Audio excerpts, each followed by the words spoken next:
Forward. By Brigadier General USAF, retired, Clarence Bud Anderson. The air war over Europe was hard and demanding. Between the first mission on August 7, 1942, and the final combat mission on April 29, 1945, the 8th Air Force lost more men killed and wounded than the U.S. Marines did between the first landing at Guadalcanal that same August 7th and the declaration the enemy was defeated on Okinawa in mid-June 1945. 8th Fighter Command scored its first victory on August 19, 1942, over Dieppe. Between then and the final missions in late April 1945, 2/3 of all the enemy aircraft shot down by the Air Force fighter pilots in World War II in all theaters were shot down in the skies over Europe. The command struggle to become an effective fighter force that could provide the crucial protection for the bombers was epic on all levels: personal, organizational, and technical. I was proud to be a member of that organization, most particularly a pilot in the 357th Fighter Group, the Yoxford Boys, as we called ourselves after being welcomed to Europe in a broadcast by Lord Haw Haw. In those first days of our war, the P-51 Mustang we flew was not the airplane it became. There were problems with the engine, the guns, and other operational difficulties we had to overcome as we took the battle to the enemy in the skies over Berlin and other cities. Thomas McKelvey Cleaver tells this story in detail, with accounts from both sides of the battle that illuminate the struggle and put it on the human level of young men fighting like none before had ever fought, or ever would again. I am pleased to recommend Clean Sweep, 8th Fighter Command against the Luftwaffe, 1942-45, as an honest account of our war. Clarence Bud Anderson, Brigadier General, USAF, retired, 357th Fighter Group, 363rd Fighter Squadron. Author Preface. Here are some facts you should know. Between August 19, 1942, when the first enemy airplane was shot down by a pilot in an 8th Fighter Command unit, and the end of operations over Germany on May 5, 1945, the 15 fighter groups fielded by that command were credited with the destruction of 9,000 enemy aircraft, in the air and on the ground. 12 of the top 15 aces of the U.S. Army Air Forces, USAAF, in all theaters served in 8th Fighter Command. Also, during that period, the 8th Air Force suffered more casualties, killed and wounded, than the U.S. Marine Corps did between the invasion of Guadalcanal on the 7th of that month, in which the 8th flew its first mission, through the entire Pacific Campaign to the end of June 1945, when Okinawa was declared secure. When I decided to become a screenwriter, a writer a bit further down that road told me that the way to get noticed and start one's career was to write the movie you want to see. This advice was quickly followed by the admonition, just know you'll never see it on the screen. I chose to follow that advice and decided I would write the fighter pilot movie I had always wanted to see. The result, Little Friends, did get optioned by a then hot young actor who was also a pilot, and he did show it around, and it did get me noticed. And it never got made. But researching it led me to meet some very remarkable people. A fellow aspiring writer read an early draft and told me he knew a producer who had been a fighter pilot and provided me an introduction. Jackson Barrett Barry Mahon grew up in Southern California and learned to fly while in high school. In 1941, he joined the Royal Canadian Air Force, and a month before Pearl Harbor, he arrived in England, where he was assigned to 121 Eagle Squadron. By the end of July 1942, he was credited with shooting down 4 FW-190s. On August 19, 1942, the 3 Eagle squadrons flew together for the first time in the war as part of the cover for the Dieppe raid. At 0830 hours, he shot down his 5th FW-190, then turned on the wingman and hit him before the element leader he hadn't spotted shot him up, and he was forced to bail out, unluckily being fished out by the crew of a German torpedo boat who made him prisoner. At Stalag Luft III, he was the real Cooler King, and only missed taking part in what came to be known as the Great Escape, because after 60 days in the cooler, punishment for his third escape, he wasn't in condition to go. In the years after the war, he entered the movie business as Errol Flynn's last agent, later making low-budget films. Barry took a liking to me and proceeded to introduce me to his fellow Eagles and 4th Fighter Group pilots. It was the door into the world of the people whose stories populate this book. Most prominent of these was the amazing Steve Pizzanos, who lived up to Walter Cronkite's description of him as the single most interesting individual I ever met in all of World War II, and became my friend for the next 34 years. Top 4th ace Jim Goodson, the epitome of the dashing fighter pilot 40 years later, and Jim's Sancho Panza wingman, Bob Wehrman. Never an ace, Bob was a close observer of people who provided insights into the pilots he flew with that brought the Eagles alive to me. Eventually, after putting me off for 15 years, their legendary leader, Don Blakesley, gave in after I was recommended to him by my friend and his former neighbor, Air Apache's strafing king, Vic Tatelman. He finally opened up on the realization that he'd run across a historian who really wanted to hear what he had to say. Steve's introduction to his longtime friend, Walter Cronkite, gave entry to a productive afternoon's conversation, learning the politics of the air war from an astute observer. Gladwin Hill, who was Cronkite's opposite number for the Associated Press, turned out to live 5 miles from me. His stories of being a war correspondent with the 8th Air Force also provided great insight. Meeting and talking with generals Adolf Galland, Günter Rahl, and Walter Krupinski opened the door to the other side. Krupinski's story of his feelings just before ordering a 12 o'clock high attack into the American bombers was invaluable to understanding the Jagdwaffe's war. My longtime friendships through Planes of Fame with ME-262 pilots Jörg Czapinka and Hans Busch helped me gain understanding of the lives of the frontline pilots. 45 years ago, Elmer E. Mac McTaggart taught me aerobatics and told me the story of how he set the record for escape and evasion back in 1943. His fellow 78th Group pilots Dick Hewitt, Ernie Russell, Huey Lamb, and Wayne Coleman were each founts of information. I was also fortunate, from my involvement at the Planes of Fame Air Museum, to know Bud Mahurin for 30 years. Bud always opened his presentations at the museum by saying, "I've crashed every plane I flew." That wasn't an admission of lack of ability, but rather the fact that this bold and aggressive pilot flew to the limits every time he climbed in a cockpit. Bud's never-ending supply of risque humor brightened every meeting, and his near-photographic recall of his fellow Wolfpack pilots was irreplaceable. His introduction to Hub Zemke allowed me to interview the other leading American fighter leader of the war. Major Chili Williams was also a friend out at Chino, which was the only way I could ever have discovered his remarkable story as a photo reconnaissance pilot.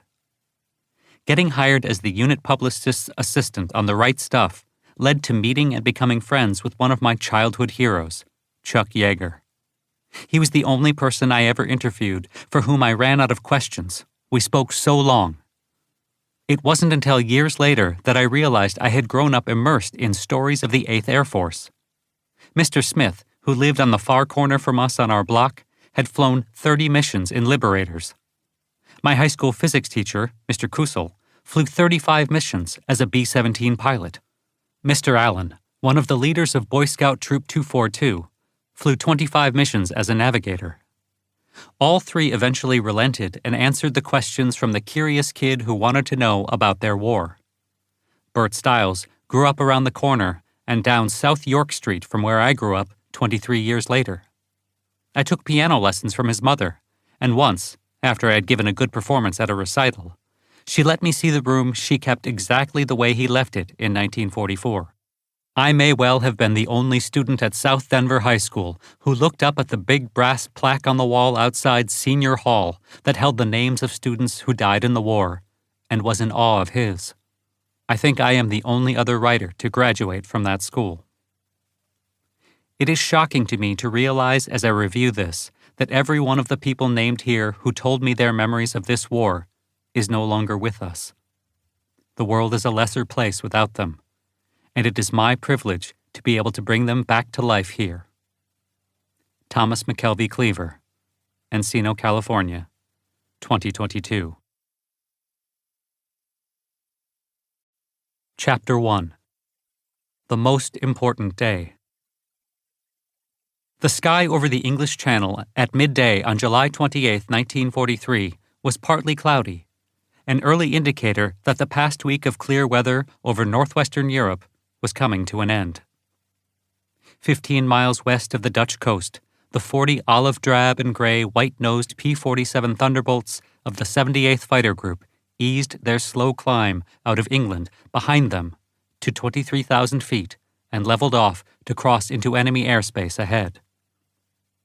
Each big fighter carried a bulbous tank attached to its belly beneath the semi-elliptical wings. Standard operating procedure was for the fighters to make their entry into the enemy's air at 29,000 feet, above the flak. But this time, 84th Fighter Squadron Commanding Officer, CO, Major Gene Roberts, who led the formation, was attempting something new.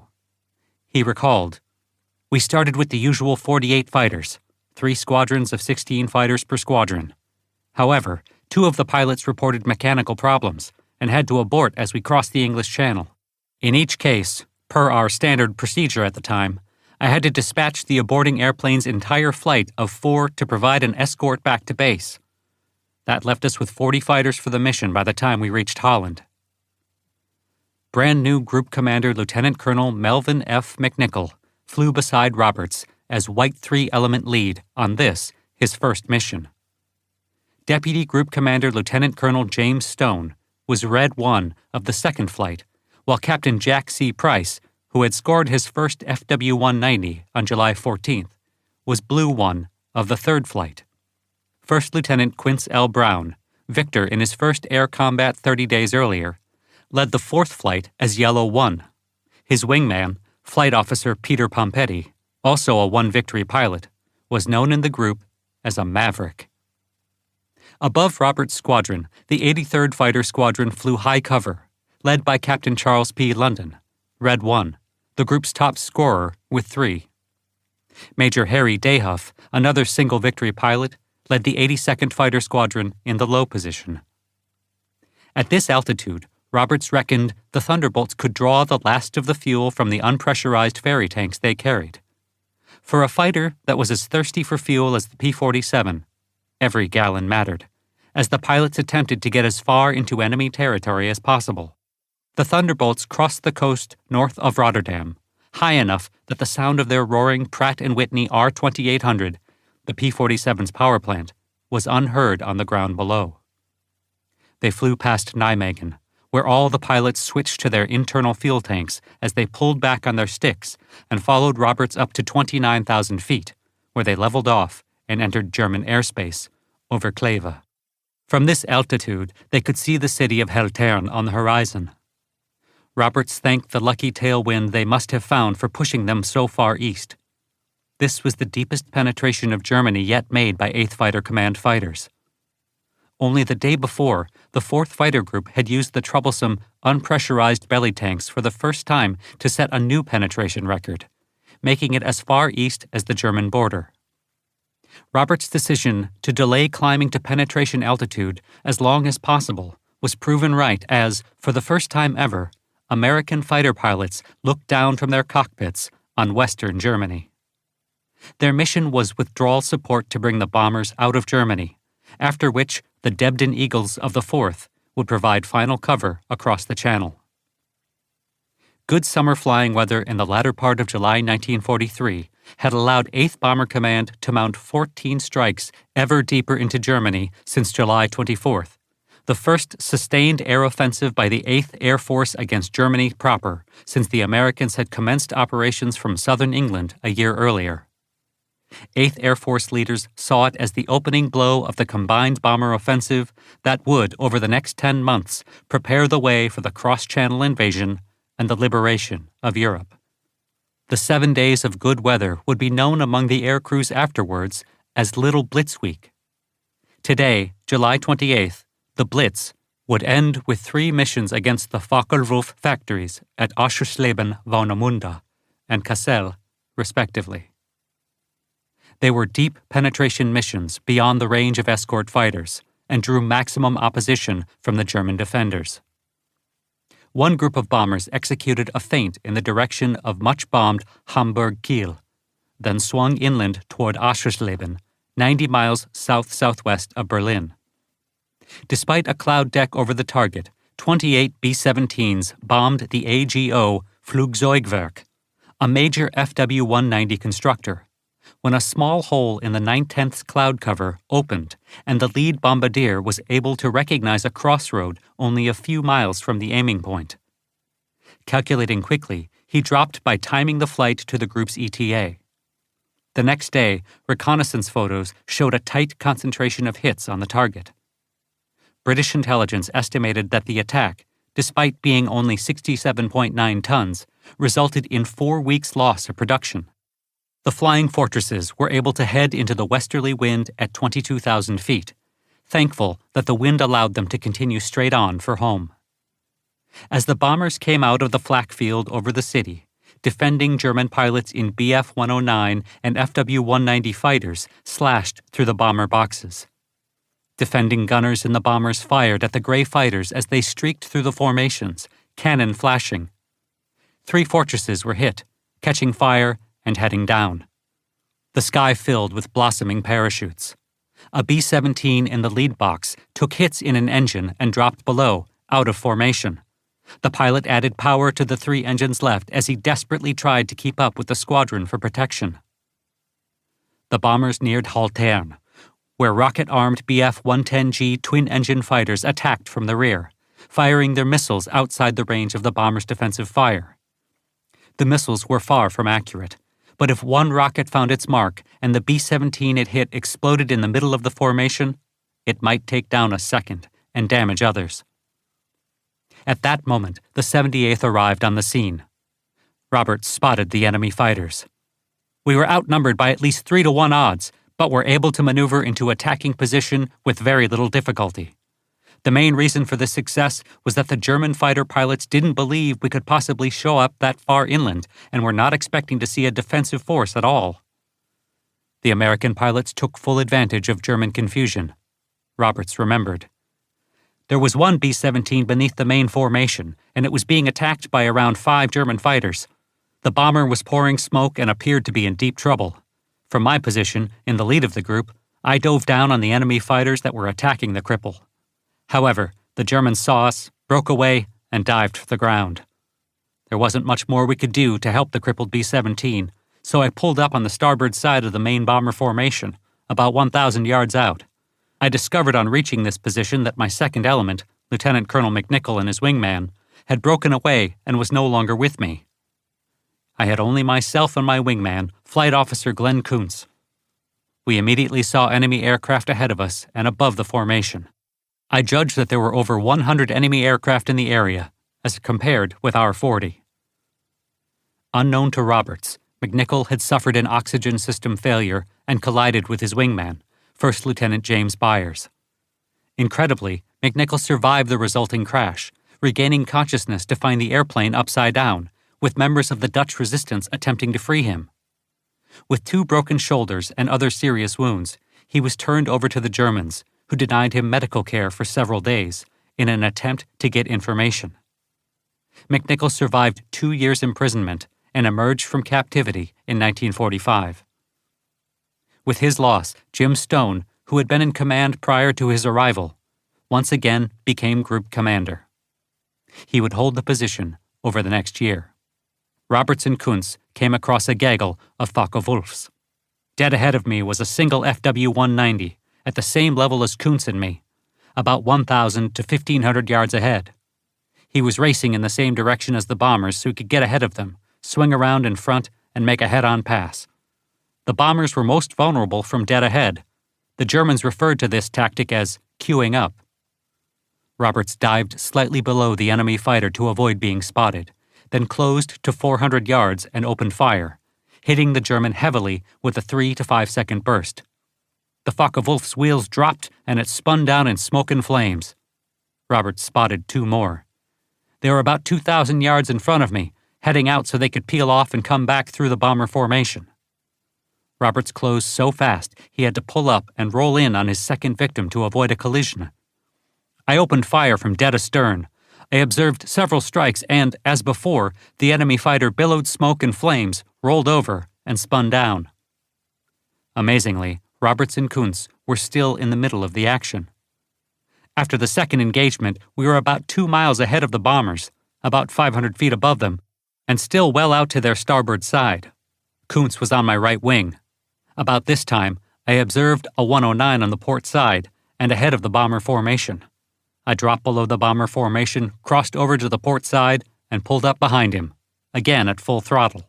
As Roberts closed on this third enemy fighter, the 109 suddenly executed a starboard 180-degree turn to attack the bombers head-on. Roberts followed as the bomber formation loomed beyond the German. I closed to within 400 or 500 yards and opened fire. He was in a tight turn, and that required deflection shooting. My first 2 bursts fell away behind him, but I continued to close. I fired my third burst as he straightened out to approach the bombers. This caught the enemy fighter from dead astern within 150 yards of the bombers. It fell over into a spin, trailing smoke and flame. While Roberts dispatched his third victory, wingman Kuntz flamed the wingman Roberts had failed to spot. We were now at the same level as the bombers and approaching them from head-on. We had no alternative but to fly between the 2 main formations, which were about 2 miles apart. Bless their hearts, they did not fire. Roberts then spotted 2 109s attacking a P-47. They were all heading 180 degrees to me, so I couldn't close effectively to help. I did fire a burst at the leading German, but without enough deflection. The P-47 dove and took evasive action. I didn't see him or the Germans again. I headed out and joined up with a loose element from the 84th, and we headed home together. Gene Roberts had just scored the first triple victory by an 8th Air Force fighter pilot. Everyone else was equally busy. Top scorer Charles London caught 2 FW-190s at 26,000 feet, flaming the leader and diving to avoid the wingman. Zooming back up to 28,000 feet, he spotted a Bf-109 and hit it in its engine, setting it afire. With this victory, London was the first 8th Fighter Command ace. Quince Brown and Peter Pompetti spotted a flight of 4 Bf-109s and hit them from the rear. Brown damaged the leader while Pompetti fired on the remaining 3. As he made a high G-turn, 5 of Brown's 8 guns jammed. With only 3 still working, he hit the wingman on the right in the cockpit, killing the enemy pilot before breaking off to avoid a collision. Captain Jack Price came across a flight of FW-190s and flamed the leader. He turned into the enemy element leader and opened fire with his wingman, 2nd Lieutenant John Bertrand. Each hit one of the 3 remaining 190s, which both went down out of control. Lieutenant Colonel Stone hit a Bf-109 that blew up so close that his wingman, 2nd Lieutenant Julius Maxwell, flew through the explosion. 82nd Squadron Commander Dayhuff spotted a Bf-109 making a beam attack on the bombers, closing astern. The German blew up under his fire.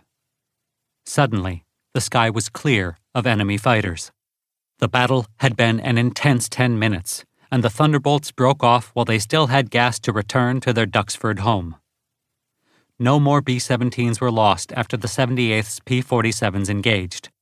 The B-17s were soon picked up by the 4th Fighter Group and taken home safe. For a cost of 7 P-47s lost in the melee, the 78th was credited with 16 victories.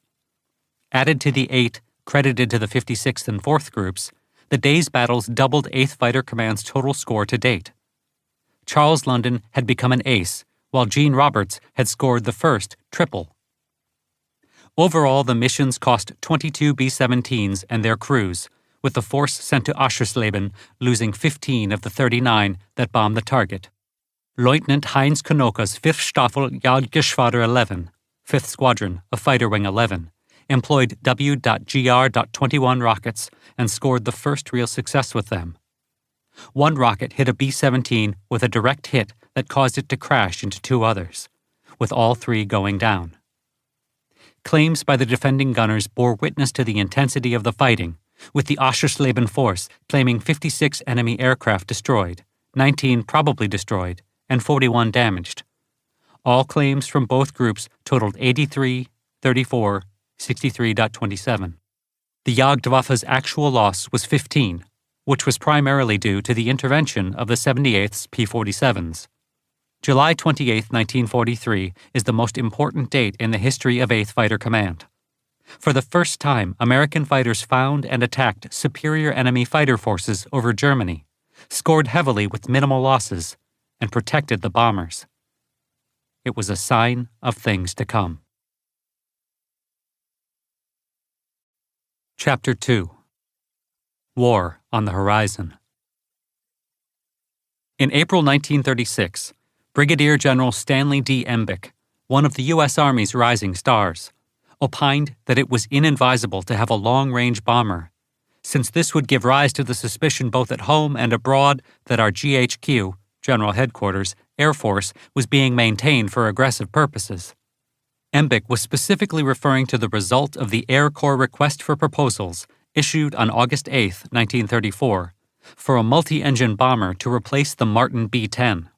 It was to be capable of reinforcing the air forces in Hawaii, Panama, and Alaska, with a suggested range of 2,000 miles and a suggested top speed of 250 miles per hour, while carrying a useful bomb load at an altitude of 10,000 feet for 10 hours. Significantly, the design circular did not specifically mention the number of engines. Douglas Aircraft responded with the DB-1, a military version of its successful twin-engine DC-3 airline, while Martin Aircraft put forth the Model 146, which was an improved B-10. Boeing Aircraft in Seattle presented the Model 299. The then enormous design would be of all-metal construction, with retractable landing gear and a bomb load of an astounding 4,000 pounds, and would be powered by no fewer than 4 engines. All 3 produced prototypes at their own expense, which flew in 1935. Boeing demonstrated the capabilities of the Model 299 by flying it non-stop from Seattle to Wright Field in Dayton, Ohio on August 20, 1935, in 9 hours and 3 minutes at an average cruising speed of 252 miles per hour.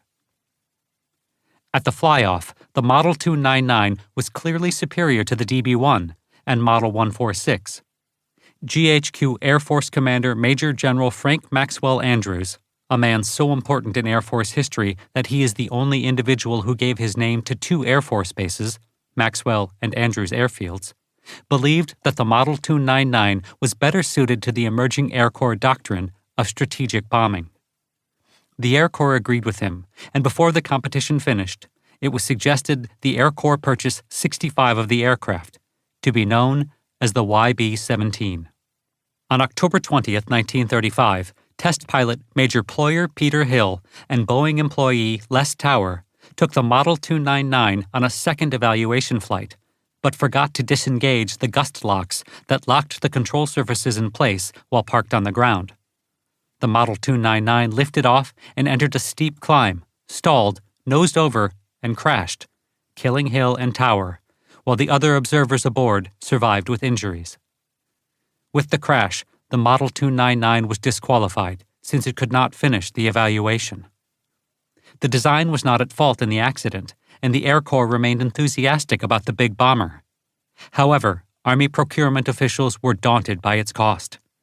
Douglas quoted a unit price of $58,200, $1.1 million today, for a production order of 220 aircraft, compared with $99,620, $1.88 million today, for 65 Model 299s.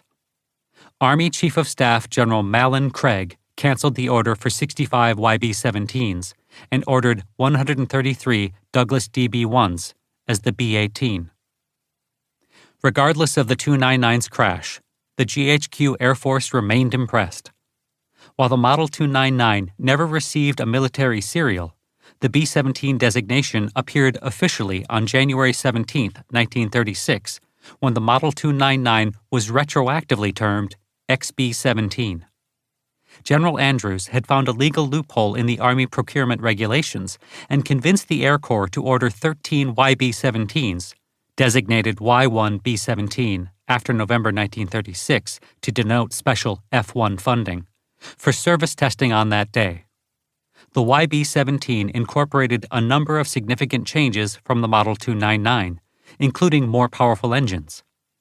12 of the Y-1B-17s were delivered between March 1st and August 4th, 1937, to the 2nd Bombardment Group at Langley Field in Virginia for operational development and flight tests, where crews immediately adopted the suggestion that a pre-flight checklist be used to avoid accidents such as the one that had befallen the Model 299.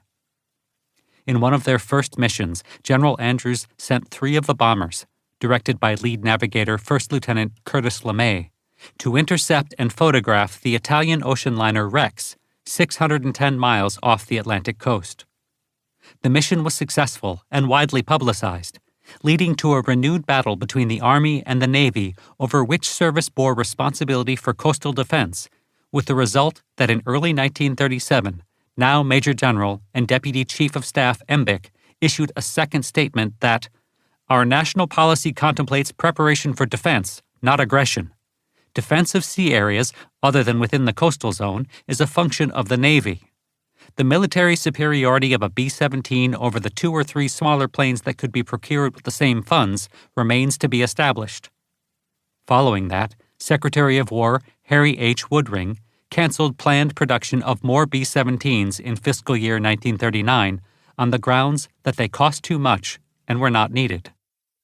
At the time that General Embick first declared the role of the Army Air Corps, the service's pursuit squadrons were equipped with the Boeing P-26, the service's first all-metal monoplane, still with an open cockpit and spatted landing gear, armed with 2 .30-caliber machine guns and capable of a top speed of 234 miles per hour, carrying fuel for a combat range of 360 miles. Some squadrons still flew P-6E and P-12E biplanes. In May 1935, Willy Messerschmitt's new Bf-109 fighter, with an enclosed cockpit and retractable landing gear, had first flown in prototype form, also armed with 2 rifle-caliber machine guns, its British Kestrel engine powering it to a then blistering 280 miles per hour. That November, Sir Sidney Camp's Hurricane fighter took to the skies. Still fabric-covered, it used retractable gear, had an enclosed cockpit, and was designed to carry no fewer than 8 .30-caliber machine guns. It produced a speed of nearly 300 miles per hour from its new Rolls-Royce PV-12 engine, soon to be called the Merlin. A month before Embick defined American military aviation, R.J. Mitchell's amazingly graceful Type 300, another all-metal monoplane with enclosed cockpit and retractable landing gear, also powered by the new Rolls-Royce engine, flew on March 5, 1936. The next month, the Hawker prototype received the name Hurricane, while Mitchell's fighter received the name Spitfire, which he detested only slightly less than the alternative, Shrew. Not everyone in the Air Corps was as blind to the world situation and its possibilities as General Embick. In 1934, the same year that the German Air Ministry ordered Focke-Wulf, Arado, and belatedly Messerschmitt to design modern fighters for a competition to equip the then-secret Luftwaffe, while the British Air Ministry issued specification F5/34 to Sir Sidney Camp for his proposed Interceptor, and agreed to finance R.J. Mitchell's private venture Model 300 for £10,000 sterling. The Air Corps' Air Material Division had issued a circular requesting design proposals for a new fighter to replace the P-26. It specifically required retractable landing gear and all-metal construction. The prototypes to be tested in a fly-off competition in 1935, which was delayed to 1936 to allow the respondents time to construct their prototypes. The result had been all-metal monoplanes with enclosed cockpits and retractable gear from Northrop Aviation, the Seversky Aircraft Corporation, and the Curtiss Wright Corporation. The Northrop design did not compete due to its loss in company testing, while the designs from Seversky and Curtiss became, respectively, the P-35 and P-36. While the P-35 won the competition and received an order for 76 aircraft, the P-36 became the recipient in 1938 of an order for 200, the largest Air Corps order for a fighter since World War I. On January 28, 1938, President Franklin D. Roosevelt launched a program for the buildup of air power in reaction to a secret report by Charles A. Lindbergh of the growing Axis threat and expansion of the Luftwaffe as a result of his well-publicized visits to Germany.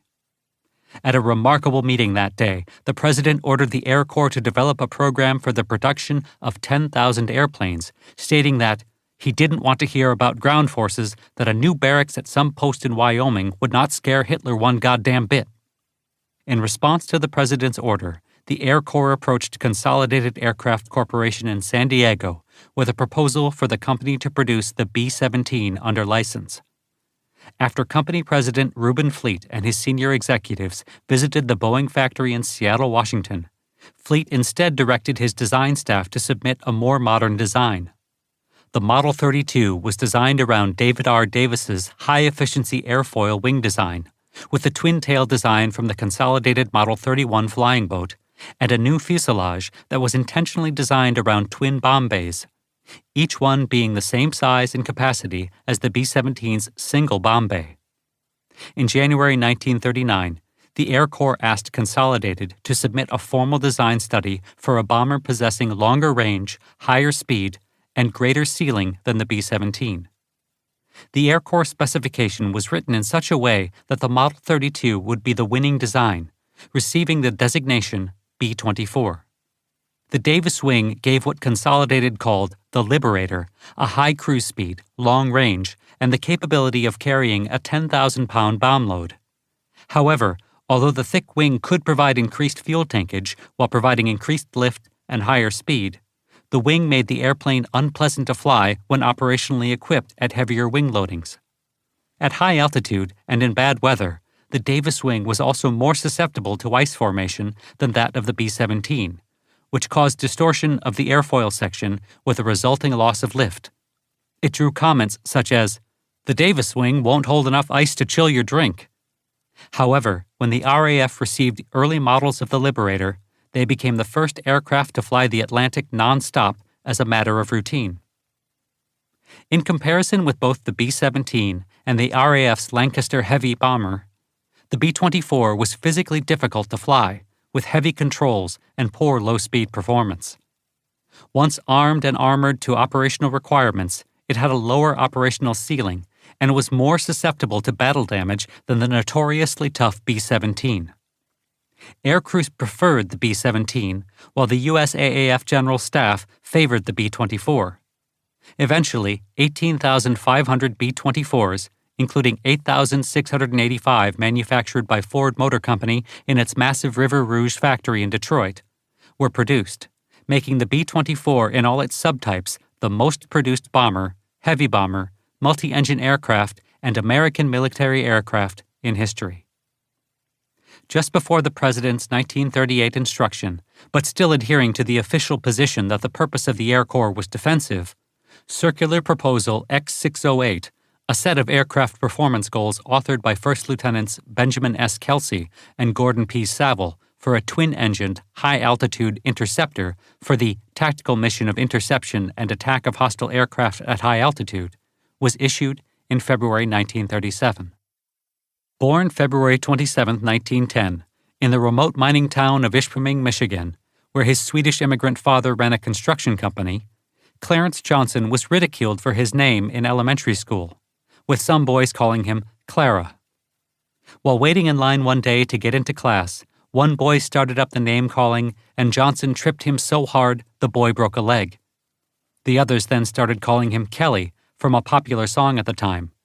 Has anyone here seen Kelly? Kelly from the Emerald Isle? He was Kelly Johnson ever after. Smitten by aviation when an airplane landed in his town in 1916, he won a prize at age 13 for designing a rubber band-powered airplane that flew further than other entries. Majoring in aeronautical engineering at the University of Michigan, Johnson conducted wind tunnel tests of Lockheed's proposed Model 10 airliner and found it lacked adequate directional stability. However, his professor, who had been hired by Lockheed to conduct the tests, felt it was stable and informed Lockheed accordingly. After completing his master's in 1933, Johnson joined Lockheed as a tool designer for a salary of $83 a month. Soon after, he convinced Chief Engineer Hall Hibbard that the Model 10 was unstable. Hibberd sent Johnson back to Michigan to conduct more tests. He eventually changed the wind tunnel model to have twin rudders directly behind the engines to address the problem. Lockheed accepted his change, and the Model 10 went on to become successful as the Electra, while Johnson was promoted to aeronautical engineer. After assignments as flight test engineer, stress analyst, aerodynamicist, and weight engineer, he became chief research engineer in 1938. The first project he was handed was designing the proposed high-altitude interceptor in response to Circular Proposal X-608. In 1975, then-retired General Ben Kelsey explained that when he and Saville drew up the specification, they used the word interceptor as a way to bypass the inflexible Army Air Corps requirement for pursuit aircraft to carry no more than 500 pounds of armament, including ammunition, and to avoid the restriction of single-seat aircraft to one engine. Kelsey and Saville were looking for a minimum of 1,000 pounds of armament and wanted to get a more capable fighter, better at dogfighting, and at high-altitude combat. The circular specification called for a maximum airspeed of at least 360 miles per hour at altitude and a climb to 20,000 feet within 6 minutes. At the time, this was the toughest set of specifications the Air Corps had ever put forward. Since it was only expected that any order for a successful prototype would involve no more than around 60 aircraft, Kelly made no bargains, with ease of production in the design he created. Working under Hibberd's overall management, he considered a range of twin-engine configurations, including putting both engines in a central fuselage with push-pull propellers, as the Luftwaffe ultimately did with the DO-335.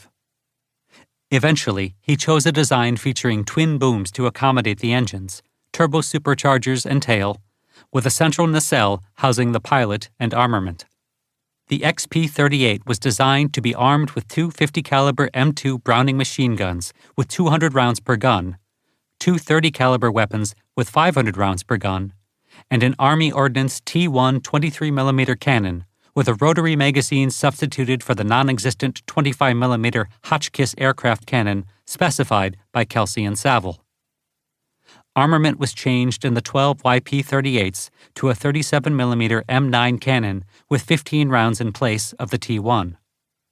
The M9 did not perform reliably in flight, and further armament experiments between March and June 1941 resulted in the final configuration of 4 M2 Browning machine guns with 500 rounds per gun, and one Hispano 20mm cannon with 150 rounds. Putting the entire armament in the nose meant that the guns did not have their useful range limited by pattern convergence. A P-38 pilot could reliably hit targets at any range up to 1,000 yards with a combined rate of fire of over 4,000 RPM with every sixth projectile a 20mm shell. The design featured two 1,000-horsepower turbo-supercharged Allison V1710 liquid-cooled engines, fitted with counter-rotating propellers to eliminate torque, with the turbochargers positioned behind the engines, exhausting along the dorsal surfaces of the booms. It was the first Army aircraft to feature a tricycle landing gear, and also the first American fighter to make extensive use of stainless steel and smooth, flush-riveted, butt-jointed aluminum skin panels. To top things off, the XP-38 was also the first military airplane in the world to fly faster than 400 miles per hour in level flight. Lockheed's Model 22 design was declared the winner on June 23, 1937, and the Air Corps commissioned a single prototype, the XP-38, for $163,000.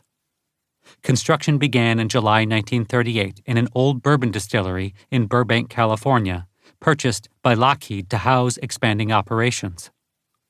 Johnson later designated this secure and remote site the first of 5 Lockheed Skunk Works locations. Ben Kelsey made the XP-38's first flight on January 27, 1939. The prototype demonstrated such outstanding performance that Kelsey proposed a long-distance speed record flight to Wright Field to relocate the XP-38 for further testing. The record attempt was approved by newly promoted Air Corps Commander General Henry H. Hap Arnold, who recommended a flight to New York City. On February 11, 1939, Kelsey flew from Burbank to New York in 7 hours and 2 minutes, not counting 2 refueling stops. He flew conservatively, working the engines gently and even throttling back during descent to remove the associated speed advantage. During his final refueling stop at Wright Field, General Arnold congratulated Kelsey and said, "Don't spare the horses," on the next leg. After reaching altitude, Kelsey pushed the XP-38 to 420 miles per hour. As he neared his destination at Mitchell Field, the control tower ordered Kelsey into a slow landing pattern behind other aircraft, which resulted in the prototype crashing short of the runway due to carburetor icing. Although the prototype was a total loss, the Air Corps ordered 13 YP-38s on April 27, 1939, for $134,284 each, on the basis of the record flight. At the same time that they had produced Circular Proposal X608 for a twin-engine interceptor, Kelsey and Saville had hedged their bet with a Circular Proposal X609 for a single-engine, high-altitude interceptor. One company had responded, Bell Aircraft, with a proposal for a radical fighter with its engine buried in the fuselage behind the pilot, allowing the nose to accommodate a heavy bomber-destroying armament of a 37mm cannon and 2 50-caliber machine guns, with a turbocharger in the rear fuselage and using a tricycle nose wheel landing gear for the first time in any single-engine fighter. With the turbocharger, Bell promised a top speed of over 400 miles per hour at 25,000 feet. The proposal was quickly accepted by the Air Corps with an order for a prototype designated XP-39, to which Bell gave the emotive name Airacobra. Unfortunately, during the detailed design of the prototype, less imaginative Air Corps officers, still committed to the idea of the defensive-only Air Force, ordered Bell to remove the turbocharger, since they saw the airplane with its heavy armament as a useful ground attack fighter to oppose an invading enemy army. Thus, the fighter Bell created, which was later lauded by pilots who flew it, such as Chuck Yeager, who recalled it as his favorite for its excellent performance below 10,000 feet altitude, was defective from the beginning and would be cursed by the pilots forced to try to fight in it at higher altitudes, where air combat increasingly occurred. The need of an effective high-altitude single-engine fighter remained unfulfilled, but this would soon change. By 1939, Seversky Aircraft had become Republic Aviation. As with many visionaries, Alexander P. Seversky was not a successful manager. Following the victory at the fighter fly-off in 1936, he had purchased 3 factories and an airfield and hangar, with a seaplane assembly base at Farmingdale and Amityville on Long Island. When it became known that Seversky had negotiated a secret contract with the Japanese for 20 SEV-2PA fighters, the Air Corps stopped procurement of the P-35 at 76 aircraft. Bankruptcy was avoided in 1938 when Paul Moore, brother and heir of Edward Moore, who had been the source of Seversky's initial financing, refinanced the company with the proviso that Seversky would have his budget cut as president with day-to-day control by managing director Wallace Kellett. When Seversky made a European sales tour, the board of directors reorganized the company in his absence as Republic Aviation Corporation, with Kellett, the new president, on October 13, 1939.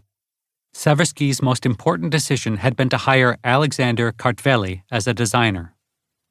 Born Alexander Kartvelishvili in Tbilisi, Georgia, on September 9, 1896, he moved to Paris shortly before the outbreak of World War I to study aeronautical engineering, and graduated in 1922 from the highest school of aviation in Paris. Between 1922 and 1927, he designed the Bernard and Fierbois aircraft for the Louis Blériot Company. One of his aircraft established a world speed record in 1924, demonstrating his gifts as a designer.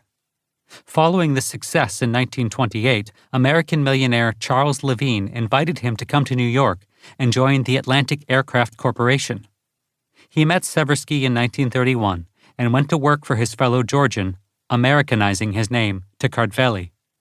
He designed the SEV-3, from which he created the P-35.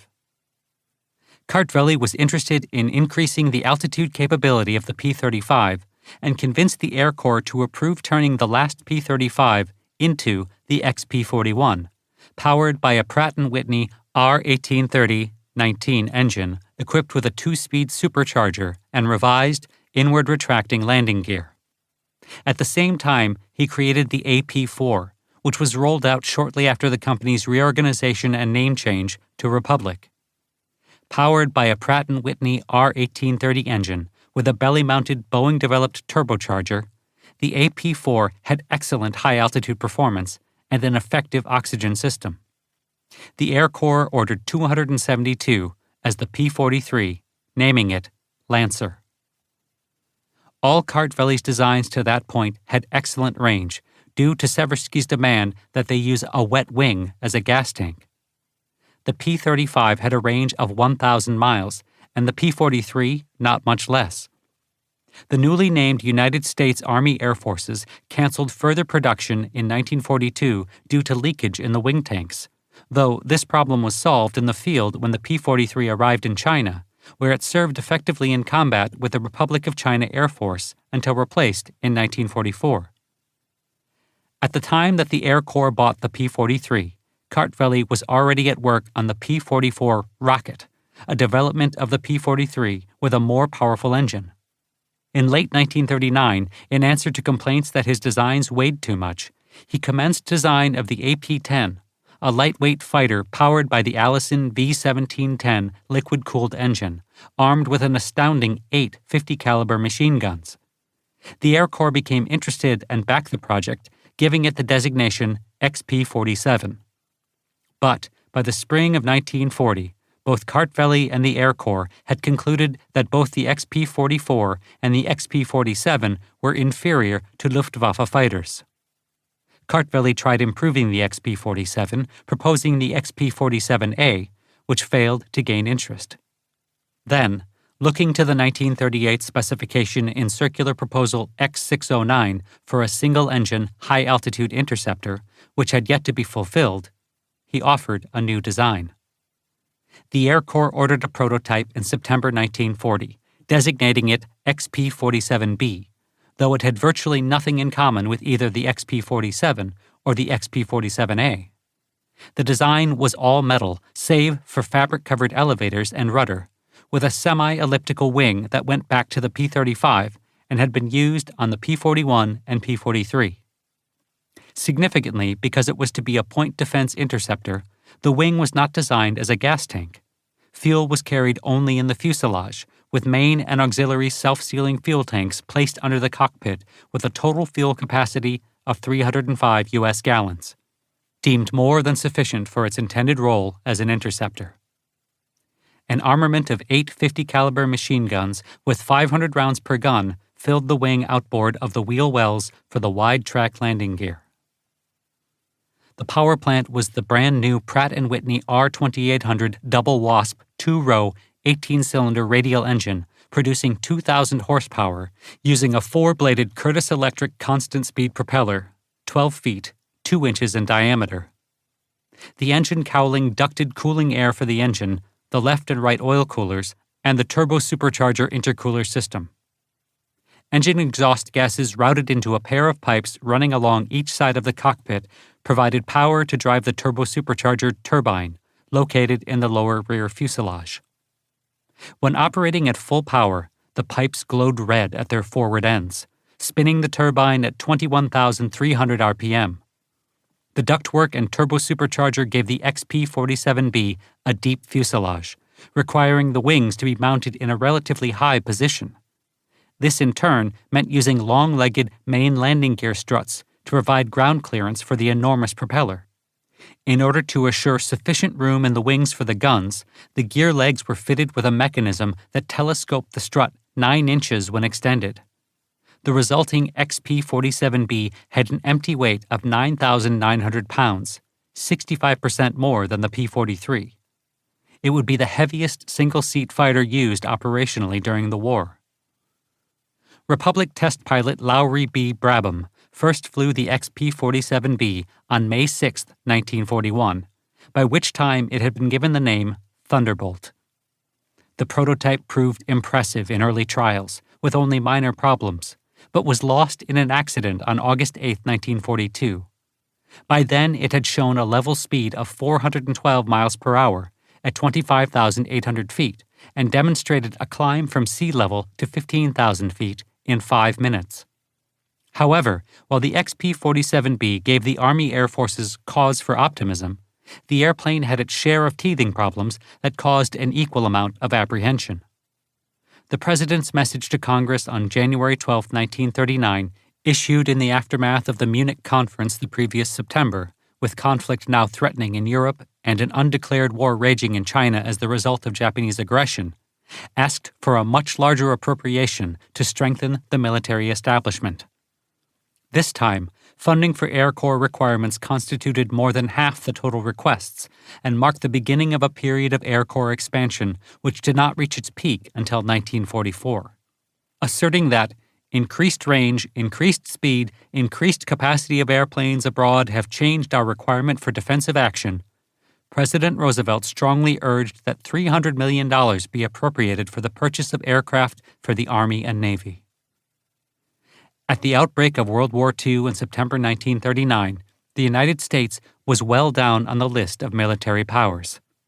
The U.S. Army, with a strength of 174,000, was 19th in the rankings of ground forces, putting it, according to historian Eric Larrabee, ahead of Bulgaria, but just behind Portugal.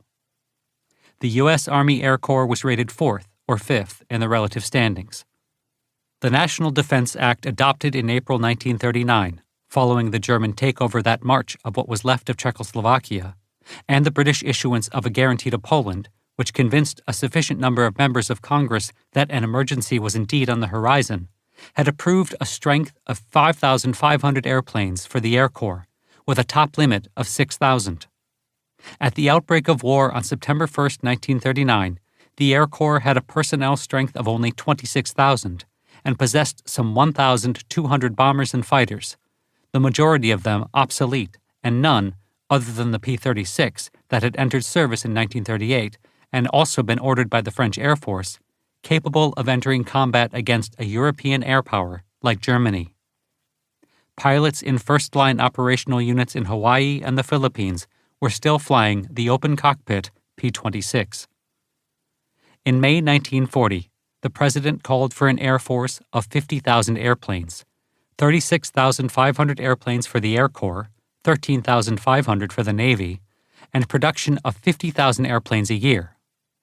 Eddie Rickenbacker, America's ace of aces from World War I, said that the United States was 10 years behind Germany in military aviation development. The only edge the Air Corps could claim was the B-17, but there were only 42 of those. To take advantage of approved increases in aircraft and personnel, the Air Corps in the spring of 1939 formulated a plan calling for 24 tactical groups to be combat-ready by June 30, 1941. Before this objective was reached, however, the trend of events abroad urged further expansion, and in May 1940, the Air Corps projected a force of 41 groups. By July, the goal was again revised upward in the 54-group program, which foresaw an air force of 4,000 tactical aircraft, 187,000 enlisted men, 15,000 aviation cadets, and 16,800 officers. In September 1941, an 84-group program was announced in anticipation of the vast expansion contemplated in the as-yet unapproved Victory program for munitions. The aircraft industry was asked to expand from its normal capacity of some 2,000 planes a year to more than 4,000 a month. Aircraft production in 1940 showed an increase of 250% over 1939. By the summer of 1941, with the clock ticking down toward Pearl Harbor, the personnel strength of the Army Air Forces was 152,125, and the service possessed 6,777 aircraft, of which 120 were heavy bombers, 903 were light and medium bombers, and 1,018 were fighters. Even that total was inflated with substantial numbers of obsolete bombers and fighters. While the general public was largely isolationist in sentiment at the time that war broke out in Europe, between then and Pearl Harbor it had, for the most part, come to recognize the threat. Many young Americans, sensing that a war was coming, chose to enter the military during this time, when the possibility of choice of service was still available. Both the Navy and the Air Corps built up their flight training programs, and more young men became aviation cadets or joined for the opportunity of technical training. This change in public opinion was, in reality, a psychological preparation for war. It was brought about by the sheer logic of events abroad, particularly the fall of France in June 1940, which led to passage of the Selective Service Act and institution of the country's first peacetime draft that summer, and the Battle of Britain that followed. This psychological preparation was the most important single factor in improving national defense before the outbreak of war. Pilot training goals were successively raised to keep pace with the anticipated progress of other defense programs. From a 1939 plan calling for the training of 1,200 pilots a year, the figure was raised in 1940 to 7,000, then to 12,000, and in February 1941 to 30,000. By September 1941, when the 84 Group program was under discussion, the Army Air Forces contemplated training 50,000 pilots a year by mid-1942. At the time of Pearl Harbor, no one in the upper reaches of the Army Air Forces paid much attention to the two fighters that had been delivered to Wright Field by North American Aviation. They had been designed and built for the Royal Air Force, RAF, who called them Mustang. In the summer of 1940, the British Purchasing Commission had approached James H. Dutch Kindleberger, president of North American Aviation, NAA, with a proposal for the then little-known company to produce license-built copies of the Curtiss P-40, a fighter developed from the P-36, with which the British planned to equip the RAF. Kindleberger turned them down, saying he didn't want to produce an obsolete airplane, and suggesting to them that his company could deliver a world-beating fighter of original design. The myth of the Mustang's creation is recurring in aviation history. In October 1981, at a conference honoring the 40th anniversary of the prototype's first flight, designer Edgar Schmood was asked about the story that the airplane had been designed and built within 100 days. "The first Mustang was indeed built in 100 days, he replied, "but I had been designing it for 5 years before." Born in 1901, Edgar Schmood fell in love with aviation when he saw an airplane fly in his native Germany at age 8. From then on, he was dedicated to the idea of becoming an aviation engineer. Self-taught, he became an apprentice in a small aircraft engine manufacturing company during the last year of World War I. With the Versailles Treaty having crippled aviation, development in post-war Germany, he left for Brazil in 1925 and took a job with the General Aviation Company, the aviation branch of General Motors Corporation's Brazilian subsidiary. He built a reputation for solid work, and in 1931 he was brought to the United States by General Motors, GM, where he achieved his dream of becoming an aircraft designer at the Fokker Aircraft Corporation of America, now owned by GM. In 1934, GM sold Fokker to the North American Aviation Holding Company, which had been founded in 1928 to buy and sell interests in airlines and other aviation-related companies. The Air Mail Act of 1934 ended such companies. NAA became an aircraft manufacturer with the acquisition of Fokker, with James Dutch Kindleberger recruited from Douglas to run the new company. Kindleberger moved the company headquarters from Maryland to Los Angeles. At that time, Schmood, whose wife did not wish to move to California, took a position with Balanca in New York. A few months after the death of his wife in a car accident, Schmood rejoined NAA, hired as a preliminary design engineer since Kindleberger was looking for young designers. Over the next several years, he was involved with the design of the GA-16 trainer that became the BC-1 and led to the famous T-6 Texan trainer series. Schmood's first foray into fighter design was the NA-50, a single-seater based on the T-6 trainer, 50 of which NAA sold to the Peruvian Air Force. Kindleberger managed to convince the Army Air Corps to let his design team inspect and disassemble the first Messerschmitt Bf-109 to arrive in the United States following its capture in the Spanish Civil War. This connection to the Bf-109 and the later similarity of the early P-51 to the German fighter led to an urban myth that Schmood had worked for Messerschmitt. Although this was untrue, Schmood did put the knowledge he gained from studying the Bf-109 to use in his ongoing side hobby of designing a fighter that would be right, as he explained later. When the British Purchasing Commission came calling with the offer to build P-40s under license, and Kindleberger offered a totally new fighter instead, he knew all about Schmood's hobby. The result was an airplane that equaled the performance of the Spitfire, with the range to fly into Germany from Britain on internal fuel. Its only problem was that it was powered by an Allison engine without a supercharger, limiting its high-altitude performance. As war clouds loomed in the fall of 1941, all thought of the Army Air Forces as a solely defensive organization had long been cast aside.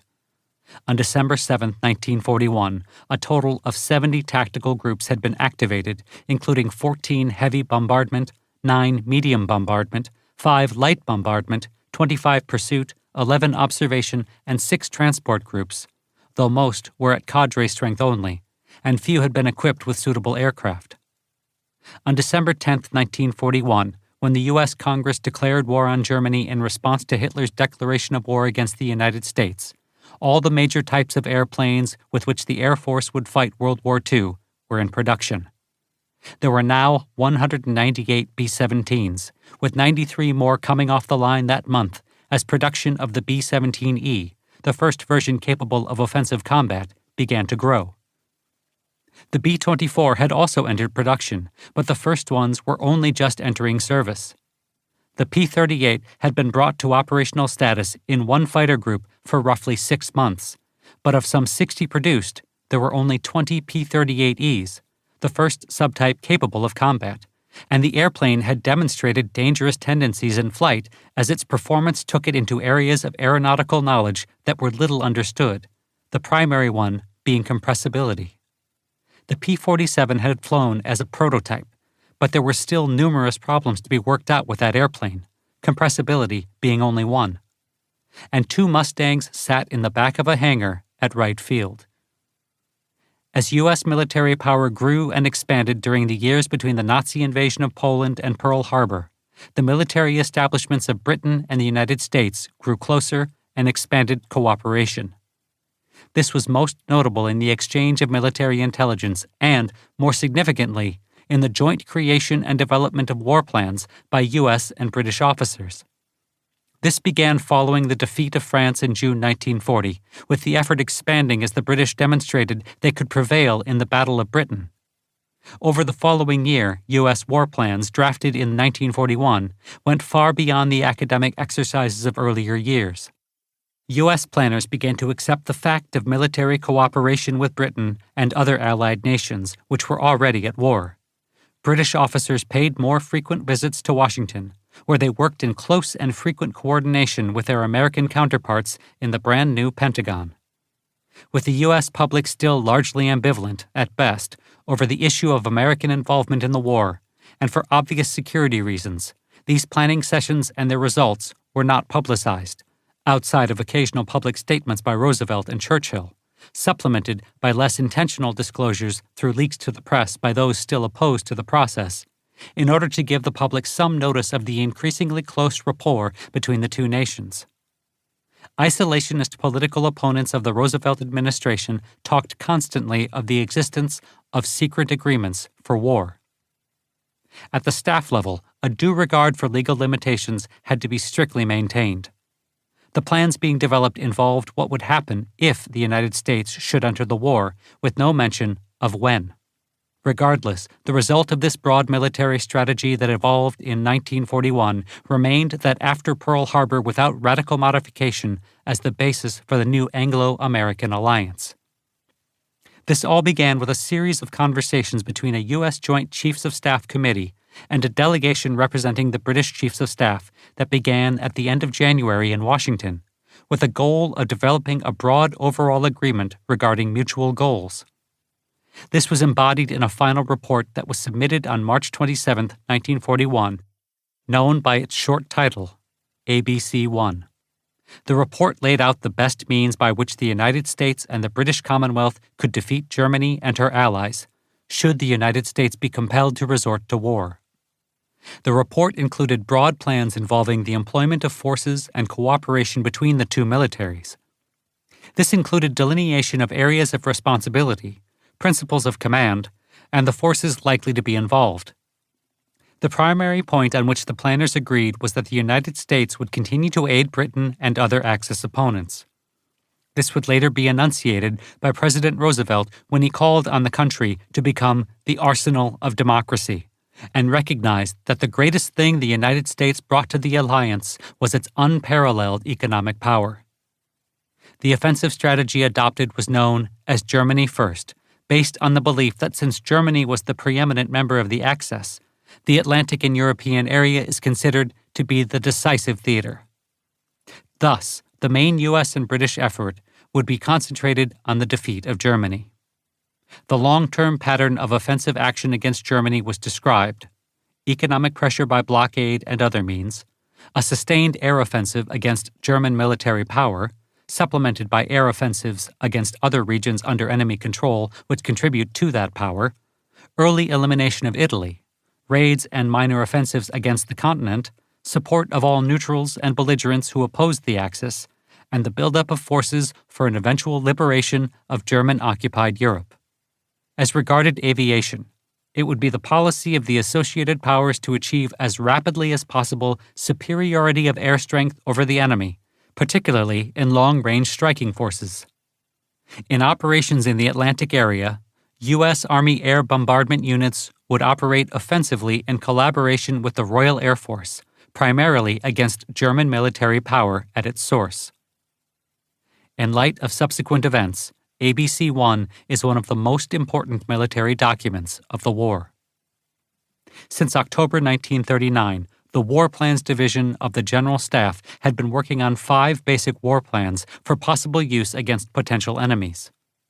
Each plan, bearing the generic code name Rainbow and its own numerical designation, assumed a different situation and course of action in regard to the Atlantic and Pacific areas. Rainbow No. 5, which contemplated an offensive in the Atlantic European areas and a strategic defense against Japan in the Pacific, fitted most accurately the strategy outlined in the United States-British Staff Conversation. Consequently, that plan was developed in detail in the spring of 1941, and by the end of April, the Joint Army and Navy Basic War Plan, Rainbow No. 5, had been adopted as the primary strategy. Rainbow No. 5 accepted all the major theses of ABC-1. The assumptions, overall strategy, and principles governing strategic direction and theater command were identical. In the European theater, where the United States was to exert its principal effort, initial operations were to be preponderantly naval protection of shipping and aerial bombardment of Germany. Hence, the Army forces set up for early deployment included a token ground force to aid in the defense of England, and the bombardment force for the air attack on Germany. Rainbow No. 5 was approved by the Joint Board on May 14, 1941, and within 3 weeks by the Secretaries of War and the Navy. During the next 6 months, no change was effected in the basic principles of the plan, but in view of developments in the international situation and in U.S. forces available, modifications in detail were necessary. On November 19th, the Joint Board approved Revision No. 1, which among other things established a more substantial initial increment for the Air Force in the United Kingdom. Further discussions of joint strategy and policy at the Argentina conference between Roosevelt and Churchill and staff negotiations afterward revealed a basic disagreement between American and British war planners. The British held to the belief that Germany was too strong to attack frontally without a preliminary undermining of the foundations of the Nazi war machine and German national morale. Their policy was to accomplish by blockade, subversive activities and propaganda, and aerial bombardment. The bomber offensive should be carried out on a scale far beyond any previous attempts, limited only by the number of aircraft which could operate from the United Kingdom. To that end, production of heavy bombers should be given highest priority. By concentrated bombardment of transportation centers and the industrial areas surrounding them, it was thought that cumulative efforts would seriously weaken the German ability and will to resist. Since the British war planners were all veterans of the Western Front of World War I, there was always hope that a direct military confrontation at the Old Front could be avoided, and that these methods alone might induce Germany to sue for peace, with the role of the British Army limited to that of an army of occupation. Nevertheless, a land army should be prepared to invade the continent and Germany itself. Among the immediate reactions of the U.S. leaders in the memorandum of September 25, 1941, that constituted the formal reply to the British statement, the attitude of the Air Corps leadership was important. They rejected the British idea of area bombing of the enemy population and recommended the strategic bombardment of specific industries, which would be carried out by daylight bombing, with the statement that they believed the attack on civilian morale implied by area bombing was actually counterproductive. Had the RAF leaders taken the time to consider the response of the British public to the German Blitz of 1940-41, they would have seen that the Americans were correct. They also stated their belief that too much faith was placed in the probability of success solely through the employment of a bombing offensive, whereas dependence cannot be placed on winning important wars by naval and air forces alone. The air leadership joined the rest of the Army in stating that the British gave too little attention to the buildup of large ground forces which would be needed completely to defeat the German war machine. In substance, the U.S. Joint Board was not inclined to believe that American entrance into the war, with initial cooperation limited to air and naval action, would ensure an early victory, and it was convinced that overall strategy should adhere more closely to that described in ABC 1. The British, surprised by the strong tone of rejection in the U.S. memorandum, responded in November that their review had been misunderstood. They gave a reasoned explanation of what they meant by morale bombardment and their choice of target objectives. They affirmed that their emphasis on the bomber offensive did not preclude a final land offensive. They then went on to present what would become the British position on delay of the cross-channel invasion until Churchill was forced by his two stronger allies to formally commit to a 1944 invasion at the 1943 Tehran Conference. They had been studying the problems of landing operations and had found many difficulties, and expressed interest in American views on the detailed aspects of such an operation. The Pearl Harbor attack 3 weeks later postponed the American reply. The implied differences in outlook were to be debated repeatedly over the next 2 years. More importantly for the immediate future, while both ABC-1 and Rainbow No. 5 scheduled air attack from the United Kingdom as the earliest American offensive action, neither plan contained any detailed statement of how that mission should be accomplished. All the military considerations flowed from the assumption that if America became embroiled in war with Germany, such a conflict would inevitably involve Italy and very probably Japan. This was based on Allied understanding of the Triple Alliance that had created the Axis powers, which had been signed by the three nations in November 1940. Gaining knowledge of the specifics of this treaty through the breaking of the Japanese Purple Code used for diplomacy by a small team in the State Department was the first great U.S. contribution to the eventual Allied supremacy in signals intelligence. The Triple Alliance required the other two parties to declare war on any opponent that came into conflict with a third party, whichever that would be. There was initial disagreement among diplomatic and political experts over how likely it would be, if either Japan or Italy came into conflict with the United States, that Hitler would live up to the agreement and declare war in support of the others, with many pointing to his failure to live up to any other political agreements he had made since coming to power in Germany. This would be resolved to the Allies' benefit on December 10, 1941, when Hitler, for the only time in his career, acted in accordance with an agreement he was party to and unilaterally declared war on the United States following the Japanese attack on Pearl Harbor. Had he not done so, it was politically unlikely that the Roosevelt administration could have brought the Congress to unilaterally declare war on Germany in the absence of any warlike actions by the Germans. Chapter 3. Fledgling Fighters. It has been an article of faith in most histories of the strategic bombing campaign that the Army Air Forces, AAF, believed so strongly in the doctrine of Duhay and Trenchard, the bomber will always get through, that all plans for the coming campaign were based on the fact that 8th Air Force could operate over Germany with self-defending bombers, until losses proved otherwise in the summer of 1943. The truth is radically different. While indeed there was a substantial pre-war belief among AAF leadership that the bomber will always get through, AAF planners studied the massacre of 18 unescorted Wellington bombers in December 1939 that led the RAF to abandon daylight bombing.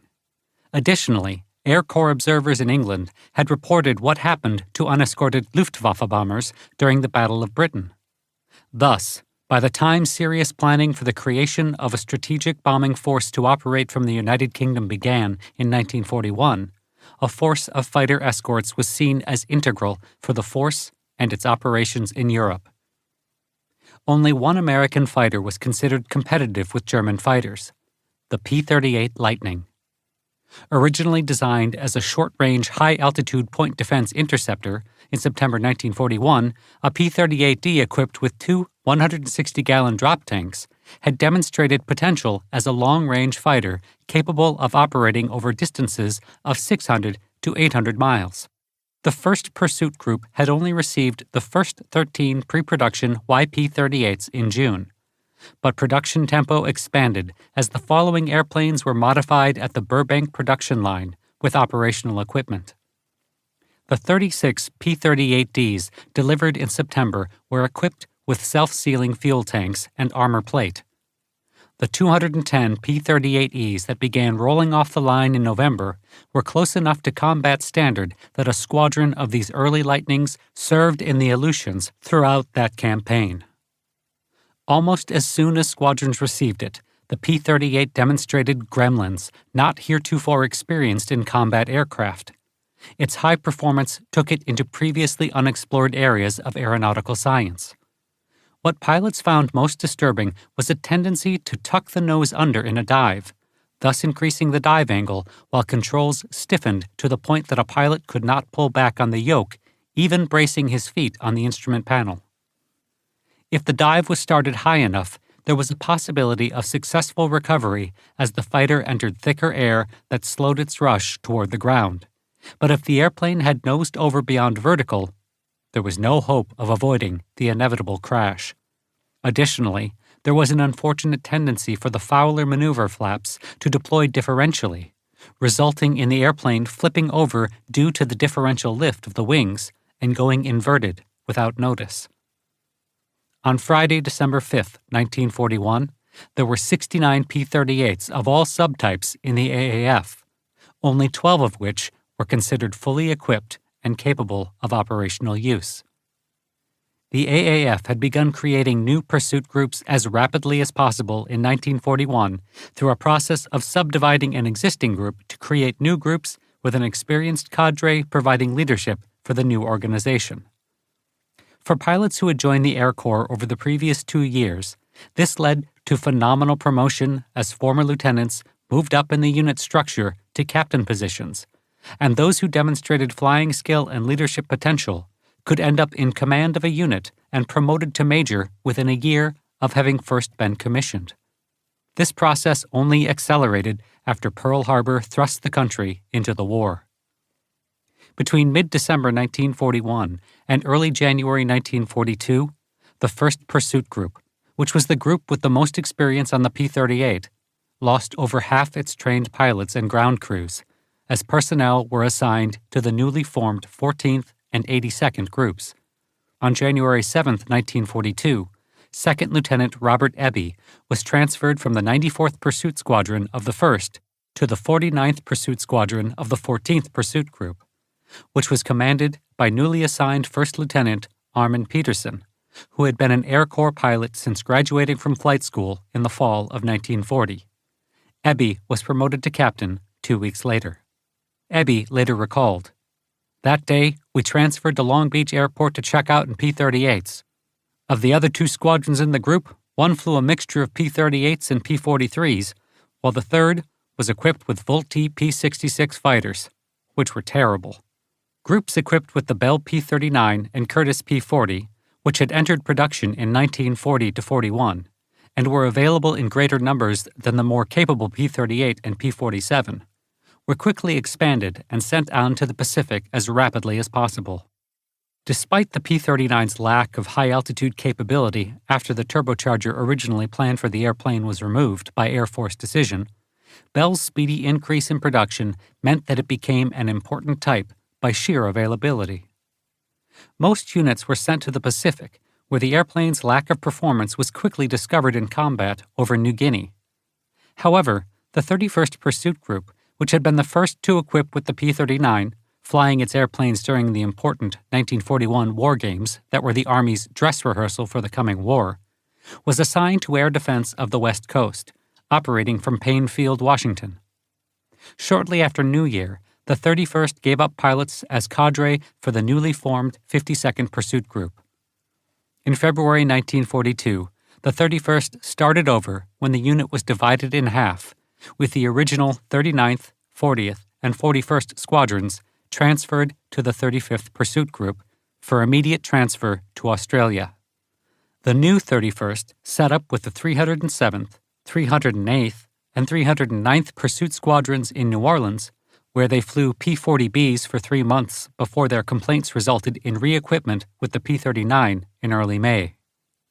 By the end of January, the 14th Group had flown its 14 P-38s and an assortment of P-43 and P-66 fighters from Southern California to Hamilton Army Airfield in Marin County across the Golden Gate Bridge from San Francisco. Ebby recalled, "We trained new pilots and prepared for overseas duty.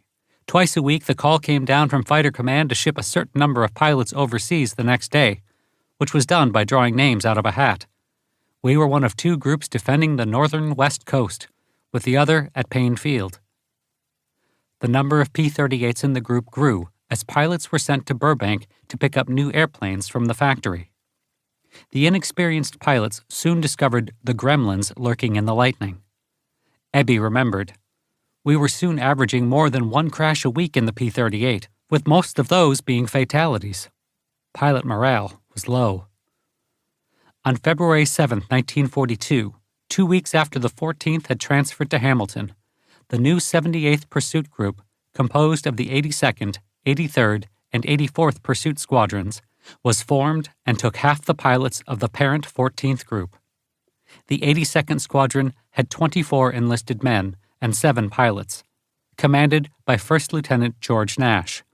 By March 27th, the squadron had expanded to 92 men and 6 pilots, now commanded by a second lieutenant. First Lieutenant Frank Wagner was made group commander at the end of the month. The 14th and 78th Groups operated as one unit, while the pilot ranks were quickly filled out with new flight school graduates, none of whom had any twin-engine training. Newly promoted Captain Gene Roberts, assigned to the 84th Squadron, remembered, "A high-time P-38 pilot in this period was one who could record his total P-38 time in low double digits."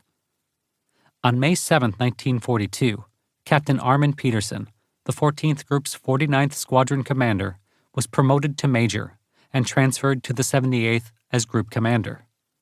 That day also saw the official AAF designation change from Pursuit Group to Fighter Group, with squadrons becoming Fighter Squadrons. First Lieutenant Harry Dayhuff arrived from Naval Air Station, NAS, North Island on May 15th, with 3 of the 4 P-38s that had originally taken off. Second Lieutenant Wendell Sepik had been lost off La Jolla when he flew into a cloud bank, became disoriented, and spun out of the cloud and crashed. Dayhuff soon became the 82nd Squadron's new commander. On June 23rd, the 3 squadrons began operating from Hamilton Field, Oakland Airport, and South San Francisco Airport. Dayhuff recalled, "Our training was hit or miss until Major Peterson organized the group, unified our goals, and set it all down in writing." Ebby, who had been transferred to the group staff, remembered, "During this period, all squadrons were constantly on alert with one flight of 4 pilots in readiness with the planes warmed up and ready to scramble on receipt of orders from Fighter Command. One night, I was out on a flight and we were notified that a Japanese submarine had been spotted off the Golden Gate. We managed to identify the submarine as a fishing boat that was heading back to harbor." The P-38 was such a handful that accidents could happen quickly in the air or on the ground. Group Operations Officer Morris Lee would never forget a visit he made to the 83rd Squadron at South San Francisco Airport, today's San Francisco International. As he walked through the main hangar, he happened to look out the open doors, spotting an out-of-control P-38 that was headed straight at the building. He yelled for everyone to evacuate the hangar as the airplane ran into the structure. I ran around to where the P-38 had crashed into the doorframe of the maintenance hangar. The pilot was a new trainee who had been shooting landings. He managed to open the canopy and raised up the cockpit, crying, "Help me!" Before anyone could do anything, he was engulfed in flames, and the fire caused the ammo to start cooking off. Boxes of .50 caliber and .30 caliber ammunition stored nearby in the hangar started going off. Several planes under repair in the hangar were soon aflame. Fire units from nearby communities took several hours to contain the major conflagration. I can still hear the pilot's helpless cry as he slumped back into the seat behind a wall of flames. This was only one of many fatalities. Lee also recalled. At this time, we were losing approximately a pilot a week to fatal crashes. One I had to investigate north of Hamilton Field had gone straight in from a vertical dive. The two engines required a backhoe to retrieve them from 10 feet in the ground. A jellied mass the size of 2 basketballs was all that was identifiable of the pilot. While squadrons on the West Coast struggled to tame the P-38, Republic's P-47 had begun to come out of the production line at Farmingdale, on New York's Long Island. The USAAF had ordered 171 P-47Bs with an engineering prototype YP-47B delivered in December 1941, followed by the production prototype in March 1942. The first production P-47B rolled off the production line that May. Originally designed to meet the X-109 specification for a single-engine, high-altitude point defense interceptor, the amenability of the airplane to take on roles unforeseen when the prototype XP-47B rolled out of the factory in early 1941, which would guarantee it a place in history as one of the truly outstanding aircraft of World War II, was then unknown. Among the problems pilots soon identified was that the Thunderbolt's sheer size limited ground propeller clearance after raising the tail into a fuselage-level attitude, which made for challenging takeoffs requiring long runways. This meant that pilots had to learn to hold the tail low until close to takeoff speed on the initial run, unlike the procedure for other tailwheel aircraft. Also problematic was the gun installation's tight fit and cramped ammunition belt tracks, which led to jamming, especially during hard maneuvering. Additionally, at high altitude, the ailerons snatched and froze, while control loads were excessive at higher speeds. Power was affected by arcing in the ignition wiring, which was fixed when Republic fitted a pressurized ignition system. This problem would continue when the airplanes were shipped by sea to England, where it was discovered that the engine packing cases had not been sealed tightly, allowing salt air corrosion in the wiring. Teething problems continued. A Republic test pilot was killed when the 5th production P-47B lost control in a dive on March 26, 1942, and crashed due to tail assembly failure after its fabric-covered tail surfaces ballooned and ruptured. This was the first indication that the Thunderbolt's performance brought pilots into the transonic flight regime approaching Mach 1, where they experienced compressibility, a problem never encountered before the P-47 and P-38 flew. Changes on the production line gradually addressed the P-47B's problems. The USAAF quickly followed the initial order with an order for 602 improved P-47Cs. Importantly, metal-covered control surfaces were introduced on the production line to the P-47C in early 1943. Initially authorized on November 20, 1940, the 56th Pursuit Group stood up at Hunter Field, Georgia, on January 14, 1941, with 3 officers and 150 enlisted men. Its component units were the 61st, 62nd, and 63rd Pursuit Squadrons. Following the arrival of more pilots and ground support crews in May 1941, the 56th transferred to Charlotte Army Air Base, North Carolina, where it received 6 AT-6s, 3 Bell P-39Ds, and 5 Curtiss P-40Bs. Pilots concentrated on building flight experience that summer and fall. Following Pearl Harbor, the group went to Charleston Army Airfield in South Carolina, where it was equipped with a full lineup of P-36s. In January, the 56th flew to Mitchell Field, Long Island, to provide air defense for New York City. It soon took possession of 10 Curtiss P-40Es and 4 P-38Es. By April 1942, the group was equipped with P-40F Warhawks. By May 1942, Group headquarters was at Teaneck, New Jersey, while the 64th Squadron took up station at Bridgeport Airport in Connecticut, the 62nd at Bendix Airport, New Jersey, and the 63rd at the Republic Aviation Factory on Long Island. With a squadron at Republic's airfield, it was unsurprising when the newly renamed 56th Fighter Group was selected as the first group to be assigned the new P-47, with the first received in June. The group's proximity to the factory allowed it to serve as an operational evaluation unit for the new fighter. As its members gained experience over the course of the summer, Republic made numerous modifications as a result of unsatisfactory reports from 56th pilots and engineers. The pilots soon found that while the rate of climb was not impressive, high-altitude performance was. Runs at 400 miles per hour were easily obtained at 30,000 feet. It could also dive faster than nearly every other fighter due to its weight. However, diving from high altitude needed caution. 2 pilots were killed when they failed to recover from high-altitude dives. Among the pilots reporting to the group that summer was Second Lieutenant Robert S. Johnson. Born in Lawton, Oklahoma in 1920, at age 8 he had seen the Air Corps flight demonstration team, the Three Musketeers, led by Captain Claire Chenault, perform a routine with their P-12s roped together. He later wrote, "I turned to my father as we walked back to our car and told him I was going to be an Army fighter pilot when I grew up, and I was going to be the best one." On November 11, 1941, he was sworn into the Air Corps as a member of Class 42F and was commissioned with his wings on July 9, 1942. Though he had requested assignment to fly the A-20 and was classified as a bomber pilot on graduation, he found himself assigned to the 56th Fighter Group. While the 4 P-38 equipped groups spent the first half of 1942 in training, the 31st Fighter Group was notified that it was going to England on May 17th, becoming the first U.S. fighter unit to arrive in England in June. AAF planners planned to send fighters to England by air and determined the P-39 could fly transatlantic in stages from Newfoundland to Greenland, then on to Iceland, and then northern Scotland. All that was needed was for the diminutive fighter to strap on the new 175-gallon ferry tank recently developed for the P-38.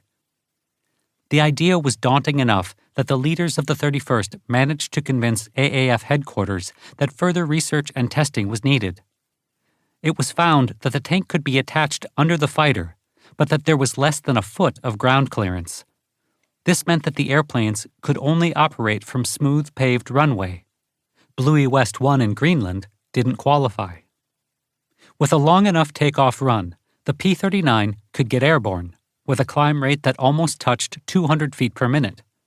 The big problem was in the air. The tank had no internal baffles, which meant that fuel sloshed fore and aft or side to side with the slightest movement, and such sloshing amplified the maneuver that had caused it. Control was marginal at best. One experienced pilot flew into a cloudy patch where the oscillation of the fuel caused the airplane to maneuver wildly enough to topple his artificial horizon. The resulting out-of-control crash was fatal. A second, similar event was almost fatal, but the pilot was able to force open one of the cockpit doors and bail out at the last moment. It was decided that P-39s would travel by ship. The group's ground echelon arrived in Scotland on June 9th, after a 5-day voyage from New York aboard the Queen Elizabeth. The next day, they took a 14-hour train ride to their new airbase, Atcham, in Shropshire, where they were surprised to discover 48 Spitfire 5B fighters waiting for them, rather than the familiar P-39s. RAF Fighter Command had managed to convince 8th Fighter Command's leader, Brigadier General Frank O'Driscoll Monk Hunter, that the P-39 could not survive in the European combat environment. the pilots were buoyed by a telegram from Hap Arnold that read, "You've been chosen to be the spearhead of the United States combat forces in the European theater of operations. Congratulations, and good luck." Traveling aboard HMS Ramapura over 13 days, they arrived a week after the ground echelon. The conversion did not go easily. Several Spitfires were soon written off, including 4 on June 28, 1942. The first flying fatality was recorded the next day, the cause being engine failure on takeoff. The week after a celebration of Independence Day on July 4th, the group and squadron commanders were sent to fly with the 412 Squadron of the Royal Canadian Air Force, RCAF, for operational experience. While the 31st found its feet in England, the 52nd Group arrived in Northern Ireland. Its men needed more training and remained there while they too were given Spitfires rather than the Airacobras they had spent the previous 5 months mastering. By July 14th, 21 of the 31st's Spitfires had been written off in training. Fortunately, enough replacements arrived to present the group in full when King George VI and Queen Mary arrived for a visit on July 16th. On August 1st, after the group leaders returned from flying with the Canadians, the group moved to Tangmere in East Anglia, where it would finally go to war. A further reorganization saw the group broken up, with the 307th Squadron sent to Biggin Hill and the 308th to Kenley, while the 309th remained at Tangmere. Each squadron became a 4th Squadron in the 3-Squadron RAF wing, based at the 3 different fields, to gain more experience before operating together. While the 31st learned the Spitfire, an event occurred that would have a profound effect on the way that 8th Bomber Command would operate in the coming air campaign. To date, the Americans had been following RAF experience and basing operational decisions on that information. As a result, RAF Bomber Command expected that 8th Bomber Command would join them in the nightly air war over German cities, while RAF Fighter Command expected 8th Fighter Command to reinforce their efforts. This thinking came to an abrupt halt with the arrival on June 18th of Major General Carl Toohey Spaatz, with orders to establish the headquarters of the 8th Air Force at High Wycombe. Spaatz had demonstrated his combat command ability over the Argonne Forest in the fall of 1918, during which he shot down several German airplanes despite flying a Salmson 2A2 bomber. Throughout the interwar years, he had been at the leading edge of technical development in the Air Corps, setting several records along the way. He had the full confidence and backing of his closest friend, Hap Arnold, Chief of Staff of the Army Air Forces. Spaatz was one of a handful of U.S. AAF leaders with the moral authority to win the fight over an independent role for the AAF against the RAF leadership and Churchill. His assignment from Arnold was to integrate the American daylight offensive as an equal to the British night offensive, not in a subordinate role. This was a battle that would continue through the next 17 difficult months as 8th Bomber and Fighter Commands struggled to make the daylight offensive successful. While the pilots of the 31st were getting ready to go to war, the 1st and 14th Groups, the most experienced of the 4 P-38 groups formed, were notified that they were moving to England now that 2 B-17 groups were there and close to being operational. Given the P-38's range with one normal 160-gallon tank and one 175-gallon ferry tank under wing, it was planned that they would fly to Europe. The 1st Fighter Group began flying aircraft to England on June 27, 1942, with formations of 6 to 8 P-38s, each escorted by a B-17 providing navigation over the North Atlantic route, which started at Presque Isle, Maine, flying on in stages to Goose Bay, Labrador, then to Bluey West 1 in southern Greenland, on to Reykjavik, Iceland, with final destination at Goxhill, England. On July 15th, 6 P-38Fs from the 94th Squadron and their 2 B-17 escorts were forced down on the Greenland ice cap. Although all personnel were recovered safely, the aircraft were left behind and the plan to send fighters by air was abandoned. The 1st Group moved to England by ship in late July, followed by the 14th in August. The 309th Squadron became the first U.S. AAF fighter unit to see action in the European theater of operations ETO, on August 9th. The squadron was on a training flight when it was notified that there were FW-190 fighter bombers in its area. Squadron Commander Major Harrison Thing spotted one German fighter when it streaked past and chased it, pressing the trigger to become the first USAAF fighter pilot to open fire on the enemy in the ETO. Later that afternoon, the squadron accompanied the RAF wing it was assigned to on a sweep over France, where the enemy ignored it. August 17th was a red-letter day in the history of the 8th Air Force. 18 B-17Es from the 97th Bomb Group, 6 each from the 340th, 341st, and 342nd Bomb Squadrons, took off from their bases at Polbrook and Grafton Underwood in Northamptonshire at 15:30 hours, on the first bombing mission mounted by the USAAF in the ETO. 8th Bomber Command Leader General Ira C. Eaker had originally ordered the mission be flown on August 10th, the day after the 97th Group was declared operational after training for a month following its arrival in the United Kingdom in late June. The general was immediately confronted by an enemy the bombers would contend with to the end of the war: English weather. The field was covered in fog so dense one could not see the runway from the hardstands. The fog hung around for the next 6 days, only clearing unexpectedly on August 17th. The target for the dozen bombers of the main force was the Sotteville-les-Rouen railroad yards in Rouen, the largest and most active railroad yard in northern France, while 6 more made a diversionary strike. The lead ship was B-17E 41-2578, Butcher Shop, flown by 340th Squadron Commander Major Paul Tibbets, who would fly a second historically important mission 3 years later in the Pacific as commander of the B-29 Enola Gay, with 97th Group Commander Colonel Frank A. Armstrong, Jr. flying B-17E 41-9023 Yankee Doodle. Lead ship of the 341st Squadron was Brigadier General Ira C. Eaker. The 340th and 341st Squadrons arrived over Rouen at 23,000 feet and dropped 19 tons of bombs on the target between 1739 and 1746 hours, while the 6 B-17s of the 342nd Squadron flew along the French coast as a diversion. Accuracy was good. One of the aim points, the locomotive shops, was destroyed by a direct hit. The overall results were moderate. First Lieutenant Levon L. Ray aboard Butcher Shop was the group lead bombardier. He later recorded the mission in his diary. 12 ships with Colonel Anderson and our crew in the lead ship took off from Grafton Underwood on the first all-American high-altitude daylight raid of this war.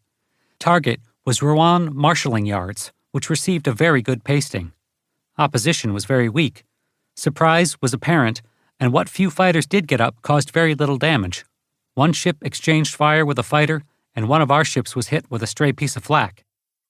Among the German pilots who intercepted this first mission, but did not attack the heavily armed bombers, was Oberleutnant Egon Meyer and his wingman, Lieutenant Georg Peter Eder of Jagdgeschwader II, JG-2, 2nd Fighter Wing.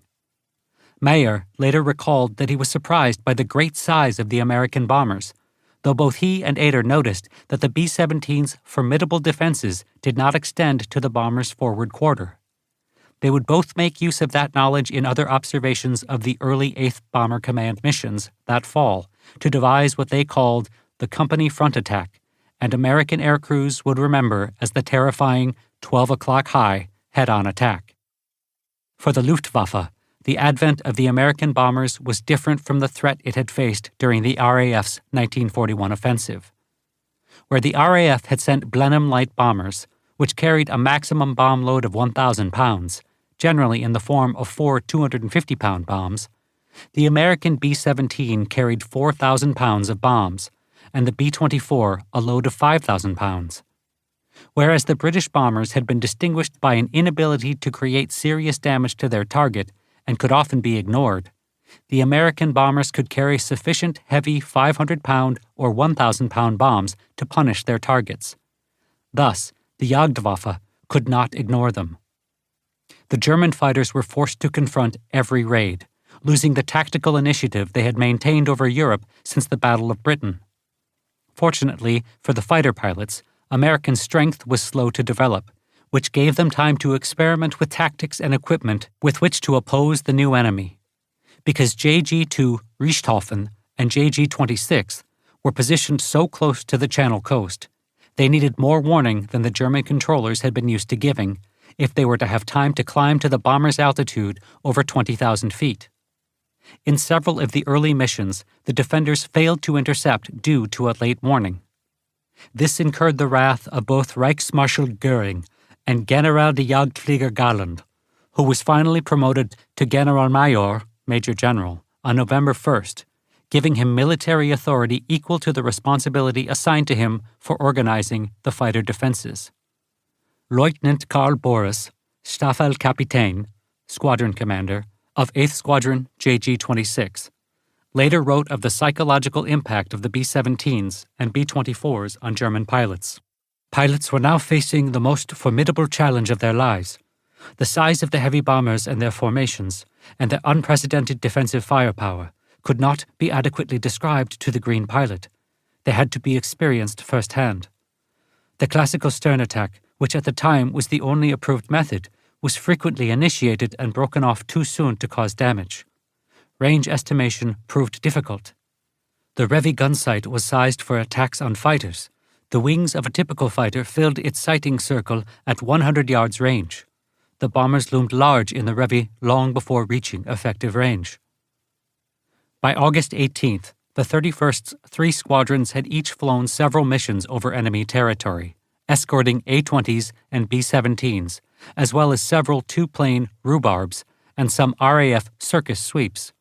Rhubarb involved 2 aircraft at low level attacking targets of opportunity, usually in bad weather, to preclude interception. Circus was an escorted bomber mission into Europe in the war's early days. That evening, the group was declared operational. Its pilots would fly their first mission as a full American-only group the next day, when their baptism of fire would find them flying cover for the Dieppe raid. The pilots were called to readiness at 0320 hours on August 19th.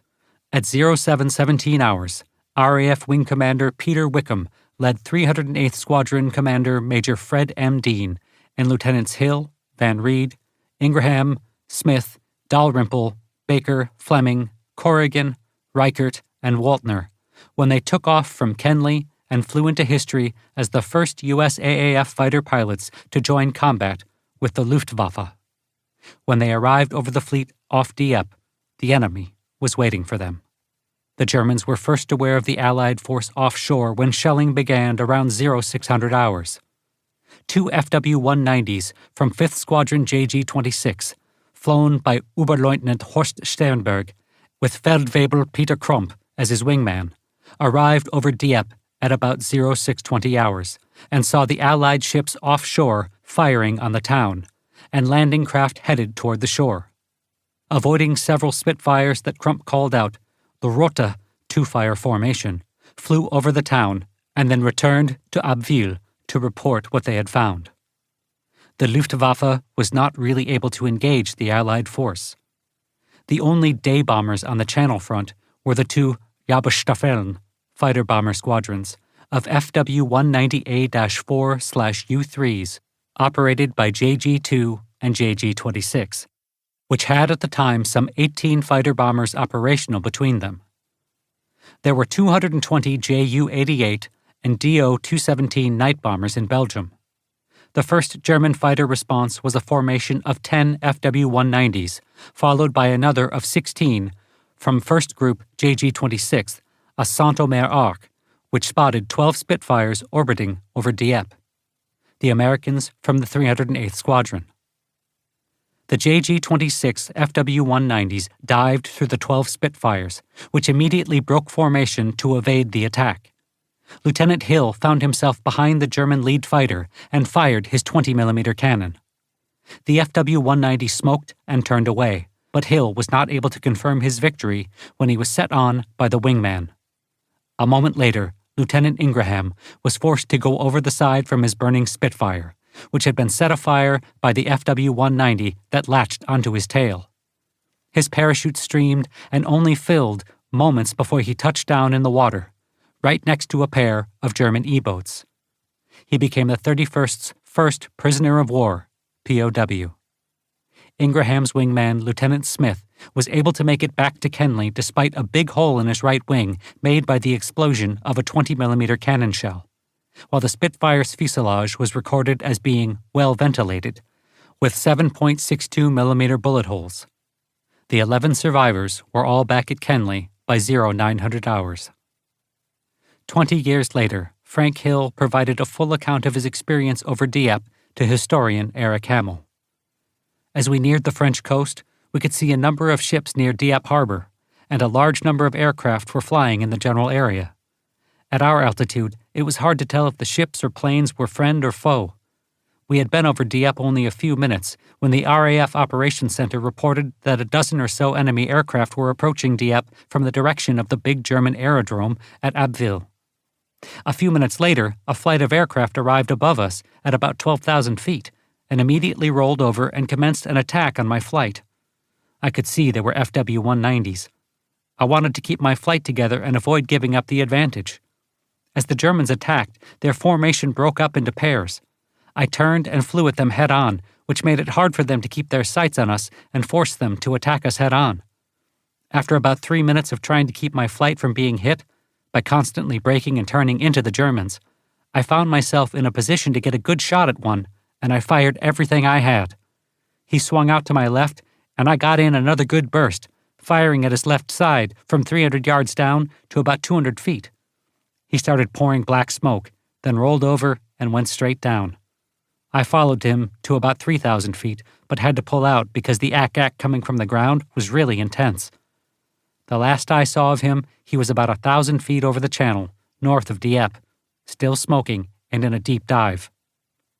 Since neither Hill nor anyone else saw the FW-190 crash, he would receive credit for a probable. In fact, Oberleutnant Schmidt had attempted to break away using a split S, a diving turn to reverse direction. With insufficient recovery altitude, he crashed into the channel, the first German fighter shot down by an American pilot in a USAAF fighter. Meyer Pips Priller's 3rd Group JG-26 at Wevelgem in southern Belgium sent 2 Staffeln squadrons off at 0700 hours, but they failed to make contact with any Allied fighters. 2nd Group JG-26 launched the first large response with the entire Gruppe group taking off from Abbeville and Amiens at 0750 hours. The Staffelkapitän of 5th Staffel, Lieutenant Wilhelm Ferdinand Wutz-Garland, Adolf Garland's middle brother, was in the lead, upset that his regular Schwarze 8 FW-190A-4 had been damaged earlier by flak when flown by Crump on the initial reconnaissance. The Gruppe arrived over Dieppe at approximately 0830 hours, where it broke into Staffel formations and took on the orbiting Spitfire cover. The 309th Squadron's first mission of the day set off from Tangmere at 0754 hours. They arrived on the scene at around the same time as the 2nd Group JG-26 formation and were immediately engaged by enemy fighters in the middle of what was shaping up to be the biggest air battle of the war to date. The 309th's First Lieutenant Juncken scored the first officially credited U.S. victory, an FW-190 that was among the Staffel of Vergers that dived on the star-marked Spitfires. All U.S. Spitfires survived the fight and returned safely by 0930 hours. 2nd Group JG-26 returned to their bases at 1040 hours, with the pilots claiming a total of 27 Spitfires shot down in the various individual battles that had raged over the invasion fleet. The 307th took off from Biggin Hill at 0950 hours, with Wing Commander Thomas leading Squadron Commander Major Marvin L. McNichol and 10 other Americans.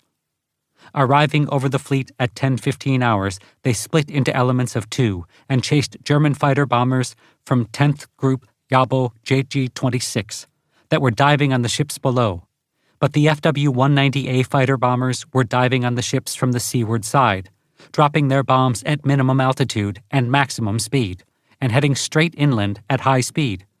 The Spitfires had no chance of catching them.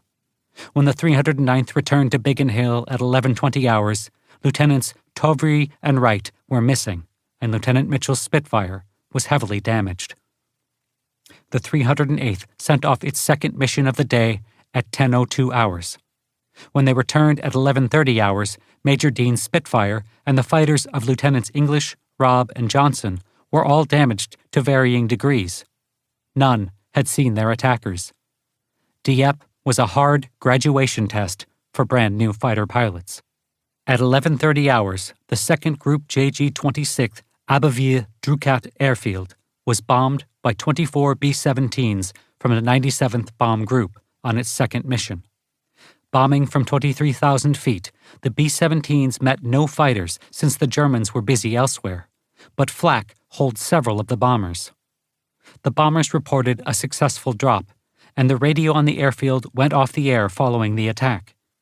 The German air operations were not affected, since 2nd Group JG-26 was able to operate from the satellite airfields at Cambrai-Epinois, Ligecourt, and Amiens. Lieutenant Ray recorded the mission in his diary that night. 24 ships attacked Abbeville Airdrome in support of the Dieppe Commando raid. It was very successful, some flak, but few fighters. We hit the radio station and knocked it out, and diverted the fighters from Abbeville further inland. 2 enemy ships taking off disappeared in the smoke of one bomb. Colonel Anderson flew with us again as lead ship. Further missions were flown throughout the day. The British radio monitors were impressed by how calm the German controllers sounded as they vectored the FW-190s and BF-109s onto the Allied fighter formations. The Germans did not consider it necessary to involve any other units, but JG-26 and JG-2. After the initial Gruppe strength mission, 2nd Group JG-26 operated at Stoffel strength through the rest of the day. The Jabo-Staffeln of both Geschwaden wings made repeated attacks on the ships offshore, with 2 FW-190A-4/U3 from 10th Squadron Jabo JG-2 hitting and sinking the Royal Navy destroyer HMS Barclay with 500-kilogram bombs. The 307th final mission took off at 16:05 hours, with Major McNichol leading Captains Zimlick, Robertson, LaBrèche, and Lieutenants Collinsworth, Throop, Wisenant, Wooten, White, Dugan, Mitchell, and Leggett. The fleet was already turning away from France, having evacuated the Canadian survivors of the raid that made it off the beach. 4 FW-190s attacked the Spitfires, and Wisenant and Wooten chased after them, opening fire on the leader, who caught fire and disappeared, pouring black smoke. Captain Robertson and Lieutenant White chased a second 190. After several bursts, the enemy fighter went straight down on fire, though neither American could stick around to witness the final outcome, when 4 more FW-190s showed up. At the end of the day, Lieutenants Tovry, Collins, Wright, and Dabney were missing, and Lieutenant Wells had been fished out of the channel by an RAF rescue launch, drowned after having struck his head when he attempted to ditch his Spitfire into the water. Lieutenant Junkin, the first official American victor, had been badly wounded in a fight on a later mission. The final credits gave the 307th's Captain Robertson 1 FW-190 destroyed, Lieutenant White 1 FW-190 probable, and Lieutenant Wisenant 1 FW-190 probable. For the 308th, 1 FW-190 probable was credited to Lieutenant Hill. The 309th's Major Thing was credited with a probable, while Captain Thorson and Lieutenants Biggard and Payne shared a DO-217 damaged, and Lieutenant Junkin had 1 FW-190 destroyed. Overall, the results of the 31st's participation in what had become indeed the biggest air battle of the war to date was a good first show for an inexperienced unit. At 17:24 hours, Woest-Galand, with Peter Kromp, forgiven for damaging his fighter and now flying as his wingman, led 5th Staffel on a freie Jagd, free hunt, a fighter sweep similar to a U.S. ramrod, a fighter sweep by a squadron or group looking for targets of opportunity, to Dieppe. Crump remembered that the town was now deserted, with some British tanks and other equipment abandoned on the beach following the withdrawal of the Canadian troops earlier that afternoon, with the only other evidence of the day's battle being the destroyed houses along the beach and the corpses of British soldiers floating in the water. Minutes later, they spotted an RAF rescue launch headed west and strafed it. The boat evaded the first run, zigzagging at top speed. On the second run, its bow wave disappeared under the hail of fire and the boat quickly sank. No survivors were spotted. Overall, all three Gruppen of JG-26 had flown 377 sorties during the day in 36 missions. They claimed 40 Spitfires that were later confirmed, and 11 probables. JG-2 claimed 42. The Allies claimed 47 FW-190s, 3 BF-109s, 33 DO-217s, 8 Ju-88s, and 5 HE-111s shot down. Actual German losses were 14 fighters from JG-2 and 6 from JG-26, with a total of 14 pilots lost. The RAF recorded 71 pilots and 10 aircrew killed or missing, and 106 aircraft failed to return, including 88 fighters. The German claims were much closer to reality. The next day, Major McNichol led Circus 206, a diversionary sweep that flew as far inland as Saint-Omer, 1st Group JG-26's main base. Unfortunately, after the big day before, the Luftwaffe was uninterested in the 20 Spitfires. On August 21st, Wing Commander Thomas led the 31st on Circus 209, a sweep to Ostend. Nothing was seen until the end, when 6 FW-190s were spotted below just before it was time to turn for home. Pilots called them out as the 4 fighters ran away inland, but Thomas came on the radio and pointed out 60-plus FW-190s that were climbing to their altitude from inland. Clearly, the first 6 were bait to draw the Spitfires back inland, while the large formation cut them off from getting home. As they followed Thomas back toward the channel, Lieutenant Wisenant's flight of 4 reefed around and pointed their noses at the trailing Germans, who all turned and ran while out of range. Over the rest of the month, the American Spitfires, again flying with their British mates, made several appearances over the Channel and northwestern France, but the Germans refused to be goaded into action.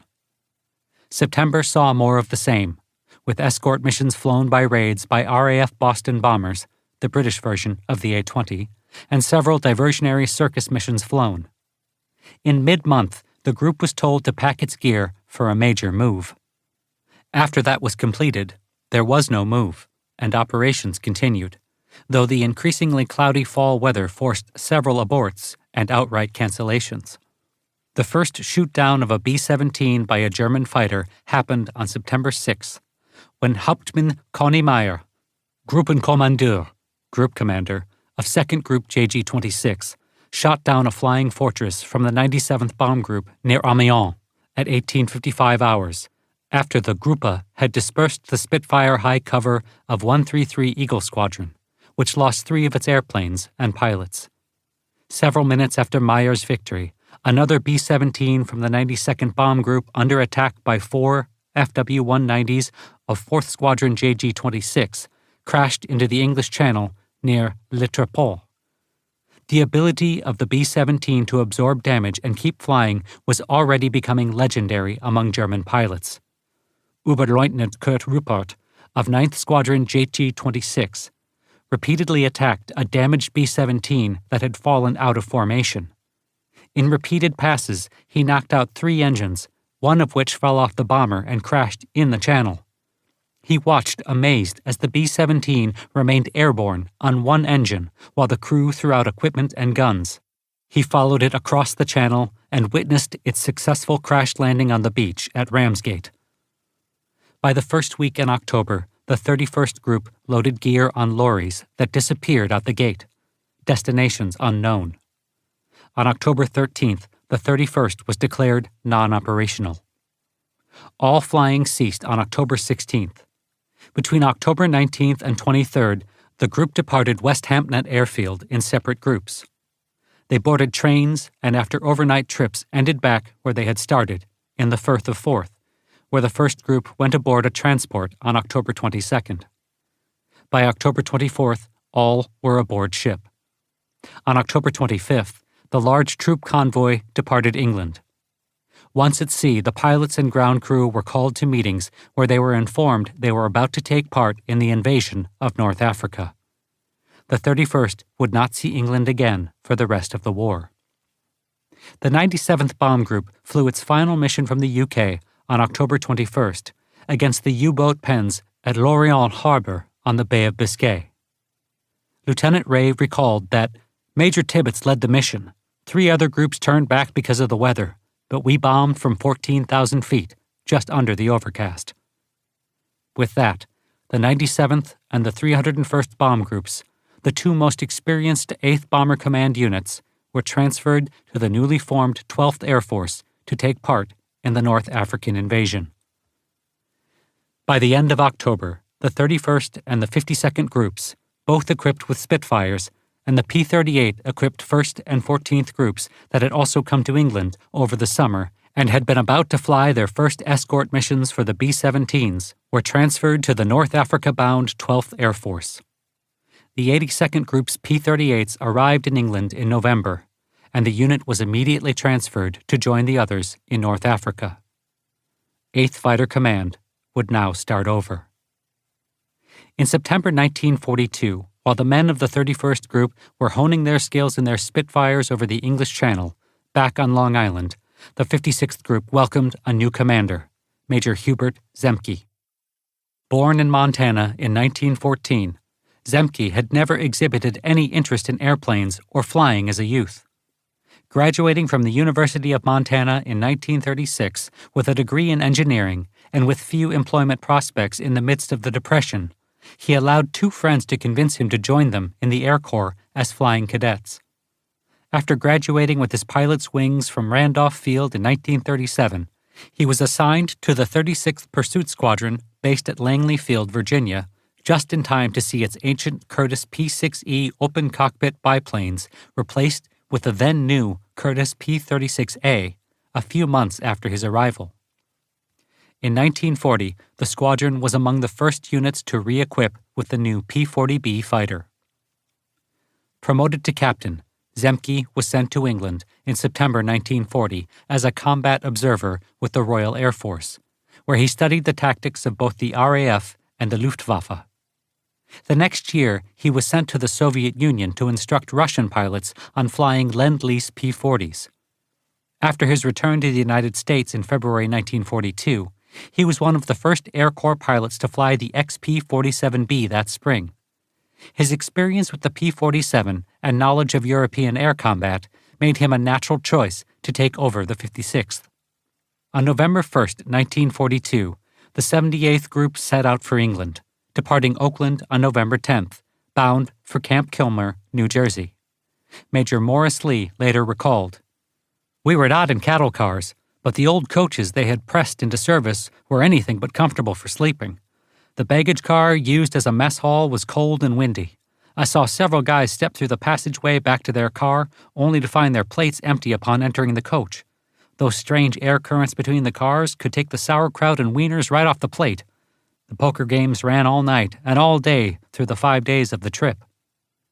Robert Eby remembered their arrival at Camp Kilmer on November 15th. Colonel Armand Peterson believed in advanced planning. Before we left, we salvaged 2 large crates used for film developing machines. The pilots and crews all chipped in and bought enough American booze to fill the crates, which were cleverly marked and shipped off with the other equipment. There must have been some breakage en route, as only 1 crate was eventually delivered in England.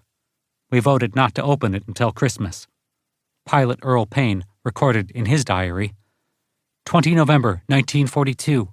Had my last typhus shot today, the worst of the 3, the most painful. They gave the whole barracks a 5-minute physical today. It is a prerequisite for overseas shipment, and they do everything they can to not find anything wrong with a person. 2 ahs, a cough, and a bend over forwards, spreading the buttocks. On November 23rd, the men went aboard RMS Queen Elizabeth with 12,000 other American soldiers, sailors, and flyers. French flyers, British flyers, and 300 nurses. Pilot Jack Miller remembered. The big disadvantage to being on a limey ship was the chow. It would take hours to sweat out a chow line, which wound its way down 4 flights to the mess deck. When the line got far enough that the familiar smell of mutton would waft upstairs, I just returned to the cabin. My main diet was Nestle bars and Pepsi Cola. At night, one of the cooks would come around with a box of ham sandwiches, just 2 slices of bread and a slab of ham. I never tasted better sandwiches in my life. No one asked any questions about where he got the ham. They were so glad to get edible food. He must have made a fortune off us. The group arrived in Scotland on November 29th, and the next day headed for their new base. Jack Miller was amused by the English railways. Every station we came to, smiling ladies came along the cars passing out hot tea and crumpets, which tasted mighty good after living on chocolate bars and Coke for 5 days. The afternoon was bright and sunny, and we passed through some very beautiful country of rolling hills and woodland. Everyone started to think this wasn't going to be half bad. But we learned later, when the sun shines here, it is a rare occasion. The 78th arrived at Gox Hill at 0130 hours, November 30th, 1942. Unofficially named Goat Hill, 8th Air Force Station number F-345, Gox Hill Field, had been built by the RAF in 1941, and new USAAF units received ETO indoctrination there beginning in August 1942. Earl Payne recalled Nissen Hut living as 16 beds and 1 teeny-weeny coal stove, no latrines or water within a mile, with 25-watt bulbs for illumination. The sun hardly ever shone, and the days were short, and lately it was very cold and windy. Mutton was soon replaced by Spam. Morris Lee remembered. One group member got a Christmas present from home. When he opened it, he found a 10-pound can of Spam. He was said to have contemplated suicide, but was talked out of it. To add insult to injury, his friends and family had to pool their ration coupons back home to buy it for him. While the 78th was traveling to England that November, the 56th Bob Johnson was one of the pilots who learned about the P-47 and compressibility the hard way. As he later wrote, he was at 33,000 feet when he decided to find out why the pilot's manual expressly forbade power dives from high altitude. I pushed over, and in a matter of moments the airplane was shaking so hard the stick came out of my hand. I grabbed it and tried to regain control, but things only got worse. As I passed through 10,000 feet with no sign of any change, I literally placed my feet on the instrument panel to give myself leverage to try and pull the stick back. Suddenly, as the altimeter went through 5,000 feet, the shaking stopped, and suddenly the nose came up so sharply I had to push forward to avoid stalling out. Badly shaken, he went back to Farmingdale and landed, hoping no one would notice. The event was discovered when the crew chief found the fabric elevators nearly destroyed. Since the group was short of pilots and now under orders to prepare to move to England, Group Commander Zemke didn't throw him out of the group. Around the same time that Johnson had his near-death experience, Lieutenants Harold Comstock and Roger Dyer of the 63rd Fighter Squadron got into similar compressibility dives while flying 2 of the first P-47Cs equipped with metal rudders and elevators, which allowed them to reach unprecedented speeds in the region of 500 miles per hour. Republic's publicity department took advantage of the incident to proclaim that they had come near to the speed of sound. By the end of 1942, most of the P-47's troubles had been worked out. The 56th was alerted for overseas movement on November 26, 1942, and ceased flying operations. On December 28th, it moved to Camp Kilmer, New Jersey, and on January 6, 1943, it sailed from New York City aboard the RMS Queen Elizabeth for Scotland, arriving 7 days later on January 13, 1943. Chapter 4. Yanks in the RAF. September 29, 1942, saw a driving rainstorm over East Anglia. At Debden, a pre-war RAF base, 65 young Americans lined up in formation in the soaking rain. Over the previous month, they had exchanged their former RAF blues for new tailor-made pinks and greens, while in London to take their officer's oath of allegiance to the United States. James A. Goodson, who had only recently joined what was now the 336th Fighter Squadron, later recalled, "We couldn't understand why they had to have us out in the rain when we could have held the ceremony inside one of the hangars. It was the first of many run-ins we would have with the strange and unexplained ways of the U.S. Army's bureaucracy." For the USAAF and 8th Fighter Command specifically, these men were a godsend, since the one thing America's industrial plant couldn't provide was an entire fighter group composed of pilots with combat experience on the crucial Channel Front. Previously, the pilots had been members of 71, 121, and 133 squadrons, RAF, known to the public as the Eagle Squadrons.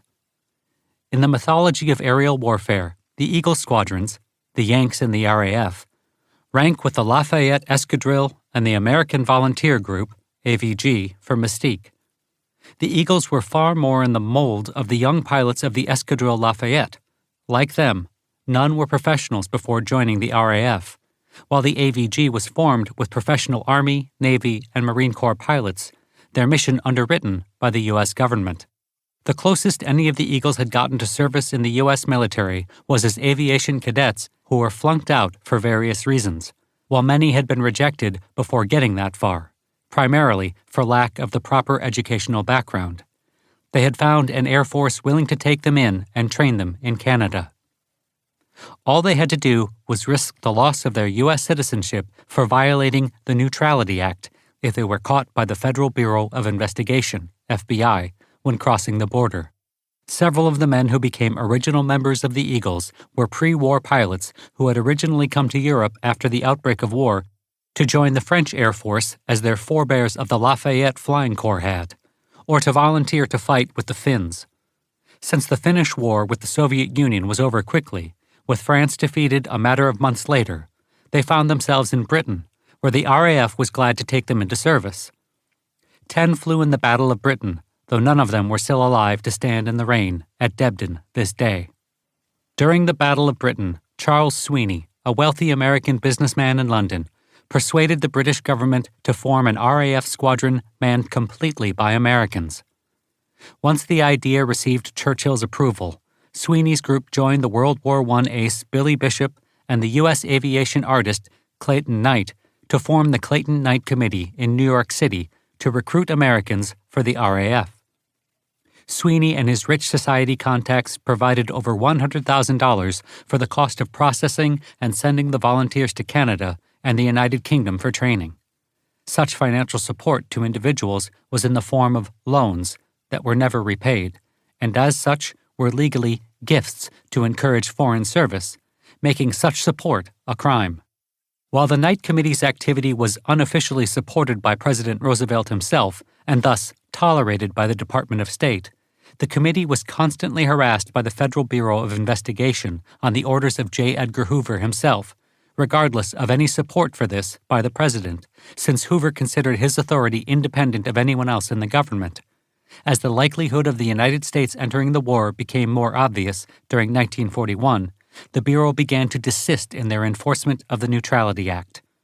By the time the United States entered the war, the Knight Committee had processed 6,700 applications from Americans to join the RCAF or RAF, though 86% of the applicants were rejected, with only about 1,000 actually joining the RAF. Of those 1,000 volunteers, only 244 served in the Eagle Squadrons. A unit like the Eagle Squadrons attracted adventurous types, and the Eagles, in both their RAF and USAAF editions, had more than their share of memorable characters in their ranks.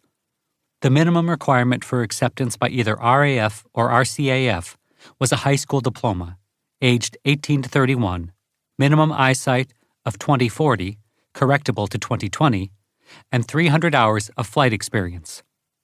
As then, 19-year-old Barry Mahon recalled, "I had about 70 hours actual time in Piper Cubs and padded my logbook with 230 hours in a Spartan Executive as complex aircraft experience to get to 300. When I got to Canada, the first day I was on the field, they told me that with my experience, they'd just send me off in a Harvard. I was convinced I was going to die, but somehow I managed to climb up into that cockpit, got airborne, flew around the pattern, and put it back on the ground in one piece. Fortunately, they noticed my lack of ability and decided I was in need of more training, though my instructor later told me he admired my guts for trying." The 1st Eagle Squadron, 71, was formed in September 1940 at Church Fenton. Originally, it was considered that the squadron might fly the American Brewster Buffalo fighter, and several were delivered to the field. Fortunately, the poor performance of the export version of the Buffalo obtained by the RAF was quickly apparent, and the squadron re-equipped with hand-me-down Hurricane 1 fighters that had served in the Battle of Britain in November.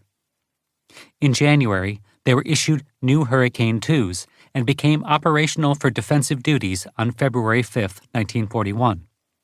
Among the original pilots was Chesley G. Peterson, who found his way to the RAF after being flunked out of Army Air Corps pilot training during ground school in early 1940. While working at Douglas Aircraft, he learned of the Clayton Night Committee and applied for the RAF that spring. Following flight training, he arrived in the United Kingdom in December and was immediately assigned to 71 Squadron. Demonstrating talent in the air, Peterson was promoted to flight lieutenant in May, with command of B Flight, the first American in the squadron to join the RAF leaders in a command position. By June, they had shown themselves capable and joined the Hornchurch Wing in 11 Group on the Channel Front. By August 1941, the Hurricanes were exchanged for hand-me-down Spitfire IIs. Peterson was promoted to command the squadron at the end of August, only weeks past his 21st birthday, the first American to command an Eagle squadron. When the Eagles were taken into the USAAF 14 months later, he was promoted to Group Executive Officer as a 22-year-old lieutenant colonel and became Group Commander 6 months later, promoted to colonel that summer of 1943 at age 23, the youngest full colonel ever in U.S. service. The 2nd Eagle Squadron, 121, was formed in January 1941 at Curtin-on-Lindsey and was declared operational in July. The 3rd and final Eagle Squadron, 133, was formed that July at Coltishall and became operational in August. By that fall, 71 had re-equipped with the Spitfire V, followed by 121 in November, after both squadrons had briefly flown hand-me-down Spitfire IIs for a month each. 133 re-equipped with Spitfires in January 1942. The three squadrons only flew together for the first time during the Dieppe raid on August 19, 1942. 71 Squadron claimed one Ju-88, 121 an FW-90, with Victor Barry Mahan shot down moments later while shooting down a second 190 to become a POW. 133, now operating with the Debden Wing, claimed 4 FW-190s, a Ju-88, and a Do-217, with Pilot Officer Don S. Gentile claiming the Do-217 and 1 FW-90 to open his score. 6 Spitfires were lost, with 1 pilot taken prisoner and 1 killed. In light of its excellent performance at Dieppe, 133 Squadron was promoted to flying the new Spitfire 9, while the pilots completed their transfers to the USAAF. Unfortunately, on September 26, 1942, 11 of 12 brand-new Spitfire 9s were lost while escorting B-17s to bomb Morlaix, France. Unforecast strong winds, reaching 40 knots, blew them further south in the cloudy skies than expected.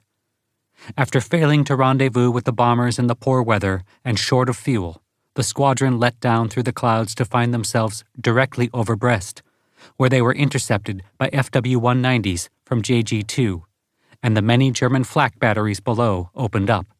4 Eagles were killed, First Lieutenant William Baker and Second Lieutenants Gene Neville, Leonard Ryerson, and Dennis Smith, and 6 became POWs after bailing out of their stricken fighters.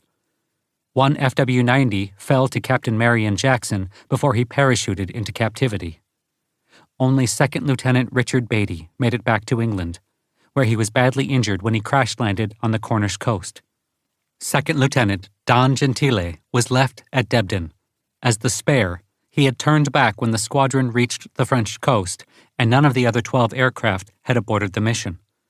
The escort was also composed of 64 Squadron RAF and 401 Squadron RCAF, which never rendezvoused with 133 in the poor weather. Australian ace Tony Gaze, 64's commander, was relieved of command following the mission for insufficient preparation of the mission and mistakes during its execution. Negotiations between the RAF and USAAF over transfer of the 3 Eagle squadrons had commenced shortly after Ira Eaker had arrived in the UK in January 1942. Inter-service bureaucracy took nearly 9 months to straighten out. President Roosevelt had to formally pardon each pilot for violating the Neutrality Act in order for them to meet the qualifications for an American commission. Since none of the pilots had completed USAAF flight training, there were additional negotiations for the USAAF to certify that the RCAF and RAF flight training standards met U.S. standards so they could be issued USAAF pilot wings. A seemingly minor point regarding authorization for the pilots to wear RAF wings on their U.S. uniform took 3 months to resolve in favor of a slightly smaller version of the RAF symbol being worn on the right breast of the uniform jacket, opposite the silver USAAF wings.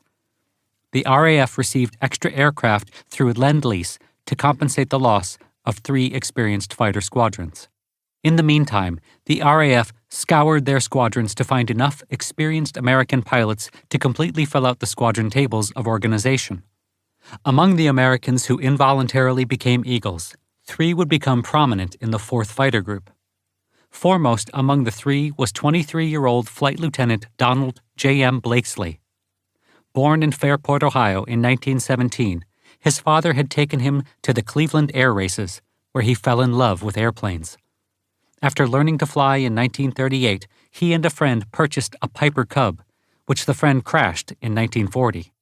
Unable to meet the educational requirements to join the Air Corps, Blakesley joined the RCAF through the Night Committee and trained in Canada.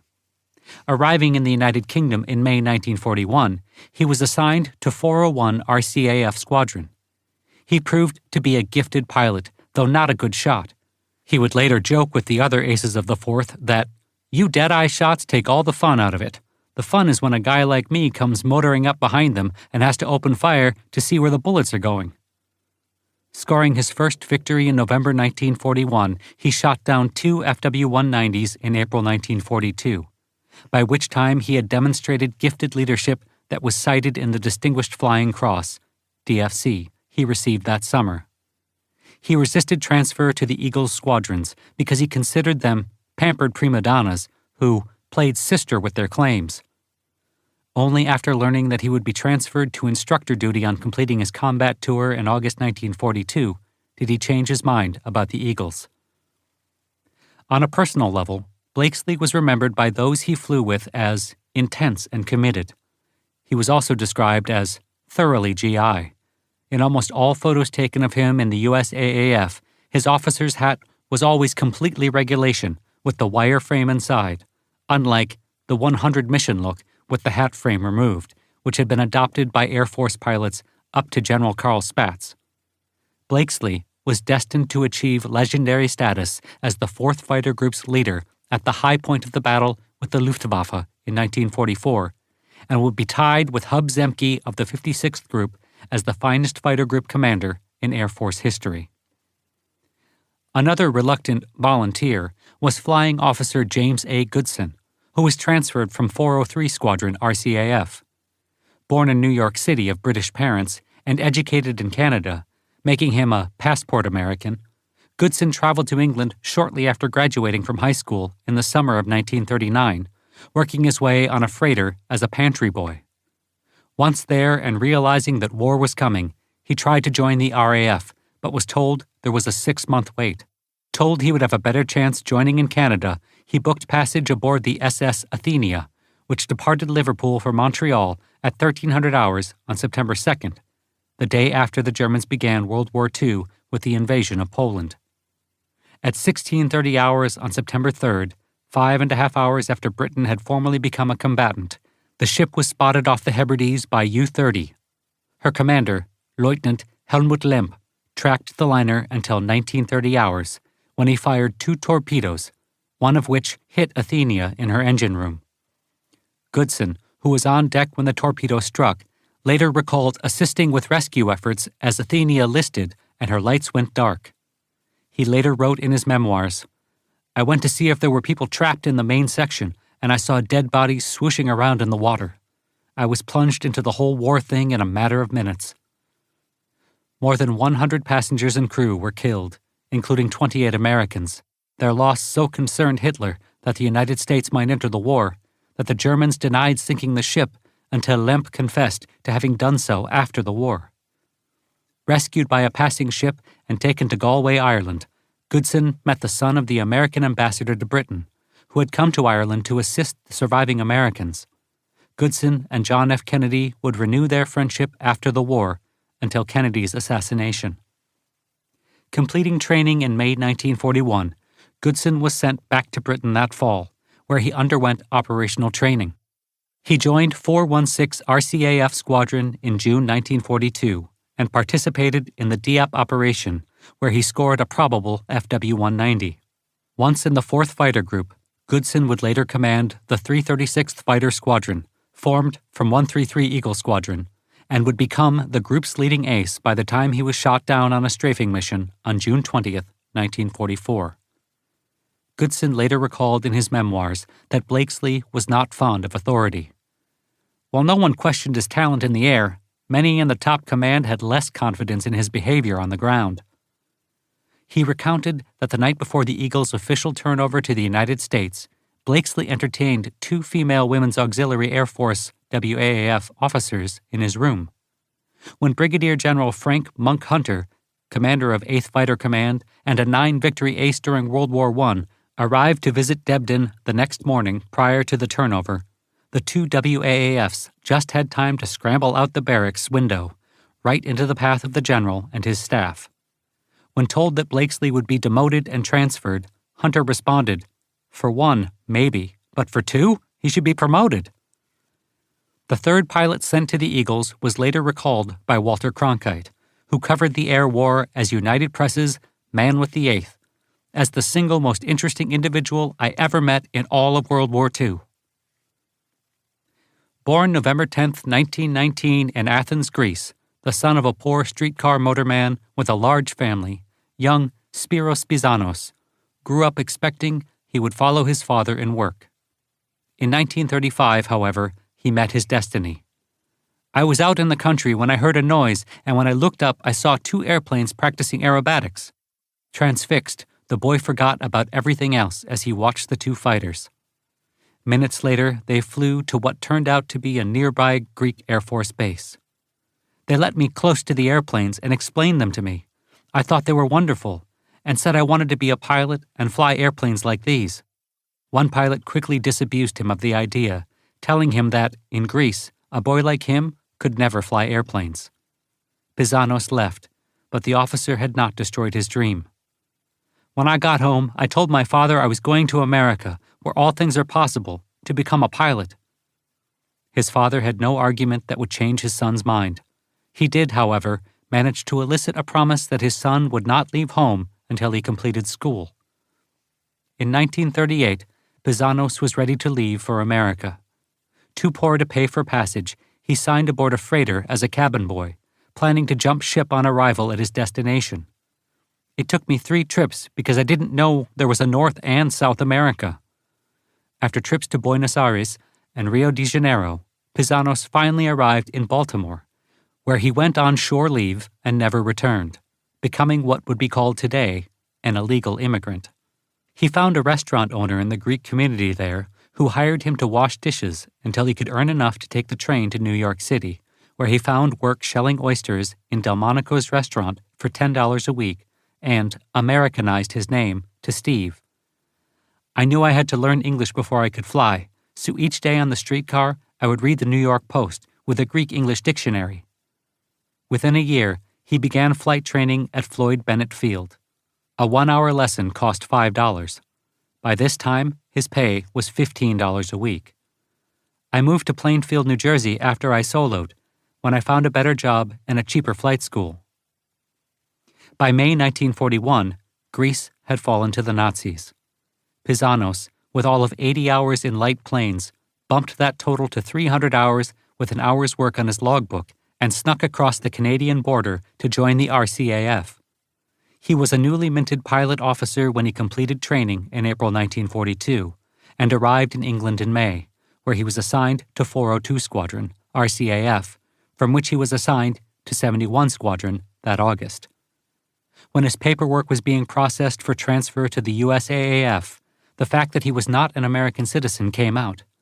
American Ambassador John Winant learned that Congress had just passed a law allowing an immigrant who joined the armed forces to gain immediate citizenship.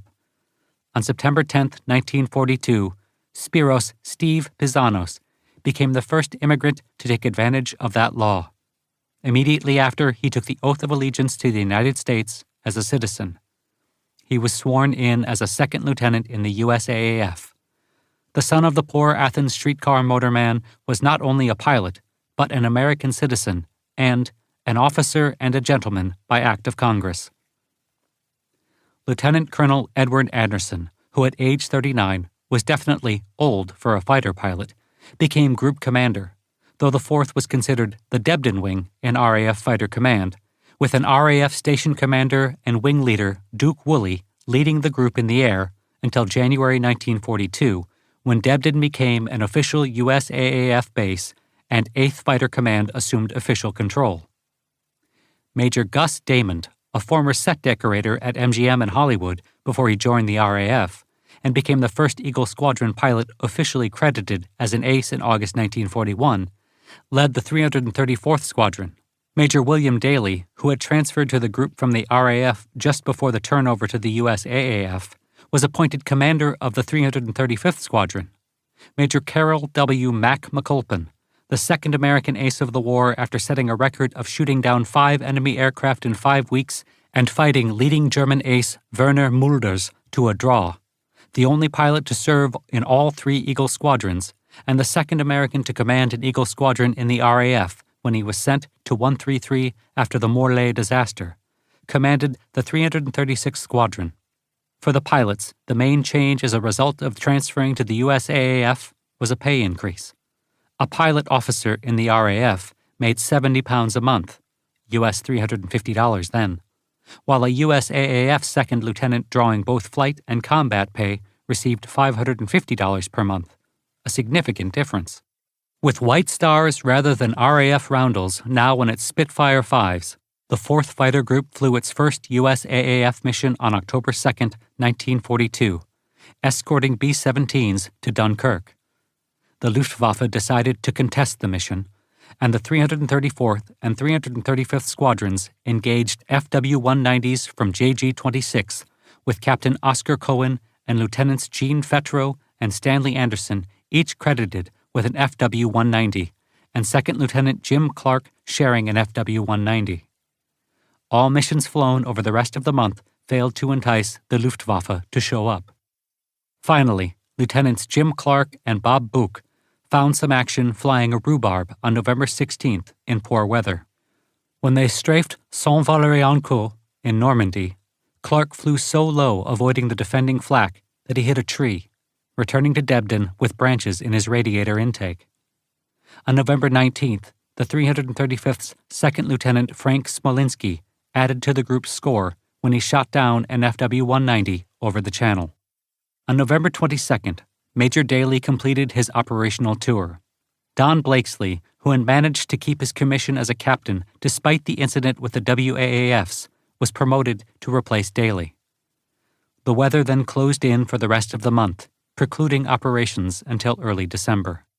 The 4th flew a group-strength rodeo, a non-escort mission by a squadron or group, fighter sweep along the French coast on December 4th, which the Luftwaffe again ignored.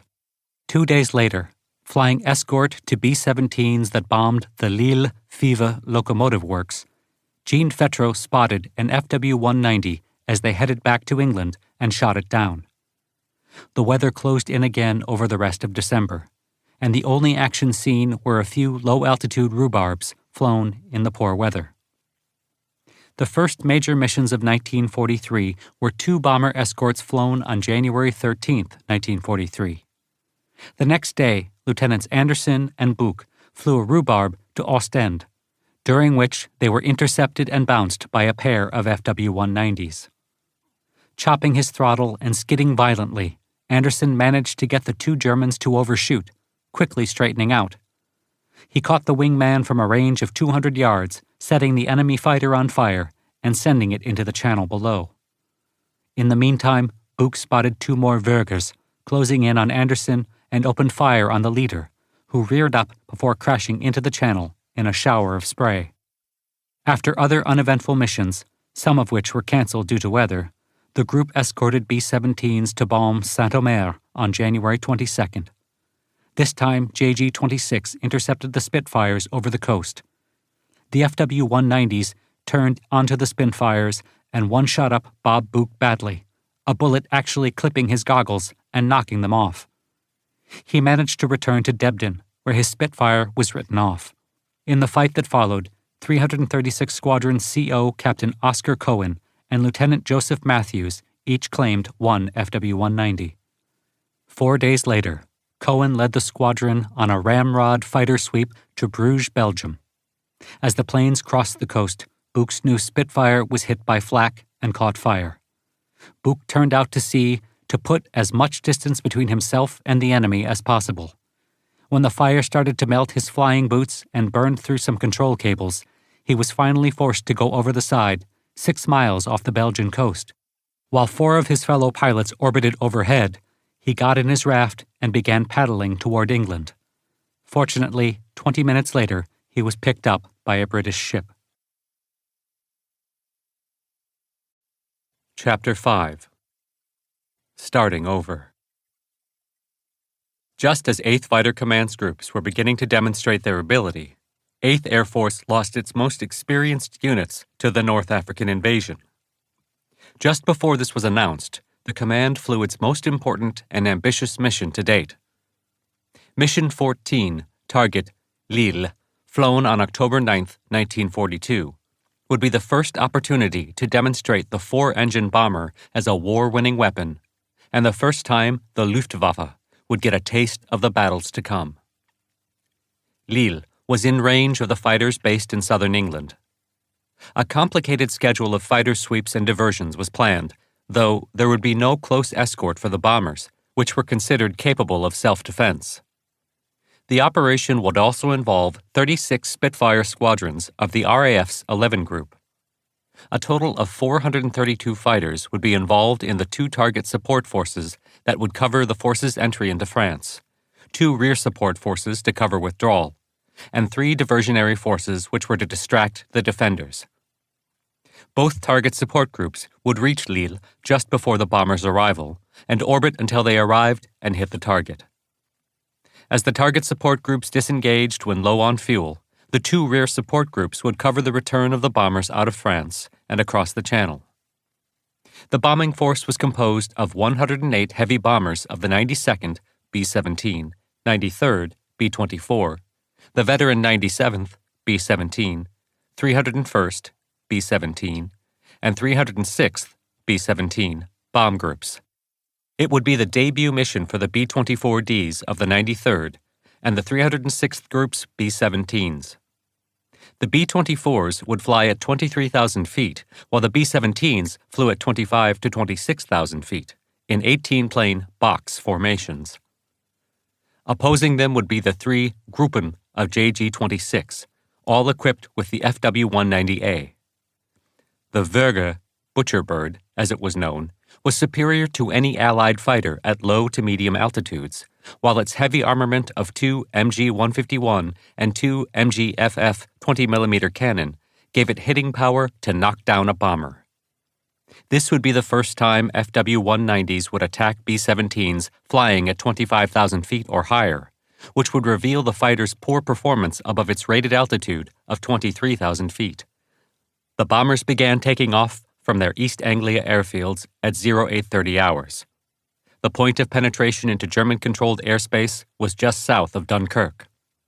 The German Y service intercepted radio traffic from bomber radiomen testing their gear before the takeoff, while the Würzburg radars spotted the bombers as they climbed above 500 feet over England. With all the Allied formations heading toward Dunkirk, it was quickly apparent to the German controllers that the target was in northern France. JG-26's first Gruppe was scrambled from Saint-Omer Arc at 10:17 hours, followed within minutes by all of 3rd Group JG-26 from their airfields at Morcele and Wevelgem in southern Belgium, led by their commandeur, the redoubtable Major Josef Pips Priller, a veteran now of 3 years' combat on the Western Front. The Vögers set course toward the Channel as the pilots strained for altitude and soon sighted the fat ones, the B-17s and B-24s. The 93rd novices in their B-24s were the first to reach Lille, around 10:25 hours, in a formation depleted by 14 mechanical aborts. There was only light flak. The B-17 groups, minus 16 aborts, were all over the target at 10:40 hours. A total of 69 B-17s and B-24s attacked the primary target, with 10 others bombing a secondary target. The intercepting German fighters were soon on the scene, with gunners reporting attack by a total of 242 enemy fighters, an overestimate. The fighter pilots were inexperienced in dealing with the American bombers and attacked primarily from the rear, which exposed them to withering defensive fire. The 12 o'clock high attack had yet to be devised to counter the lack of forward defensive armament of the B-17 and B-24. The Germans paid no mind to the P-38s of the first group, which were on their first escort mission and flying at 30,000 feet, or the Spitfires of the 31st and 4th groups, holding formation over the bombers at 28,000 feet. This was Pips Priller's first combat with the American heavy bombers, and he had difficulty comprehending their size. He underestimated the enemy's altitude twice, but eventually positioned the 3 Staffeln correctly, and they initiated a mass attack from the rear. Priller bored in and was the first to score when he set a B-17 on fire that dropped out of the formation for his 78th victory, of an eventual 101, all scored on the Western Front. At 10:45 hours, Hauptmann Klaus Mitusch, whose 7th Staffel had overwhelmed the British defenders of Malta 6 months earlier, firewalled his throttle as his 10 FW-190s closed on the bombers. Mitusch shot down 1 B-17 while his wingman claimed a second, and a third fell out of formation, smoking and damaged, as the Staffel swept through the formation. Close behind was Oberleutnant Kurt Ruppert, leading 9th Staffel.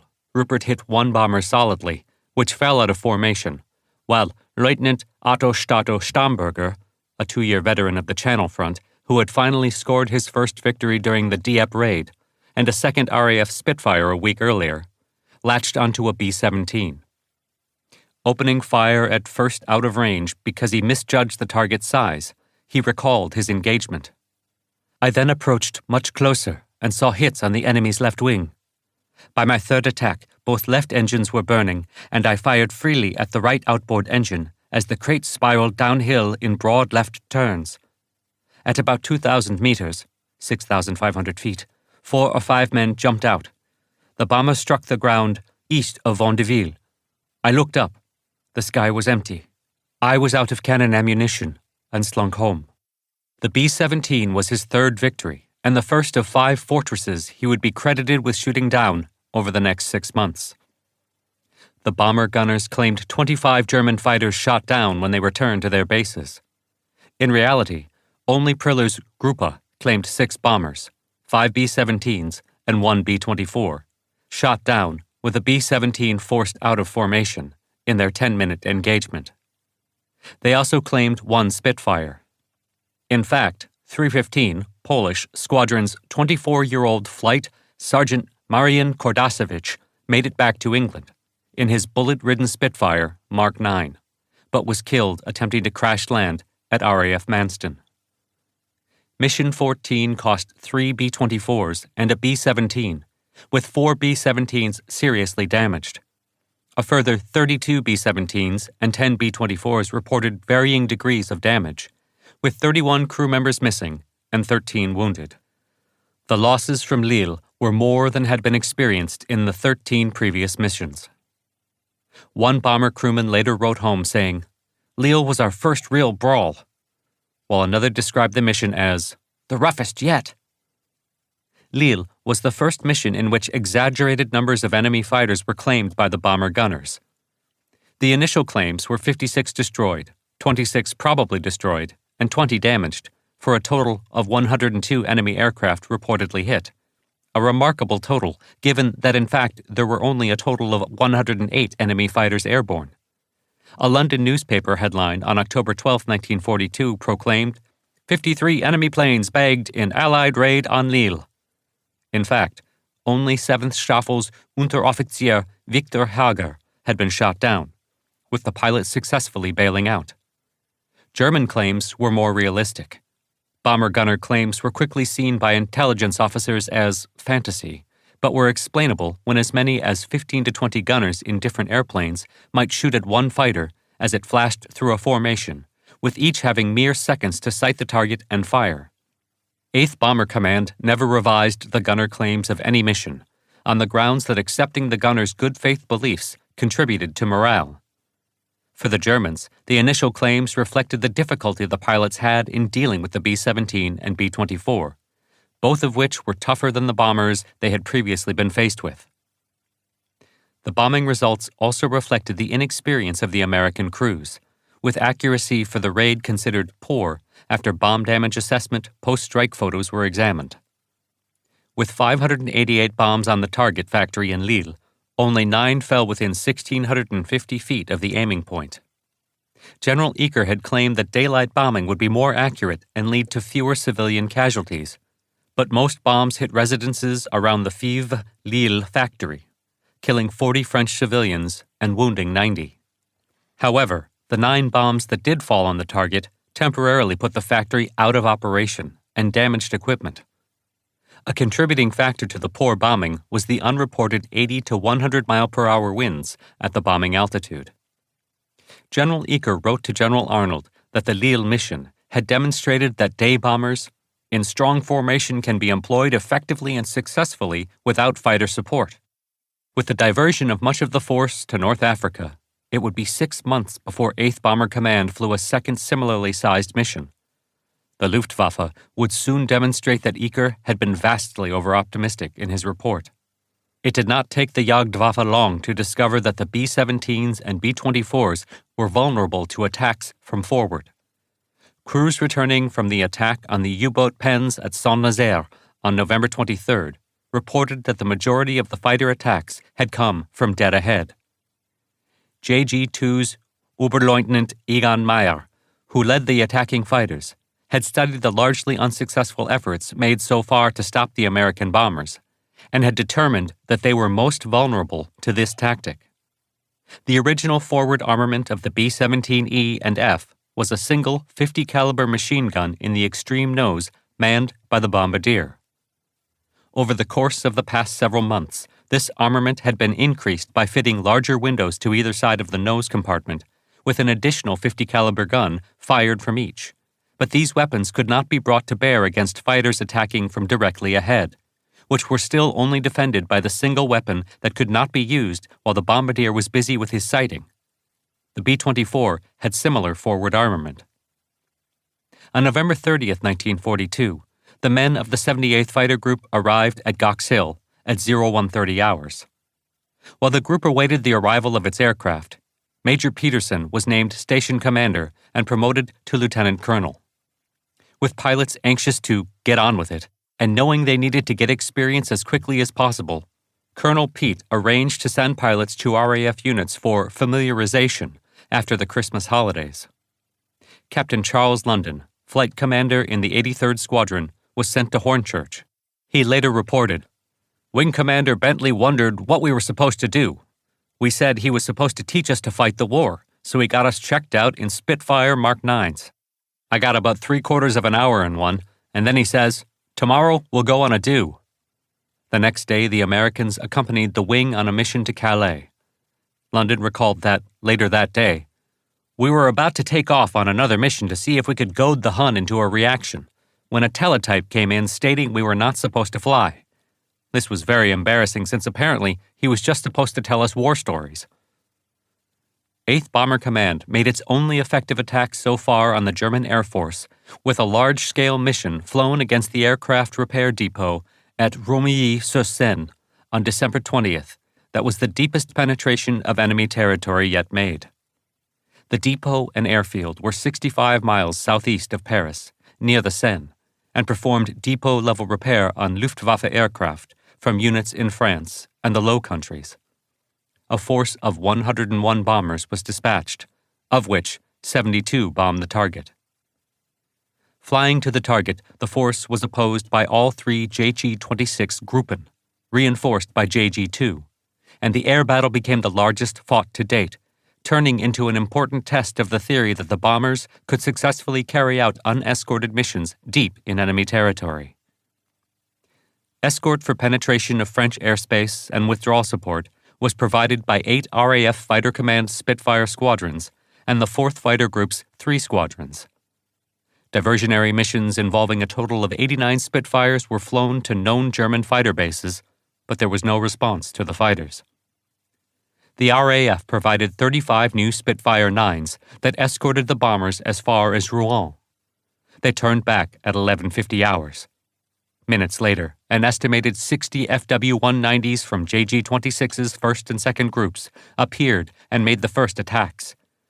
As had happened at Saint-Nazaire, the majority of the attacks came from ahead. The German formations were seen to fly alongside the formation beyond range of the defending gunners till they obtained position 2 to 3 miles ahead, at which point they curved in on the formation, attacking at its flight level. The first pass claimed a B-17 from the 91st Group that hit the ground, with a second shot out of formation that lost altitude and came under attack from several Focke-Wulfs that followed and shot it down. A second group of 50 to 60 Focke-Wulfs from JG-2 entered the battle at approximately 12:05 hours. These fighters made several attacks as the formation neared the target. Bf-109s from JG-1 that had been brought in from Holland joined the battle, with a 30-plane formation diving on the bombers 5 minutes before they arrived over the target at 12:40 hours. One B-17 from the 306th Group was forced out of formation about 12:30 hours, crashing 5 minutes later. The bombing results were later determined to be reasonably good. Hangars, barracks, and aircraft were damaged to varying degrees, and the airfield was cratered with 138 bombs.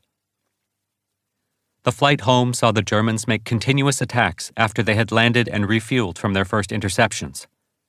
The 306th Group lost 2 B-17s shot down near Paris.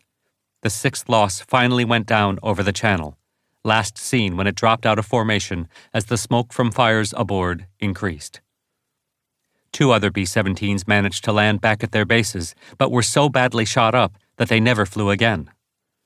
A further 29 returned damaged to varying degrees. Flak had been inaccurate and ineffective throughout the mission, and all losses were due to enemy fighters.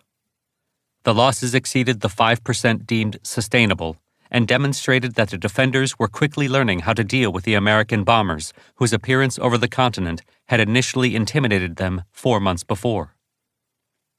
In post-strike intelligence interrogation of the crews, claims were made that 7 enemy fighters were seen to crash, 18 broke up in midair, and 27 went down in flames. Total claims included 50 destroyed, 13 probables, and 8 damaged. These claims were originally reduced to 30 destroyed and 15 to 20 damaged. On January 5, 1943, 8th Bomber Command lowered the figure to 21 shot down, 31 probably shot down, and 7 damaged. The Luftwaffe only listed 2 FW-190s lost and a 3rd damaged.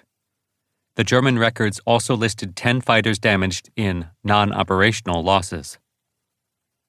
At the end of December, General Garland issued new instructions for attacking American bomber formations. The preferred method was now an attack from the front in as large a formation as possible. The general stressed that the fighters should attempt to stay together as they broke off their attack above the bomber formation, to allow them to reform for a second attack. However, among German fighter pilots, the favorite method of ending an attack was a split S, pulling out below the formation, usually too far to give time to climb back for a further attack.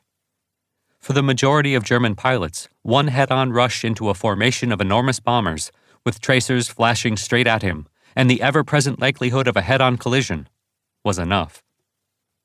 As missions continued into the new year, the Luftwaffe's frontal attacks grew in number and soon accounted for most losses.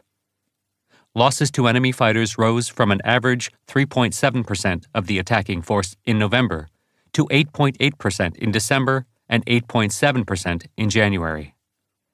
The Germans found that if such frontal attacks were made just before the bombers reached the point of bombs away, it would most likely spoil the bombardier's aim. Breaking up the bombing run appeared to now be a primary objective of the defending fighters. Modification for additional nose armament, which had been carried out at English depots and at bomber bases, was now performed at the modification center operated by United Airlines in Cheyenne, Wyoming, before a B-17 was flown on to England. A modified mount for multiple nose guns was developed for the B-17F, which improved the field of fire while still allowing sufficient room inside the crowded nose compartment for the bombardier to attend to his primary job. Most bombers in England were equipped with more effective forward fire by late January 1943.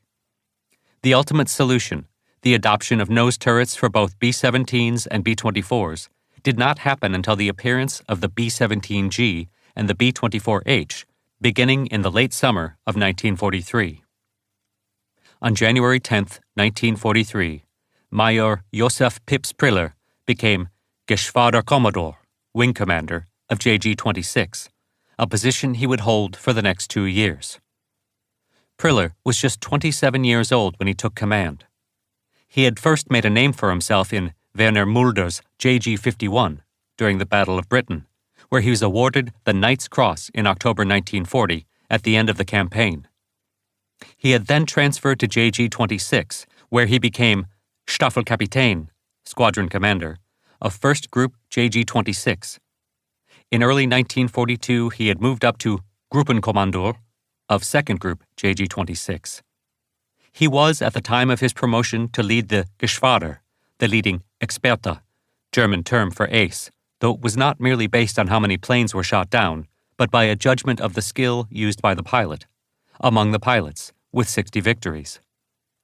He was a notable bon vivant, though he took the responsibility of command seriously and was always concerned with the welfare of his men, both pilots and ground crew.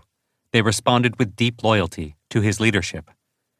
He would continue his leading role in the air battles of the Western Front until the Luftwaffe was reduced to near irrelevance after the losses incurred in Case Bodenplatte at the end of the Battle of the Bulge. Most importantly for the proposed U.S. air campaign, the Casablanca Conference was convened in January to determine Allied strategy in the coming year. Churchill was of the opinion that the 8th Air Force had not proved its worth, since not one bomb has fallen on Germany since their arrival. Churchill and Chief of the Air Staff Sir Charles Portal wanted to see the Americans join the RAF in night bombing. When General Arnold, who attended the conference with President Roosevelt, learned that Churchill had won the president to his position over dinner on the day they arrived, he quickly ordered Eaker, Spaatz, and General Frank Andrews to Casablanca before the conference began on January 13th, to defend the daylight bombing campaign. The decisive meeting with Churchill happened on January 20th. Eaker's presentation was the most convincing. Churchill later wrote in his memoirs that Eaker's promised to mount a 100-plane mission by February 1st, and as many thereafter as conditions allowed, along with his presentation of the advantages of round-the-clock bombing of Germany, changed his mind. Considering how much had been staked on this venture by the United States and all they felt about it, I decided to back Eaker and his theme, and I turned around completely and withdrew all my opposition to the daylight bombing by the fortresses. Eaker later recalled that Churchill merely agreed to allow 8th Air Force more time to prove its case. Fortunately, Churchill did not hold Eaker to his promise. On February 2, 1943, 8th Bomber Command's authorized strength rose to 6 heavy bomber groups with a strength of 210 bombers, 35 frontline and 18 spare per group. However, none of the groups were close to their paper strength. On February 1st, there were only 182 B-17s and B-24s total in theater, including those under repair, and of that total, only 98 were ready for combat. 8th Bomber Command had fallen to its lowest combat-ready strength. The force was further marginalized by frightful winter weather conditions, which permitted daylight operations on only a handful of days. Rather than a 100-plane mission by February 1st and as many as possible thereafter, There were only 7 missions flown, 2 of which failed to reach their targets due to weather. None exceeded 93 bombers. Shortly after returning to England, Eaker ordered the first mission to bomb a target inside Germany, the U-boat construction yards at Figeac. Arriving over the target, they found it completely cloud-covered. The members of the force then bombed their secondary target, the port of Wilhelmshaven, which was only partially covered by clouds. They were thus still able to drop the first American bombs on German soil. With that, 8th Bomber Command had its first major victory. However, rather than continue bombing targets in Germany, the targets hit over the next several months were still the U-boat bases at Saint-Nazaire and Lorient. This continued through the spring. Following the first USAAF photo reconnaissance mission in the ETO on March 28th, photo interpreters noted that there was no building still standing undamaged in either Lorient or Saint-Nazaire. On April 1st, German submarine commander Admiral Dönitz reported that the 2 towns had been reduced to uninhabitable rubble and that all support operations for the U-boats had been moved into the massive concrete submarine pens, where they were completely undisturbed by the bombs the Americans dropped. The Allied losses to U-boats in the Battle of the Atlantic continued unabated. Brand new P-38Gs arrived at Gox Hill during January, but they were not destined to remain long. Having taken one up for a test flight, Captain Harry Dayhuff decided to buzz the field. His first run was successful, so he decided to repeat it, only lower. He kept at it, going lower again on a 3rd pass. By his 4th pass, he was nearly clipping the grass on the field with his propellers, and he had gotten closer and closer to the operation shack. When he climbed out after landing, Armorer Warren Kellerstadt congratulated his flying and commented that he'd done a very good job of missing the telephone pole right next to the operation shack. Dayhuff went white when he saw the 20-foot pole, which he had not spotted while performing his buzz job. On January 13th, the 56th Group arrived in Britain after a 6-day voyage on the Queen Elizabeth from New York. It was originally sent to King's Cliff, a satellite field of RAF Wittering, where the men learned how cold an English winter could be after moving into the new Nissen huts that had been set up for them. Hub Zemke recalled that his first impressions of King's Cliff were that the airdrome was in a bleak location that overlooked a small river valley to the south and the village of the same name immediately to the west. The field had 3 short hard-surface runways encircled by a paved perimeter track.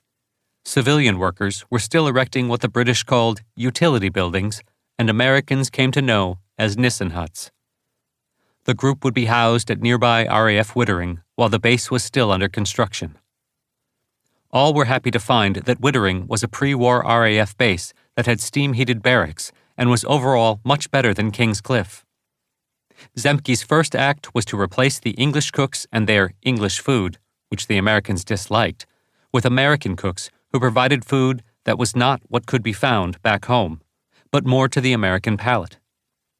Once King's Cliff was finished and they moved to the base, they quickly found that the stoves in the Nissen huts were terrible.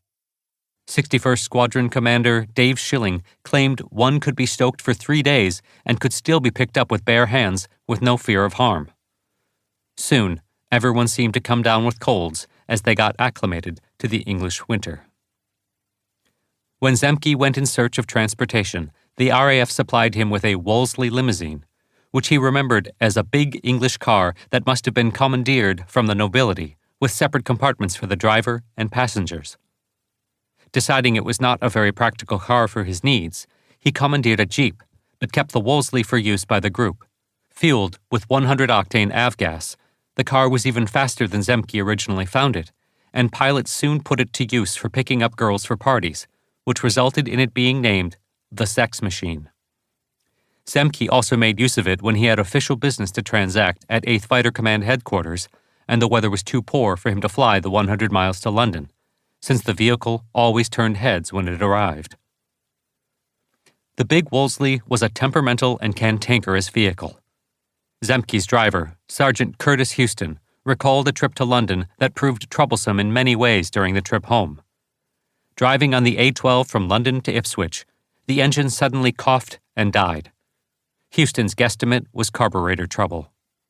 Zemke found that tapping on the carburetor with a screwdriver caused whatever was sticking inside to become unstuck, and the engine started again without trouble. Zemke hopped in front with Houston, and they drove on, only to have the problem repeat itself 5 miles further on. More tapping brought the engine back to life, and they drove on. Just outside Ipswich, they spotted a British Army soldier thumbing a ride. Zemke ordered a stop and offered the man a ride.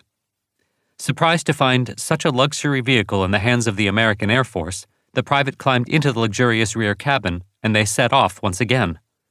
A few miles later, the problem raised its head again, but this time, Zemke's tapping only revived the engine so long as he continued tapping.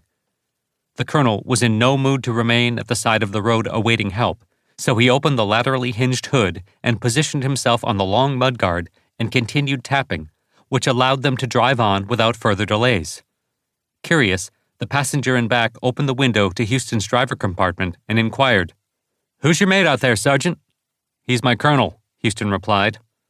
The private was silent during the rest of the 25-mile drive while the big Wolseley purred down the road with a full colonel applying a monkey-see, monkey-do solution to the problem as he held on to the mudguard, while his sergeant drove and a private rode in splendor.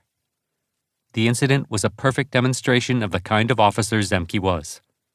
On his first meeting with General Hunter, Zemke learned that the 4th Group had priority on receiving P-47s since they had combat experience. Although General Hunter had a good reputation as a pilot and a war record to back it up, Zemke soon found that while his commander was willing to delegate authority to his staff, he seldom followed up to see how they had dealt with an assignment. Zemke later recalled that as a result, his staff officers became effectively commanders in their own right, which was wrong. Zemke believed Hunter lacked the spark of real leadership and did not understand modern aviation administration and control. Zemke later commented that Hunter's unfitness for his position adversely affected the operations of the fighters through their first crucial year of operations.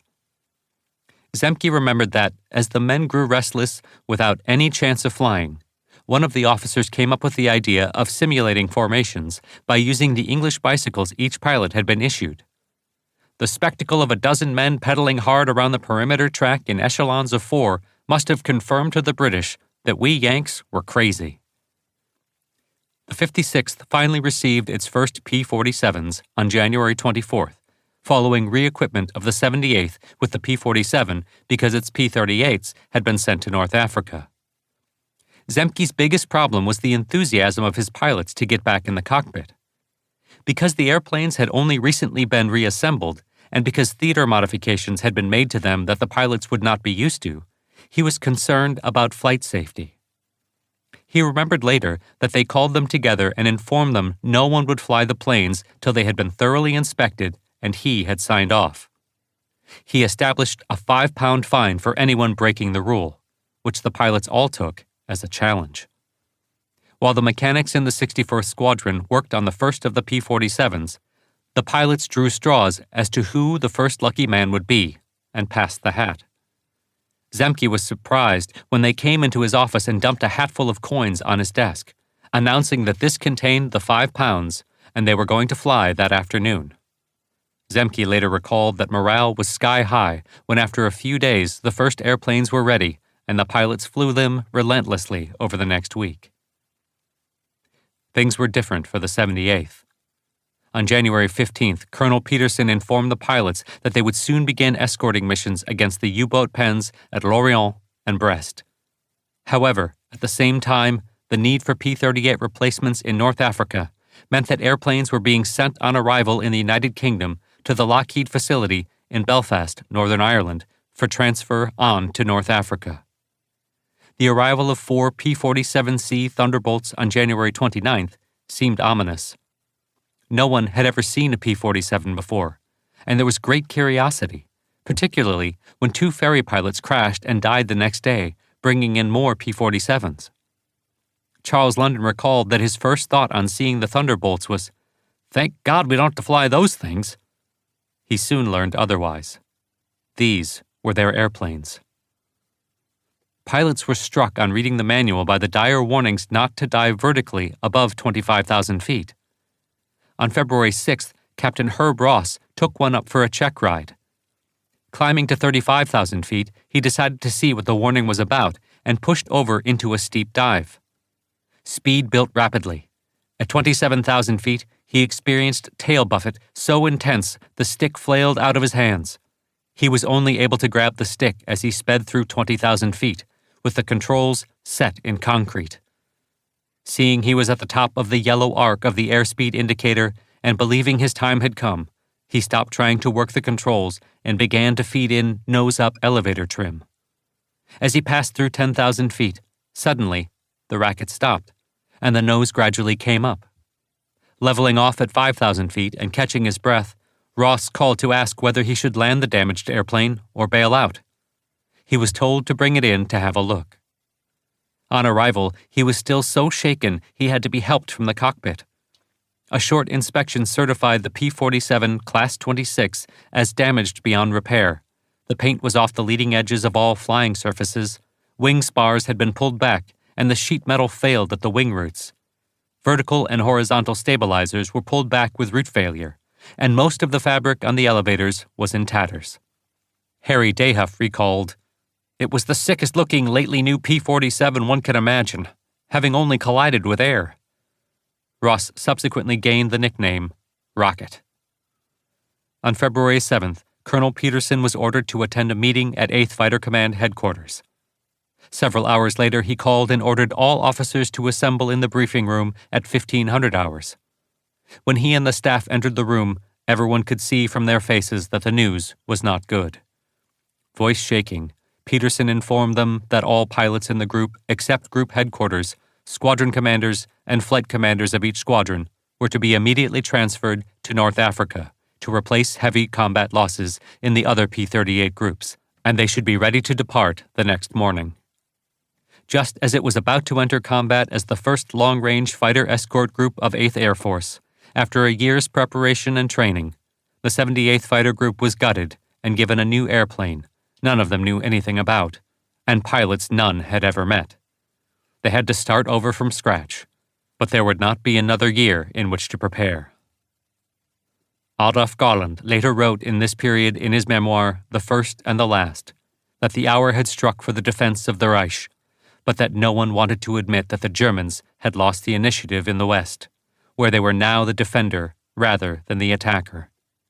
With air supremacy now threatened, it was essential that the fighter force be strengthened, since only fighters can achieve air supremacy. England had given us a practical demonstration of this. It is amazing and shocking that this thought never occurred to either Hitler or Goering. Chapter 6. Opponents. Jagdgeschwader 26 Schlageter was the German fighter unit best known to its American opponents, who called its members the Abbeville Boys, identifying them with their main base outside Abbeville in northwestern France. By the end of the war, JG-26 was the leading German fighter group on the Western Front. Manned by experienced aces who had fought since the Battle of Britain, when 8th Bomber Command first ventured across the English Channel, they would be a major thorn in the side of the Allied forces to the last day of the war, even as the experienced pilots were lost in the war of attrition and replaced by partly trained youngsters. On the Western Front, Jagdgeschwadern 2, 1, and 11 were also the primary opponents of the 8th. The Abbeville Boys were known for their brightly painted Focke-Wulf FW-190s, the aircraft known to its pilots as the Würger, butcher bird. Aviation historian William Green wrote of the fighter, "No combat aircraft has ever achieved perfection, but at the time of its debut, the FW-190 probably came as near to this elusive goal as any fighter. It was a brilliant design, in which weight consciousness and simplicity were keynotes, although they had not been allowed to affect structural strength.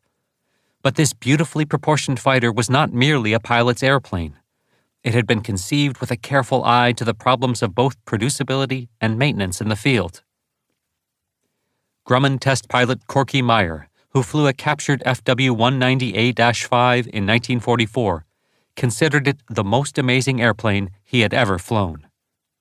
Hellcat designer Bob Hall, who also flew the airplane, was so impressed that he designed the F-8F Bearcat as a carrier-based FW-190. When 8th Bomber Command began raids into northern France and the Low Countries, and later into central and western Germany, the main route ran through the region defended by JG-26. By the spring of 1943, 1st and 2nd Gruppen operated the latest version of the FW-190A. At the height of the battles between 8th Fighter Command and the Jagdwaffe, the primary version of the Verger was the FW-190A-8, which appeared in late 1943 and became the most produced A-series subtype. The A-8 sacrificed air combat agility for heavy armament, useful in attacking bombers. With additional armor plate installed and other technical changes, the days of the lightweight dogfighter that could outmaneuver every Allied fighter were gone. The primary target of this fighter was Allied bombers, not fighters. The 7.62mm machine guns, originally mounted in the fuselage ahead of the cockpit, were replaced with heavy 13mm MG-131 machine guns for the anti-bomber role. The primary armament was 4 20mm MG-151/20 cannon, with some exchanging the outboard MG-151 for an Mk-108 30mm cannon. The A-8 was powered by either the standard BMW 801D2 or the 801Q, providing 1,800 horsepower. This could be enhanced by the Erhöhte Notleistung emergency boost system that raised power to 1,953 horsepower for approximately 10 minutes by spraying additional fuel into the fuel-air mix, cooling it, thus allowing higher boost pressures, but at the cost of much higher fuel consumption. Though the FW-190A was always the German fighter with the best armament for opposing heavy bombers, it was at a disadvantage against American fighters since the Verger's best altitude performance was at approximately 22,000 to 23,000 feet. With the American bombers at 25,000 to 27,000 feet, the FW-190 equipped units were at a serious disadvantage if they ran across any opposing P-47s, which were operating at their best altitude. Thus, the Jagdgeschwadern opposing the Americans changed in the summer of 1943 from being solely equipped with FW-190s in all 3 Gruppen to having 2 Gruppen on the FW-190, while the 3rd Gruppe flew the Messerschmitt Bf-109G, which could fly and fight at altitudes above 30,000 feet. Developed from the Friedrich F-Series airframe, the primary difference of the Gustav 109 was the Daimler-Benz DB605A engine, a development of the DB601E engine that powered the preceding Bf-109F-4, providing a power increase to 1,455 horsepower. By 1943, this basically clean design began to change with the introduction of the pressurized Bf-109G-5, in which the 7.92mm MG-17 weapons were replaced with 13mm MG-131 machine guns. The G5 and the unpressurized G6, the most produced Bf-109 subtype, that quickly followed, received the nickname Bulle, the bulge, due to the MG-131's much larger breech block, as well as a bulged fairing on the wings due to use of larger tires. In late 1943, the MG-151 was replaced by a 30mm Mk-108 cannon. To increase the anti-bomber firepower, many Bf-109Gs were equipped with a 20mm cannon in an underwing fairing outboard of the main gear well in each wing. These weapons added weight and also contributed increased drag, which adversely affected maneuverability in fighter-versus-fighter combat. 109s so equipped were known as Kanonenboote, gunboats. JG-11 Experte Heinz Knoke recalled in his memoirs that the Gustav had to be flown in the landing pattern at full power, which he initially found disconcerting. During the period before American fighter escorts gained the range to accompany the bombers all the way to and from the target, one of the most dangerous opponents the bomber crewmen faced was the twin-engine fighters called Zerstörer, destroyer, the Bf-110G, and Me-410, Hornisse. The major problem with twin-engine fighters was that, despite the heavy armament and longer range, it would always be at a disadvantage with single-engine fighters due to its size and weight, which limited its maneuverability. It has become a well-known fact that the Bf-110 series was a compromise in conflicting requirements resulting in a mediocrity, with a combat record that made it a humiliating failure. As with many such well-known wartime facts, there is a kernel of truth in the charge, but looking more closely, that history is based on wartime propaganda, both the Germans extolling its virtues and the RAF claiming that it failed in the Battle of Britain. The result is further proof that if a lie is repeated often enough by a sufficient number of experts without it being pointed out as a lie, it becomes the truth. The primary design role of the Bf-110 was as a bomber-destroyer, and in this role it was outstandingly successful. From its first interception of 18 RAF Wellingtons off the Heligoland Bight on December 18, 1940, when 4 of the 8 bombers shot down were credited to the Bf-110s of 1st Group ZG-76, 1st Group Zerstörgeschwader Z6, 1st Group of the 76th Heavy Fighter Group, to the day battles over Germany in 1943, when the Zerstörers hacked down B-17s and B-24s with heavy guns and rockets.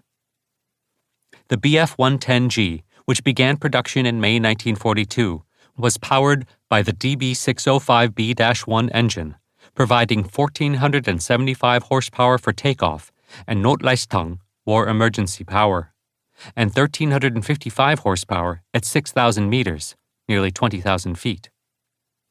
2 belt-fed MG-151s were mounted below the cockpit, and there were 4 7.62mm machine guns in the nose.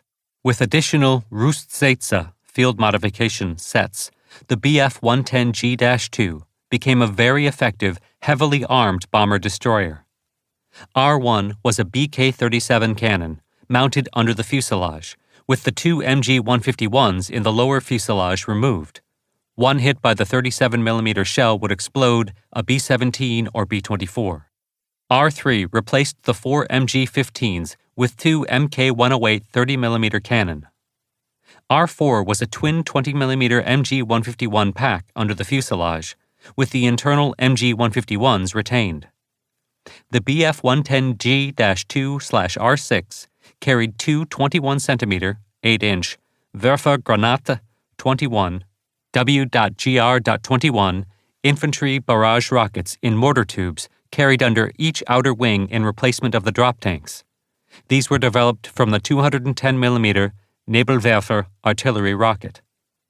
The timed fuse was set for a range of 500 to 1,200 meters, 1,640 to 3,937 feet, to explode in a formation and damage or bring down several bombers, as well as cause the formation to break up. These rocket guns, as they were called by American crews, were fired beyond the range of the defending guns and were wildly inaccurate. But one hit would tear apart an unlucky bomber.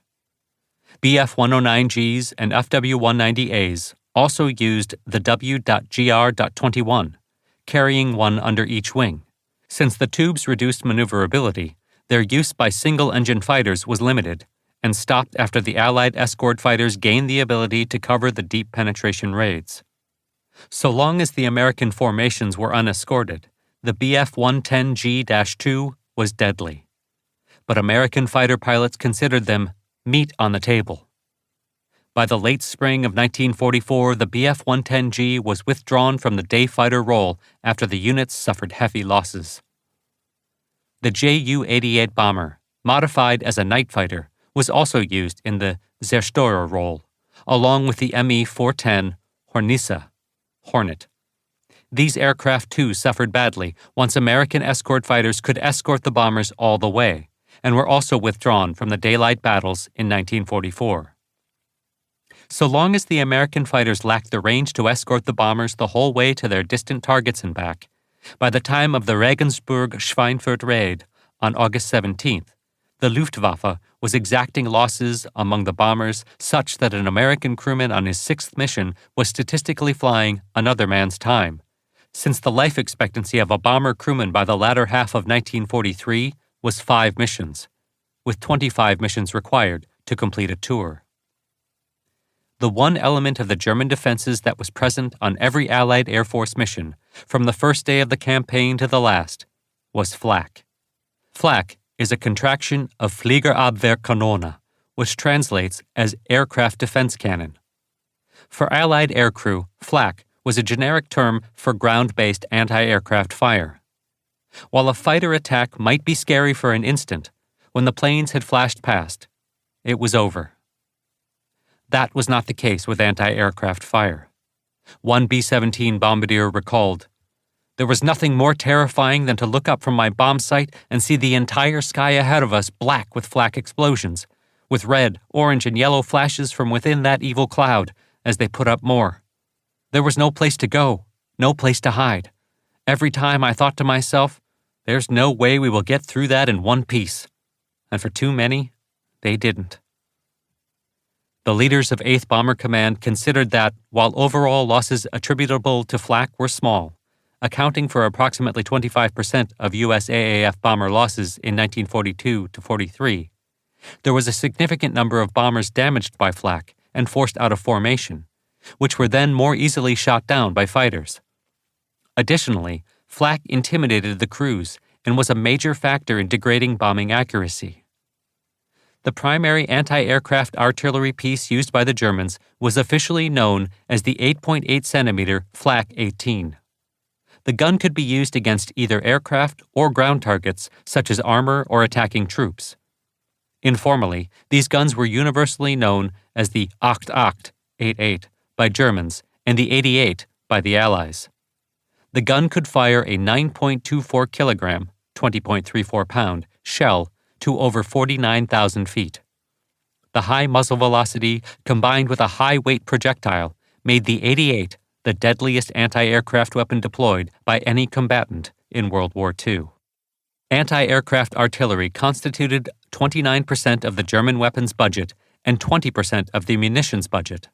Half of all Luftwaffe personnel were assigned to operate and service the weapons.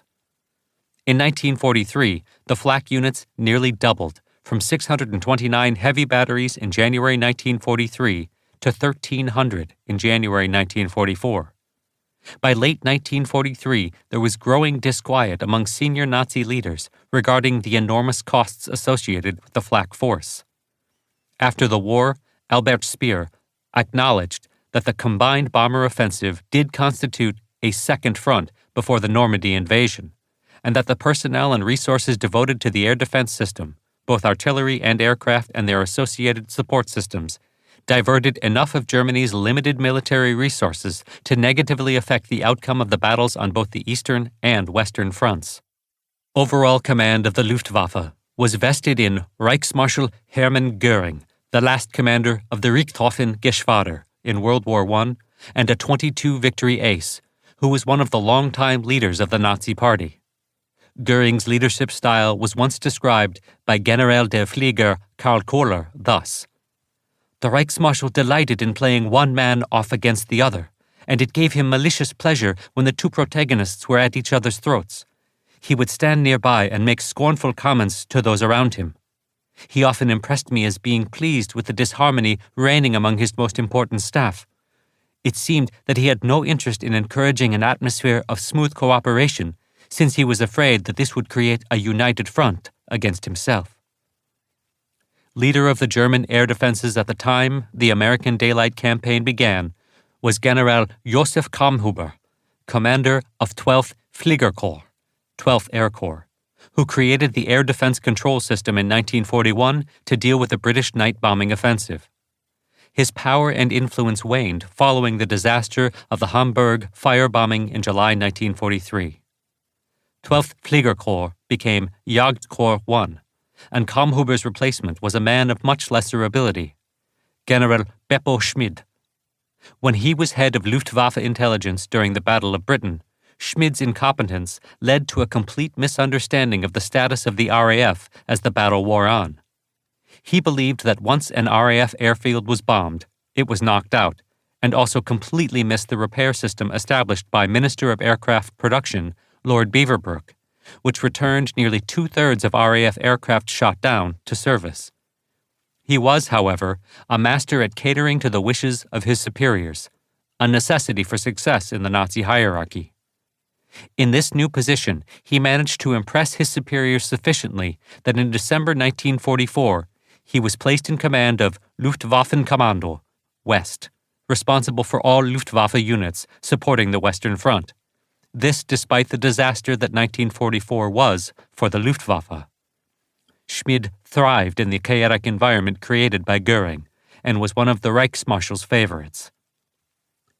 Adolf Galland, who commanded JG-26 during the Battle of Britain and was the leading Luftwaffe Experte on the Channel Front with 96 victories when he was named General der Jagdflieger, General of Fighters, just short of his 30th birthday in November 1941, was capable, competent, charismatic, determined, talented, and had almost no tolerance for the toadies who inhabited the upper reaches of the Nazi government, even being willing to speak back to Hitler in person. He was a constant irritant to Goering due to his championing of the Jagdwaffe. That he survived politically in this position as long as he did was considered miraculous by his fellow fighter commanders. The system of air defense command and control established in Germany closely mirrored that which Air Marshal Dowding had established for RAF Fighter Command, which was responsible for the British success in the Battle of Britain. The Luftnachrichtendienst, Air Surveillance Service, provided early warning and tracking units. Initially, this consisted of visual observation posts linked to a Flugwache-Kommando, shortened to FLUCO, Aircraft Reporting Center. Between 1939 and 1943, radars and other electronic sensors were added. This sophisticated network was known as the Kammhuber line by the Allies after its creator, General Josef Kammhuber. The first line of the system was the Funkaufklärungsdienst, Electronic Intelligence Early Warning Service, which monitored the radio frequencies used by Allied bomber formations as they prepared for a mission, beginning with picking up radio tests by bomber radio men on their airfield, and then as they took off and assembled over England. This initial test was fed to the Zeeräuber, pirate, center at Zeist in the Netherlands, and was then communicated to the relevant fighter and flak command centers. Radio interception was then followed by the long-range search radars positioned along the French and Dutch coasts, which picked up the Allied formations as they crossed the English Channel or North Sea. This data was communicated to the forward alert radar centers that used the smaller Freya and Würzburg radars that tracked the bombers as they entered German-controlled airspace. Fighter commanders' complaints regarding delays in communicating radar information led to command of the Luftnachrichten, air surveillance regiments being changed from Corps headquarters in Zeist to Regional Jagddivision, Fighter Division headquarters. The result was a more responsive, though less centralized, air defense system. This culminated in February 1944 with new Jagddivision command centers taking responsibility for creation of a common Luftlagebild, air situation report, rather than the previous confusing mix of Jagdflotte, fighter fleet, and Luftgau, air region, reports.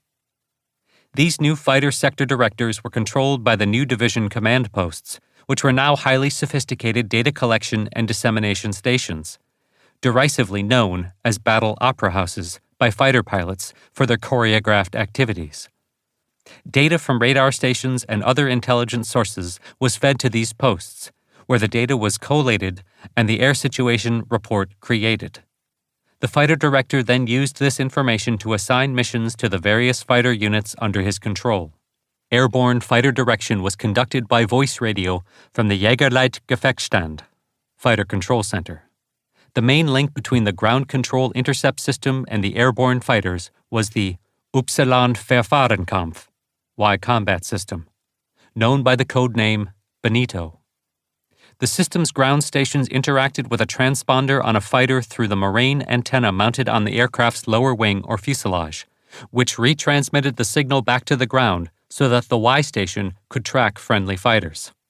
The Reichsverteidigung, Defense of the Reich, the German aerial defense force, expanded throughout 1943, though only barely enough to keep pace with the growth of the Allied air forces. Expansion of the single-engine day fighter force came partly from withdrawing units from the Russian and Mediterranean fronts, and partly from increased fighter production and pilot training. A major difference between the Luftwaffe and the Allied air forces was the matter of combat tours. For a pilot in 8th Fighter Command, a tour was 250 combat hours. This was counted as time over enemy territory, and, for most pilots, the 9 months to a year it took to amass such a total, flying an average 2 missions a week, was more than enough. Most were happy to go home and become flight instructors to pass on their hard-earned knowledge. Some few asked for tour extensions of 25 hours. These were usually granted when a pilot was on a roll with scoring success. A pilot could volunteer for a second 250-hour tour, which guaranteed him a 30-day leave at home before returning to operations. Fewer than 1 in 10 pilots took this option, though the percentage was higher among aces. This system gave Allied pilots a goal to achieve, while also providing experienced instructors to maintain quality in the training system. The Luftwaffe combat tour was unlimited, until either a man was wounded so badly he couldn't return to flying duty, or death. A pilot who survived would become very experienced. As the home team, they fought over their own territory, and when shot down would return to duty. Only one German Experte, Adi Grunz, was never shot down during his time in combat, and many were shot down more than once. Flying and fighting took a physical toll as well as the mental and psychological result of combat. Walter Kropinski, who came to JG-26 in the fall of 1944 from 3 years on the Eastern Front with JG-52 and flew combat from the first day of the war to the last, admitted years after the war that by the time he commanded 3rd Group JG-26, "I was shot, no good." He frequently had barely the strength to fly a mission. The duties of group commander, caring for his pilots, ground crews, and other personnel were very secondary in his priorities. 3rd Group JG-26 suffered increased losses in comparison to the records of the other 2 Gruppen because of Kropinski's lack of leadership, despite his demonstrated prowess as a fighter pilot. The overall leadership of the Luftwaffe, particularly the Jagdwaffe, was not equal to the task. There was no ranking officer corps of experienced aviators. High-ranking commanders lacked contemporary aviation experience, their direct involvement having ended with the German defeat in World War I, and many did not fully grasp the problems of this war. The men who did understand were fighter leaders in their mid to late 20s, who lacked experience in managing large organizations, and were frequently not promoted in rank upon assuming command of a Gruppe, or even a Geschwader, as their Allied counterparts were, which limited their dealings with superiors. Adolf Garland forcefully represented his pilots in his dealings with the upper leadership. However, several years after the war, he admitted he had lacked the knowledge of working in a large bureaucracy that would have given him the skills to deal with policy formation and administration more effectively. Such skill only came through experience, which comes with age. The Jagdwaffe leadership lacked both, to their detriment.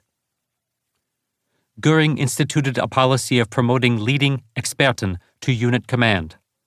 The result was that the German fighting force had some excellent frontline leadership, men who commanded the respect of their pilots. Several were truly outstanding, but many proved that the ability to shoot down a large number of the enemy does not necessarily make one a leader. Attacking the bomber formations was difficult for the German fighter pilots.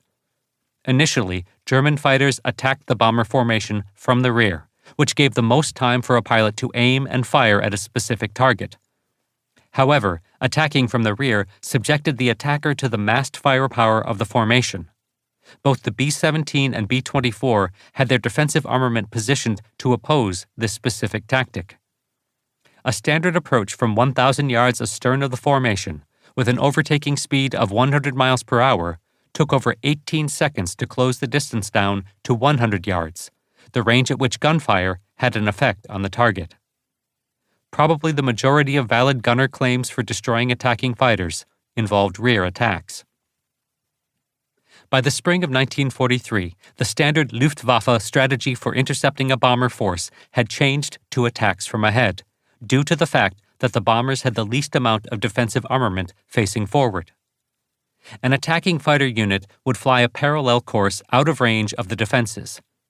When the force reached a point about 3 miles ahead, the flight swung 180 degrees to attack the formation from ahead.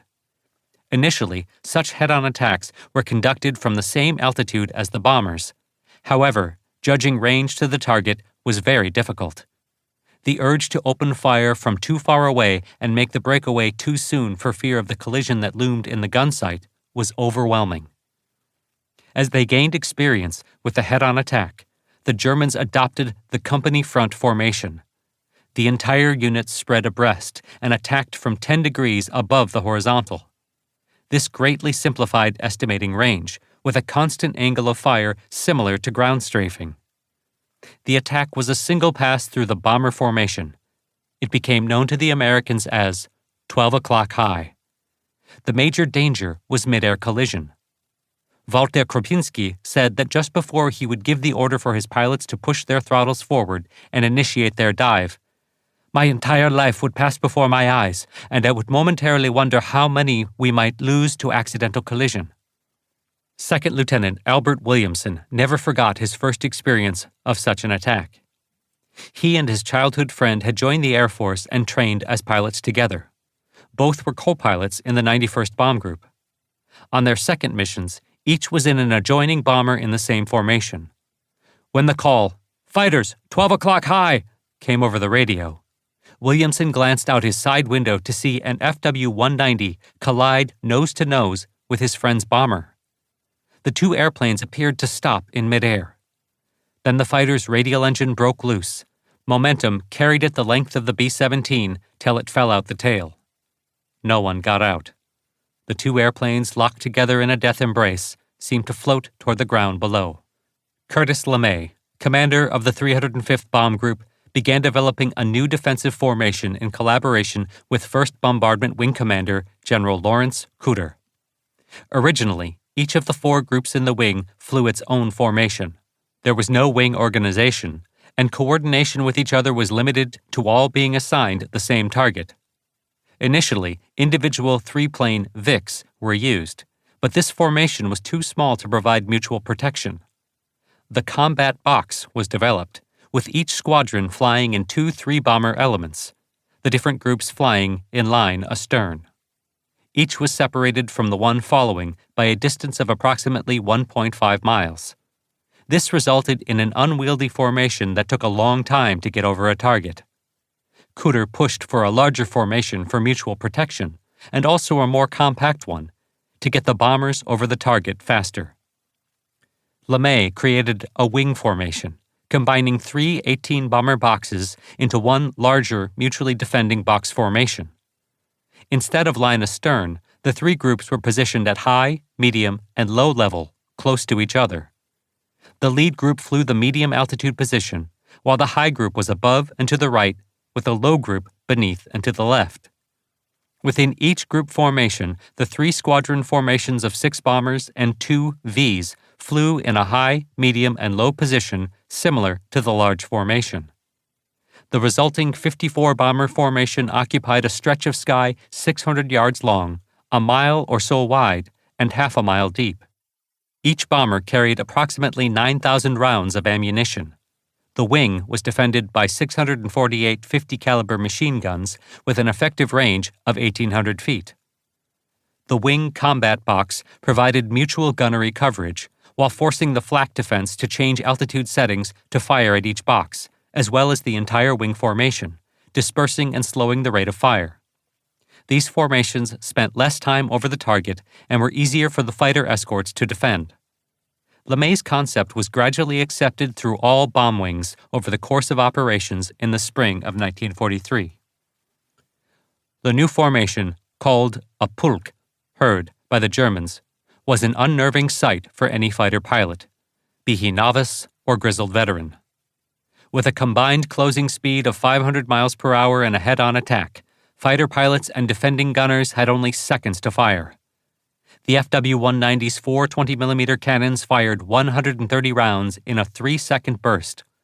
It took an average of 20 hits to destroy a B-17, and the average pilot only scored 2% hits. Thus, 1,000 rounds were fired to score the 20 hits. A head-on high attack gave a clear shot at the bomber's vulnerable oil tanks in the wing, between the inboard engines and the fuselage, and the wing fuel tanks between the inboard and outboard engines. Lieutenant Franz Stiegler recalled one such attack. With high speed built up in a dive, my aircraft made a very fleeting target, and the more vertical my descent, the more difficult it was for the top turret gunner to get an angle on me. I targeted the pilots, the engines, and the wing's oil and fuel tanks.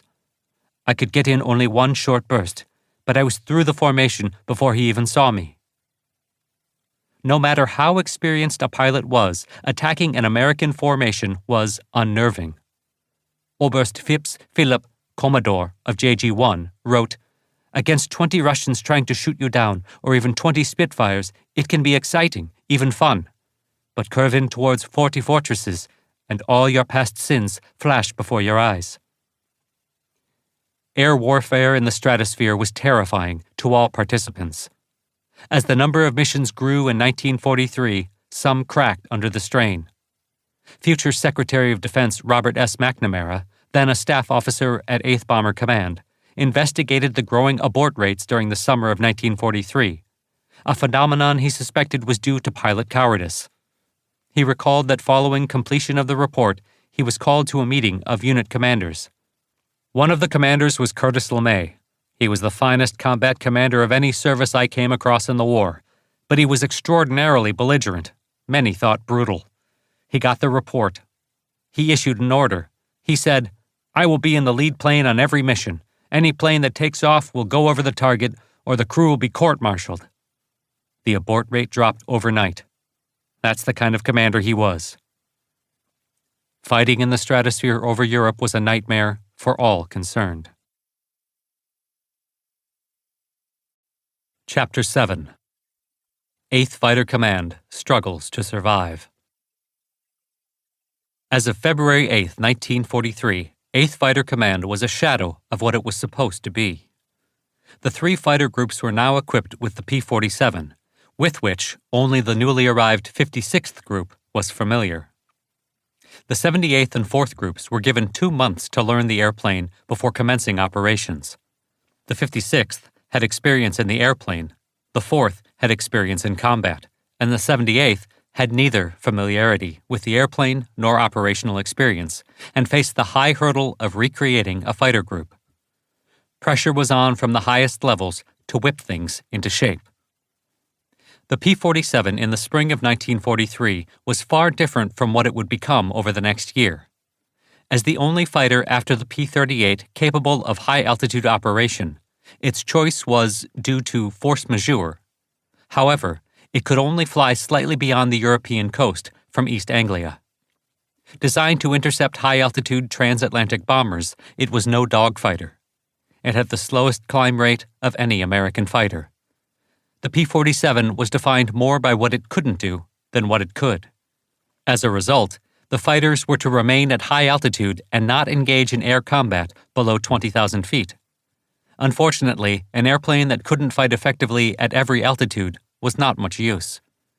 The orders were largely forgotten after the first few combats. The leadership of Armin Peterson, Colonel Pete, as his men called him, was vital for the 78th's success. Robert Eby recalled, "Colonel Pete put me in charge of bore sighting the guns. I went to 8th Fighter Command to obtain the ballistic data, and it took me 3 days with the various bureaucracies to find what we needed. I had to go through 8th Fighter Command, RAF Fighter Command, and the English Air Ministry. I drew up alternate combinations of bore sighting patterns and used the data I cajoled to choose the best ones. Colonel Pete was way ahead of the other groups on this. When they went to the Air Ministry, they were told the Yanks had been given the data once, and that was enough. 8th Fighter Command had to come over and get our data. I was very pleased when Colonel Pete told me that when he met at Fighter Command with Colonels Zemke and Chesley Peterson, they accepted our patterns. In the end, all the P-47 groups in the ETO used our material." Eby also remembered Peterson's struggle to improve the P-47's gun sight. "The American gun sight had a 60 mil ring that was inadequate for our speed, and Colonel Pete loved the Spitfire sight. He tried to get them, but was turned down." Eby scratched a 90 millimeter ring on a reticle, and found a local company that could produce it. Pilot performance in gunnery training improved drastically with the new reticles. Peterson did not give up on the Spitfire sights, finally obtaining them in mid-March. Non-magnetic mounts had to be made since the sight was right above the magnetic compass, which was thrown off 20 to 30 degrees by the standard mount. Peterson's unceasing efforts created a strong bond between him and his men. On February 16th, several American transferees from the RAF and RCAF arrived at Gox Hill. Second Lieutenant Harding Zumwalt recalled, "On February 11, 1943, I reported at Gox Hill and the 83rd Fighter Squadron. There I saw my first P-47, and it was quite impressive. The Jug weighed twice as much as the Spitfire and appeared large enough to house a couple of waist gunners in the rear. When I first taxied a P-47, it was like driving a Cadillac, the way it would squat on its gear when you hit the brakes." 8th Fighter Command made an agreement with the RAF to have U.S. fighter groups occupy RAF fighter stations.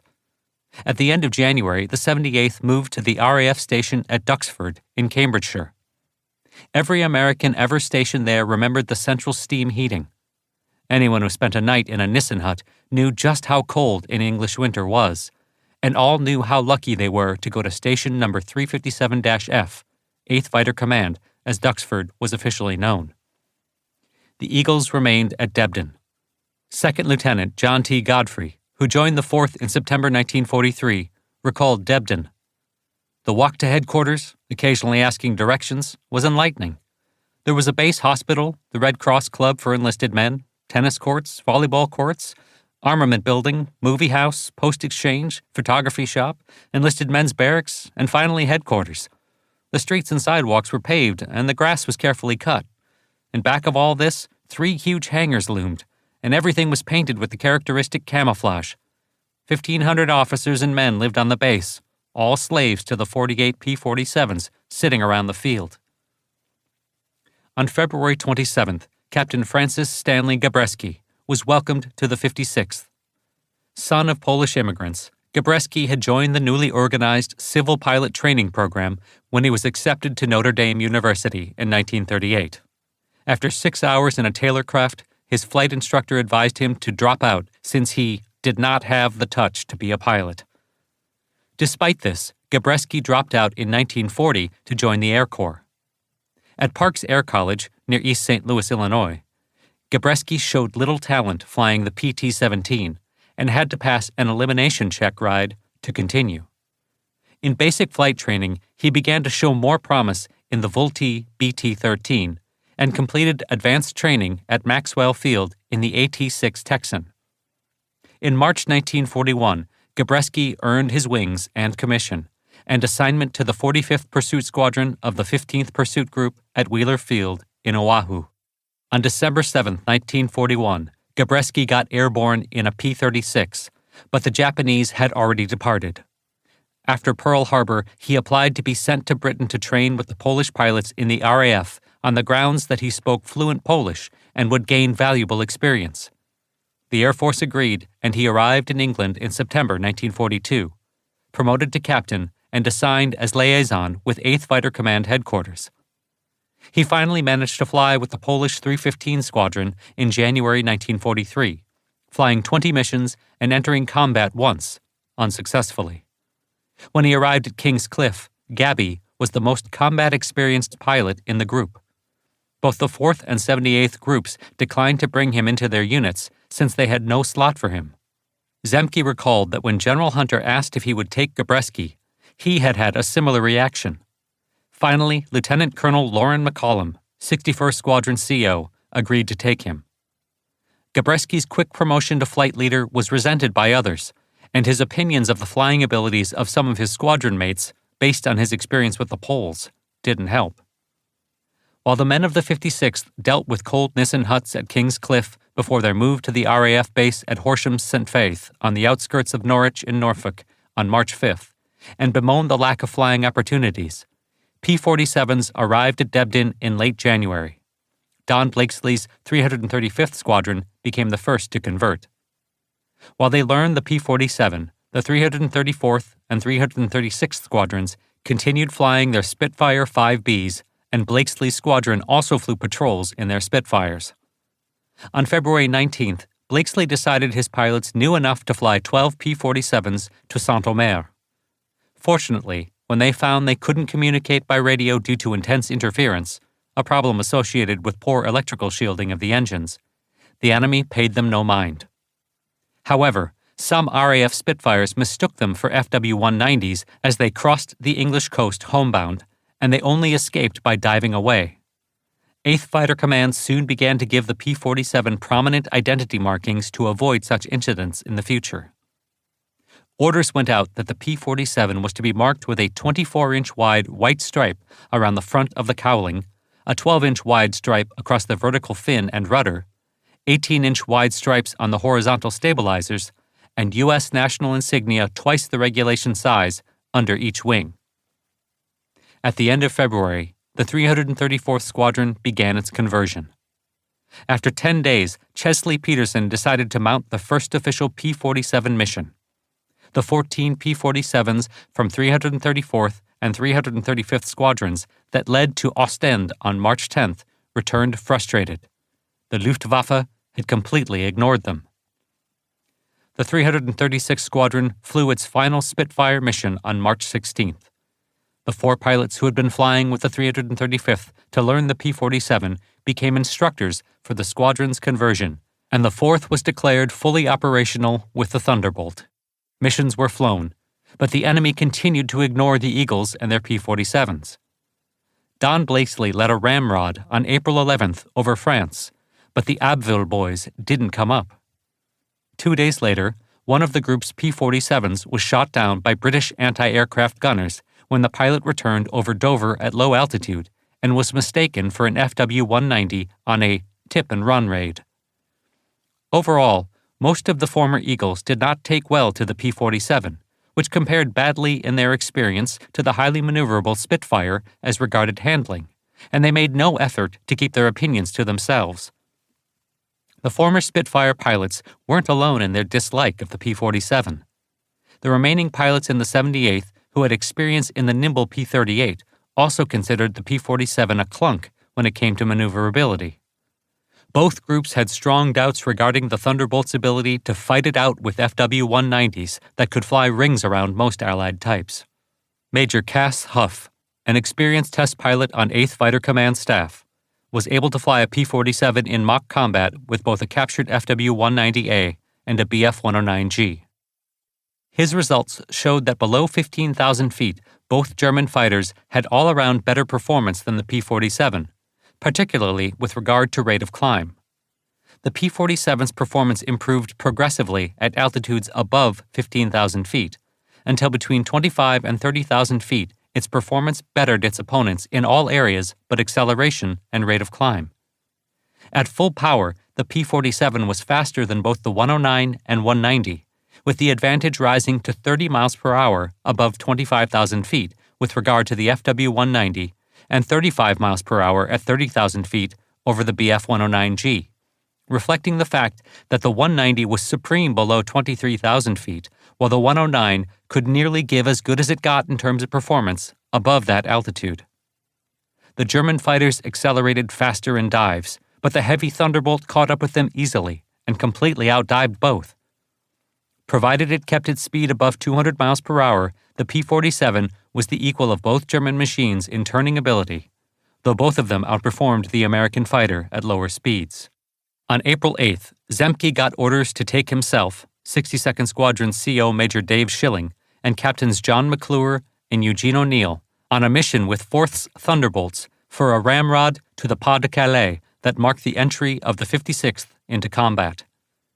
On April 13th, the 78th Fighter Group sent the 83rd Squadron to fly with the 4th in the early afternoon, while the 82nd Squadron flew with the Eagles that evening. Both were high-altitude fighter sweeps taking in the coast from Dunkirk to Furness, then Saint-Omer, ending at Calais.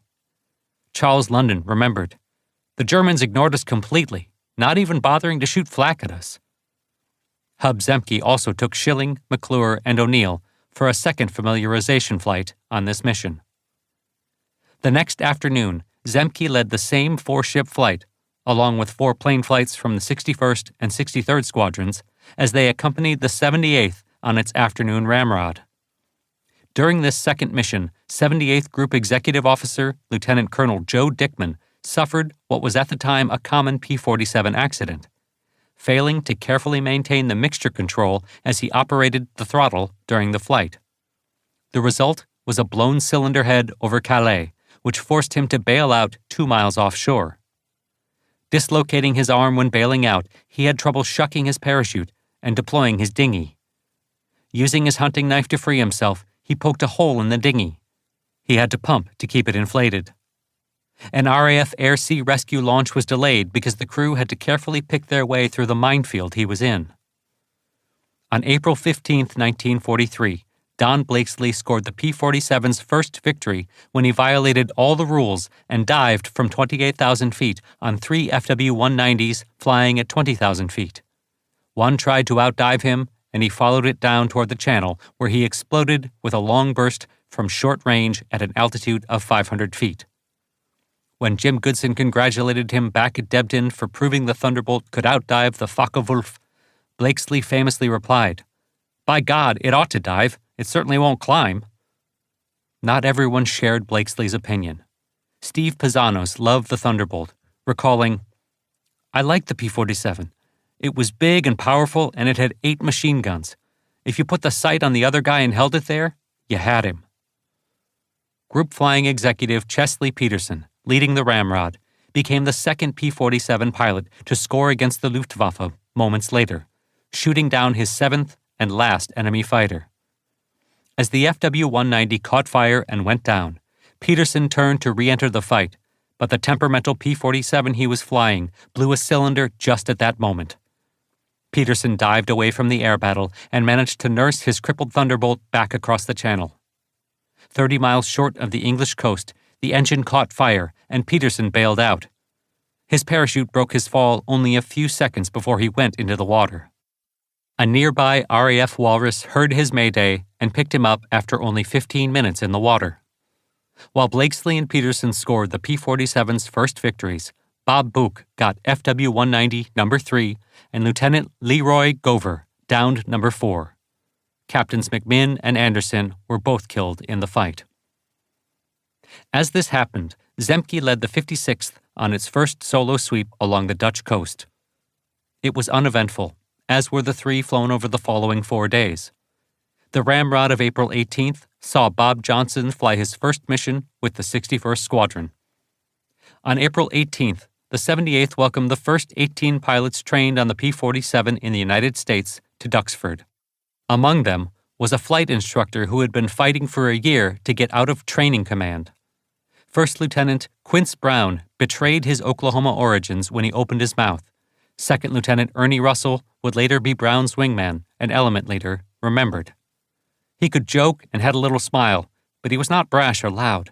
However, you knew that he meant what he said and, if tested, would tell you what he thought, never loudly, but as a matter of fact. He was not prone to jest, but he did have a good sense of humor. Above all, he was not a braggart. It just wasn't in his makeup.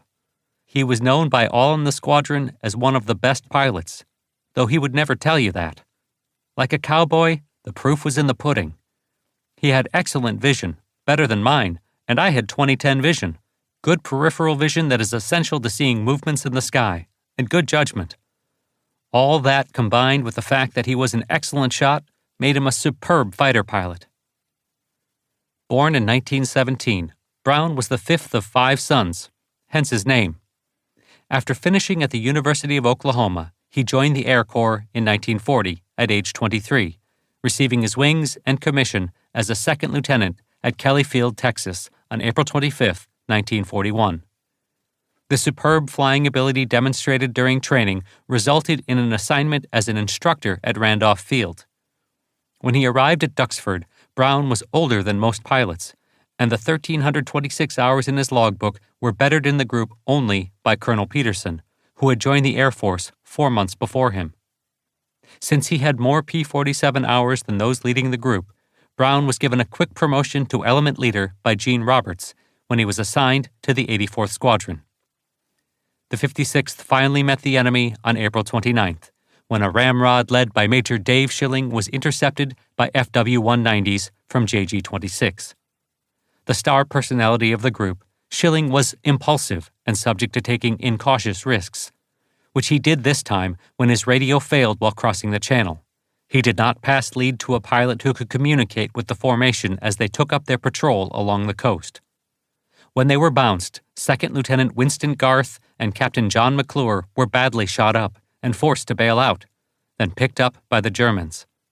Schilling and his wingman returned to Horsham St. Faith with their fighters shot up. Zemke was forced to institute stiffer aerial discipline and end the buddy-buddy atmosphere in favor of operational improvement. The result was that the loner commander became more isolated from his pilots, never achieving the popular leadership that Chesley Peterson and later Don Blakesley won in the 4th, or that Colonel Armin Peterson had in the 78th. Up to April, 8th Bomber Command had only 4 B-17 and 2 B-24 groups that could regularly fly missions. Other groups had arrived in England and were training. Thus, it was only in May 1943 that the 8th Air Force began to command a force commensurate with the responsibilities assigned. On May 3rd, 8th Bomber Command leader Lieutenant General Frank Andrews died in the crash of the B-24D Hot Stuff in Greenland. The bomber, unofficially recognized as having been the first in 8th Bomber Command to complete 25 missions in late February, was scheduled to be flown back to the United States by its regular pilot, 1st Lieutenant Richard Shannon, and his crew to participate in a war bond tour.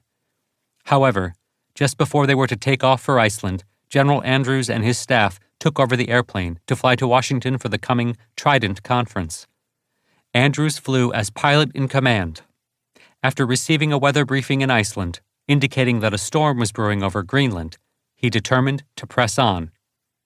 When the bomber flew into snow flurries as it approached Bluey West 1 airfield in Greenland to refuel, it crashed in the poor visibility, leaving no survivors. In the wake of Andrews' loss, Eaker was promoted to Major General and given command. Andrews would be remembered with his name on the main AAF airfield outside Washington, D.C.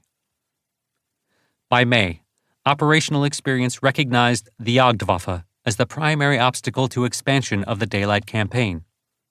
German fighter disposition on the Channel front was unchanged from what it had been in August 1942. Allied estimates that the force had dropped from 270 in August to 215 from diversions to the Eastern and Mediterranean fronts had resulted in optimistic plans to extend the bombing campaign into Germany itself, but optimism had faded as the enemy defenses seemed to grow ever stronger. German records had 350 fighters assigned to the Western Front in January and 600 in May.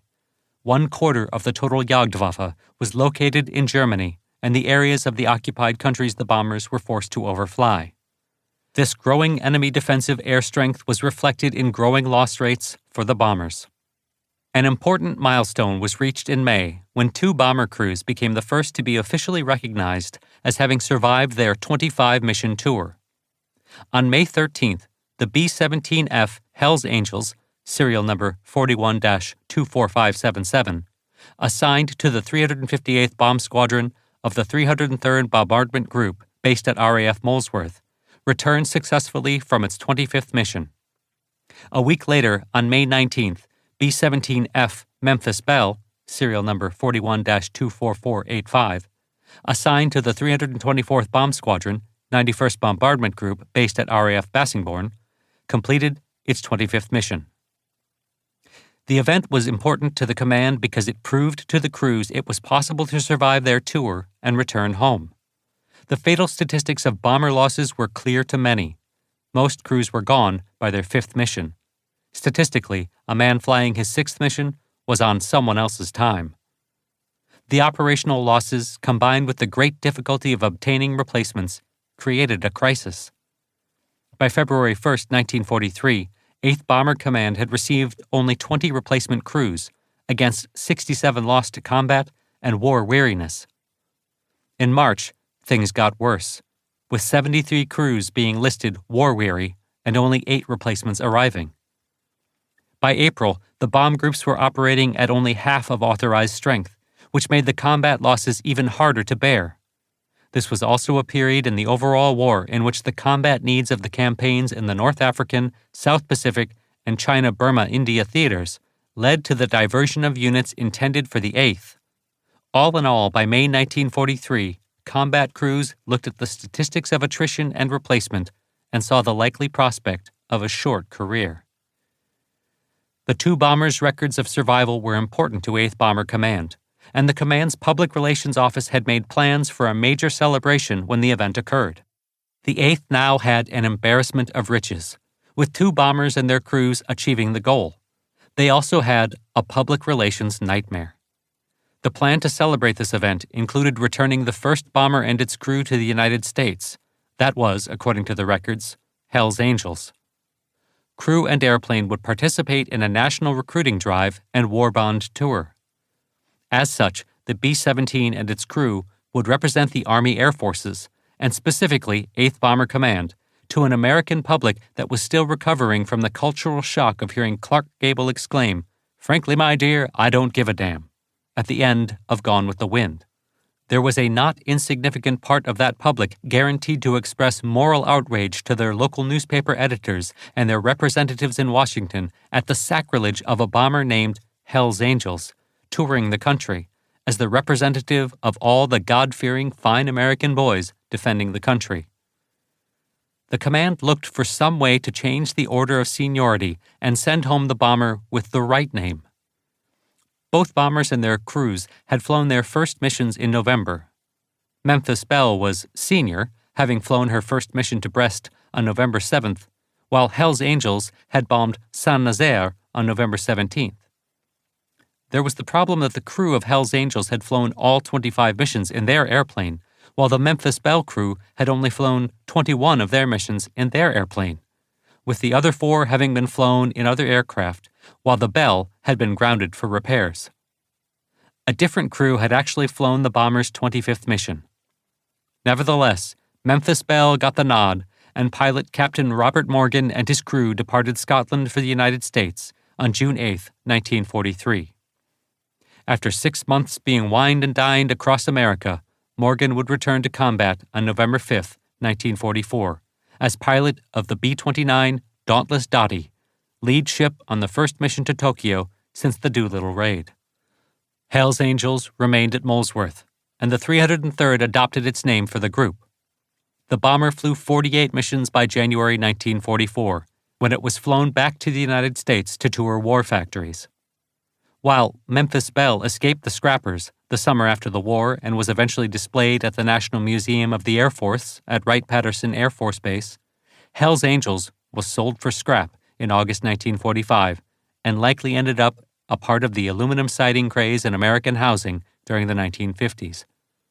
Thus, Memphis Belle is carried in the records as the first bomber to complete 25 missions and return to the United States. The 78th's first full Group 48 plane mission was flown on May 4th to the Brest Peninsula. It was logged as an uneventful sweep. Further missions on May 7th and 13th failed to rouse the Luftwaffe. On May 13th, Colonel Zemke, flying his personal P-47, now named Mój tovarzysz, my friend, in recognition of his time in the Soviet Union with the Red Air Force, accompanied by a painting of a wheel with a very large hubcap for Hub Zemke, led 34 P-47s to rendezvous with the bombers over St. Nicholas for withdrawal support. When the P-47s arrived over Antwerp at 13:30 hours, they received a call that the bombers were under attack. Zemke later remembered that for once, the bright spring day brought excellent visibility. As they crossed the Dutch coast, he saw 2 FW-190s at his 2 o'clock position dive out of sight. He immediately called his flight to follow and executed a 180-degree diving turn to pursue the enemy. But they had disappeared. He suddenly realized that the whole squadron had followed and ordered them to climb and reform. He then spotted 4 airplanes a mile to his left and realized they were the enemy. Calling for a turn, he gradually brought his flight in on their tails, where he could identify them as FW-190s. They were in a string formation, unaware of the approaching P-47s. Zemke, still new at air combat, continually jiggled the throttle and side-slipped so as not to overrun, and his flight struggled to keep up with his gyrations. He closed to 500 yards on the enemy number 3 and opened fire. Missing completely, he nosed down and fired again, and there was a flash on the top of the 190's canopy. But again, Zemke's fire was too high, and the enemy pilot immediately rolled over into a dive. As he turned in front of Zemke, Zemke gave a last burst and saw flashes along the left wing root and fuselage before the 190 disappeared below him. He had a newcomer's exhilarating feeling of accomplishment for a moment before he heard a warning that he was about to be attacked. Breaking left into a climbing turn, he saw 4 aircraft coming down head-on, and as the leader came within range, he fired a burst, but saw no hits or return fire before he was past and gone. I looked around, and 3 of my flight were still there, but Bob Johnson was missing. Back at Horsham St. Faith, Zemke learned another flight of the 61st had also engaged the enemy and made claims for probables and damaged. Johnson got separated but flew home alone. Zemke's claim for a destroyed was downgraded to a probable. After the gun camera film was viewed at 8th Fighter Command headquarters, the claim was further downgraded to a damaged, with Zemke realizing he had opened fire far out of range for effective gunnery. He made a mental note to get real close next time. Despite another 14 missions in May, the Luftwaffe ignored the Wolfpack, as the 56th had named themselves. 5 new B-17 groups, the 95th, 96th, 351st, 94th, and 379th, became operational during the second week of May, and the 92nd resumed combat operations after having been used for training since November. Organized into the 4th Bombardment Wing, commanded by Brigadier General Frederick L. Anderson, the groups flew their first mission on May 13th. Eaker wrote Arnold, stating that, "This date, the 13th of May, is a great day for the 8th Air Force. Our combat crew availability went up in a straight line from 100 to 215. If the groups prove to be superior in combat to the old ones, it will scarcely be a fair fight." Bomber strength went from 379 to 605. On May 14th, the Luftwaffe introduced the 78th to combat when they escorted 40 B-17s to targets in Belgium. The mission departed Duxford at 12:35 hours, and the Thunderbolts arrived over St. Nicholas, Belgium, to find FW-190s attacking the bombers. Colonel Peterson led the 82nd and 83rd Squadron in a diving attack, chasing the Germans into the bomber gunners' fire. The 83rd Squadron's CO, Major James J. Stone, scored the group's first victory when he flamed an FW-190. Almost simultaneously with Stone, Captain Robert Adamina scored the second victory. Unfortunately, his wingman, Flight Officer Samuel R. Martinek, was hit by another FW-190 and had to bail out. Adamina was hit a moment later and also bailed out, to become a prisoner with Martinek.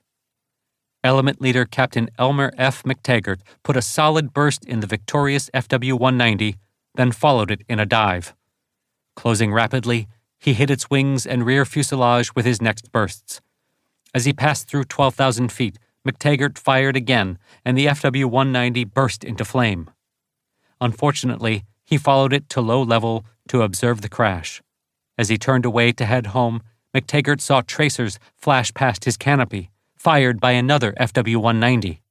When he attempted to evade the new enemy, he hit a tree, and the prop sliced through a telephone line that began to wrap around the fighter. The ruggedness of the Thunderbolt saved him when he hit a second tree. He was able to zoom up to 1,500 feet and bail out. "I was just outside Ath, Belgium, when I jumped. My plane hit in the adjoining field and burned, while 5 or 6 Belgians in the grain field below watched me land, but they scattered when I hit the ground." As he touched down, McTaggart's adventure had only just begun. Shucking his parachute harness, he started to run toward the tree line, but before he could get there, he came across a Belgian peasant who was willing to help. The man led him to an adjoining field and hid him in a line of bushes. He left some food and told McTaggart he would come back after dark. At 2100 hours, he returned and led the American to a farm which was owned by a member of the local resistance. He stayed through the next day at the farm, but it was apparent from the German search effort that something had to be done quickly. A risky plan was developed. The resistance man outfitted him as a Basque peasant and gave him forged papers that claimed he was mute. He was given a bicycle and told that the Pyrenees were a several-week journey to the south. Pedaling along back roads across France, he slept in fields at night. I'd been a Boy Scout, so I was able to live off the land, and taking the back roads allowed me the best chance of avoiding the Germans. He made it to the Pyrenees in 13 days and found the resistance group he had been told to contact. On June 1st, he was taken up into the mountains by a guide to the Spanish border. Crossing into Spain, he stopped at the first village he found and went into the local cantina, where he was able to use the phone and call the number of the American embassy in Madrid he had been given back in England. 2 hours later, the Spanish Guardia Civil arrived and took him to a larger town where he was put in the jail with other Allied escapees. Most escapees who had made it this far had to wait as long as 6 weeks before the Spanish bureaucracy turned them over to the Allies. However, McTaggart's good luck continued when he found the cell was filled with men who had spent the requisite weeks in purgatory. The next morning, the guards took all and put them in trucks for a 3-day trip to Madrid. Once there, they were sent on to Gibraltar, where they arrived on June 11th. After a week waiting for a flight to England, they arrived in the United Kingdom on June 21st. McTaggart had only been gone 5 weeks, setting the record for escape, evasion, and return before the invasion. Successful evasion meant he was sent back to the United States. He returned as a squadron commander in the P-38-equipped 370th Fighter Group assigned to the 9th Air Force after the Normandy invasion. The same day that McTaggart was shot down, Don Blakesley shot down a second FW-190, which, added to the 3 scored while flying Spitfires with the Canadians, gave him 5 victories to become an ace, a remarkable achievement for a man who was the first to admit he had to open fire to see where the bullets were going. Between May 12th and 25th, the third wartime U.S.-UK conference was held in Washington, D.C. to plan future actions. Winston Churchill was still determined to put off a confrontation between the Allies and Germany on the Old Western Front until he had exhausted every alternative. In the glow of the Afrika Korps surrender in Tunisia on May 14th, he was able to obtain U.S. agreement for an invasion of Sicily that would finally free up the Mediterranean as a shipping route, restoring the Suez Canal as the gateway to the East.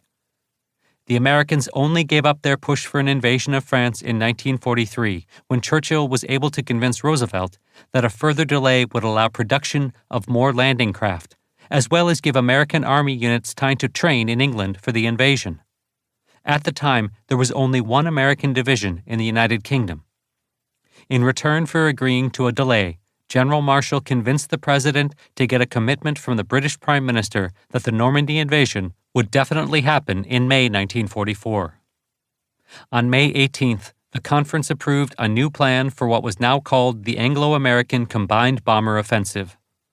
The destruction of the Jagdwaffe was given top priority as Operation Point Blank, followed by submarine yards and bases, the aircraft industry, ball bearings, and oil.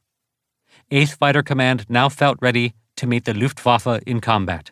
Approval was given for sending 2 8th Bomber Command B-24 groups and a third destined for the 4th to 9th Air Force in North Africa for Operation Tidal Wave, a special one-time raid on the Romanian oil fields at Ploiești.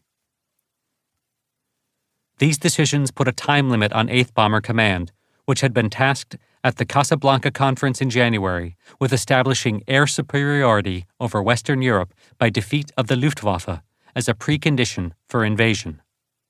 Point Blank approved expansion of the 8th to 1,750 bombers by January 1944 and 2,700 by the following April. Full equipment of 8th Bomber Command was given priority over all other theaters. As impossible as the situation might have appeared at the time to the crews flying missions and meeting the Jagdwaffe over occupied Europe, they had a year to win the battle. On May 29th, 8th Bomber Command flew its largest mission to date, when 279 bombers were sent out, with the 3 fighter groups sending a total of 131 P-47s for escort. The mission also saw the first use of a possible alternative to the fighters. This was the YB-40, a B-17 variant designed as a long-range convoy escort aircraft, not a fighter. The concept of a heavy gun platform stationed at weak spots in a bomber formation received strong support from Eaker, and Boeing modified 14 B-17Fs, arming them with a second power-operated turret over the radio compartment, doubling the number of waist guns, and grafting on a remotely controlled 2-gun turret under the bombardier's position in the extreme nose. Altogether, the YB-40 carried 10 50-caliber guns in 4 turrets and the tail position, and 4 guns in the waist. There was substantial armor plating around the nose, the cockpit, the waist, and the tail, and it carried double the ammunition load of a standard bomber. Fully armed and loaded, it weighed more than a B-17F with a full bomb load. With this excess weight, the YB-40 was unable to climb or keep station with the rest of the B-17s while loaded with bombs, and slowed a returning formation that was now lighter after releasing their bombs. After only a few missions, it was recognized that the YB-40 slowed the formation it was supposed to defend, and the additional armor could not withstand direct hits from the 20mm and 30mm cannon carried by German fighters. The YB-40 was quickly deemed a failure, and the search for a way for the fighters to provide escort to the target and back continued. By the end of May, the 56th had joined the 4th and 78th groups, mounting 48 plane sweeps and escorts. 8th Fighter Command now felt ready to meet the Luftwaffe. Chapter 8. The battle gets serious. The 78th's major scrap with the Luftwaffe on May 14th was the announcement that their air war between 8th Fighter Command and their German opponents was now on. The Germans had taken the measure of the American fighters and taken action on that knowledge. With the increasing American formations, JG-1 was transferred to bases in the Netherlands and Belgium to reinforce JG-26's position in the middle of the American aerial superhighway to Germany and build a wall of fighter units from JG-2 on the Cotentin Peninsula to JG-11 on the German Bight. JG-1's transfer immediately added 72 FW-190s and 36 Bf-109Gs to the German order of battle, a 25% increase in enemy strength. The May 14th strike against Kiel saw Heinz Knoke's Staffel of JG-1 achieve a milestone in its battle with the Americans. Now that he had proved with himself and his wingman that the tactic of dropping bombs on a formation could wreak havoc with the bombers, the entire Staffel was armed with a 250-kilogram bomb on its shackles under the fuselage. Knoke later wrote that he attempted a formation attack from 30,000 feet over Holstein, but the bombers below did not hold their course in one direction long enough. He was impressed by the precision by which the Americans bombed the Germania shipyards, describing it as fantastic. Oberfeldwebel's Viermann, Fest, and Biermann closed to attack from a lower altitude closer to the bomber formation, and each successfully hit a bomber. The explosions disrupted the formations. Knoke dropped his own bomb without success, then attacked a formation of 30 B-17s. He could feel his Gustav take hits, but he hit a bomber in the cockpit. He later described the bomber rearing up like a great animal that has been mortally wounded, before it dropped away in steep right-hand spirals until at approximately 3,000 meters, 10,000 feet, a wing came off and it crashed near Husum at 12:17 hours. This was Knoke's 5th bomber victory since scoring his first in late March, and was one of 5 brought down by 5th Staffel on this mission, giving the squadron a score of 50 B-17s and B-24s since 8th Air Force had begun its campaign in February. Knoke was proud to note in his diary that 5th Staffel now had more bomber victories than the Gruppe Staffeleit and 4th and 6th Staffeln combined. While the 78th was finding the enemy reluctant to engage, the Eagles managed to find enemy fighters willing to do so. On May 14th, 2nd Lieutenant Dwayne Beeson and his element leader, Captain T.J. Andrews, scored the first 2 Bf-109s credited to Thunderbolt pilots during a rodeo mission to Bruges, Belgium. The 334th Squadron's formation was bounced by two Bf-109Gs that shot up Second Lieutenant Bob Book's P-47 and then dived away. Book's fighter caught fire before he could get out, and he was killed when the plane struck the water below. In the meantime, Andrews and Beeson went after the two 109s, quickly finding themselves pursued by the other two 109s of the enemy formation. Both turned into their pursuers and gave them the full effect of their 8 50-caliber guns, sending them into the channel. Born in Boise, Idaho, hence all his planes receiving the name Boise B, Beeson was another Eagle who couldn't qualify for the USAAF due to lack of education, but he trained in the RCAF, passing out of flight training with the comment in his record that he was a good average pilot and is slightly overconfident. No outstanding faults. He joined 71 Eagle Squadron on September 5, 1942, just before its transfer to the USAAF. One of the shortest pilots in the group at 5 foot 3 inches, he was just short of his 22nd birthday, but looked younger than his years. In a unit of strong individualists, he was remembered as particularly intense, and would make his mark as one of the leading pilots. The next day, Lieutenant Colonel Peterson was replaced as Group Flying Executive by Major Blakesley.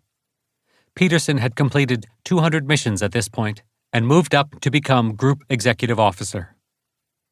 Demonstrating that success on one day was no guarantee of success on the next, when the bombers returned to Kiel on May 15th, 5th Staffel was not able to fly its usual 12 since several aircraft had been damaged the day before. Kanoka reported in his diary after his return from the mission, "This seems to be one of those days when every blasted thing goes wrong. I lose sight of the fortress which I have started to shoot up. By this time I simply could not care less. I dive sleepily from behind at another fortress flying at the tail end. At last my firing begins to have some effect. The two left engines begin smoking. The Yank loses height rapidly. Once he is out of the formation, it is all over. I fasten on behind his tail and blaze away with everything I have. Bright flames spread along the belly. All 10 members of the crew bail out. The parachutes hang in the sky like washing on some invisible clothesline, while the giant plane goes down, trailing a long column of smoke, in a pilotless spin, falling out of control, and finally disintegrating in its descent." On May 16th, following its first serious run-in with the enemy, the 78th engaged formations of more than 100 FW-190s over Flushing, Belgium, as it escorted the bombers into Germany.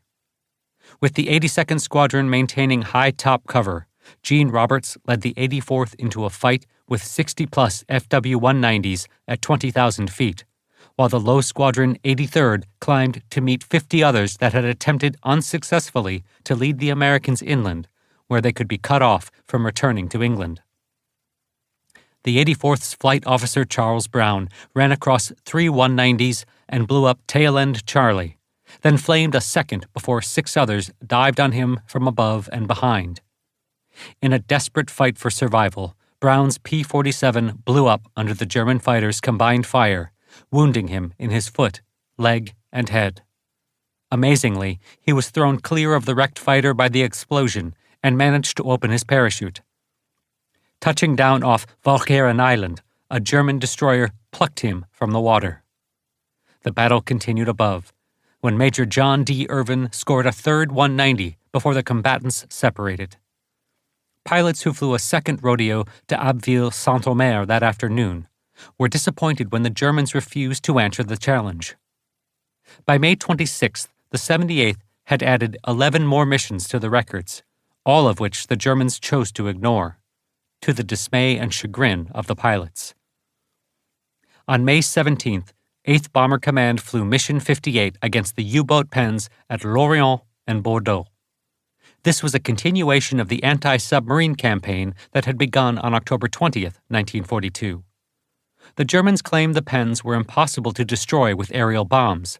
Their concrete roofs were 20 feet thick.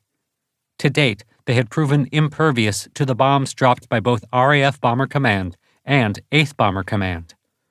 Even 1,000-pounders did nothing but pockmark the structures. 2 formations of bombers struck Lorient.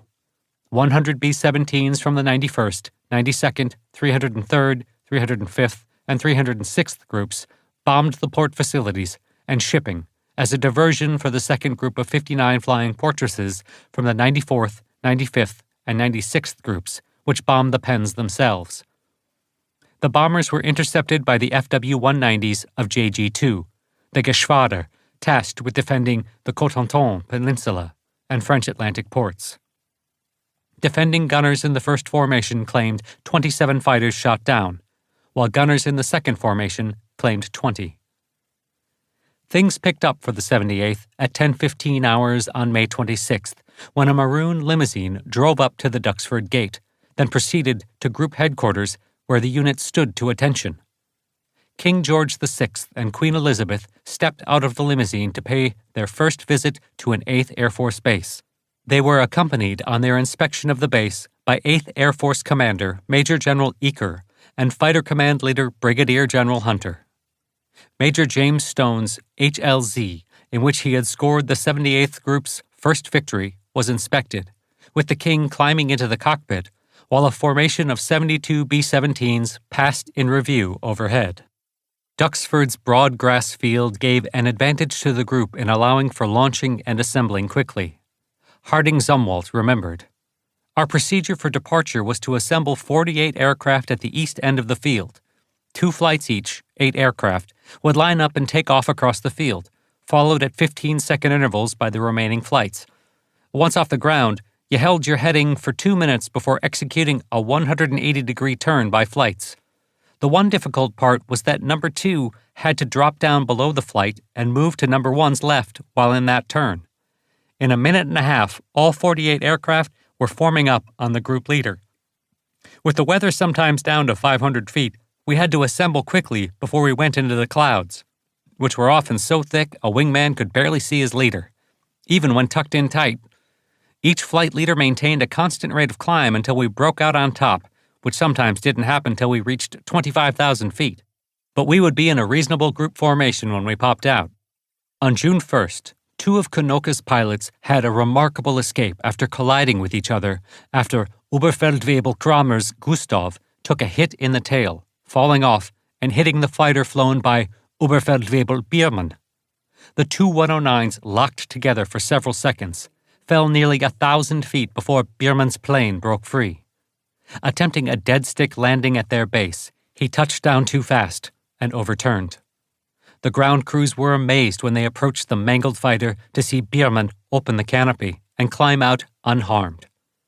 Shortly after the separation, Kramer had managed to bail out, but he immediately opened his parachute due to the low altitude. His high speed resulted in 2 of the harness straps breaking, leaving the parachute only half open when he hit the water. Fortunately, a rescue launch was nearby, and they pulled him out of the water, spitting blood and shocked to have survived. On June 4th, Zemke promoted the 61st's CO, Lauren McCollum, whom he considered the best of his squadron commanders, to be flying executive officer for the group. McCollum's replacement as 61st commander was Captain Francis Gabreski. The 56th, which had been late to the table since its arrival in England 6 months earlier, finally got the group's first score on the rodeo flown on June 12th. While over Belgium, 62nd Squadron CO Dave Schilling spotted a squadron of FW-190s below. Leading his flight down, Schilling was diving so fast that he overshot the enemy fighters.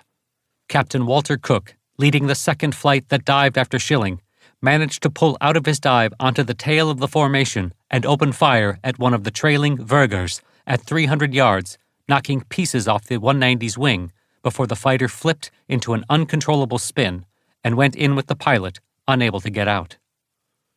The next day, Zemke spotted a formation of FW-190s 10,000 feet below the group formation.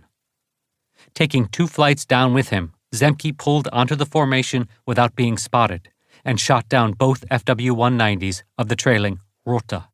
Moments later, Bob Johnson shot down the wingman of the other pair in the formation Zemke attacked.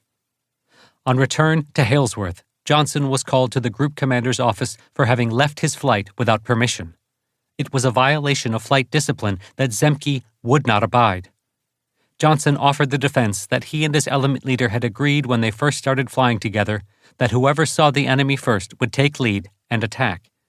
The element leader said he had heard nothing from Johnson. The future leading ace narrowly escaped expulsion from the group with a warning from Zemke that he would not be so lucky if it happened again.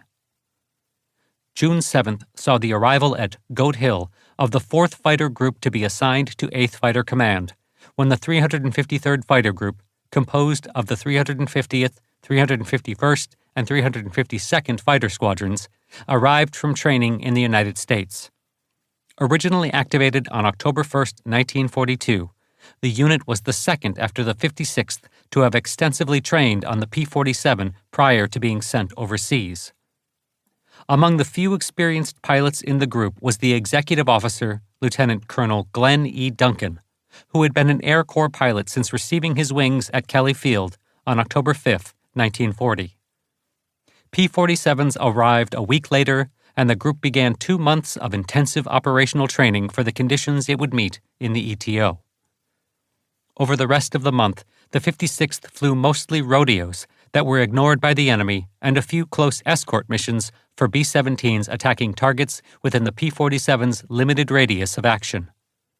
Flying on internal fuel only, the average mission length was 90 minutes, with around 30 minutes of that time spent over enemy-occupied territory.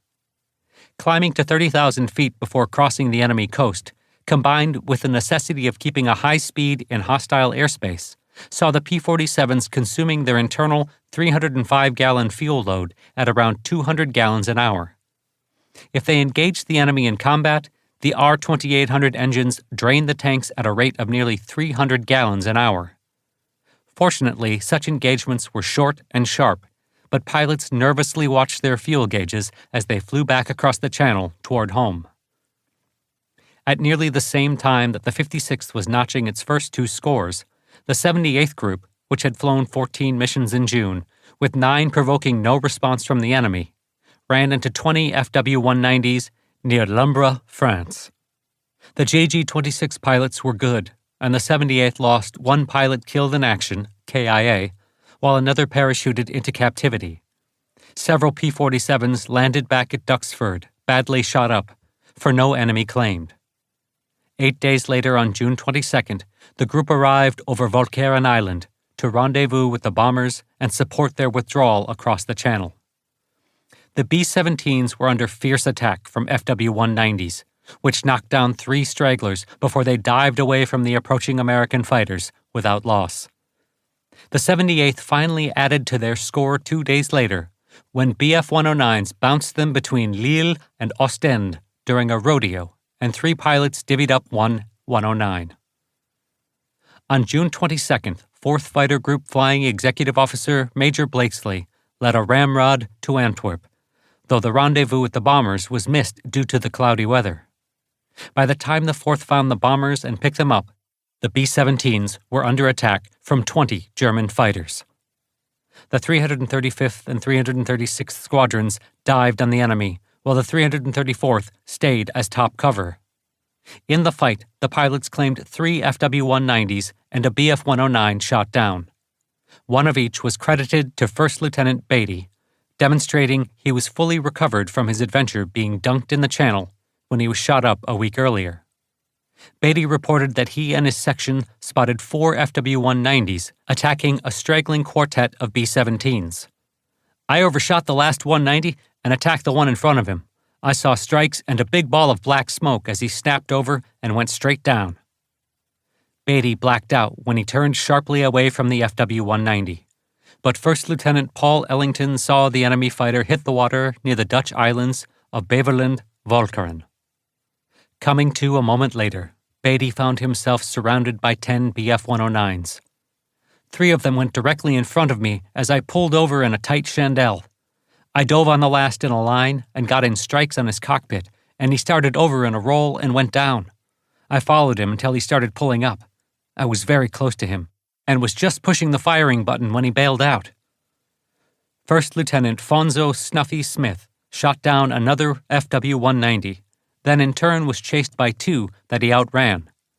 First Lieutenant Jim Goodson shot down the 3rd FW-190 near Hulst for his first victory. On June 25th, Heinz Knoka was badly injured by bomber gunners in one plane when he attacked the B-17 on their plane's wing. He returned to base with a wounded hand and a bit of a scare when it took longer than expected to get back to the coast after the flight. The medics worked on the hand in the base hospital and gave him a room to stay in. Once they were gone, he slipped out and returned to the unit. He changed the bandages on his hand daily, and the commandeur took the opportunity of being wounded to give him 2 weeks' leave back in his hometown, Hamelin. After only a week, he returned, unable to relate to his friends who had no understanding of the battle he was fighting daily. On his return, he got his mechanic to create a heavy leather glove he could wear that would protect his hand while allowing him to fly. 4 days later, on June 26th, the 4th picked up the B-17s near Dieppe to provide withdrawal support. The bombers appeared along with a swarm of enemy fighters.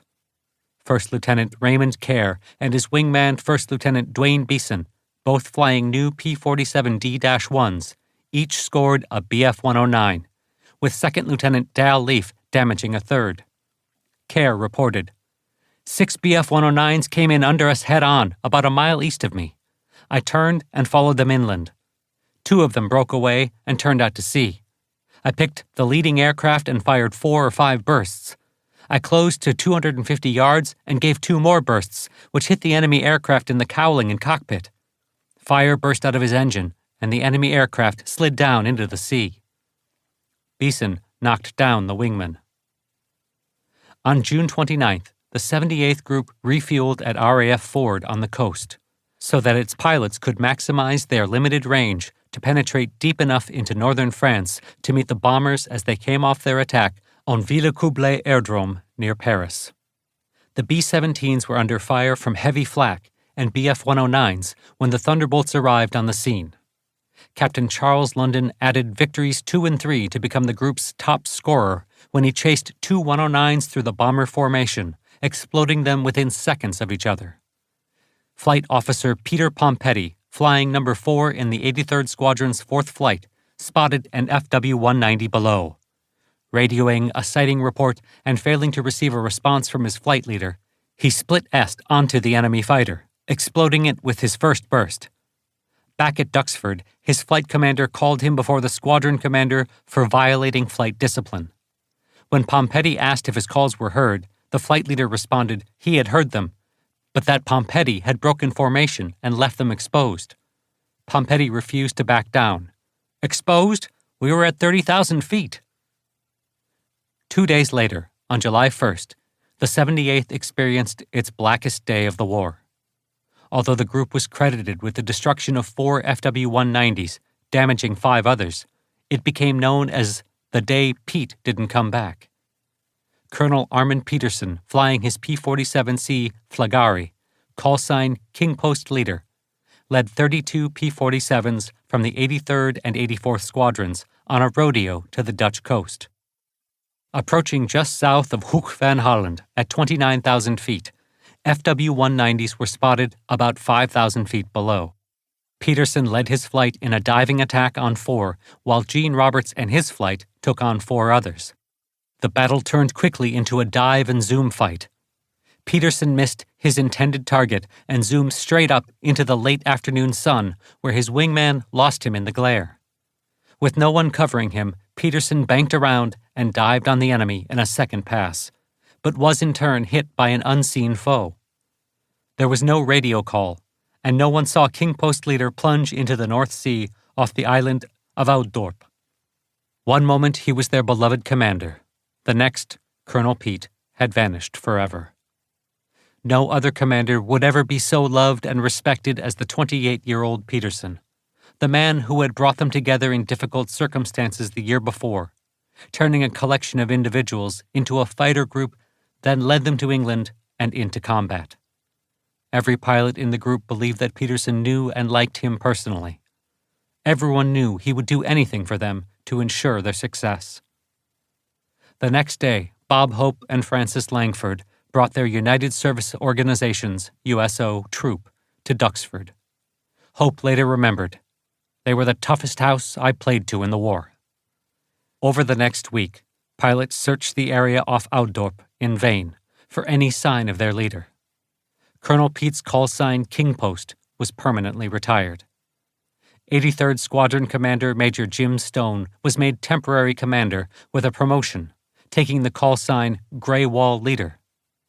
Days later, Stone moved down to Deputy Group Commander on the arrival of Lieutenant Colonel Melvin F. McNichol, whose ETO experience had begun with assignment as liaison officer with RAF 601 Squadron in the fall of 1941, following its re-equipment with the Airacobra I Lend-Lease version of the P-39D. His twin brother commanded the P-39-equipped 350th Fighter Group in North Africa. Bob Johnson nearly ended his flying career 2 weeks after scoring his first victory, when the 56th experienced one of its worst days. Group Flying Executive Colonel Lauren McCollum led the mission. After landing at RAF Manston, the most forward base in England, to refuel, the mission was to meet and bring out the bombers after they hit Villacoublay Airdrome. Nearing the rendezvous point at Forges-les-Eaux, they were jumped from above and behind by 16 FW-190s from 2nd Group JG-26. The Germans' first pass scattered the Americans. Johnson, who was sticking to the formation like glue in the aftermath of his run-in with Zemke, was number 4 in the rearmost flight of the 61st Squadron. His P-47 was badly shot up by an attack that ruptured his hydraulic system with a burst of 20mm cannon fire. Burned and partially blinded by hydraulic fluid that sprayed in the cockpit, Johnson attempted to bail out, but damage to the canopy prevented him opening it more than about 6 inches. The Thunderbolt fell into an uncontrolled spin. When he managed to pull out, he found the fire had been blown out. As he headed home at low altitude, a single FW-190 spotted him and curved in to attack. With the P-47 badly damaged, Johnson could only take the hits while the enemy pilot made several attacks. As he crossed the Channel coast, the enemy pilot ran out of ammunition. The German pulled alongside the shot-up Thunderbolt. Johnson recalled the fighter looked beautiful in its gleaming dappled camouflage. Finally, after several minutes spent examining the shot-up P-47, the enemy pilot shook his head and rocked his wings before turning back and leaving Johnson to his fate. The opponent was most likely Major Egon Meyer, Gruppenkommandeur of 3rd Group JG-2. Meyer reported that he had expended all his cannon ammunition by the time he encountered Johnson, but nevertheless made a claim for the P-47 that was confirmed. After nursing the smoking P-47 across the Channel, Johnson managed to land at Manston. It took several minutes for the ground crew to remove the canopy, which had been torn up by a 20mm round so that the twisted metal caught on the fuselage and prevented it sliding open. Once out of the cockpit, Johnson tried counting the bullet holes, but gave up after reaching 200 without ever taking a step around his plane. The German attack on the 56th resulted in 4 other pilots shot down and killed in the initial attack. 2 P-47s that managed to get back to Halesworth were damaged beyond repair, and 5 others severely damaged. The Schlageter-Geschwader pilots were given confirmation for 9 Thunderbolts shot down. Johnson returned to combat 5 days later and recalled the mission as the most harrowing of his career, in his memoir, Thunderbolt. On July 14th, Major Harry Dayhoff led the 78th Group to cover the withdrawal of B-17s attacking Amiens-Glisy Airdrome. Over Montreuil, he spotted FW-190s heading for the bombers and led an attack that turned into a major fight. Second Lieutenant Auguste de Janeiro thought he was going to die when he was bounced by 2 FW-190s, and the right side of his cockpit and instrument panel were shot out while he received splinter wounds in both hands, his ankles, and right knee. He managed to recover and now, damn mad, dived into another FW-190 formation.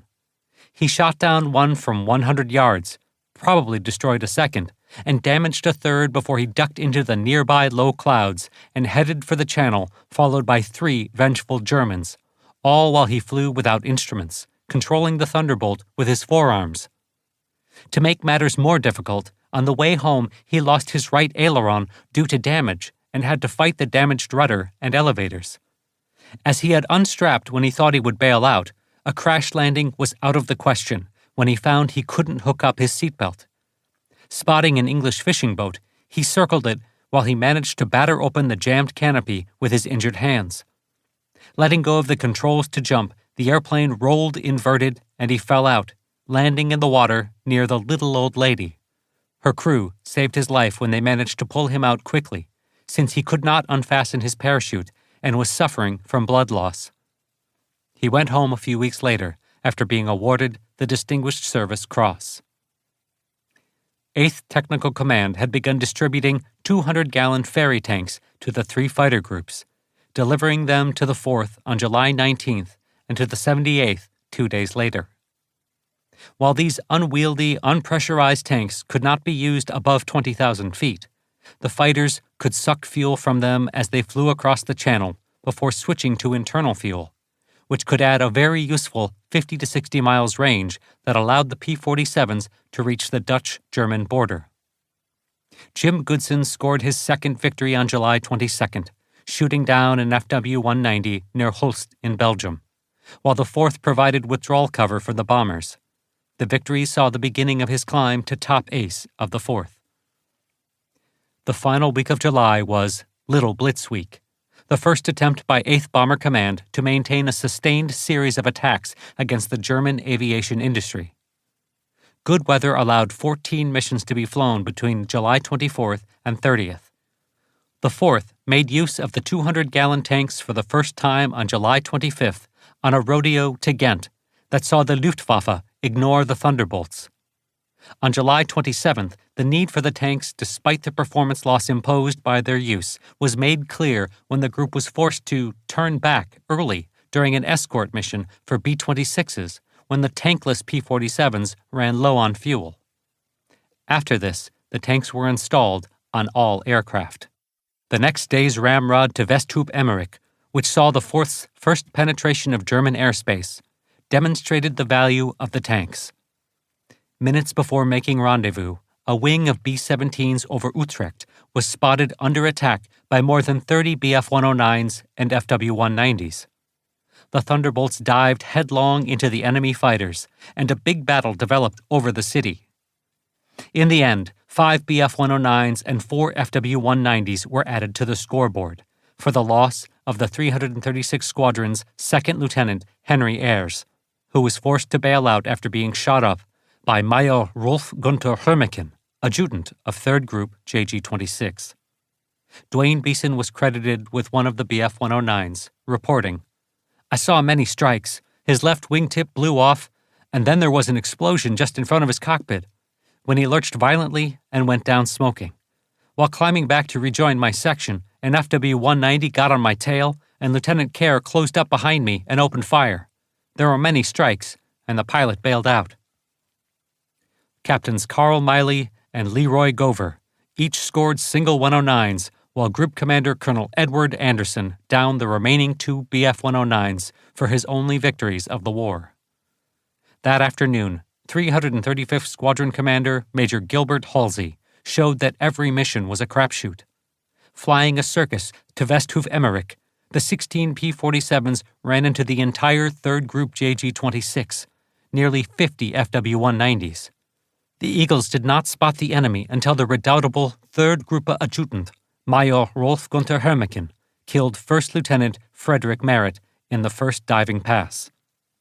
The outnumbered Americans fought for their lives and managed to down 5 Schlageter-Geschwader FW-190s in a desperate fight. 1st Lieutenant Aubrey Stanhope spotted 3 Focke-Wulfs ahead and attacked the one on the right, later reporting, "I was getting hits on his tail and left wing. He sideslipped and went down. I then turned to the one on the left wing, firing a long burst from 15 degrees deflection to dead astern. I saw strikes on his tail and left wing. Then there was a violent explosion in his left wing where his gun was. There was a huge flash, pieces flew off, and all his wing outboard of his gun came off clean. The plane then tumbled tail over nose and spun down, smoking badly." 2nd Lieutenant Pierce McKinnon saw what he later reported as, "A bomber being clobbered by 2 FW-190s. I cut my throttle and dove on one as he broke away and went into a diving turn. He went into a sharp climbing turn to port. I firewalled everything and closed to within about 150 feet and got in a 3 or 4 second burst. Something flew off his port side and large quantities of white smoke came pouring out. He flicked violently to starboard, and I almost hit him, passing within just a few feet of him. I saw his engine on fire with long streamers of flame and smoke. McKinnon turned away, having just scored the first of his eventual 11 victories. Second Lieutenant Ken Smith saw a fighter he mistakenly identified as a P-47 below and throttled back to stay with it, at which point he suddenly saw it was an FW-190. Unknown to him, it was flown by Feldwebel Ernst Christoph, a First Group JG-26, who had just shot down the B-17F Lucky Lady II from the 96th Bomb Group's 388th Squadron. I opened fire at about 75 yards and immediately saw flashes at the wing root and cockpit area. I broke off as he rolled and went into a spin. Christoph managed to get out, but opened his parachute too soon, snagging it on the horizontal stabilizer as it flashed past. The 9 Victory Experta was dragged to his death in the crash. The 4th considered themselves lucky to be able to claim 5 Focke-Wulfs for the loss of merit.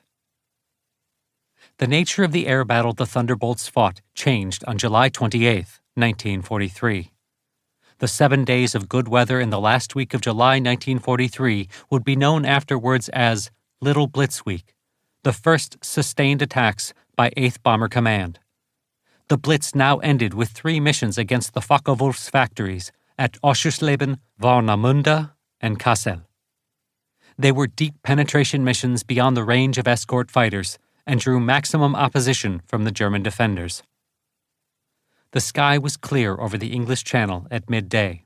15 miles west of the Dutch coast, 40 Thunderbolts of the 78th Fighter Group eased their slow climb out of England and leveled off at 23,000 feet to enter enemy airspace. Standard operating procedure was to enter enemy territory at 29,000 feet, above the flak, which meant switching to the fuselage tank at that point. This time, 84th Fighter Squadron CO Major Gene Roberts was trying something new. He recalled, "We started with the usual 48 fighters, 3 squadrons of 16 fighters per squadron. However, 2 pilots reported mechanical problems and had to abort. In each case, I had to dispatch the aborting airplane's entire flight to provide an escort. That left us with 40 fighters by the time we reached Holland." Above Roberts' squadron, the 83rd flew high cover, led by Captain Charles P. London, Red 1, the group's top scorer with 3 victories. Major Harry Dayhuff led the 82nd in the low position. They stayed at the lower altitude, draining their belly tanks. The Thunderbolts entered Holland north of Rotterdam and flew past Nijmegen, where they switched to internal tanks and followed Roberts up to 29,000 feet to enter Germany. He thanked the lucky tailwind they must have found for pushing them so far east, since this was the deepest penetration yet made. His decision to delay climbing to penetration altitude as long as possible was proven right. The bombers targeting the factory at Ossersleben bombed through a cloud deck over the target when a small hole in the 9/10 cloud cover opened and the lead bombardier was able to recognize a crossroad a few miles from the aiming point. The B-17 crews were thankful that the westerly wind allowed them to continue straight on for home. As they came out of the flak field, defending fighters slashed through the formations. 3 fortresses were hit and the sky filled with parachutes. The bombers neared Holterne, where rocket-armed Bf-110G fighters attacked, firing their missiles outside the range of defensive fire. At that moment, the 78th arrived. Roberts spotted the enemy. "We were outnumbered by at least 3-to-1 odds, but were able to maneuver into attacking position with very little difficulty. The main reason for this success was that the German fighter pilots didn't believe we could possibly show up that far inland and were not expecting to see a defensive force at all." The Americans took full advantage of German confusion. Reynolds remembered. "There was one B-17 beneath the main formation, and it was pouring smoke and appeared to be in deep trouble. I dove down on the enemy fighters that were attacking the cripple. They broke away and dived for the ground. There wasn't much more we could do to help the crippled B-17. We turned away from the bomber formation, about 1,000 yards out. I discovered on reaching this position that I had only myself and my wingman, Flight Officer Glenn Kuntz. We immediately saw enemy aircraft ahead of us and above the formation. I judged that there were over 100 enemy aircraft in the area as compared with our 40. Dead ahead of me was a single FW-190, at the same level as Kuntz and me, about 1,000 to 1,500 yards ahead. He was racing in the same direction as the bombers so he could get ahead of them, swing around in front, and make a head-on pass. Roberts closed to 400 yards and opened fire, hitting the fighter heavily with a 3 to 5 second burst, and it spun down in smoke and flames. He spotted 2 more and closed so fast he had to pull up and roll in on his second victim to avoid a collision. I opened fire from dead astern. I observed several strikes and, as before, the enemy fighter billowed smoke and flames, rolled over, and spun down. Amazingly, Roberts and Kuntz were still in the middle of the action. After the second engagement, we were about 2 miles ahead of the bombers, about 500 feet above them, and still well out of their starboard side. Kuntz was on my right wing. About this time, I observed a 109 on the port side and ahead of the bomber formation. I dropped below the bomber formation, crossed over to the port side, and pulled up behind him, again at full throttle. The 109 turned to attack the bombers head-on. Roberts followed. The bombers loomed beyond. I closed to within 400 or 500 yards and opened fire. He was in a tight turn, and that required deflection shooting. My first 2 bursts fell away behind him, but I continued to close. I fired my third burst as he straightened out to approach the bombers. The enemy fighter fell over into a spin, trailing smoke and flame. Kuntz flamed the wingman Roberts hadn't seen. Gene Roberts had just scored the first triple victory by an 8th Fighter Command pilot. Group top scorer Charles London caught 2 FW-190s, flaming the leader and diving to avoid the wingman. He spotted a BF-109 and set it afire. With this victory, he was the first 8th Fighter Command ace to score all victories in a P-47. Quince Brown and wingman Peter Pompetti spotted a flight of 4 BF-109s. As he made a high G turn, 5 of Brown's 8 guns jammed. With only 3 still working, he hit the 109 on the right in the cockpit, killing the enemy pilot before breaking off to avoid a collision. Captain Jack Price came across the 4 FW-190s and flamed the leader. He turned into the enemy element leader and opened fire with his wingman 2nd Lieutenant John Bertrand. Each hit a 190, and both went down out of control. Deputy Group Commander Lieutenant Colonel James Stone hit a BF-109 that blew up so close that his wingman flew through the explosion. 82nd Squadron Commander Dayhuff spotted a BF-109 attacking the bombers, closing astern. The 109 blew up under his fire. Suddenly, there were no more enemy fighters. The battle had been an intense 10 minutes. The Thunderbolts broke off while they had gas to return home.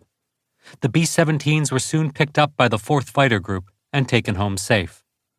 For a cost of 7 P-47s, the 78th was credited with 16 victories. With the 8 credited to the 56th and 4th Groups, 8th Fighter Command's total score to date was doubled. The force sent to Aschersleben lost 15 of the 39 that bombed the target. Their leaders later said they thought they would be wiped out, had the fighters not intervened when they did.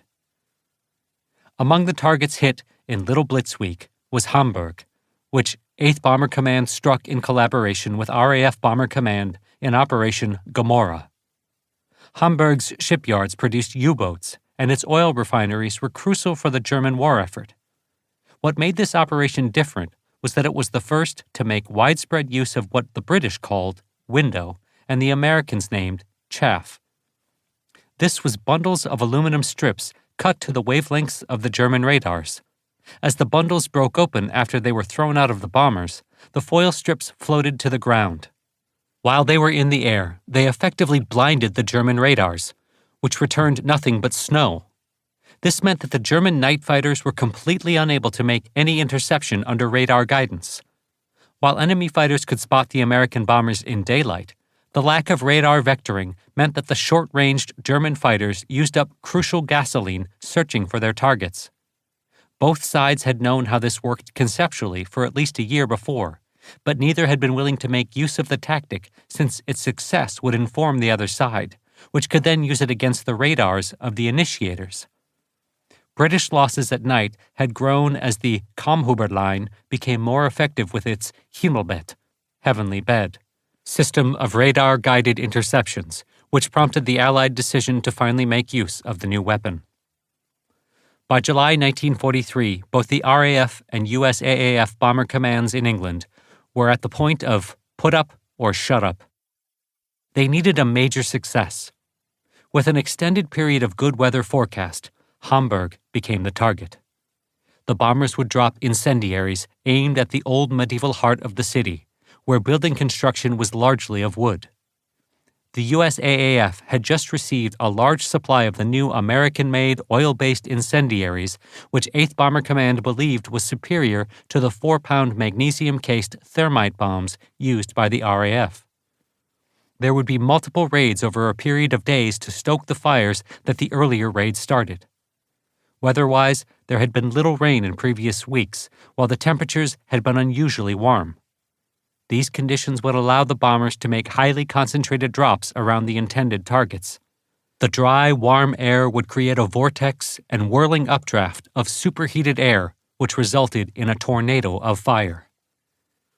Operation Gomorrah, named for the biblical city destroyed in a rain of fire and brimstone, began on July 24th and continued for 8 days and 7 nights.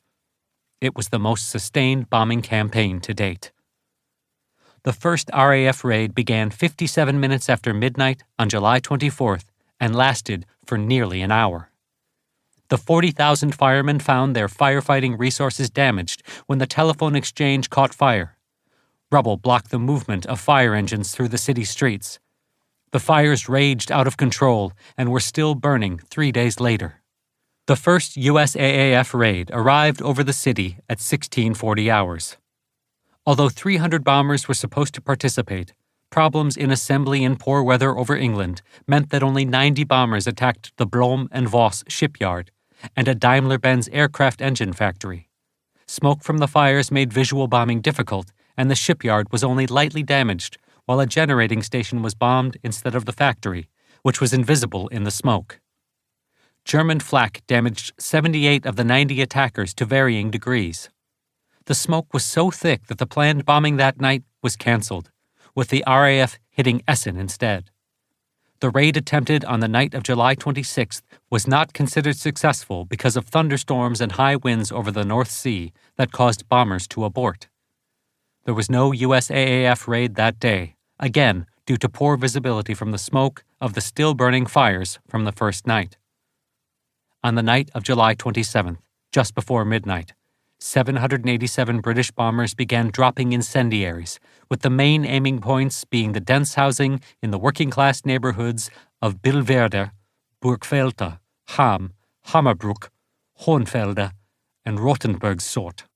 The use of blockbuster bombs dropped in the early part of the raid prevented firefighters from getting to the scene quickly.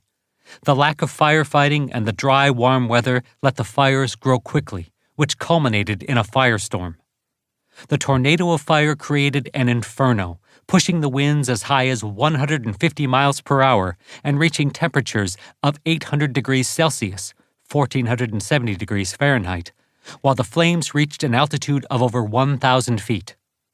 A total of 21 square miles of the city were incinerated. Asphalt streets caught fire, while fuel oil from damaged and destroyed ships, barges, and storage tanks filled the canals and the harbor, which caught fire. Generalmajor Wilhelm Kerl, chief of Hamburg's civil defense, reported, "Trees 3 feet thick were broken off or uprooted.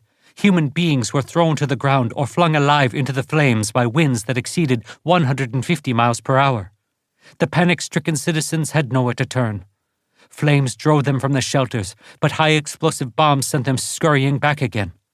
Once inside, they were suffocated by carbon monoxide poisoning, and their bodies reduced to ashes as though they had been placed in a crematorium, which was indeed what each shelter proved to be." RAF Bomber Command attacked again the next night. The incendiaries merely kept the fires going. Thunderstorms over England led to cancellation of another USAAF raid during the next day, and the British bombers were kept on the ground by the rain that night. The last raid was made by the USAAF and RAF on August 3rd. The death toll from Operation Gomorrah will never be certain, but by December 1st, 1943, the official toll was 31,647 confirmed dead, though only 15,802 were based on actual identification of a body. The number of those who died in cellars and shelters could only be estimated from the quantity of ash on the floors. The first week after the raid, approximately 1 million survivors were evacuated, since 61% of the city's housing stock was destroyed or damaged. The workforce was reduced by 10%. No subsequent city raid shook the German government the way Hamburg did. Joseph Goebbels, who visited the city 10 days after the raids, is said to have reported to Hitler on his return to Berlin that more raids like this would force Germany out of the war. Industrial losses were severe. 183 large factories were destroyed of 524 in the city, while 4,118 smaller factories were destroyed of 9,068 total. The losses included severe damage to 580 industrial firms and armaments works. All local transport was completely disrupted and did not return to normal during the rest of the war. Hamburg would be bombed 69 times over the course of the remainder of the war, preventing any real recovery. As late as 1955, the city was still being rebuilt. In the censored German media, the Hamburg raids were seen as being far worse than the major military reverse that had taken place over the course of July in the Battle of Kursk, or the loss of Sicily the same month.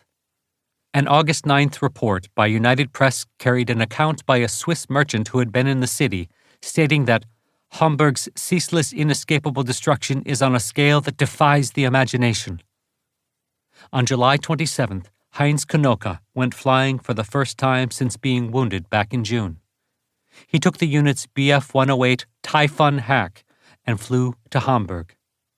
What he saw left a strong impression when he wrote in his diary later that he had observed great fires still raging everywhere in what was now a vast area of rubble. An enormous cloud of smoke rose 3,000 feet above the fires, fanning out to a width of 10 to 20 miles, slowly drifting eastward to the Baltic Sea.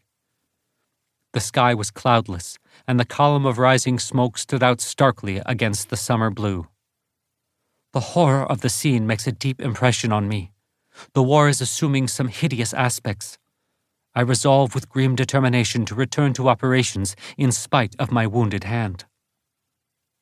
In the next 2 years, Hamburg's 35,000 would be joined by the deaths of 25,000 in the firebombing of Dresden and the almost unimaginable loss of 100,000 in one night to a firestorm set by B-29s on March 9, 1945, in Tokyo. But Hamburg shocked the senses because there was nothing before it to compare.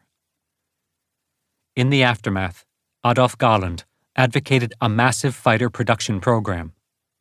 In a meeting at Hitler's Wolfslair headquarters in East Prussia, even Hermann Göring was finally convinced, stating at the conclusion of the meeting that the Luftwaffe must now change over to the defense against the West. It should be possible to stop the Allied raids against the Reich by concentrating all forces and their effects on this one aim. He then left the meeting to report their decision to Hitler. An hour later, he returned and walked past them all, wordless, and disappeared into an adjoining room. Galland and Dietrich Peltz, Inspekteur der Kampfflieger, Inspector of Bombers, were called in. Göring was at the desk, his head in his hands, a broken man. He finally gathered himself and told them Hitler had absolutely refused to countenance anything he said, stating that the way to counter the Allied bombing was for the Luftwaffe to direct every effort to burning England's cities to the ground. Incredulous, Galland later wrote that it was difficult to describe how he felt on hearing Göring's words. Annoyance and revolt were mixed with a failure to understand and a wish to resign. What could I do here now? Should I not have asked to be relieved of my post? In the end, he and the others remained in hopes that Hitler's decision could be changed. It was not. The decisive moment for German leadership to change course in the light of Allied action passed untaken. 8th Technical Command had not rested on their non-existent laurels for having found a way to fit the unpressurized ferry tanks on the P-47s. The need was for a tank that was useful at all altitudes and was hopefully not as aerodynamically inefficient as the bulbous ferry tanks. The technical experts found a way to use the exhaust of the P-47's instrument vacuum pump to pressurize a standard Air Force 75-gallon aluminum drop tank carried on bomb shackles. While the tank held less than half the fuel of the ferry tank, all those 75 gallons were usable, unlike those of the ferry tank. Also, the P-47 was more fuel efficient at high altitude. Thus, a P-47 equipped with the new tank, taking off and climbing to 30,000 feet over the channel, thus entering German airspace at a fighting altitude, could fly as far into enemy airspace as it could with the larger ferry tanks flying at a far lower altitude. Maximum range using all fuel in the tank, with the fighter flying at 25,000 feet or higher, was 340 miles, nearly 100 miles further than with the ferry tank. The major delay in using the tanks was that the P-47Cs had to be modified at a depot with a deeper keel in the lower fuselage between the landing gear, to allow installation of shackles capable of holding the tanks, and a sufficient number of tanks had to be brought to England. The newer P-47Ds that were now arriving at aircraft depots in England already had the keel and the bomb shack attachments installed at the factory. The aluminum tanks had originally been developed as ferry tanks, but were now in use with P-40 and P-39 equipped squadrons in the Pacific, and extending their use to the ETO put a strain on U.S. production of the tanks. Nevertheless, the 4th Group became the first to receive the tanks in early August, followed by the other groups over the remainder of the month. On August 3rd, the 353rd Fighter Group was declared operational. Additional P-47s were arriving in sufficient numbers to allow groups to expand their establishment to 72 Thunderbolts each, allowing them to fly 2 36-plane escort groups simultaneously. By the end of the month, 8th Fighter Command would effectively increase its strength by 250% through this expansion. With more airplanes in a group, there was a need for more pilots. The 78th Group welcomed a second group of trained P-47 pilots to fill out the ranks on August 5th. The men were members of USAAF Class 43C, all of whom had trained on the P-47 from the time they were designated single-engine fighter pilots. Among them were Second Lieutenants Dick Hewitt and Ernie Russell. Russell was the youngest, having turned 19 on May 19th. A policy change made following the outbreak of war allowed an applicant to demonstrate in tests that he had knowledge equivalent to 2 years of college, thus meeting the educational requirements to enlist as an aviation cadet at age 18. Russell had taken advantage of this the month after he graduated from high school in Mississippi. He later recalled, "We were fortunate to be held off operations for further training at what the group called Clobber College, where we learned things we hadn't been taught back in the States, such as how to fly at very high altitudes, get some real instrument time in actual bad weather, as well as get a good indoctrination on German fighter tactics from guys who had learned to fight the hard way." Similar groups of pilots from Class 43C arrived at the other groups over the course of August. Beginning in August, when 2 more bomb groups were declared operational and able to fill the gap created by the assignment of the command's 2 B-24 bomb groups to 9th Air Force in Libya for the Ploeshti mission, 8th Bomber Command began bombing targets deeper in Germany. On August 12th, the 78th provided escort for a mission to attack the synthetic oil installations at Bochum, Gelsenkirchen, and Recklinghausen. Since the German fighters remained out of range and avoided making attacks while the escorts were present, the group returned to Duxford without incident. Once the Thunderbolts turned away, the Germans hit the bomber formations hard, knocking down 23 and damaging 103 before the 56th Group arrived to cover their final withdrawal. 3 days later, the 78th escorted B-17s on a mission to hit Merville, Lille, Vandeville, and Vitry-en-Artois airdromes in France, during which it claimed 3 FW-190s for 2 losses. August was shaping up as the month that 8th Bomber Command finally entered battle directly with the Luftwaffe over Germany. Chapter 9. Against the Odds. August 1943 would mark the one-year anniversary of the entry of the 8th Air Force into the European Air War. Despite the promise Eaker had made to Churchill at Casablanca that 8th Bomber Command would be committed en masse to the bombing of Germany, the first U.S. bombs had not fallen on German soil until nearly 6 months later. Since then, the command had seen more units added, but there had still not been any major mission flown against the kind of strategic target whose destruction the USAAF bomber barons had promised would change the war. The entire USAAF High Command was now at the point of put up or shut up.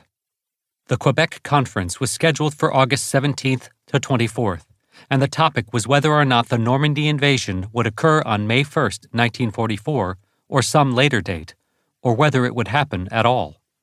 Winston Churchill was still reluctant to commit to a nose-to-nose, bare-knuckles battle on the Old Western Front, where Britain and its empire had sacrificed a generation.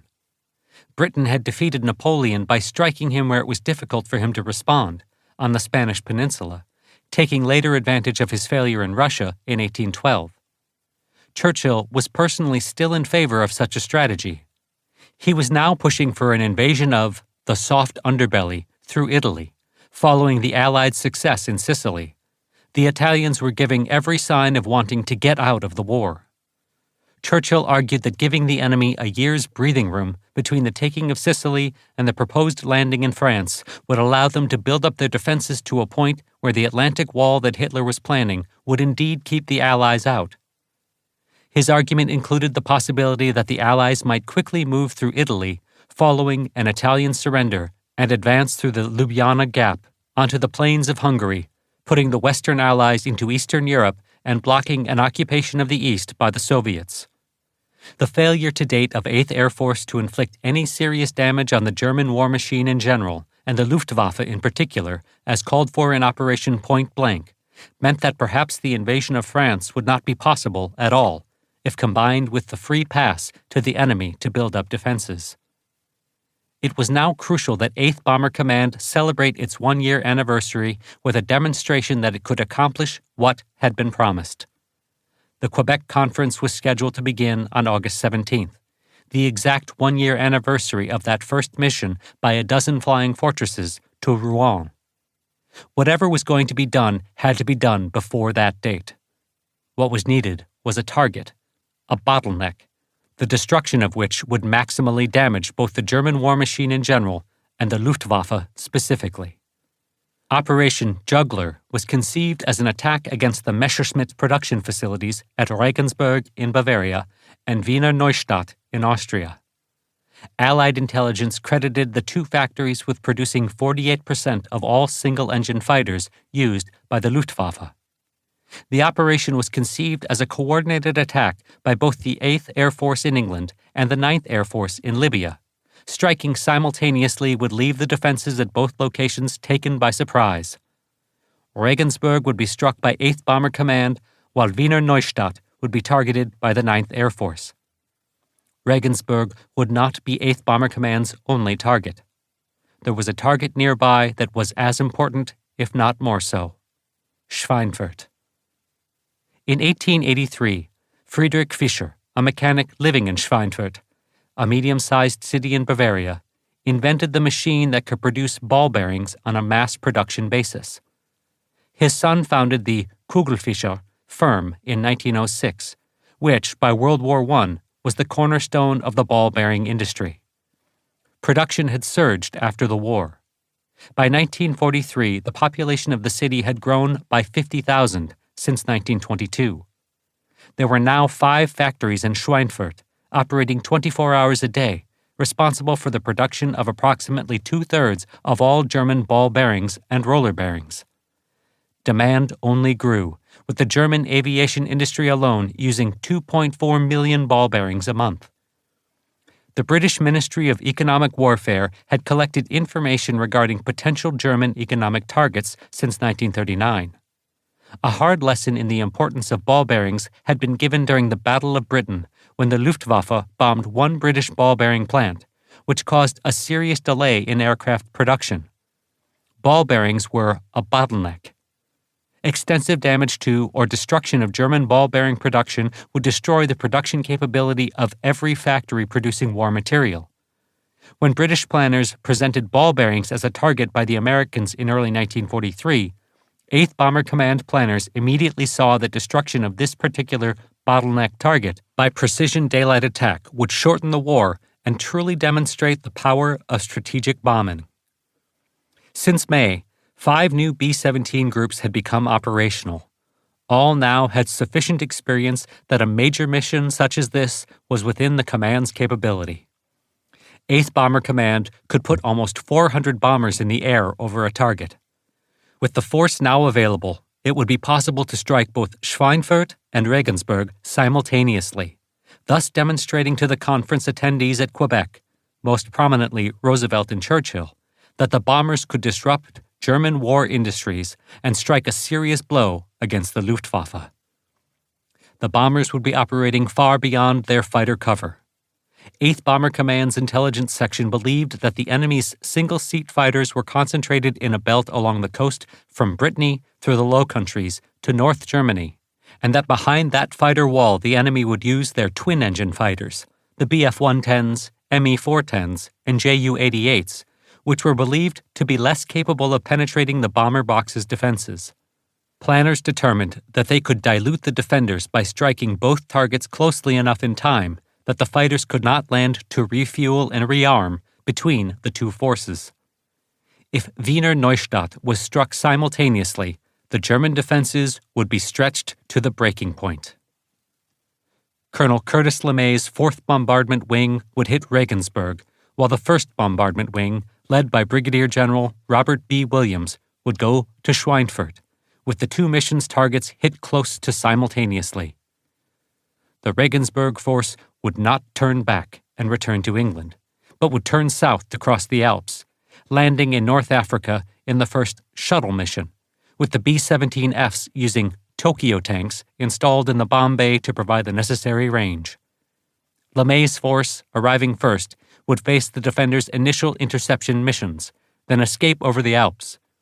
Williams' Schweinfurt Armada, arriving shortly after the departure of LeMay's force, would catch the enemy defenders on the ground, refueling and rearming, and would thus face the full fury of the Luftwaffe on its return flight to England. Essentially, it came down to LeMay's men fighting their way in, while Williams' airmen fought their way out. All that was needed was good weather. Operation Juggler was then set for August 7th. Unfortunately, while weather over the continent was generally good throughout the month, the mission was scheduled and cancelled 3 times because poor weather over England prevented the safe takeoff and assembly of the two forces. Once it was determined that the strike force could not take off early enough to hit targets deep in Germany, missions were flown in mid-morning, after the fog had burned off the airfields in East Anglia and the Midlands, to targets in the Low Countries and northern France. These missions were protected to and from the target by fighters, now that all 4 operational 8th Fighter Command groups had received additional fighters and pilots that allowed each to fly 2 missions in a day. After several postponements, it was finally recognized that a simultaneous attack was not possible, and the 2 air forces were directed to stage their operations separately as weather allowed. The 3 8th Bomber Command B-24 groups that were on detached service with the 9th Air Force for the Ploiești attack, which had happened on August 7th, attacked Wiener Neustadt on August 13th. Unfortunately, 3 understrength bomb groups were not able to create serious damage to the complex, but they did damage the final assembly plant sufficiently that production of Bf-109s was reduced from 270 in July to 184 in August. Repairs were slow enough that production had only recovered to 218 in October. On August 16th, the weather was good enough over England to allow an early takeoff and assembly, but weather over southern Germany was poor. Thus, 170 B-17s were sent to bomb the Renault factory outside Le Bourget field in Paris. This was the deepest escort mission yet flown, and was made possible by use of the new tanks. The value of complete fighter escort was demonstrated when the Luftwaffe rose in large numbers to protect its main French aircraft repair facility. The 4th provided penetration support inbound, along with the newly operational 353rd Group, which was flying its first combat mission. Target support would be the responsibility of the 56th Group, while the 78th Group flew withdrawal support. A measure of the level of opposition can be seen by the fact that the fighter pilots would claim a total of 18 FW-190s and BF-109s shot down over the course of the mission.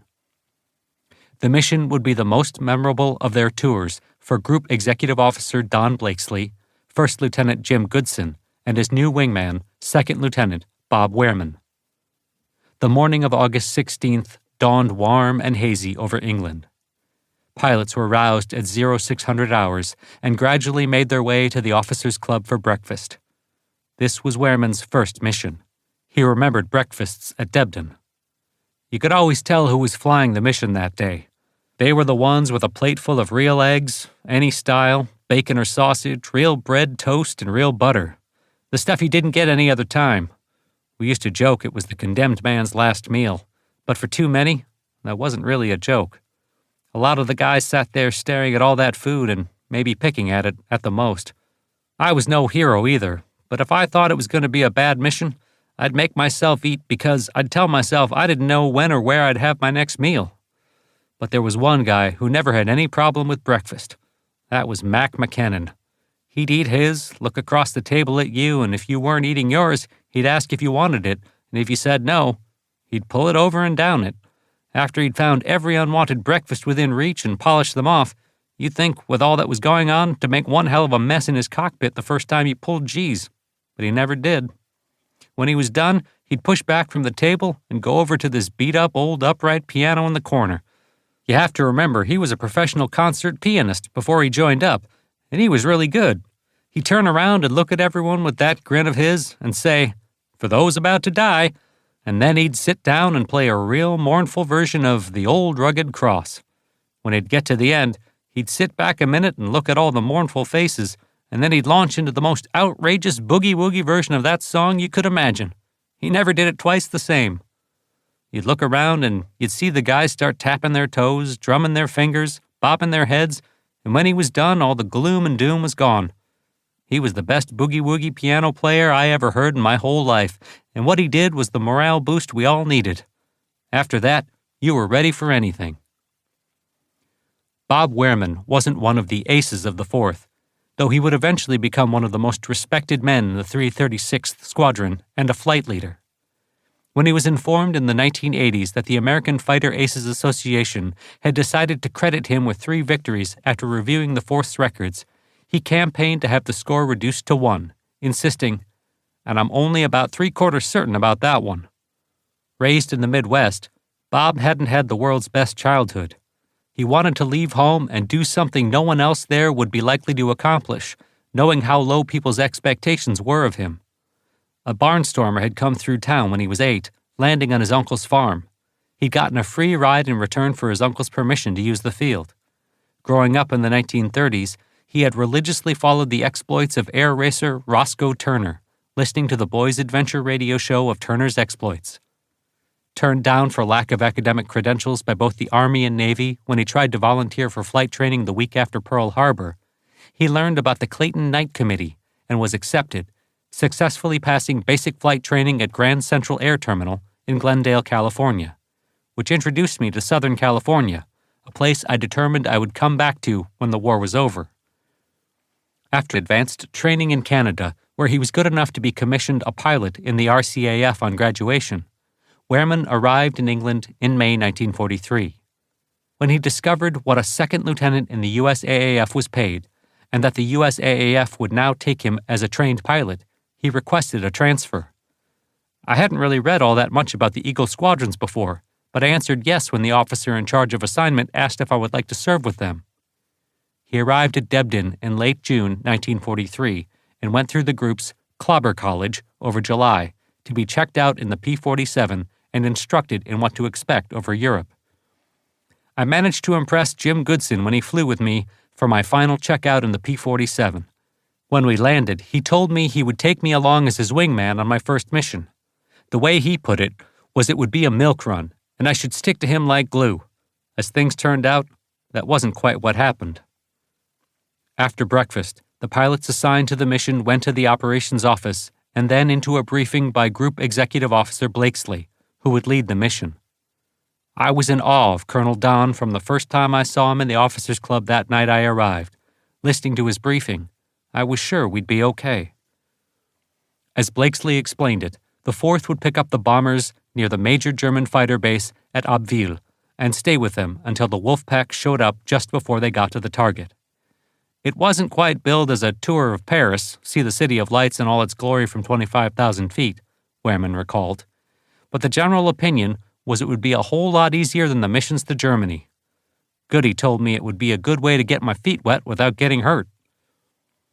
After a weather briefing in which they were told that there would be only light clouds and haze over France, and an intelligence briefing where they were told the Germans had suffered losses and would likely not be encountered in strength, Blakesley ended by announcing he would fly with the 336th, with the squadron placed in the low position. Goodson, with his wingman Wehrman, would lead the squadron's second flight. It was one of those glorious English summer days, Wehrman recalled. As we crossed the south coast of England, northern France appeared across the channel like a map. We crossed into France, and I picked out Abbeville and Saint-Omer airfields on my map. I wondered if we'd meet the Abbeville boys. Soon there was a warning call as FW-190s were spotted in the distance, climbing for an attack. The bombers became distantly visible ahead, and the aggressive Blakesley determined to hit the JG-26 fighters before they could organize an interception. I heard Colonel Don call for Goody to cover him, and that's when everything happened. Blakesley hit the climbing Focke-Wulfs in a near-vertical dive. Neither he nor Goodson and Wehrman knew that immediately after they peeled off, other German fighters had hit the rest of the group, who were now in a swirling fight. Blakesley had outdistanced the rest of his flight and was alone by the time he opened fire. Wehrman recalled. Goody pushed his throttle through the gate to catch up to Colonel Don. We were going faster than I'd ever flown in a P-47. I saw Colonel Don pull out of his dive right behind the 4 190s and open fire. He was behind one, but the truth was he wasn't the best shot, and the others broke away, and he ended up with all 3 in his tail and him still chasing the first one. My airplane was shaking. We were diving so fast to catch up to him. All I could think of was to stick like glue the way Goody had said. He started to pull out, and we almost didn't make it. I blacked out, and when I came to a moment later, I was surprised I was still with him. Goodson called to Blakesley. "Break! Horseback! They're behind you!" Blakesley broke off his attack, pulling a tight, wings vertical left turn and streaming contrails from his wingtips in the humid air. The 3 Vergers followed. Colonel Don turned away, but we were under 10,000 feet, and the 190 could outturn a P-47 down there. Goody managed to cut the corner as he followed them, and finally got in range of the tail-end German. He opened fire. There was a flash on the fuselage just above the wing and a puff of smoke, and then the wing came off. It was the first time I ever saw an airplane shot down. It headed straight down, but he was already after the second one. Colonel Don was calling out he'd been hit, and Goody was yelling for him to hang on. Blakesley was taking repeated cannon hits in the fuselage and wing of his Thunderbolt from the lead German. All 3 enemy pilots concentrated on their target and did not see their nemesis approaching low from the rear. Standing on his left wing and using all his strength to haul back on the control stick, blood draining from his head due to G-force, Goodson managed to bring the 3rd Focke-Wulf into view ahead. I was turning tighter than I ever had before. I didn't think the P-47 could turn that tight, but I did it, Goodson later recalled. The enemy pilot was engrossed in opening fire on Blakesley's Thunderbolt, ahead as Goodson closed the distance between them. It seemed to take forever for him to fill the glass, but once he did, I let him have it. He settled on the fighter's tail and opened fire. Blakesley was doing everything he could to evade the relentless FW-190 on his tail, to no avail. His control surfaces were riddled, and the big Thunderbolt was not responding well. Goodson remembered. I radioed, "Hang on, Horseback, I'm coming," and Don replied, "Hurry!" The 2 Focke-Wulfs were darting back and forth as they followed his evasive moves, and I followed.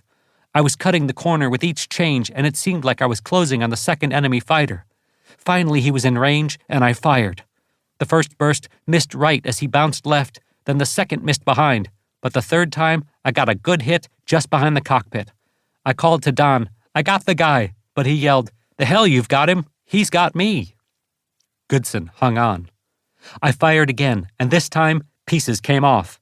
Smoke started to pour out his exhaust. I gave him one last burst, and he flicked over to the right and went in. When he exploded on the ground just in front of me, I suddenly realized how low we were. Blakesley was in big trouble.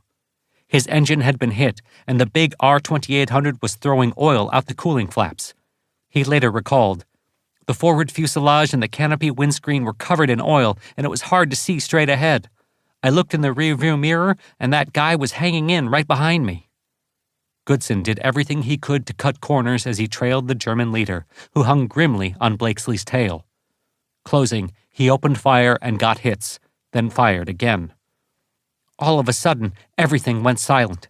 I was out of ammo, and that guy was still closing on Don. Goodson sliced to the side where the German could see him, then turned in on the Focke-Wulf as though entering a gunnery pass. He suddenly glanced over his shoulder and saw me. I tried closing, hoping he'd break. Finally, he tipped over and banked steep, streaming contrails, and he pulled out just over the threes. Now all we had to do was get across the channel and hope we didn't run across anybody as good as that guy was. Wehrman remembered. We finally caught up to Colonel Don. His airplane was a real chewed-up mess. Goody asked if he could make it, and he replied he had to run the engine full throttle just to stay in the air. There was a real chance he could run out of gas that way. The 3 Thunderbolts turned back for England. We attracted inquisitive 190s a few times on the way out, but Goody would turn at them with me, and they'd dive away before either of us could open fire. We didn't chase them, and would just turn back to Colonel Don. Goodson remembered glancing at his fuel gauges. I'd been running balls out so long I was close to empty. All we could do was keep on. I knew Don must have been really low, and Bob had to be nearly out too, keeping up with me. They continued on. Goodson recalled. We saw a pair that started to turn in on us, but I banked toward them with Bob, and they thought better of it. I couldn't tell anyone I was out of ammo, since the Germans were listening to us. Finally, the P-47s crossed out of France, north of Calais. Blakesley was down to only a few gallons. Goodson remembered. It seemed to take forever, and I had one eye glued on the gas gauge. After what seemed like an hour, but was only a few minutes when I glanced at my watch, I could see the white cliffs of Dover. Soon, Manston's big grass runway appeared. Wehrman remembered. Goody fired off a red flare and they cleared us straight in. Colonel Don couldn't see out front to land because of all the oil on his canopy. So Goody flew beside him and let him in. Fortunately, Manston had the biggest, widest, longest runway in England. Blakesley touched down, and moments later, he ran out of gas as he rolled down the runway. Goodson pulled up, came back around, and landed with Wehrman. Blakesley was already out of his airplane when Goodson and Wehrman taxied up and shut down. Wehrman remembered. I was still sort of in a daze from everything, and I sat there in my cockpit after I shut down. Goody got out and went over to check Colonel Don. Then he came over and climbed up by me.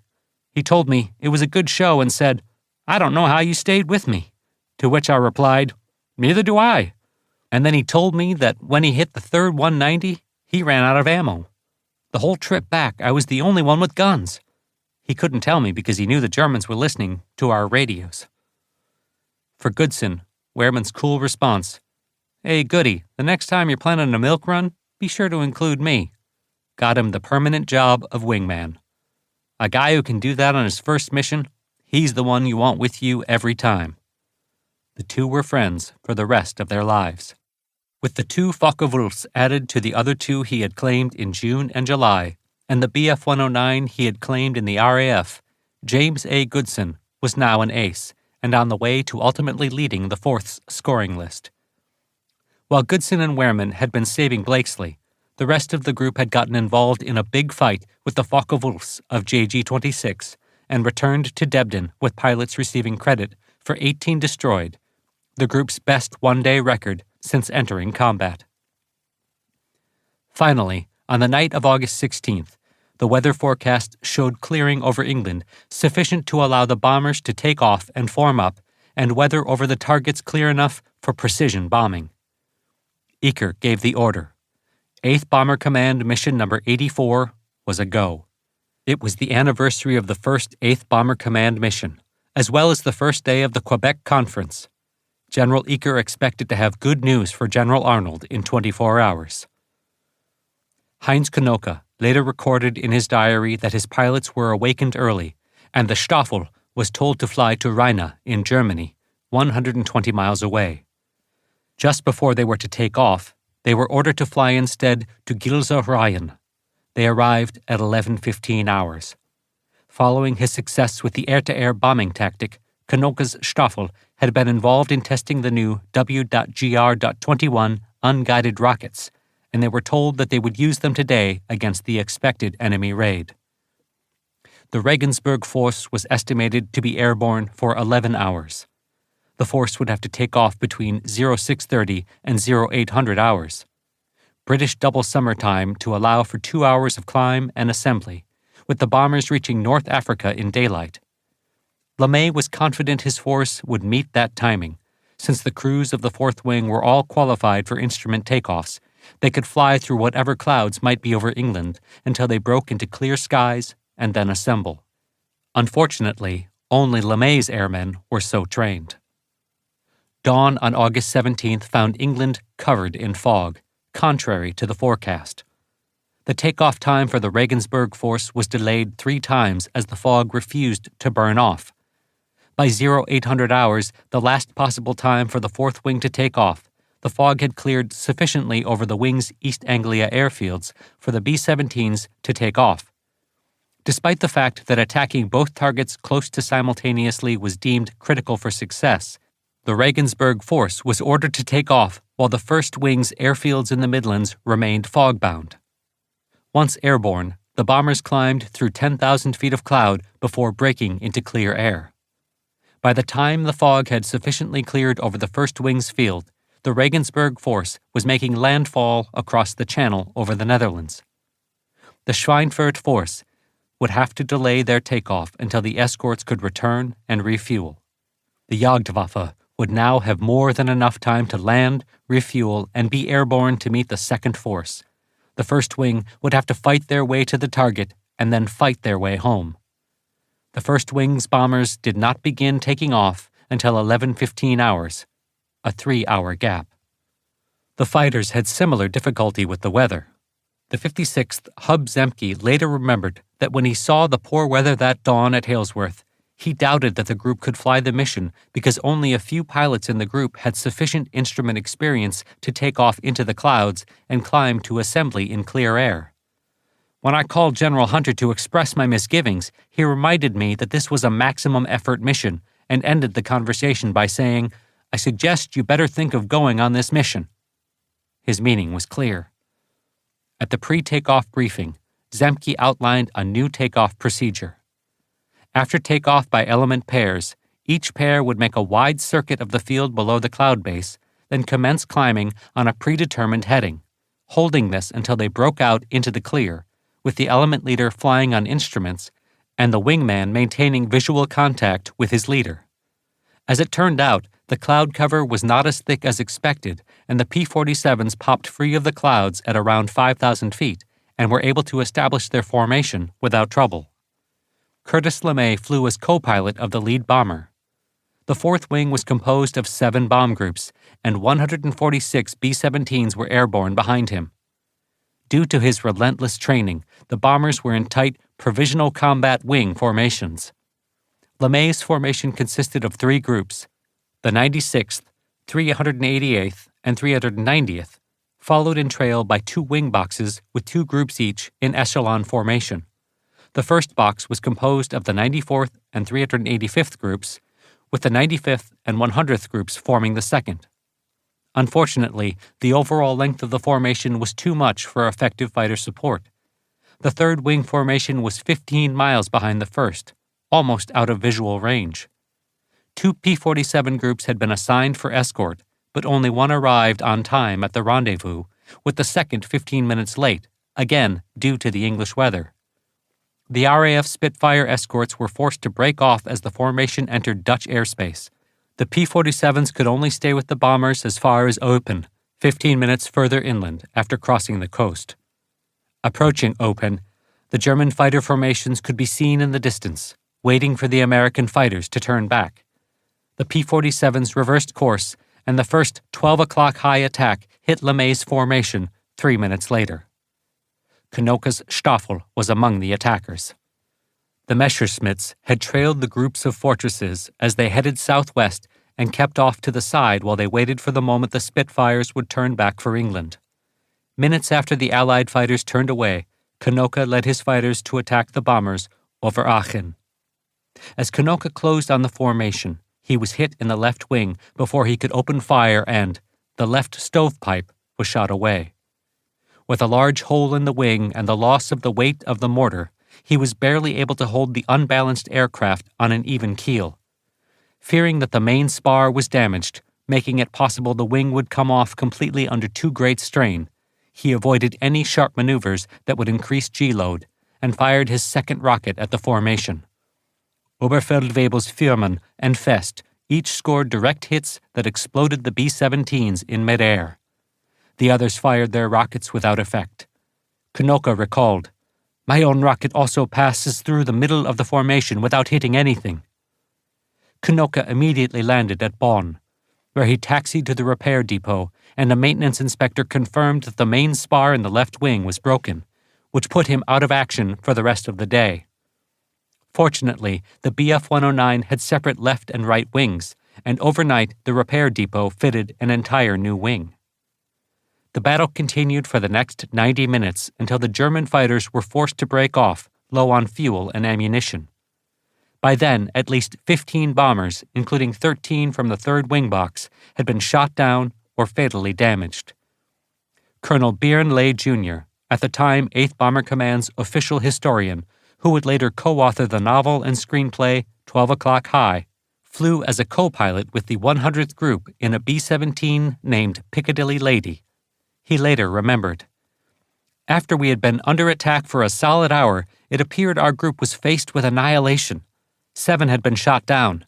The sky was still mottled with rising fighters, with the target still 35 minutes away. I doubt if a man in the group visualized the possibility of our getting much further without 100% loss. Near the IP, the initial point for the bomb run, 1 hour and a half after the first of at least 200 individual fighter attacks, the pressure eased off, although hostiles were nearby." The Bloody 100th lost 9 of the 21 B-17s sent on the mission. The 131 survivors soon saw Regensburg ahead. Visibility was clear, and the flak over the target was light. At 11:43 hours British time, LeMay's bombardier called, "Bombs away!" and the 126 B-17s dropped 299 tons of bombs on the Messerschmitt factories with a high degree of accuracy. LeMay then led the bombers in a turn south toward the snow-covered Alps in the distance. The move took the defenders by surprise, and only a few Bf-110s and Ju-88s were able to attack. They were soon forced to disengage due to low fuel. 2 badly damaged B-17s turned away from the formation and headed toward neutral Switzerland and internment. As the formation flew south over the Ligurian Sea, past Italy, another badly damaged bomber turned away and crash-landed ashore. 5 more ditched into the Mediterranean. The 122 survivors finally arrived at Hilergma. The force had lost 24 either in direct combat or as the result of combat damage. Of those that managed to land, 60 had varying degrees of damage. Many would never return to England, left to rot on the airfields in Tunisia because they could not be repaired. LeMay's force had hit Regensburg as hard as possible, blanketing the entire factory complex with high explosive and incendiary bombs that damaged all the important buildings at the plant and destroying a number of finished single-engine fighters on the field. However, the machine tools in the factories were largely unharmed because the bombs dropped were not big enough to create blast damage strong enough to affect these large machines. In fact, workers were able to clean up the factory within a week and commence production regardless of the fact the roofs were missing. Despite an immediate 34% loss of production, fighter production was quickly restored. The 9 groups of the 1st Bombardment Wing put up a maximum effort with 4 three-group wing boxes. In addition to the formal group organizations and formations, a third, composite group, was formed of a squadron of spare aircraft from each of the 8 groups to make up the formation of 4 wing boxes. The first task force was formed of the 201st Provisional Combat Wing, PCBW, made up of the 91st and 381st groups, and the 101st Composite Group, and the 202nd PCBW, which contained the 351st and 384th groups, and the 306th Composite Group. The second task force was formed of the 203rd PCBW, with the 306th, 305th, and 92nd groups, and the 204th PCBW composed of the 379th and 303rd groups, and the 103rd Composite Group. The bombers of the first wing were unable to begin taking off until 11:30 hours to allow the escorts to return and refuel. They followed the same route taken by LeMay's bombers. Due to their late start, 11 and 83 groups of the RAF put up 96 Spitfires to escort the B-17s as far as Antwerp, where the P-47s would pick them up to take them as far as Open.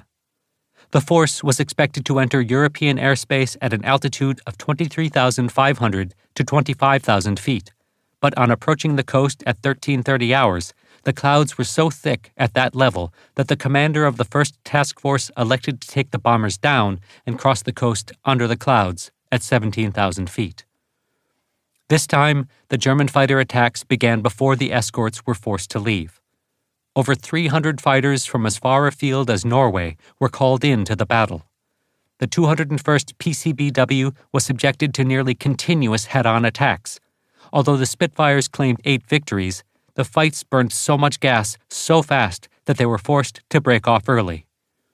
Unfortunately, the 78th Group, which was supposed to relieve the Spitfires over Antwerp, arrived 8 minutes late due to the adverse weather. The bombers had been left unprotected for 7 deadly minutes.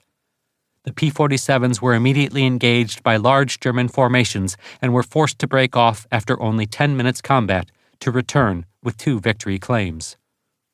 Finally, at 14:36 hours, the bombers turned over Worms. German controllers now knew the target was Schweinfurt. Losses in the lead wing were severe. By the time that the bombers were 15 miles from Schweinfurt, fighters had shot down 22 of the 57 B-17s in the formation. General Williams himself took over a machine gun in a cheek blister of the bomber he was in, firing it until the barrel burned out. At 14:30 hours, the fighters were instructed by their ground controllers to break off and land at the nearest airfield to rearm and refuel.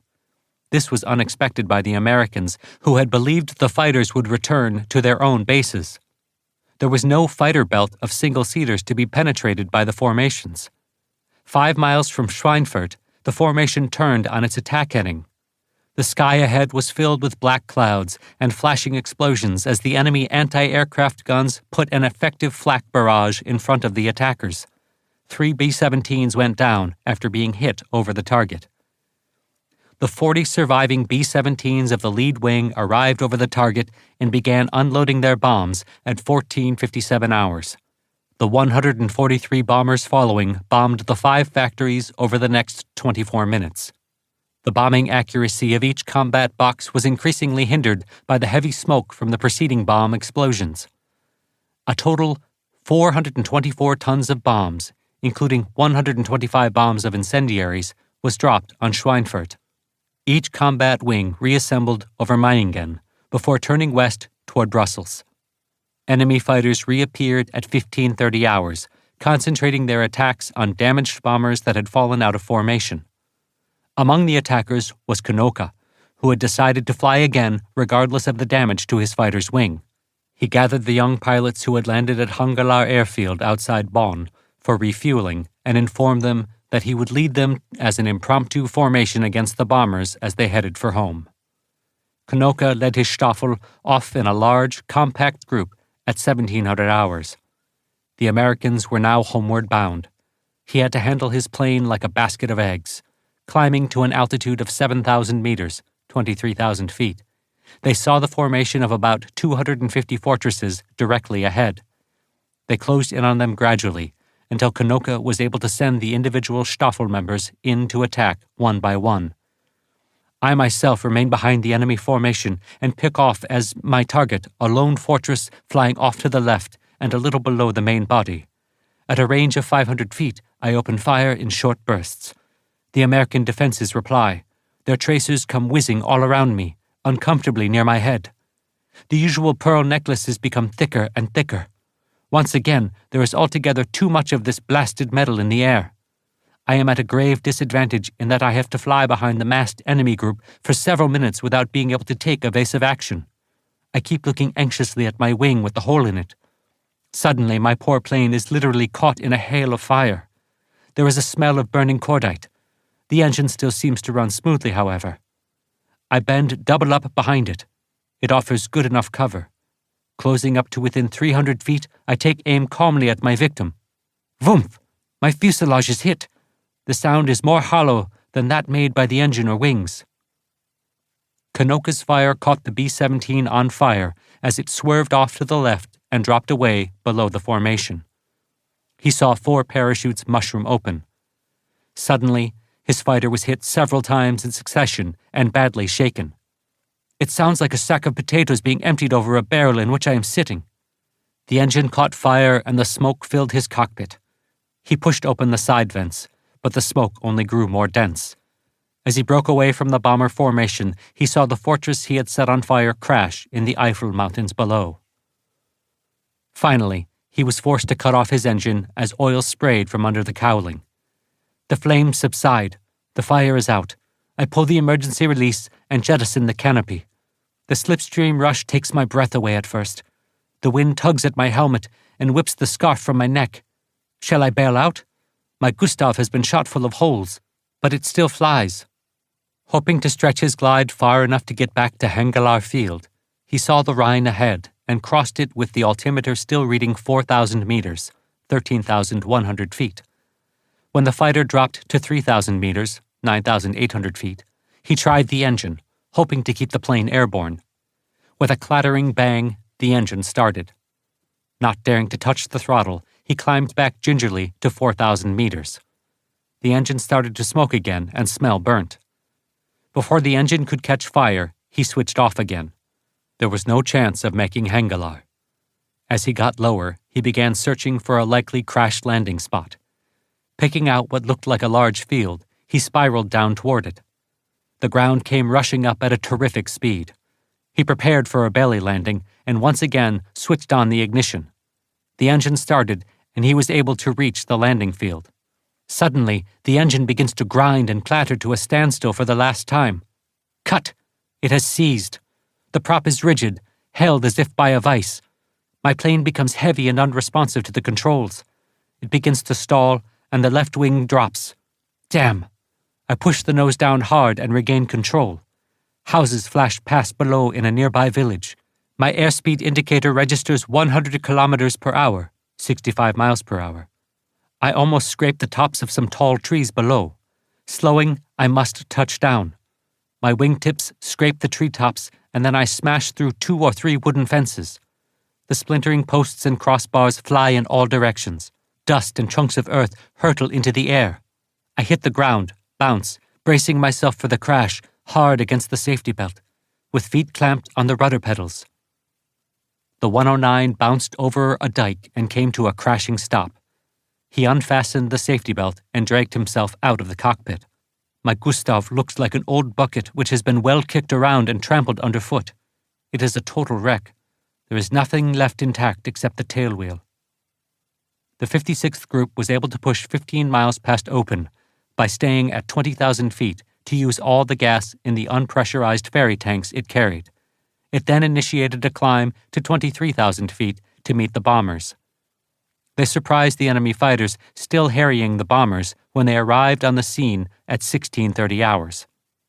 The Thunderbolts tore into the enemy formations, and in the ensuing fight, First Lieutenant Glenn Schiltz and Captain Gerald Johnson each scored 3, with Captain Bud Mahurin putting in a claim for 2, while the rest of the group claimed 11 more for a loss of 3 P-47s. The 353rd Group, led by the 56th Flying Executive Lieutenant Colonel Lauren McCullum, after losing its group commander, arrived on the scene at 1640 hours, just west of Opten. Between then and 1700 hours, the 93 P-47s of the two groups and a further 95 RAF Spitfires claimed 21 victories, but 8 more B-17s went down to fighter attacks before the lead formation crossed the Dutch coast. 3 more ditched in the North Sea. The 353rd's performance under McCollum's leadership was such that General Hunter confirmed him as permanent group commander that night. He was replaced as flying executive in the 56th by Dave Schilling, commander of the 62nd Squadron. Both groups were forced to break off combat west of Antwerp due to fuel shortage. Zemke, who had shot down a Bf-110 in a formation attacking the bombers, recalled that the group had been in action no more than 7 minutes before they were forced to break off and head for Halesworth, carefully monitoring fuel gauges. He wondered how the other groups had fared, and later learned that the 56th had claimed all but 2 of the enemy fighters claimed by P-47s over the entire mission. Total losses on the Schweinfurt mission were 36 missing and nearly 100 with varying degrees of damage. Of the 601 crewmen lost, 102 were killed and 481 became prisoners of war, with 18 missing. The defending gunners claimed 288 fighters shot down, while fighter escorts claimed another 31 for both missions. The Jagdwaffe units reported 25 fighters destroyed, with 15 pilots parachuting safely. While the German losses were comparatively light, one of the 10 pilots killed that day was Major Wilhelm Ferdinand Wutz-Garland, Gruppenkommandeur of 2nd Group JG-26, and an Experta credited with 55 victories, including 8 fortresses, later judged to have been one of the 2 victories credited to Bud Mahurin. He was the middle brother of General der Jagdflieger Adolf Garland. The 3 Garland brothers, Adolf, Wilhelm Ferdinand, and Paul, had all joined the Luftwaffe before the war and become fighter pilots. Paul, the youngest, had been the first lost when he was shot down during the Luftwaffe fighter-bomber attack against Canterbury on October 31, 1942, one of the last daylight raids over England. Wutz, who was considered by those who served with both him and his older brother to be Adolf's equal in skill as a fighter pilot and a leader, had become well known to the fighter pilots of both sides during his 2 years on the Channel front. Under his leadership, 2nd Group JG-26 had been judged by Allied intelligence to be the most effective and dangerous of the German fighter units opposing 8th Fighter Command. Bomb damage assessment photos of Schweinfurt revealed that the 2 largest factories suffered 80 direct hits and extensive fire damage. But again, the bombs were not powerful enough to completely destroy the heavy precision machinery that produced the ball bearings. Even so, and despite the operational fumbles, the raid dealt Schweinfurt a hard blow. German armaments minister Albert Speer later wrote in his memoirs, Inside the Third Reich, that the attack resulted in a 38% drop in ball bearing production. Output was so sparse in the weeks following that factories using ball bearings sent men with knapsacks to pick up as many bearings as could be found. There were stocks on hand sufficient only to cover 6 to 8 weeks' production. Speer wrote, "After the raid, we anxiously asked ourselves how soon the enemy would realize that he could paralyze the production of thousands of armament plants merely by destroying 5 or 6 relatively small targets." He declared that if 3 more missions could have been flown to Schweinfurt over the following 4 weeks, then the jig would have been up. General Eaker gave the impression of victory where none existed, writing of Schweinfurt-Regensburg. It was a bold and strategic concept, one of the most significant and remarkable air battles of the Second World War. The flight crews demonstrated a determination and courage seldom equaled and never surpassed in warfare. Our bombers could and did press through to their assigned targets. This battle resulted in the recall of many squadrons of German fighters from the Eastern Front at a critical time there, in a vain effort to meet the bomber onslaught. The one part of Eaker's statement that was accurate was that Luftwaffe fighter units were withdrawn from the Eastern Front and returned to Germany. The truth was that 8th Bomber Command was in no position to mount further raids in such operational conditions of enemy air superiority over the target. Because of the losses on August 17th and poor weather over Germany for almost the entire month of September, 8th Bomber Command could only mount a small number of short missions carried out with fighter escort. There was an unintended result to the raid that would have long-term influence on the air campaign. Although the Luftwaffe had inflicted heavy losses on the Regensburg and Schweinfurt raiders, the writing was on the wall that the Allies were growing stronger and that they would not be set back by the day's events. Fingers were increasingly pointed at the Luftwaffe's Chief of Staff, Generaloberst Hans Jeschonnek. A World War I pilot, Jeschonnek had hitched his star to Hitler and the Nazis soon after they took power. His slavish devotion to Hitler and Goering had led to quick promotions, with a meteoric rise from Hauptmann in 1932 to Generalmajor in 1939. His toadying to Goering saw him appointed Chief of the Luftwaffe General Staff in November 1938 at age 39, following the death of General Walter Wever. With Hitler insisting on a rapid buildup of the Luftwaffe, Jeschonnek canceled Wever's program to develop 4-engine strategic bombers in favor of presenting his leaders with a larger force of twin-engine bombers, despite the fact that this would mean the Luftwaffe would lack the capability necessary to defeat Britain.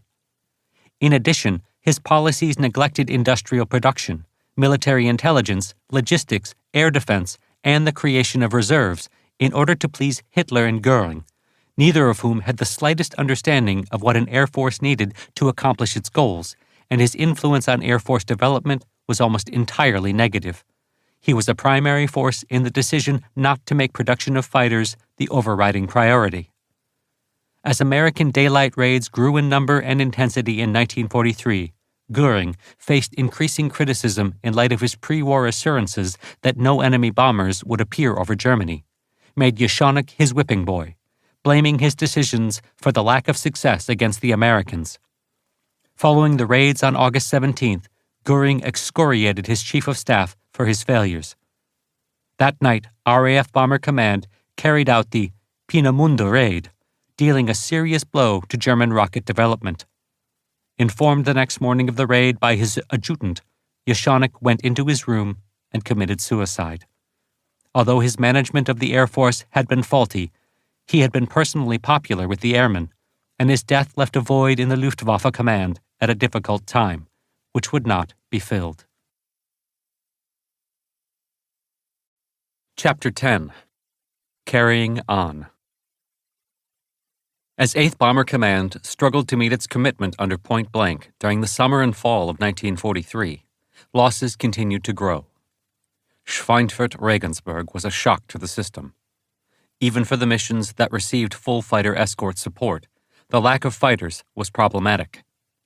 Over the 2 months between the Schweinfurt-Regensburg mission and the return mission to Schweinfurt on October 14th, there were still only 4 operational fighter groups, all equipped with short-legged P-47s, and 13 months of combat had confirmed that fighter advocates were right. Bombers needed escorts if they were to survive. 8th Bomber Command did carry on, in spite of the losses. However, there were no further deep penetration missions while its losses were made good. On August 19th, all 4 fighter groups escorted the bombers to hit Gilze, Ryan, and Flushing aerodromes in Belgium. The escorts claimed 9 destroyed, 2 probably destroyed, and 4 damaged for the loss of 1 Thunderbolt. Zemke recalled that the Germans thought this was another long-range attack and sent up the Luftwaffe as soon as the first bomber crossed the coast. Back at Halesworth, the 56th claimed 9 destroyed and 3 damaged. The other 3 groups only claimed probables. 3 weeks earlier, the 56th had been considered the least successful of 8th Fighter Command's groups. Now it was in the lead, with 28 victories claimed in just 2 missions. Zemke was gratified that Gerald Johnson had claimed a Bf-109, making him the group's first ace, and was particularly proud that they had sustained no losses in the battle. 5 days later, the Thunderbolts escorted another raid on the Villacoublay air depot outside Paris that was unopposed because of the escort's presence. On August 27th, 178 P-47s from all 4 groups provided penetration, target, and withdrawal support for the first bombing of a V-1 launch site under construction at Watten, France. This time, JG-2's FW-190s rose to defend the target, and the escorts claimed 8 shot down. By late August, the 56th Group had found there were benefits to having been moved to the relative isolation of Halesworth. The fact that it was the easternmost of all 8th Fighter Command stations meant the group could maximize its time over the continent, since the pilots did not have to fly so far to get to the fight or get home. Colonel Zemke remembered that the contractors finally began to make good progress in constructing barracks, allowing the men to move out of the cold, tar-paper shacks that were all that was available when they first arrived. He also remembered that there was less trouble over women as when they were near the big towns. The venereal disease rate was nil in August. Zemke was also glad to learn that General Monk Hunter, who he had never thought had what was needed to lead 8th Fighter Command, was being replaced by Brigadier General William Kepner, whom Zemke remembered from his days at Langley when he was a fledgling second lieutenant and knew to be an able commander. On the other hand, the 56th Commander was more convinced than ever that the 65th Wing, which was responsible for operational command of the fighter groups, was unduly influenced by the 4th Fighter Group, given that the wing staff was based at Saffron Walden, a small village not far from Debden. On September 1st, Colonel Chesley Peterson, at 23 the youngest full-bird colonel in U.S. history, led the 4th on a rodeo near Formery as their new commander after Colonel Anderson was promoted to brigadier general. As with most fighter sweeps, the Focke-Wulfs and Messerschmitts refused to take notice of their presence in the French sky. Things were different 2 days later, on September 3rd, when the Eagles escorted the heavies to bomb JG-26's home base at Abbeville. FW-190s rose to defend the base, and the attack was broken up by the 336th Squadron, which failed to score when the Germans dived for the ground after the initial pass. On September 3rd, Zemke led the Wolfpack on an escort to bomb airfields in France. Just as they were relieved by the arrival of the 353rd Group, a formation of FW-190s was spotted, and Zemke led the attack. As he closed to attack the element leader of a flight of 4, tracers flashed past his wing that he thought came from his wingman opening fire too soon. He closed to 400 yards and fired a long burst, getting no strikes, then fired 2 more bursts, and the 190 caught fire, belching smoke. He skidded after number 2, but the enemy were now alerted and broke away. Using the momentum of his dive, he zoomed up to gain altitude, practicing what he preached to the others: strike and recover. Back at Halesworth, he found 20mm holes in his prop. Another enemy flight had been followed and had opened up on his flight when they dived to attack. On September 4th, Zemke led 3 12-plane squadrons to escort B-17s bombing an airfield near Brussels. Once they were over the target, the clouds forced the Thunderbolts to fly at 23,000 feet, between cloud layers nearly level with the bombers. When the mission leader was unable to find the target in the poor weather, he called off the mission, since there was too much chance of dropping the bombs on civilian areas with the poor visibility. As the bomber formations crossed the coasts, Zemke decided to circle back one more time to cover any stragglers. Visibility was poor, and the sun was now low, making it difficult to look to the west. Suddenly, he heard an alarmed, "Yardstick lead, break left," filling his headphones. Instinctively, he pulled the stick hard over. As he started into the turn, he heard a loud ping above the roar of the engine, and the instrument panel shattered. With the impetus of fear, he skidded into a dive. A glance at the gauges that were left showed all power was gone. I couldn't see a pursuer in the mirror, so I eased out of the dive and tried to prime the engine to life. Nothing. There was nothing to do but bail out. But just as he was about to slide back the canopy, the engine coughed and sputtered and came back to life. Realizing instantly that the turbo supercharger in the rear must have taken a hit, causing the engine to die through insufficient air to the carburetor, he cautiously leveled off, turned out over the coast, and made sure there were no Focke-Wulfs in the vicinity. Confidence returned, and I had no further difficulty getting back to Halesworth. Back on the ground, his diagnosis was proven correct when it was discovered that a 20mm shell had hit the turbo. The P-47 had also taken a 30mm hit, severing a trim control cable in the wing root. No one had seen the 190s dive out of the clouds, and the other 2 pilots in his flight, Lieutenants Wilfred Van Abel and Walter Hannigan, had both been shot down, with Hannigan killed and Van Abel a prisoner. The outfit that hit us turned out to be 2nd Group JG-26, the same boys we had decimated on August 17th. The fact that 8th Bomber Command was limited in its operations to the radius of action of the short-ranged P-47 was seen by all as preventing the command from fulfilling its reason for existence under point blank. Eaker had constantly requested replacements for the P-38 units originally assigned to 8th Fighter Command that had been taken away a year before for the North African campaign. Finally, by the end of August, it seemed his requests were about to be answered. The problem was that there was a high demand for P-38s in all theaters, which could not be met due to the fact that the P-38 was difficult to mass produce.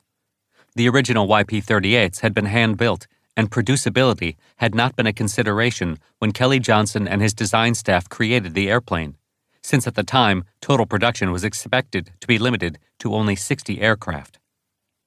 The P-38F and G that were the first of the breed considered combat-capable had only started to come off the production lines shortly before those first 4 groups had deployed to England over the summer and fall of 1942. Every Air Force command was crying for the fighter. It had proven itself capable of taking on Japanese fighters over New Guinea and the Solomons that were feared by the pilots of P-39s, P-40s, and F-4Fs. A squadron of P-38s had been the only aircraft capable of intercepting and killing Japanese Admiral Yamamoto. Engine cooling had been a persistent problem with the P-38 from the outset. The problem was due to the fact that the designers had installed the smallest possible radiators to keep the sleek shape and used pipes in the leading edge of the outer wing to cool the small intercoolers, circulating the air out to the wingtip and back. This had proven insufficient to cool the engines of the P-38F and G, which were heavier and more powerful than the engines used in the first P-38s. The design had been revised in early 1943 to use larger intercooler cores mounted in a chin fairing, with larger radiators mounted on the booms. While this was less streamlined and aerodynamically efficient, performance was improved by installing more powerful Allison engines, providing 140% more power than the engines used in the prototypes. The result was the P-38J, the first P-38 to approach the performance hoped for at the outset.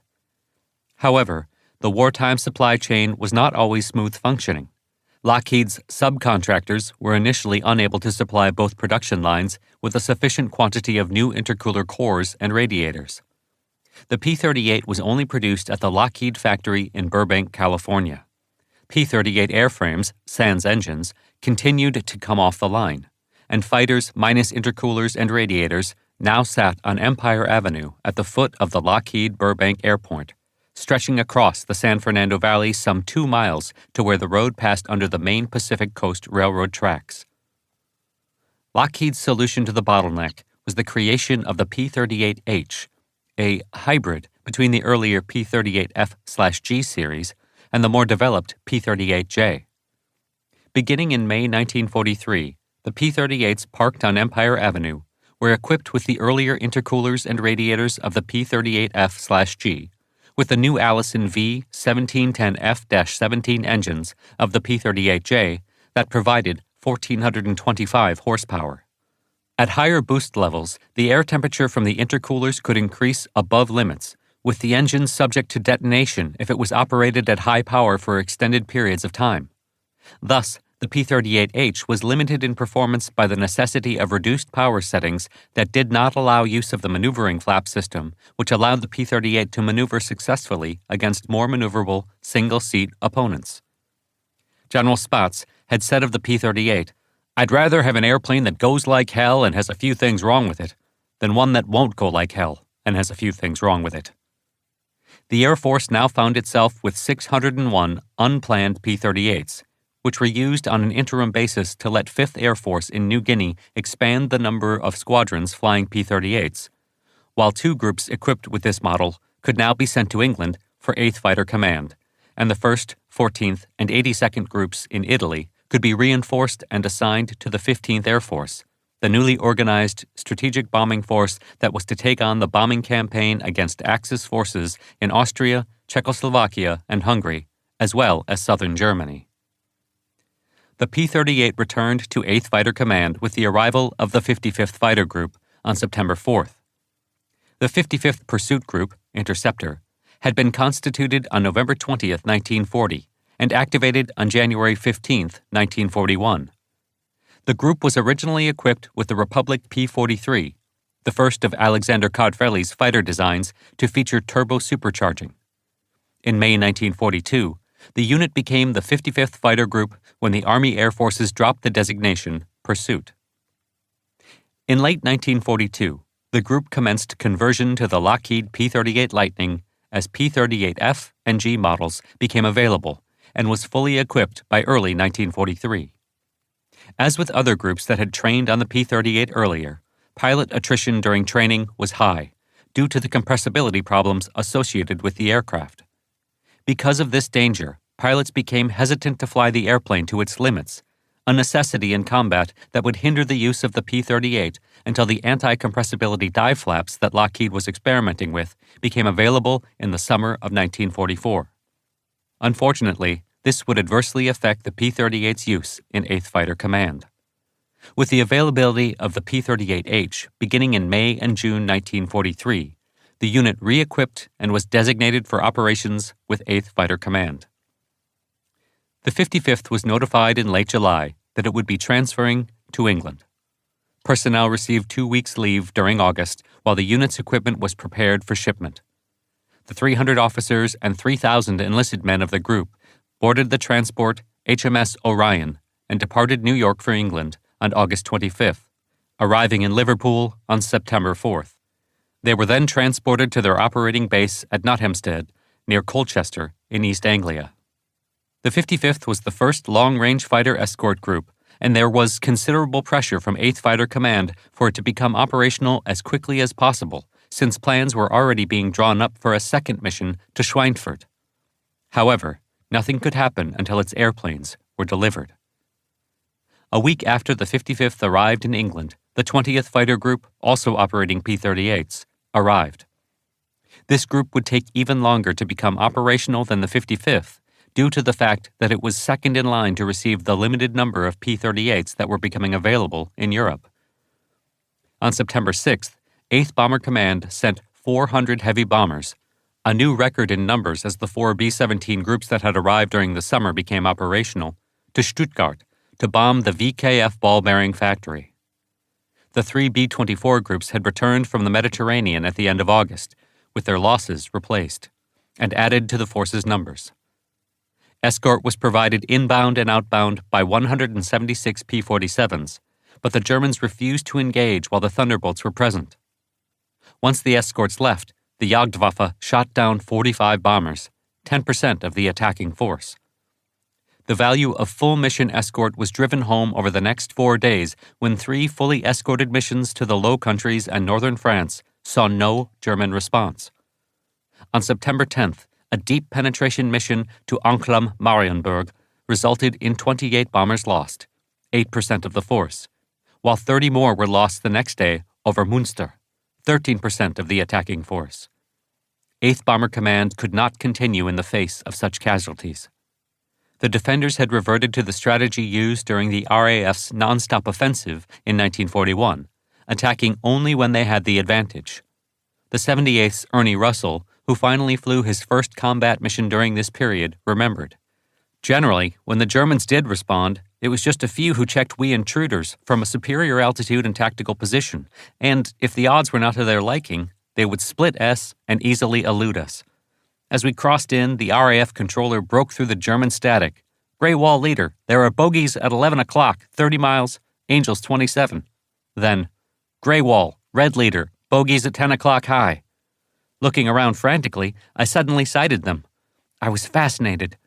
There were about 12 of the most strikingly beautiful but lethal FW-190s I could imagine, flying parallel to and several thousand feet above us. They must have determined not to engage us as they hung there for a minute or two, then split-est and dove, vertically toward the deck, accelerating at a tremendous rate. They were out of sight and range before we could engage them. I had been very fortunate. I had seen enemy fighters on my first combat mission. I would fly 9 more missions before I saw another enemy plane. Additionally, the escort policy limited what opportunities to fight did come along. The escorts were under orders not to attack German formations even when they were spotted forming for attack. An aggressive pilot like Peter Pompetti, who committed the offense of disregarding formation integrity to go after the enemy, could and did find himself removed from operations after repeated offenses. In part, this was due to the belief that the Thunderbolt could not take on German fighters, despite the record over the summer, but also because the number of escorting fighters would not allow greater aggression that drew the escorts away, thus leaving the bombers open to additional attacks, while the fighters could be forced to withdraw early when they used their fuel more rapidly.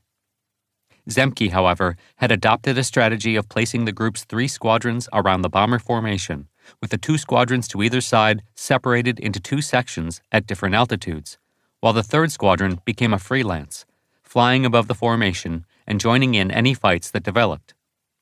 He credited this strategy with the group's recent successes. In written reports and conversations with my superiors, I was careful not to elaborate on just how loose our close escort had become, letting results establish the worth of these attacks.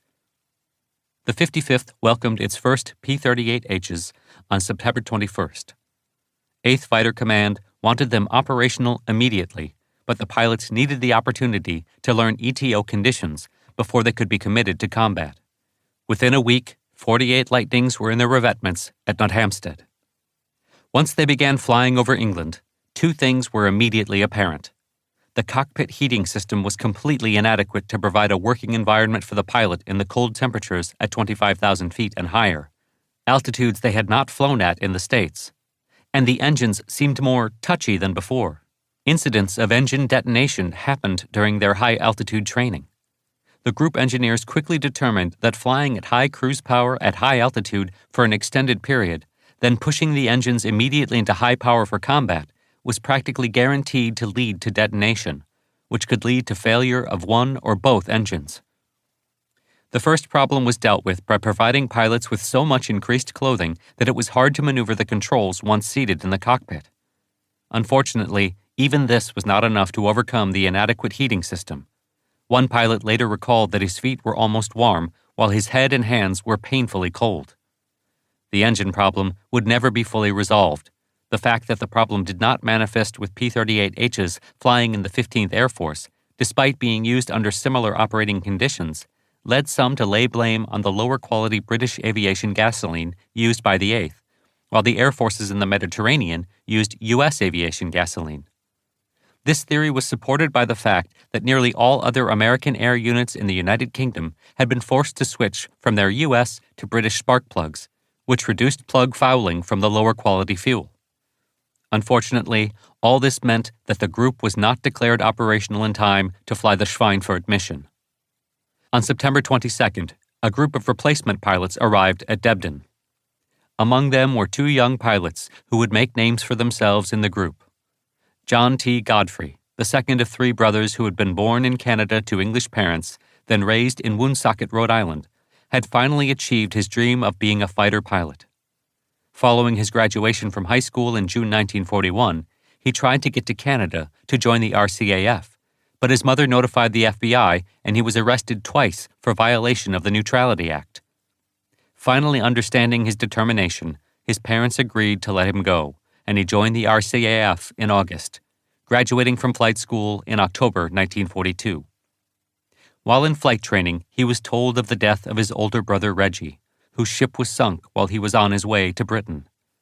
He had become obsessed with avenging the brother he had adored. After arriving in England in early 1943, he remained with the RCAF until he transferred to the USAAF in April 1943. He was assigned to the 336th Squadron, where he originally roomed with Bob Wehrman, whose roommate had been shot down the week before. Wehrman had met Godfrey when both were in advanced training with the RAF and described him as being shy at first and a bit standoffish, but once you got to know him, he was one of the best. I felt fortunate to become his friend. Ralph Kidd Hofer had joined the RCAF on a lark.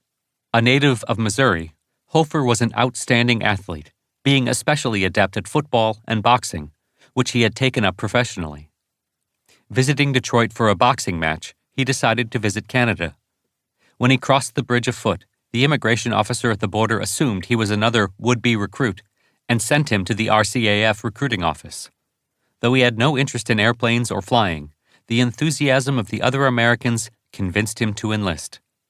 He had demonstrated real skill during flight training, but shortly after arriving in England, he transferred to the USAAF.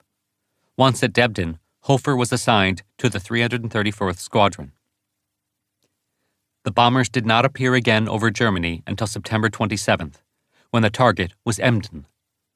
By this time, 8th Technical Division had created a new 108-gallon drop tank made of paper rather than aluminum, and British factories had produced enough of them that the P-47s could now carry one each on their belly shackles, extending their range 380 miles into Germany. With the new tanks, the fighters were able to cover the heavies inbound, over the target, and through withdrawal for targets in central West Germany.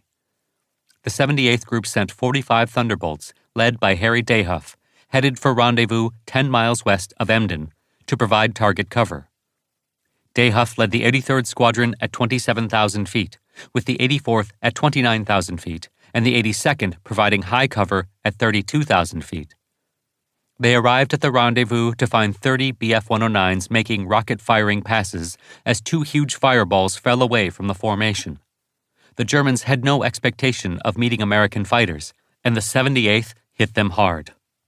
Heinz Knoke's rocket-firing 5th Squadron JG-11 were the first Jagdwaffe pilots to be surprised by the P-47's new capability.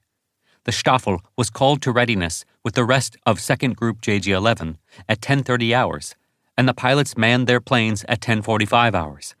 Takeoff was at 10:55 hours, with the fighters vectored to intercept the bombers as they crossed the North Sea coast north of their base at Jever. Knoke later recalled that the day of the battle, the sky was completely overcast. Climbing through the clouds, they broke out at nearly 10,000 feet and saw the fortresses directly overhead. Climbing on a parallel course, they leveled off at 23,000 feet when Knoke ordered the flight to jettison their auxiliary tanks, and they quickly turned in to attack with their rockets. As they got into position, the fortresses split up into separate groups and constantly altered course, leaving a zigzag pattern of contrails in the blue sky. Knoke ordered the flight to fire rockets at a range of 2,000 meters, 6,500 feet. His two rockets both registered a perfect bullseye on a fortress, which blew up in an enormous, solid ball of fire with its entire load of bombs. His second Rotenführer, element leader, Wennekers, also scored a direct hit with the bomber going down in flames, while his Rotenflieger, wingman, Sergeant Reinhardt, hit and damaged another fortress that swerved away off to the left. Reinhardt chased off after the bomber. Just then, Knoke's attention was attracted by the rather peculiar appearance overhead of moisture trails, apparently emanating from very fast aircraft.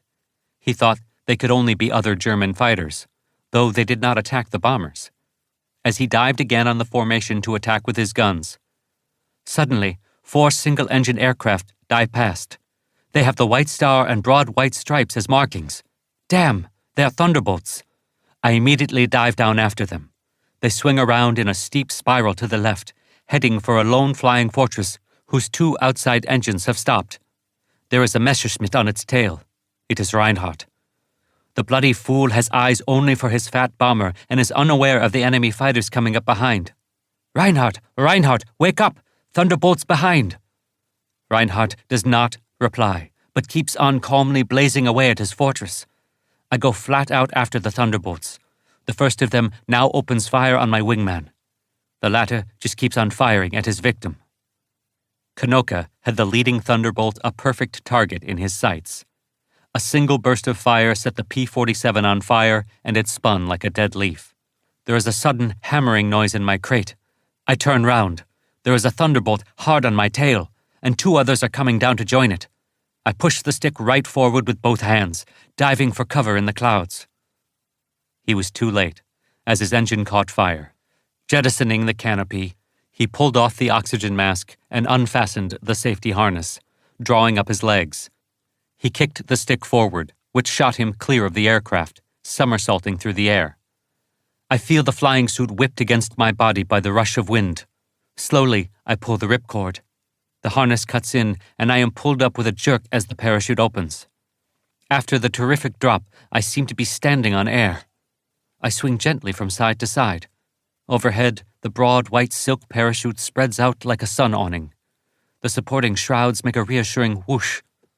I quite enjoy the experience. What a marvelous invention the parachute is, to be sure, always provided it opens.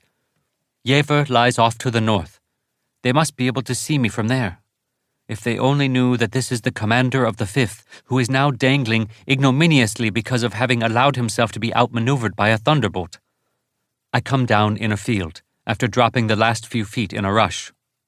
Time, 11:26 hours. Only 31 minutes since I was airborne.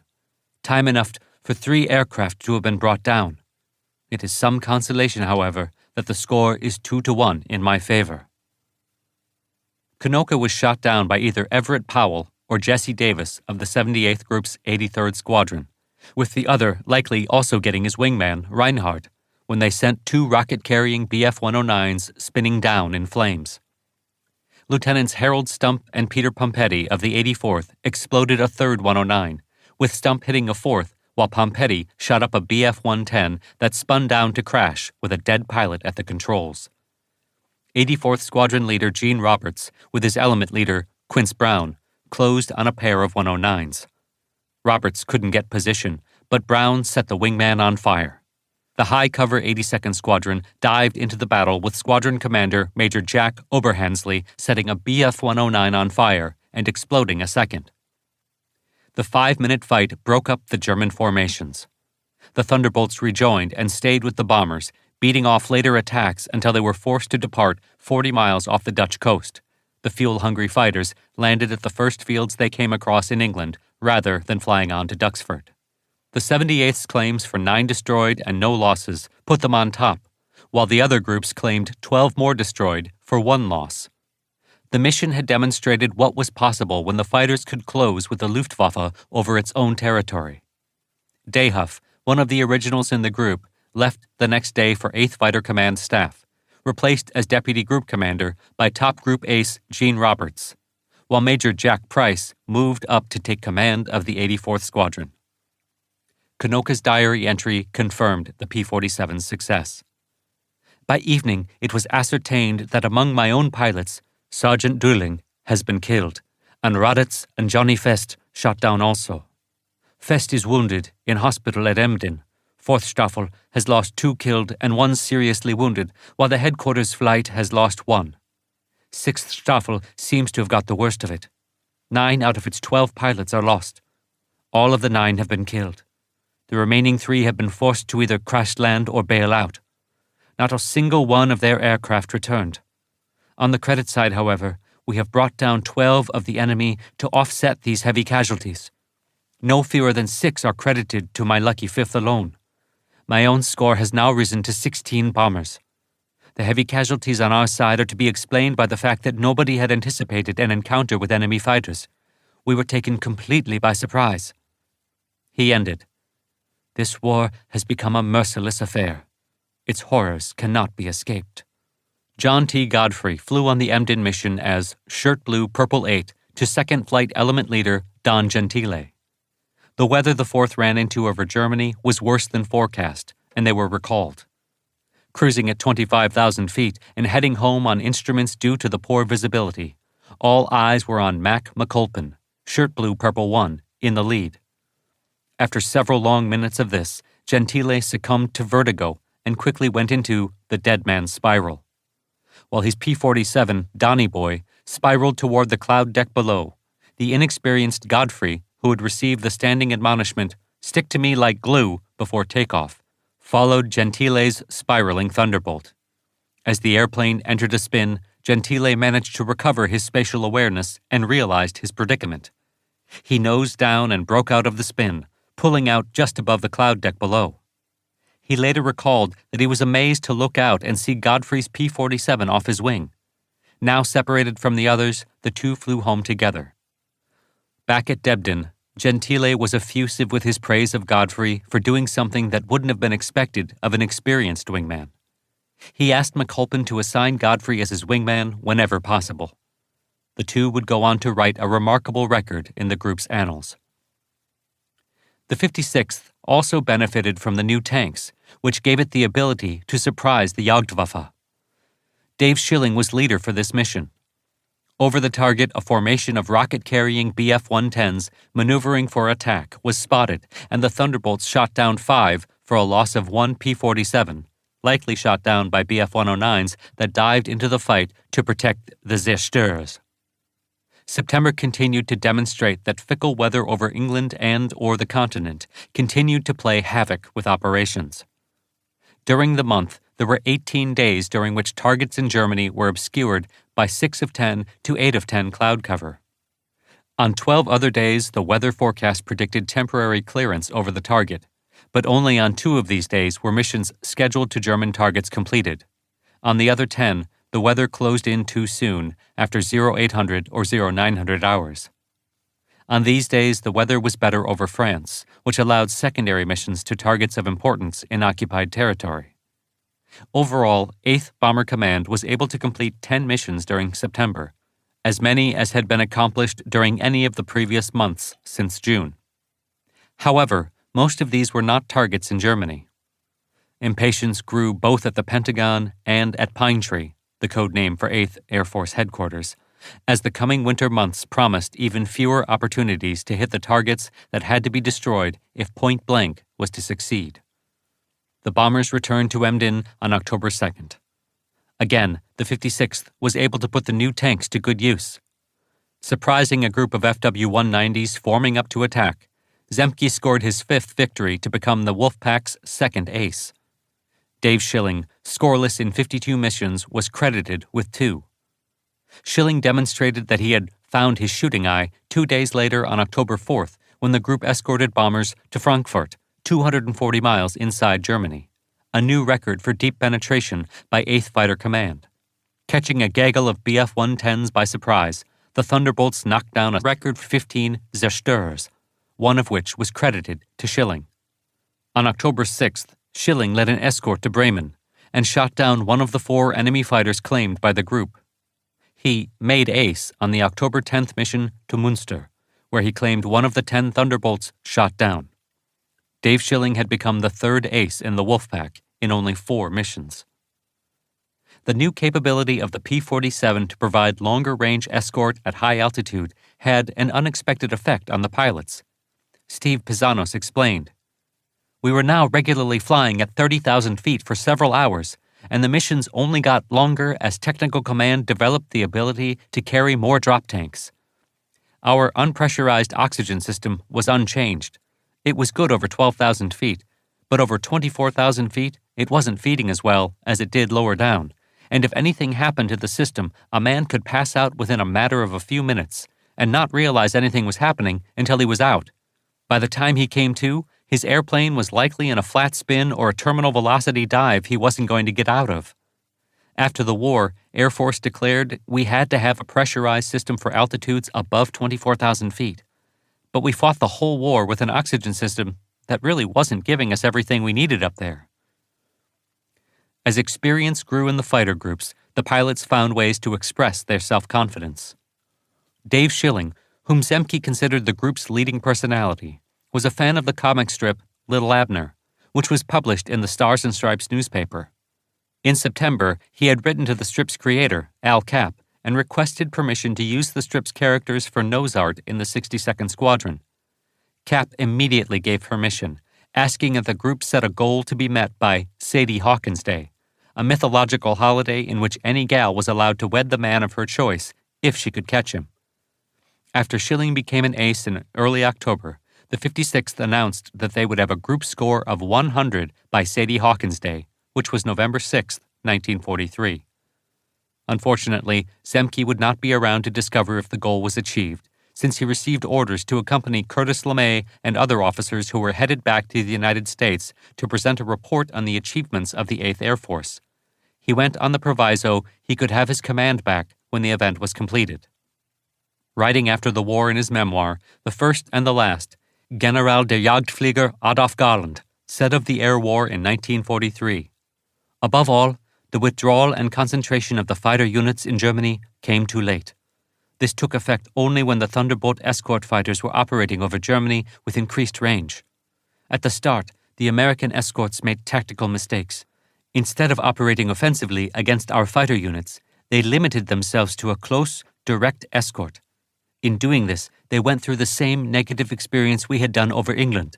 The fighter pilot, who is not at all times and at any place offensive, loses the initiative of action.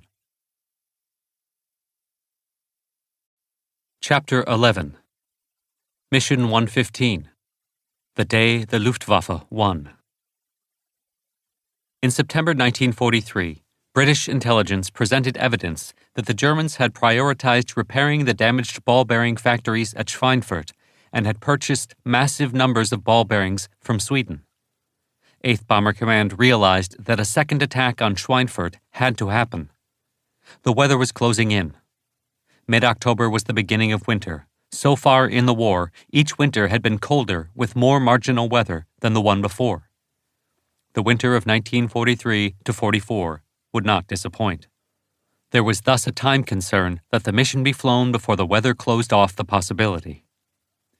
In the weeks following Schweinfurt-Regensburg, German fighter groups were recalled from the other theaters of war. The Jagdwaffe had put some 330 fighters in the air on August 17th. With the reorganization and transfers, by October 1st it was estimated the German fighter force would number nearly 800 fighters. The defenders had already demonstrated what they were capable of.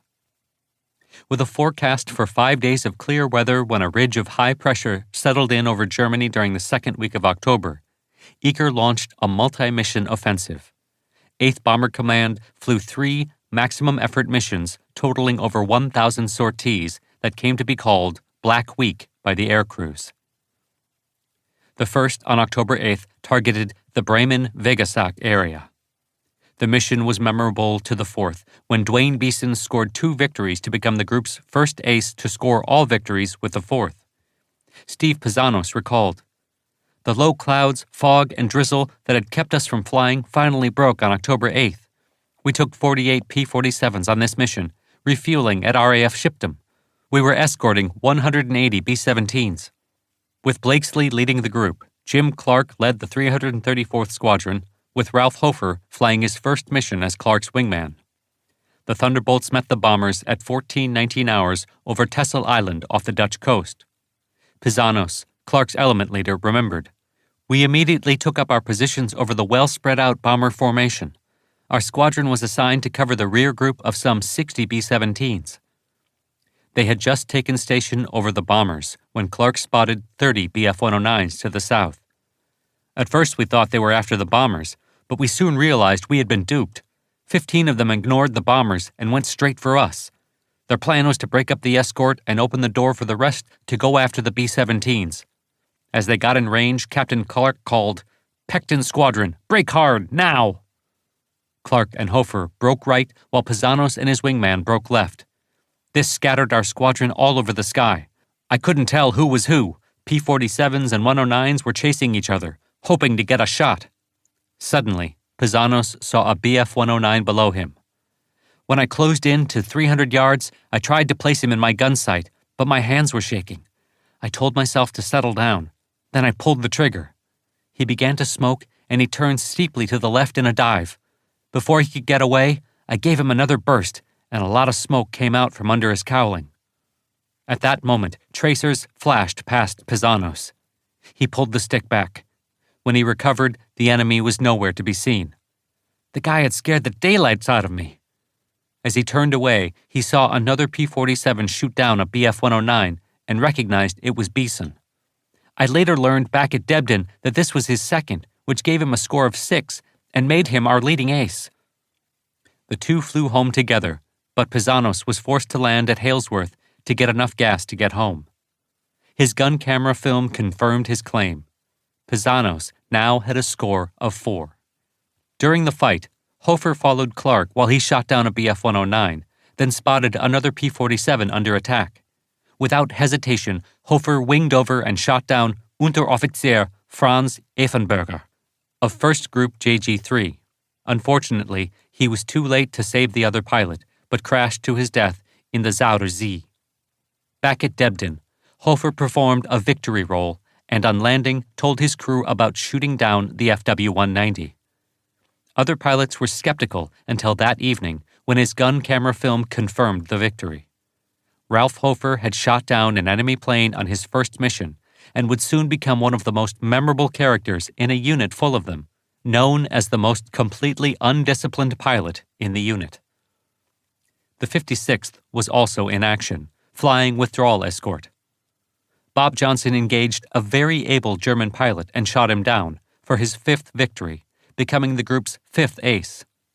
His very able crew was Oberstleutnant Hans Philipp, one of the Jagdwaffe's leading Experten, credited with 206 victories in 500 combats going back to his first on September 3, 1939.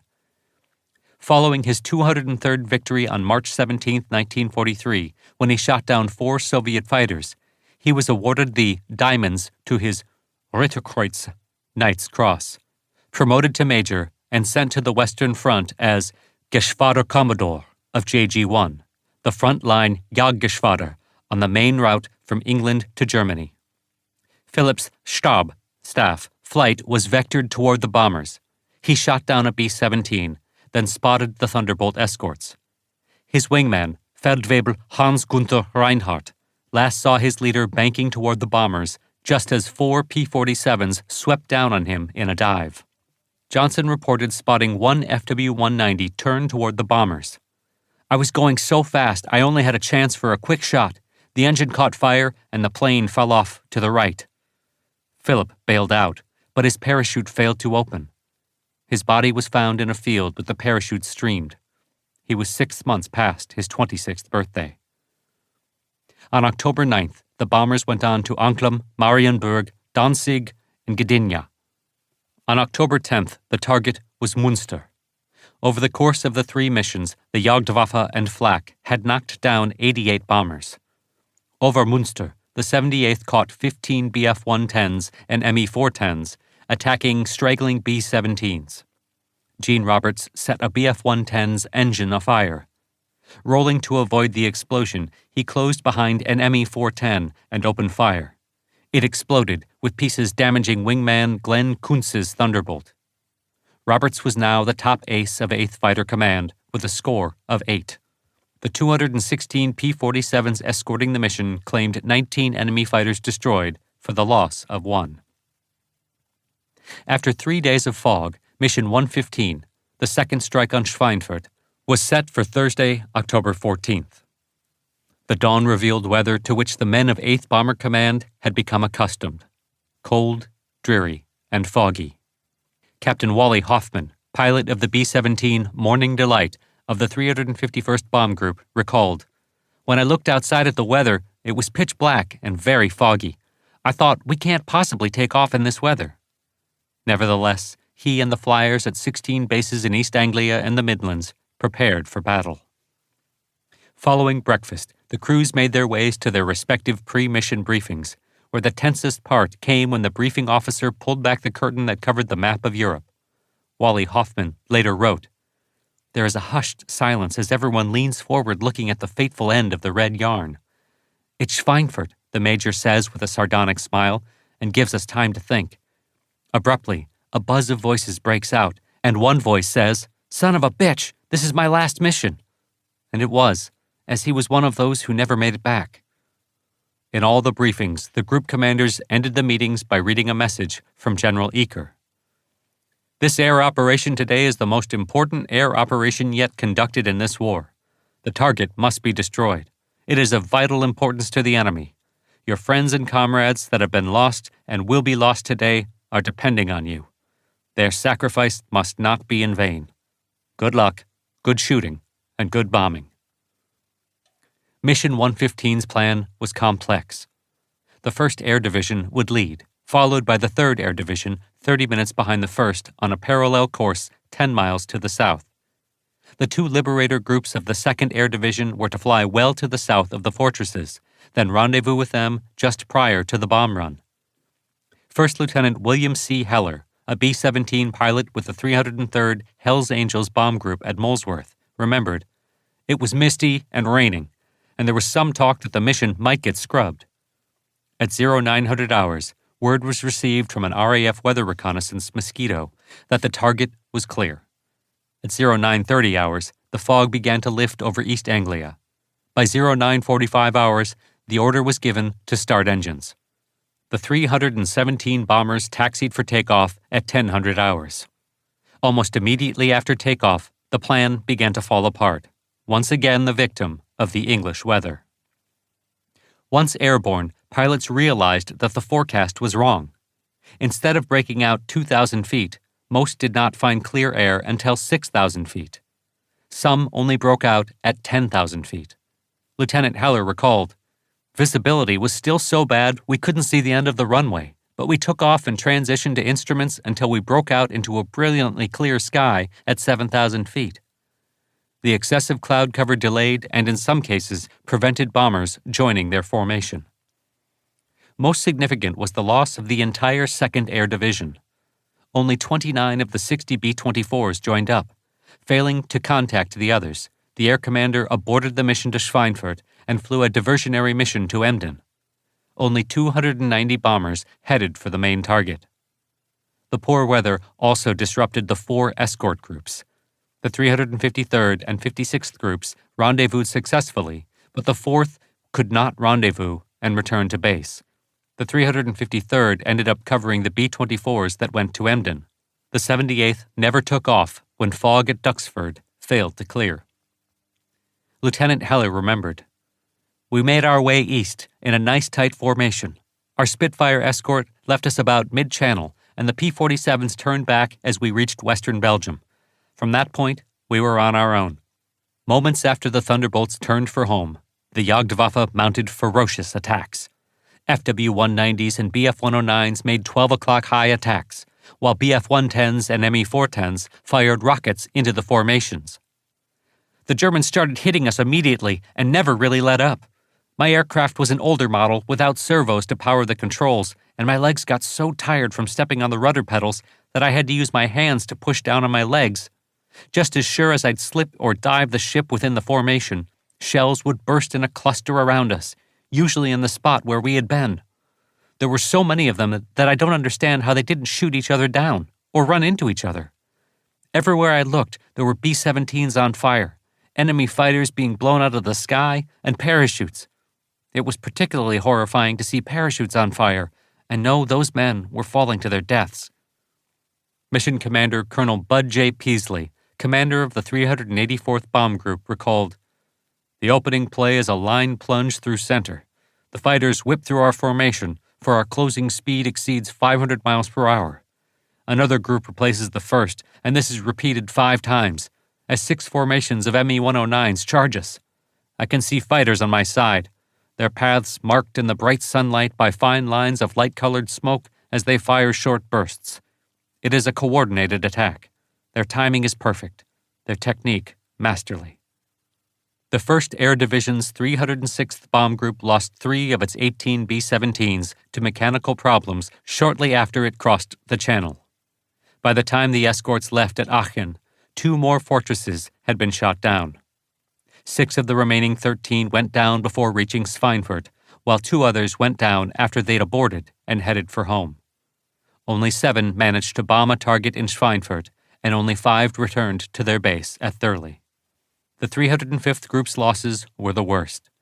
Planned as the low group of the 40th Combat Wing, which would lead the attack, it was 8 minutes late getting to the assembly point.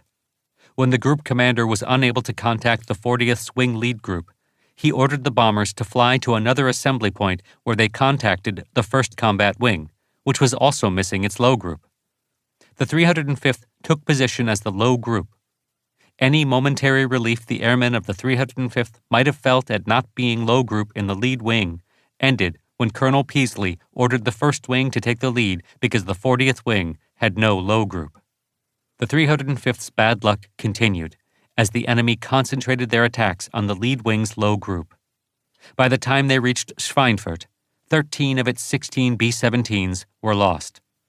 The 3 survivors managed to bomb the target and return to Chelveston. The other 3 groups in the 1st Wing formation only lost 1 aircraft each. The 3rd Air Division flew to the target relatively unscathed. The 30-minute lag behind the 1st Air Division meant that enemy fighters did not have time to land and refuel. The division also benefited from the course diversion that took the bombers well south of the 1st Division's penetration route and away from the major German airfields. Only 15 B-17s were lost of the 140 over the entire mission. The 91st Bomb Group, first over the target, had an unobstructed view of the 5 factories. The 3rd Division reached Schweinfurt 10 minutes after the 1st Division to find the entire target area covered by smoke. The return trip was worse. Many bombers were damaged and had lost engines. These were the fighters' main targets. When the bombers reached Aachen, there were no friendly fighters in sight. The weather had once again intervened. The morning fog that almost caused mission cancellation had persisted and in some cases worsened over East Anglia, closing the airfields that the fighters operated from. Thus, enemy fighters attacked the bombers all the way across the Netherlands and even out into the Channel. Once across the Channel and over England, the weather confronted the returning crews. 5 more bombers were lost when they were unable to find anywhere to land due to the fog and low clouds and were abandoned by their crews, who all bailed out successfully. Sergeant Piazza stated, "Not until we touched down, taxied to our hardstand, and cut engines did we feel a measure of comfort." Captain Hoffman later wrote of the mission after the war, "First, it was a feeling of wonder that we were alive and had made it back to good old Mother Earth in one piece, plus an inner appreciation of being alive, which I have to this day." Somehow, Heller's bomber made it back to the coast, with both pilot and co-pilot manning the controls to deal with the loss of 2 engines on the same side. The airspeed indicator and artificial horizon were shot out. Back over England, the clouds covered the countryside below. Heller recalled, "When we were down to about 20 minutes fuel remaining, I saw a small hole in the clouds and we spiraled down and pulled out beneath them. We were able to find the RAF station at Henley, outside London, and they cleared us for immediate landing." Back on the ground, the 10 crewmen were amazed to discover that none had been hit. "Our RAF hosts served us tea and dinner and provided beds for us. I went to bed with a word of thanks to our Lord for our preservation." Of the 229 bombers that made it to the target and returned, only 33 were undamaged. A total of 60 B-17s were shot down of 290 that took off. The Luftwaffe admitted losing 100 fighters in the battle, which extended over 800 miles and lasted for 3 hours and 14 minutes. Among the bomber crews in 8th Bomber Command, October 14, 1943 was thereafter known as Black Thursday. Eaker cabled Arnold, detailing the losses and again requesting more bombers and long-range fighters. He concluded, "There is no discouragement here. We are convinced that when the totals are struck, yesterday's losses will be far outweighed by the value of the enemy material destroyed." The general was putting on a brave face. While he had not received the final reports, he knew there was little likelihood that the depleted forces had actually bombed Schweinfurt and had put the factories out of commission. In Washington, General Arnold, desperate for a victory in the face of the huge losses incurred, proclaimed at a Pentagon press conference on October 18th, "Now we have got Schweinfurt."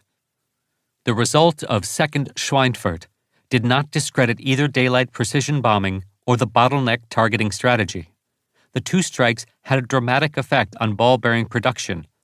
Had it been possible to make a sustained effort, the result would have devastated the German industrial base, in the words of Albert Speer. What Schweinfurt did disprove once and for all was the myth of the self-defending bomber when confronted by a determined foe like the pilots of the Jagdwaffe. Chapter 12. Reinforcement. During September, rumors abounded among the pilots in the fighter groups regarding things to come. When Chesley Peterson returned to take command of the 4th, he told the pilots that there was a new airplane in the works. Steve Pizzanos recalled him saying, "They're coming up with a new fighter that will be far superior to the P-38 and P-47, a kite that can be used for long-range escort." That rumor became reality on September 26th, when Pizzanos returned from escorting B-17s to Les Andelys in northern France. "I taxied into the dispersal area only to find a P-51 Mustang with a 4-bladed propeller parked on the grass across from my stall." Pizzanos was familiar with the Allison-powered RAF Mustang 1, having flown one for 40 hours in OTU, Operational Training Units, training, and then completed another 40 operational hours with 268 Squadron before transferring to 71 Eagle Squadron. He met the pilot, Captain Jack Miller, from 8th Fighter Command staff, who had flown it to Debden in the Squadron Operations Office. He told me it was equipped with a Merlin engine and that it was on loan to our group for the pilots to fly and evaluate it. A week later, the Mustang was released for flying. Pizzanos recalled, "I was more familiar with the Mustang than anyone else in the group. When Captain Miller saw I had 80 Mustang hours in my logbook, he turned it over to me." Pizzanos found the new airplane to be everything I hoped it would be. After checking himself out for 15 minutes, I dropped down on the deck and decided to make a pass over Debden, clocking some 450 miles per hour. As I passed over, I zoomed up and rolled left and right. Then I did a loop, after which I buzzed the runway a few more times. Everyone was interested in the new fighter. Over the next 2 weeks, Don Blakesley flew it several times, as did Don Gentile, Jim Goodson, Deacon Hively, and Dwayne Beeson. All were effusive in their praise of the flying qualities of the new Mustang. The P-47 was also about to grow a longer set of legs. Republic had heard the requests from 8th Fighter Command to find a way to extend the fighter's range. The P-47D-15-RE, which started coming off the Republic assembly line in September 1943, was equipped with 2 pylons under the wings outboard of the main gear, plumbed to draw gasoline from drop tanks that would be attached to the pylons. Republic also produced pylon kits that could be used at maintenance depots to modify existing fighters. Once General Kepner learned that the new pylons, each carrying one of the 108-gallon paper tanks, with a third tank carried on the center line, gave the Thunderbolt a range increased to 600 miles, almost enough to take the fighters over Berlin.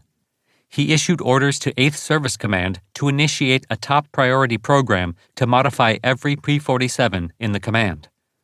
With P-47s now pouring into England, the existing fighter groups were able to increase their authorized strength from 48 to 96 aircraft, and thus fly A and B group missions of 36 aircraft each.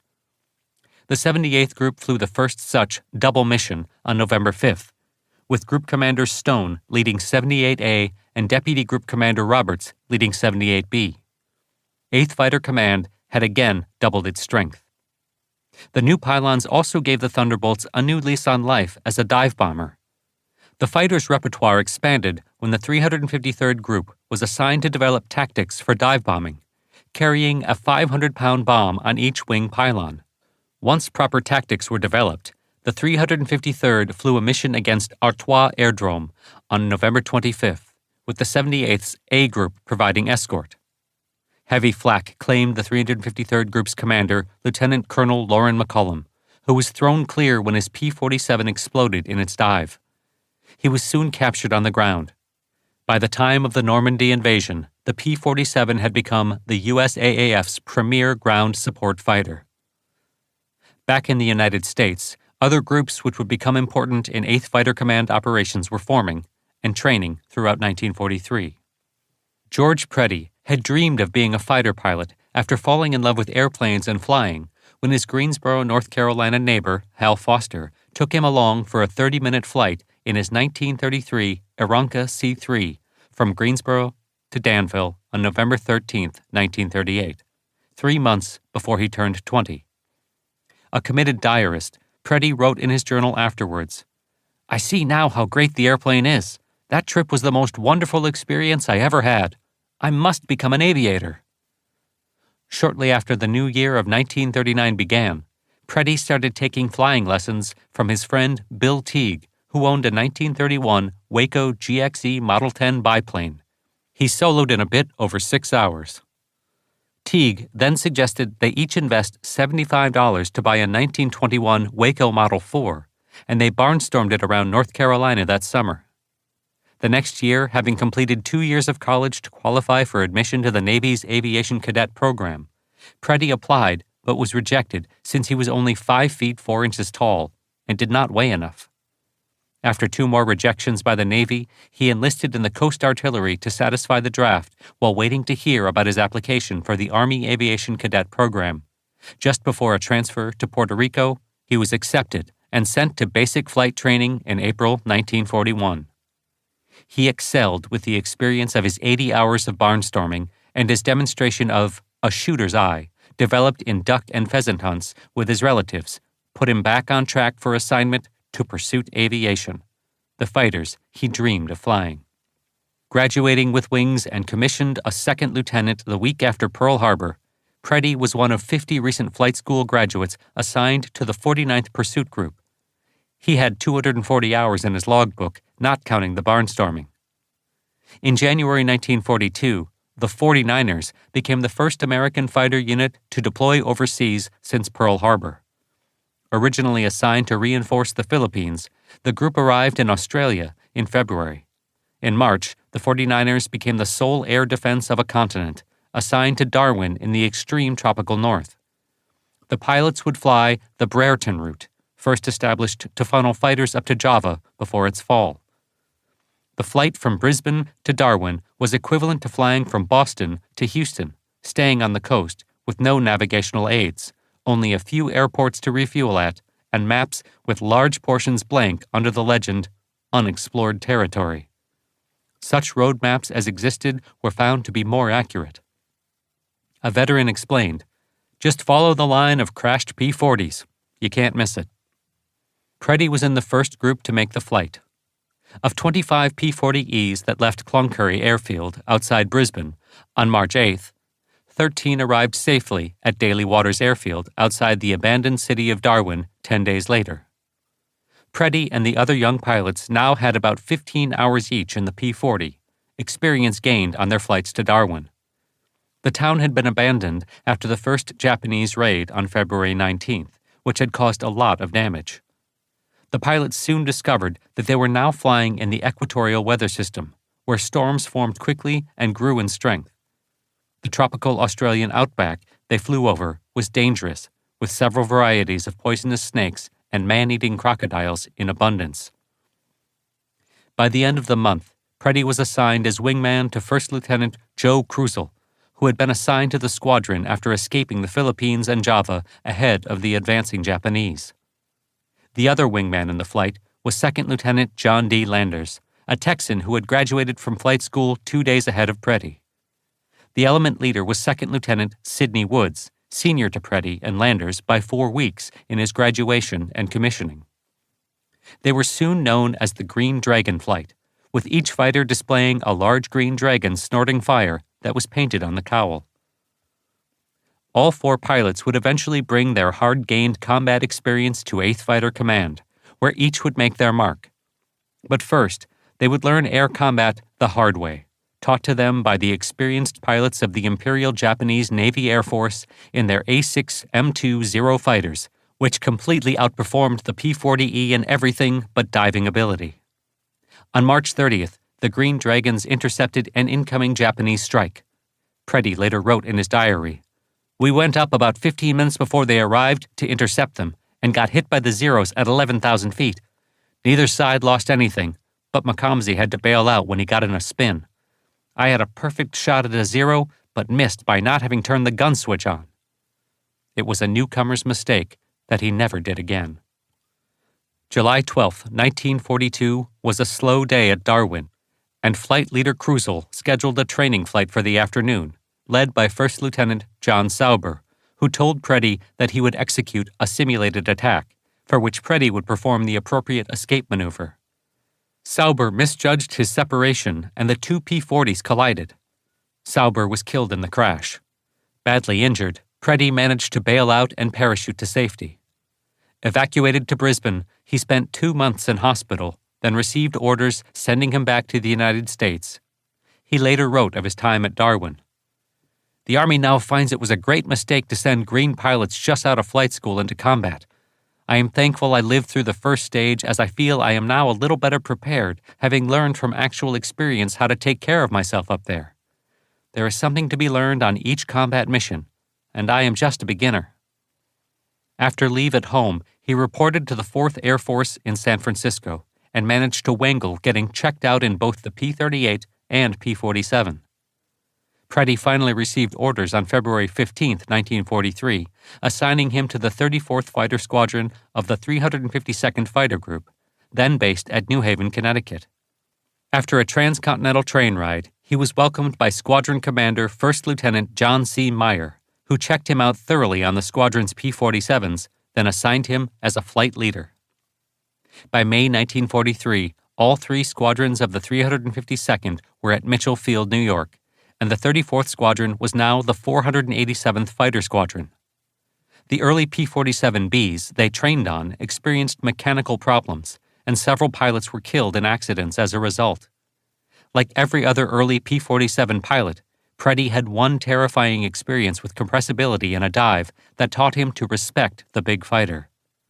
In May 1943, Group Commander Lieutenant Colonel Ramage was relieved because of the accident rate and replaced by Lieutenant Colonel Joe Mason, who rebuilt the group and quickly turned it into a combat-ready organization that 1st Air Force declared ready to deploy to England on June 14, 1943, 2 weeks after Preddy was promoted to first lieutenant.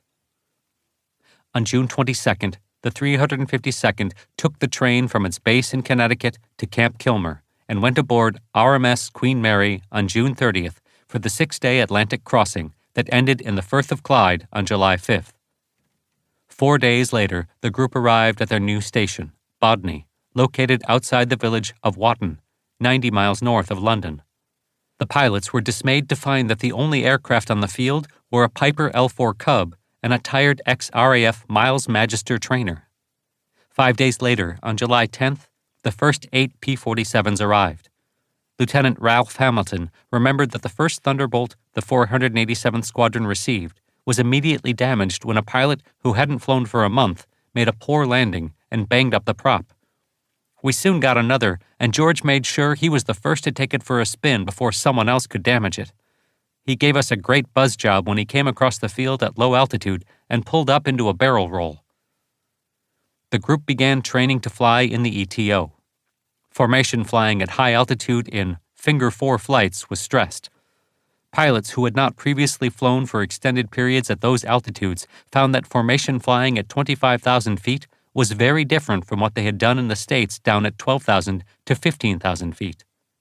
The squadron pilots moved into quarters in an English estate, Claremont Hall. Preddy wrote in his diary that things are quite different fighting here and in Darwin. In late August, squadron and flight leaders went on missions with the veteran 4th and 56th groups, but Preddy was not among those chosen.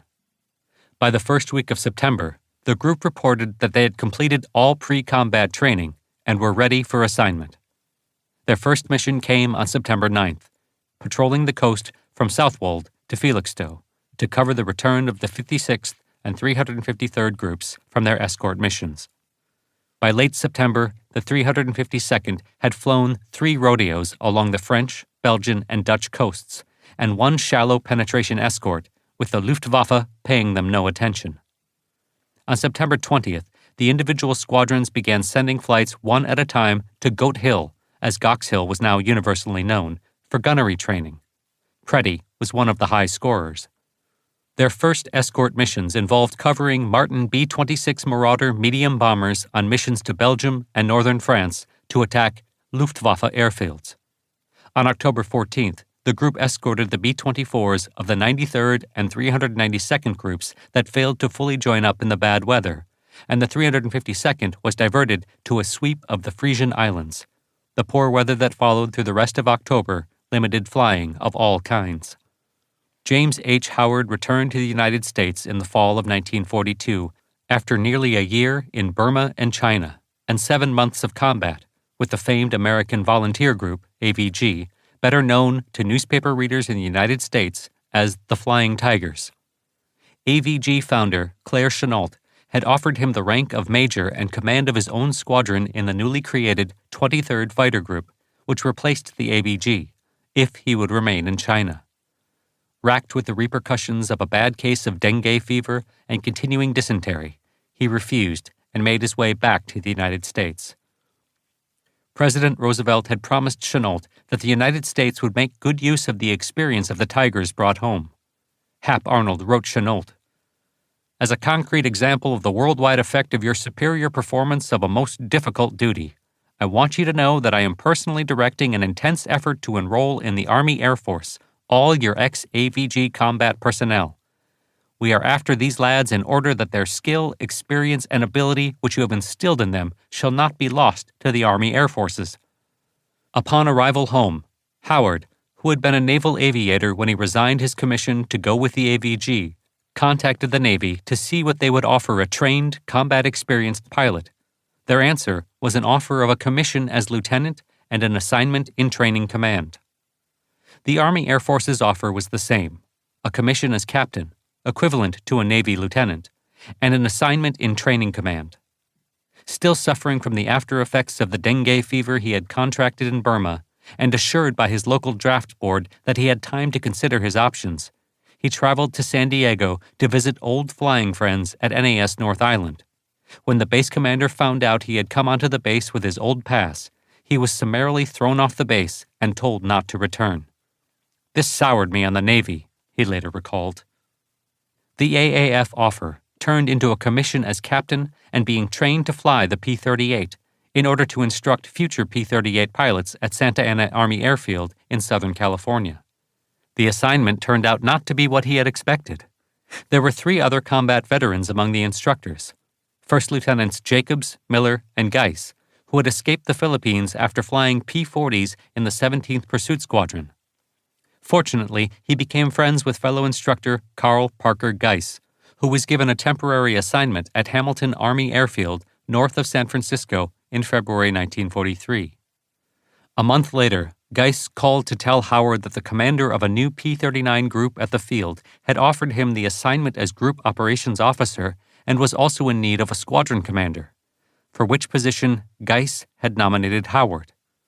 It sounded better than training P-38 pilots who were, justifiably, afraid of their airplanes, and after a phone conversation with the group's executive officer, Major Wallace P. Mace, Howard made the trip north to find out what the offer entailed. The 354th Fighter Group had been activated at Hamilton on November 15, 1942, under the command of 27-year-old Major Harold Martin, who had joined the Air Corps in 1937 after transferring from the Marines. Martin and Howard hit it off when they met, and Howard accepted Martin's offer to take command of the 356th Fighter Squadron, to replace the previous commander, Captain Charles C. Johnson, who had been killed in a flying accident. Howard later recalled that Martin's youth belied his maturity and determination. He was unflappable, and everyone liked his low-key style of leadership. On joining the 356th, Howard found that Martin had been right when he said that after the death of Captain Johnson, the squadron had gone downhill. However, after meeting its members, he felt the squadron had potential, because the men were spirited and eager. Despite his lanky 6'2" height, Howard managed to cram himself into the P-39's tight cockpit and found, like many other pilots, that he liked flying the airplane, just not higher than about 10,000 to 12,000 feet. In June 1943, the 354th Group was ordered north to Oregon, with the 353rd and 355th Squadrons taking up residence at Portland Army Airfield, while the 356th went to Salem Army Airfield outside the state capital. Howard and Geis were the only combat veterans in the group, as well as the oldest, Geis having just turned 28, while Howard had celebrated turning 30 just before transferring. Howard determined that he would give his squadron as much training based on his combat experience as possible, since he wanted to galvanize the unit into a fighting organization. I didn't want to dishearten them by harping on the cruel actuality of war, yet what we were about to engage in would not be child's play. Second Lieutenant Richard E. Turner, one of the recent flight school graduates in the squadron, later recalled that Howard's becoming squadron commander gave the squadron a tremendous boost. The enthusiasm and eagerness kindled under Johnson burned brightly again.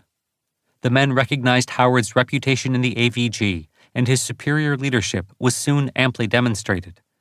Howard initiated a program of training in mutual support tactics as practiced and proven in combat by the Flying Tigers in China. His insistence upon perfection resulted in an aggressive, well-tempered fighting squadron finely tuned to the anticipated conditions of actual combat. We came to appreciate his eagerness to impart his knowledge to us. The fact we were as successful as we were when we got to combat was the result of our good luck in having him as our commander." The pilots trained hard over the summer of 1943, since they had heard a lot about how difficult things were in England and how good the other side was, which galvanized them to work even harder to make the grade. In August, Group Commander Martin decided to find out just how good a fighter pilot Howard was. Martin told Howard to meet him at 1000 hours, over a bend in the Willamette River near the town of Newburgh. Martin later described the event. "I arrived at the rendezvous point a few minutes early and circled around. After some time, I saw no evidence of another plane, so I opened up on the radio. 'Howard, where are you? This is Colonel Martin. I've been circling above our rendezvous point for the past several minutes.' And then he came on the radio. 'Sir, if you will look to your rear, you will observe me on your tail, where I have been for the past several minutes.'" Martin had no doubt of the quality of his new squadron commander. By the end of September, the 354th had passed its operational readiness inspection by 4th Air Force and were declared ready for overseas assignment. Howard had hoped they would go to the South Pacific, but on word they would be traveling by train to Camp Kilner, New Jersey, it was clear the group was headed for England. Everyone knew they would not be flying the P-39 there, and there was much speculation about what fighter would be assigned. They had already heard a lot of stories about the new version of the P-51 Mustang with the Merlin engine, and there was hope they might get to fly it. After everyone had received 2 weeks' leave before departure, the group boarded the train on October 8th for the 5-day trip to the East Coast. On arrival, they got some opportunity to see New York City, but on October 20th, the men were loaded aboard the ferry and crossed to New York Harbor, where they went aboard the troop transport HMS Athlone Castle. After 10 days aboard ship, they arrived in Liverpool on November 1st. The ship lay at anchor for 3 fog-bound days, waiting for the fog to lift. Then, finally docked, and the 354th went ashore in England.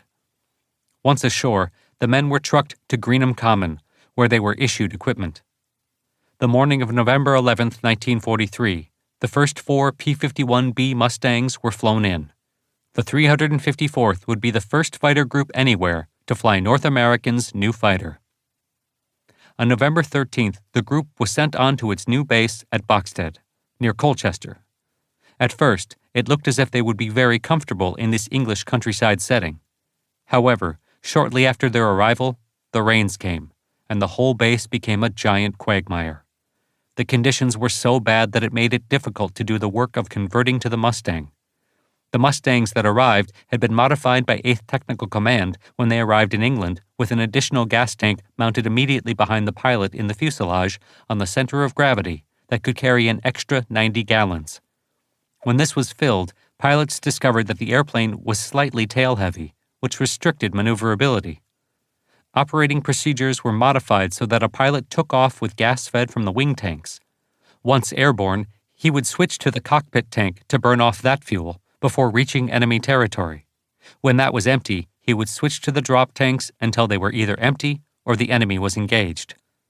The fuselage tank was invaluable, since it provided sufficient range that the P-51 could reach any target in Germany with the combination of fuselage tank, drop tanks, and wing tanks.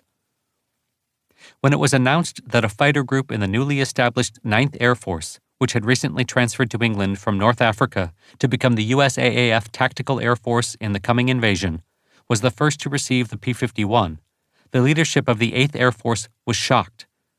As Steve Pizzanos recalled, "Everyone was paying attention to the P-51. When I was in 268 Squadron, flying Allison-powered Mustangs, those of us with experience in Spitfires talked about how wonderful the airplane would be with a Merlin up front." While U.S. Air Attaché Thomas Hitchcock worked with Rolls-Royce in early 1943 to mate the Merlin and the Mustang, Edgar Schmood and his team at North American also began planning such a power plant upgrade. Hitchcock's report on the performance of Rolls-Royce's Merlin-powered Mustang 10 testbed, which gave an 80 miles per hour speed increase and a doubling of effective combat altitude, provided North American with all the evidence it needed to convince the Air Force to support the work. Word of the first flight of the P-51B in Los Angeles spread through the world of Air Force fighter pilots like wildfire. The pilots of the 4th had been unanimous in their verdict that it was the best fighter any had flown after they were given access to one of the first P-51Bs to arrive in England back in October.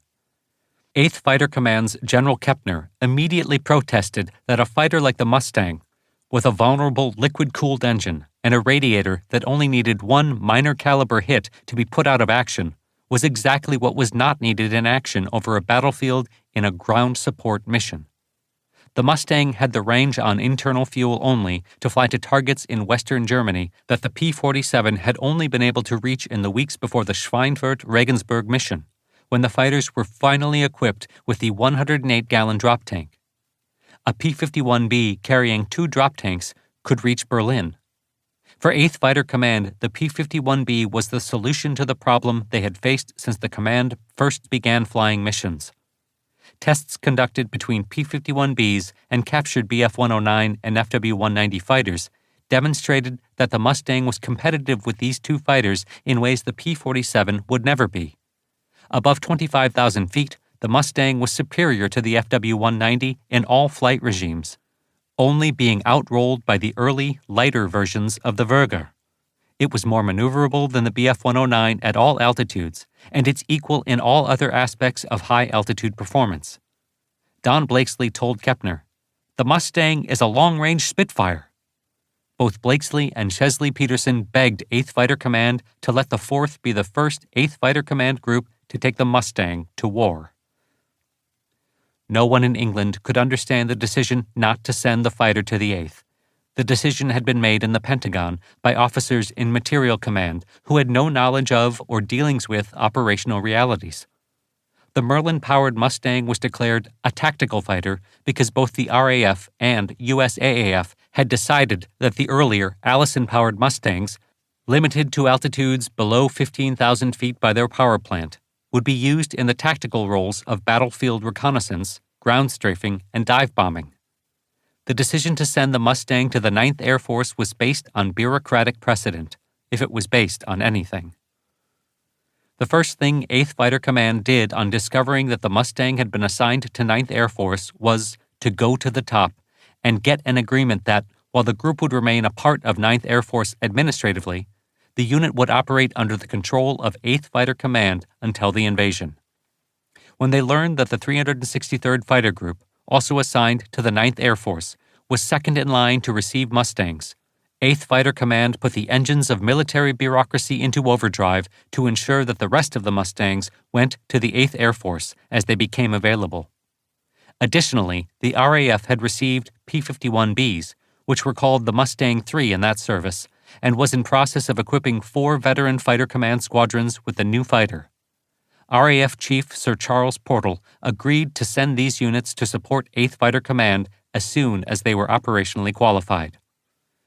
The pilots of the 354th Group were ecstatic to be given the Mustang. The group historian later wrote that after only 1 day of test hops, they realized they had the best airplane of the war to work with. To honor their good fortune, a vote was taken, and the 354th adopted the name Pioneer Mustang Group on December 13th. Once at Boxted, training to become familiar with their new mount continued while the men moved into their new quarters. On November 15th, the 354th celebrated its first anniversary as a unit. On December 1st, the pilots were considered proficient enough to fly their first mission in the ETO, a rodeo fighter sweep over Belgium, and the Pas de Calais, flown by 24 P-51s, led by Don Blakesley, with Group Commander Martin, who had been promoted to lieutenant colonel when the group was declared ready for deployment, flying as Blakesley's wingman. Takeoff was at 14:29 hours, and they returned 70 minutes later at 15:49 hours, with the only excitement having been one flak hit on the plane flown by Lieutenant Lane of the 356th Fighter Squadron. The 354th had established a record, flying its first combat mission only 20 days after its first combat aircraft was assigned to it, and 27 days after arriving in England. The 359th Fighter Group, composed of the 368th, 369th, and 370th Fighter Squadrons, had been created on December 20th, 1942, and activated on January 15, 1943, at Westover Field, Massachusetts, under the command of Lieutenant Colonel Evelyn P. Tacon, Jr., who would lead the unit until November 1944. His pilots came to call him Hard Tack because Colonel Tacon was a believer that air discipline began with discipline on the ground. During his time as commander, when the group was in England, there were pilots who said his strict discipline in the air was keeping them from winning the war, since he did not tolerate flights breaking away to chase enemy fighters while he held the group over its assigned bombers. Many others later said that they survived their tours because of his enforcement of air discipline. Training began in earnest in March 1943 when the group moved to Grenier AAF in New Hampshire, but flight time was limited due to the low number of P-47s available. A move to Republic Airfield alongside the factory on Long Island in May saw the group finally fully equipped with brand new P-47Ds fresh off the production lines. In July, they returned to Westover Field, where they trained until they passed their operational readiness inspection at the end of September. On October 2nd, they took a train to Camp Kilmer. On October 7th, the group headquarters and the 368th Squadron boarded the USAT Argentina, while the 369th went to the USAT Thurston, and the 370th took the former Dutch MV Sloterdijk. The convoy left New York Harbor before dawn on October 8th and arrived in Liverpool on October 19th. Over the last part of October, the group was moved to its base at East Wretham in Norfolk. The base had been constructed by the RAF in the summer of 1940 and used for bombers until the previous summer. The pilots found themselves billeted at the nearby stately Wretham Hall, an English country estate with 75 rooms. Once their P-47s had all arrived by November 10th, the group's senior leaders, Lieutenant Colonel Tacon and Majors William H. Swanson, John Murphy, Albert Trigger Tyrrell, and Rockford Gray, as well as 12 captains and lieutenants assigned as flight leaders, were sent on detached service to the 78th Group at Duxford to gain operational experience, while the 352nd Group's Major Luther H. Richmond became the temporary group commander to conduct training on 8th Fighter Command operations for the rest of the group. The last P-47 group to join 8th Fighter Command in 1943 was the 358th Fighter Group, which had been formed on January 15, 1943, at Westover Field, where its men remained for most of their training before shipping over to England in October 1943. The group flew only 17 missions with 8th Fighter Command from December 1943 to early February 1944, when the unit was transferred to the 9th Air Force in trade for the P-51-equipped 357th Fighter Group. 5 days after Major Martin had taken command of the brand-new 354th Fighter Group in the fall of 1942, another fighter group was brought into existence at Hamilton Field when Major Loring Stetson read the orders activating the 357th Fighter Group, composed of the 362nd, 363rd, and 364th Squadrons. Over the Christmas holiday and the first month of the new year of 1943, the group received men and everything else needed for operations, except for aircraft. In February 1943, the unit went aboard a Union Pacific train for a trip through Donner Pass to Nevada, where they were deposited at the isolated Tonopah Army Airfield, the site of the USAAF's brand-new 3-million-acre bombing and gunnery range. It was quickly discovered that Tonopah, which was at an altitude of 6,000 feet in the high desert, was a difficult location from which to operate an airplane that was limited to altitude below 12,000 feet. Pilots soon learned that mishandling the P-39 could quickly put one into an out-of-control tumble, while coarseness in maneuvering quickly put a pilot into a high-speed stall spin. The pilot who hesitated in recovery wouldn't make it. 2 pilots, including South Pacific combat veteran Captain Varian White, commander of the 364th Squadron, were soon lost, with White losing his engine on takeoff from Burbank Airport and crashing in nearby Studio City on a return to Tonopah from visiting his fiancée. In early June 1943, newly promoted Lieutenant Colonel Stetson led the group back to California, where it operated from Hayward Army Airfield in the Bay Area. The group's hard luck continued, with 9 pilots killed in training accidents in June and July. 2 more were lost in August and September. In the face of these losses, the group was glad to welcome 26-year-old combat veteran Captain Thomas L. Hayes, Jr., who took command of the 364th Fighter Squadron. Hayes had enlisted as an aviation cadet in 1940 and was commissioned a second lieutenant and awarded his pilot wings at Kelly Field, Texas, on February 7, 1941. One of the first pilots sent to Australia in January 1942, he was assigned to the 17th Pursuit Squadron of the 24th Pursuit Group, which was soon sent to Java, where he survived combat with the Japanese Imperial Navy's best until he was shot down and wounded on February 19th. After recovering from his wounds in Australia, Hayes went to the 35th Pursuit Group in March. The group took its RAF-rejected P-400 Airacobras to 3 Mile Drome at Port Moresby in late April 1942. By October, when he received orders back to the States, Hayes had received an advanced course in air combat, flying an outclassed fighter against the Japanese aces of the Tainan Fighter Wing, and had been credited with 2 enemy aircraft destroyed on the ground, for which he received the Silver Star. One 363rd Squadron pilot took to the P-39 so well that in later years, after he had flown some of the most famous high-performance airplanes in history, Chuck Yeager listed the P-39 as his favorite, just for the pure enjoyment of flying. Seeing many other pilots succumb to the airplane's ease of spinning while the group was at Tonopah, he remembered, "I took the airplane up and deliberately spun it to learn to recover quickly. I kept doing that, and pretty soon I could recover from a spin in less than 3 rotations. I knew I wouldn't be one of those going in while executing other maneuvers." And, as it turned out, learning how to get out of dangerous spins eventually saved my life. Yeager was not one of those men who had grown up in love with airplanes and the dream of flying them. "The first airplane I ever saw was a barnstormer that landed outside of town. I went out to see it, and the pilot tried to get me to go up with him so he could sell rides to the others. But I told him, no thanks. I didn't think there was very much to all of that." In 1940, Yeager enlisted in the Army Air Corps at age 18 after his high school graduation with a plan to become a mechanic, and because there weren't any Air Corps airports in West Virginia, I wanted to see something of the world out there. After graduating from mechanics training, he was sent to George Army Airfield in the high California desert, where he finally went up for a ride in a B-18. It was a bumpy day over the desert, and it didn't take me any time at all to lose my lunch, all over my fatigues. After an additional few months of service, during which time he noted that officers generally received better treatment, Yeager volunteered for flight training and passed the academic background test high enough that he could become a flight officer, a non-commissioned warrant officer, on graduation without the requirement of completing 2 years in college. During his flight training, it was discovered that Yeager had phenomenal 2010 distance vision during gunnery training. All those years spent hunting ducks with my father paid off, and he was number 1 in his class for aerial gunnery.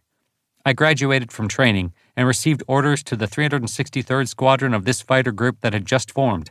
I took Christmas leave and then reported to them while they were at Hamilton.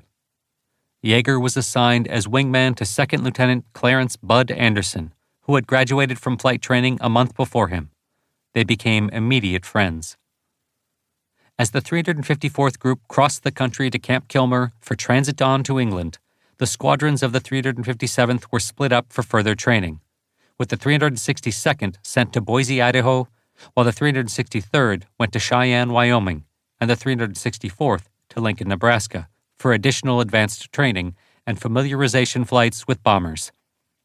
On October 18th, the squadrons were put aboard different trains and met up at Camp Kilmer on October 21st.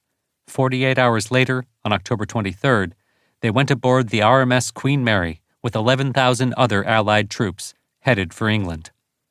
The great liner dropped anchor in the Clyde on October 29th, and the men of the 357th soon made the acquaintance of the English train system when they were transported to their base at Radon Wood in Suffolk.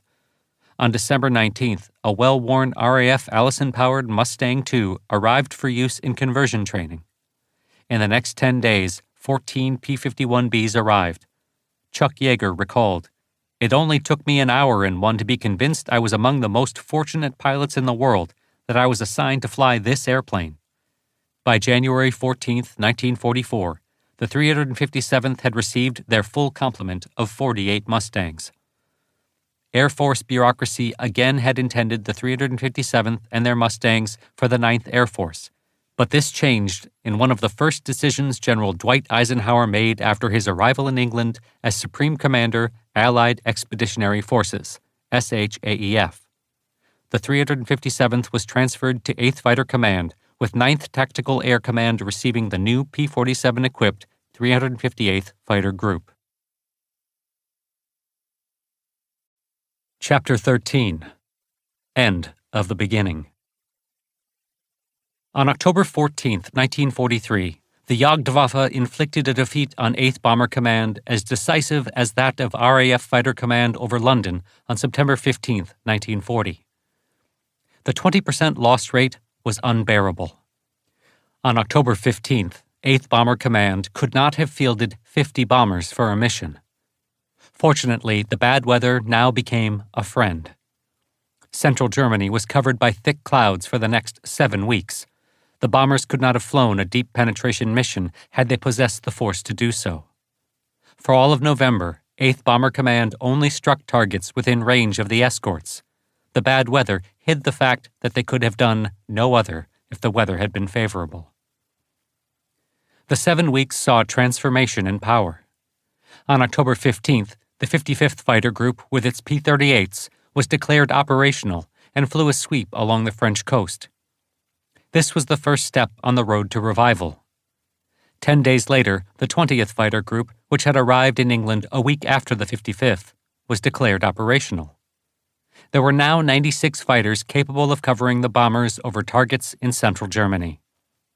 Unfortunately, serviceability of the P-38s was low enough that the senior 55th Group was forced to commandeer planes and pilots from the 20th to fill out its early missions. It was not until January 1944 that both would have sufficient P-38s to be able to operate individually. On November 3rd, 8th Bomber Command sent 539 bombers to Wilhelmshaven, escorted by 333 P-47s from all 4 groups. The Luftwaffe stayed clear. Target escort was provided by the 55th Group. The Luftwaffe was unaware of the presence of the P-38 groups, and JG-1 received a nasty surprise over Holland when it was hit by P-38s from the 55th, with the 343rd Squadron's 2nd Lieutenant Bob Butke scoring the group's first victory, a Bf-109, quickly followed by a second, while his squadron commander, Major Jack Jenkins, claimed an FW-190. The Lightning pilots claimed 6, which JG-1 records would later confirm, though 8th Fighter Command only credited them with 3.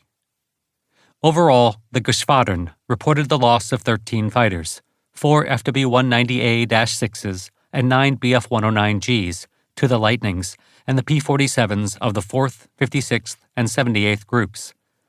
11 B-17 Pathfinders equipped with H-2X marked the target, the first to be hit by blind bombing. Steve Pizzanos remembered that Don Blakesley again led the mission as penetration escort. They left Debden at 0945 hours and again flew to Halesworth to refuel after heading across the North Sea. They were cruising at 26,000 feet when they crossed into northern Holland at 1225 hours.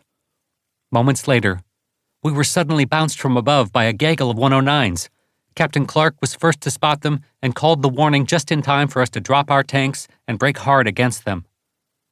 Pizzanos turned so tight he blacked out momentarily, and when he came to, he was alone in the middle of a swirling fight. He looked up and saw more enemy fighters diving into the fight. He chased a Bf-109G, but the pilot spotted him and dived away. Blakesley called for everyone to return to base. As I flew back across the North Sea, I realized the Luftwaffe had suckered us. The attack was meant to make us drop our tanks prematurely and thus prevent our meeting up with the bombers. The bastards had succeeded. The result was a claim for 1 Bf-109 for the loss of 2 pilots. The 56th, 78th, and 353rd Groups claimed 9 between them, while the 55th's P-38s claimed 3 over the target, and again returned without loss. The bombers had unloaded through the thick clouds by use of H-2X. Bomber losses were only 7, 4 to flak and 3 to fighters.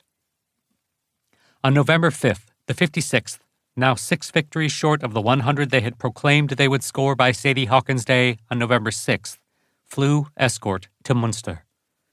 Dave Schilling was supposed to lead, since Zemke had departed for meetings at 8th Fighter Command prior to the publicity trip to Washington. Zemke, however, learned that the former 56th Group pilots, now on Fighter Command staff, had assigned the group to cover the bomb group most likely to be hit by the Luftwaffe. I flew back to Halesworth and walked into the briefing room just as Dave was about to start. I announced I was taking the mission, and he was grounded. I'm sure he spent the next few hours cursing that SOB Zemke. The group covered the 2nd Air Division, rendezvousing over the Zuiderzee. As the P-47s flew deeper into enemy airspace, they encountered small formations of enemy fighters, which they drove off. Near the target, someone called in, "Bandits to the north." It was a formation of around 30 FW-190s divided into assault and top cover sections, trying to get ahead of the bombers to make a head-on attack. Zemke took the 63rd Squadron to break up the enemy, while Gabreski and the 61st continued to cover the bombers. The Wolfpack maintained the element of surprise and knocked down 2 on their first pass. Zemke fired on one that exploded when he hit the fuel tank. The flight behind Zemke's claimed 3 more. Gabreski and the 61st went after the assault group, which were carrying W.GR.21 rockets, limiting their maneuverability. The 61st broke them up before they could fire, knocking down 2. In 5 minutes, the enemy fighters had been completely scattered and no longer threatened the bombers. As a result, only 1 B-24 was lost. The claims for 6 victories gave them the 100 they had promised. Zemke authorized an extra allotment of liquor and beer for the officers' club that night to celebrate. As he later recalled, what had been achieved was justification of all the group had striven for over the past months of training and operations. They had emerged the leading group in England, with nearly twice as many victories as the next in line, Cubs that had become a seasoned wolf pack. The 56th now had 6 aces: Gerald Johnson, Bob Johnson, Bud Mahurin, Frank McCauley, Dave Schilling, and Zemke himself. On November 11th, 58 Lightnings from both the 55th and 20th Groups and 342 Thunderbolts escorted 237 B-17s to Munster again, though the bombers were forced to abort due to bad weather obscuring the city. The P-47s claimed 8 destroyed for the loss of 2 Thunderbolts. The next day, 45 P-38s and 345 P-47s escorted 262 bombers on a blind bombing mission to Bremen, in which 100 bombers aborted due to bad weather. 10 enemy fighters were claimed destroyed for a loss of 7 P-38s and 3 P-47s. Significantly, the P-38 losses were due to engine failure at high altitude, which would be a continuing problem throughout the winter of 1943-44. On November 13th, the 55th Group ran head-on into the problem of operating at high altitude in winter weather with an airplane that was not really suited for the conditions in which it was asked to fight.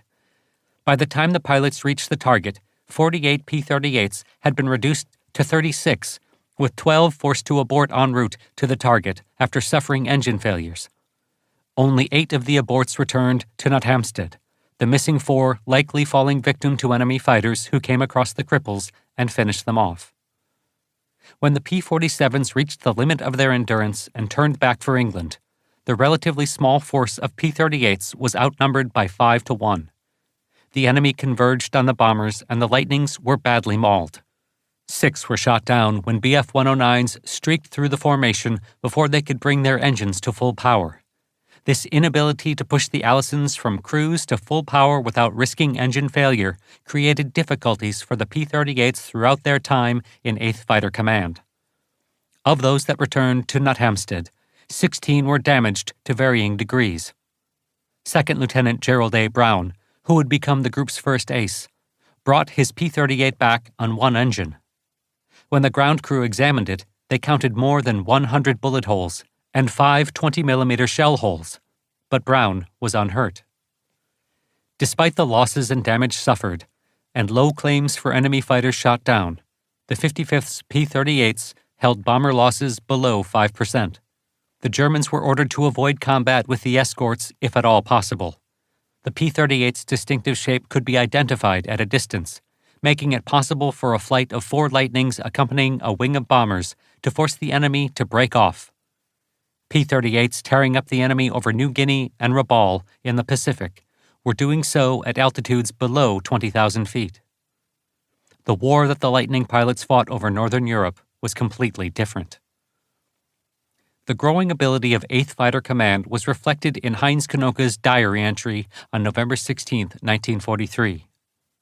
On October 14th, November 13th, and 15th, we are sent into action against formations of heavy bombers over the Rhineland, but no further successes are won by the flight.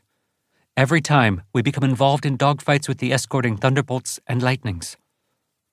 On November 17th, Knoche was introduced to Reichsmarschall Göring as JG-11's leading bomber killer, credited with having shot down or forced from formation 15 B-17s and B-24s since April.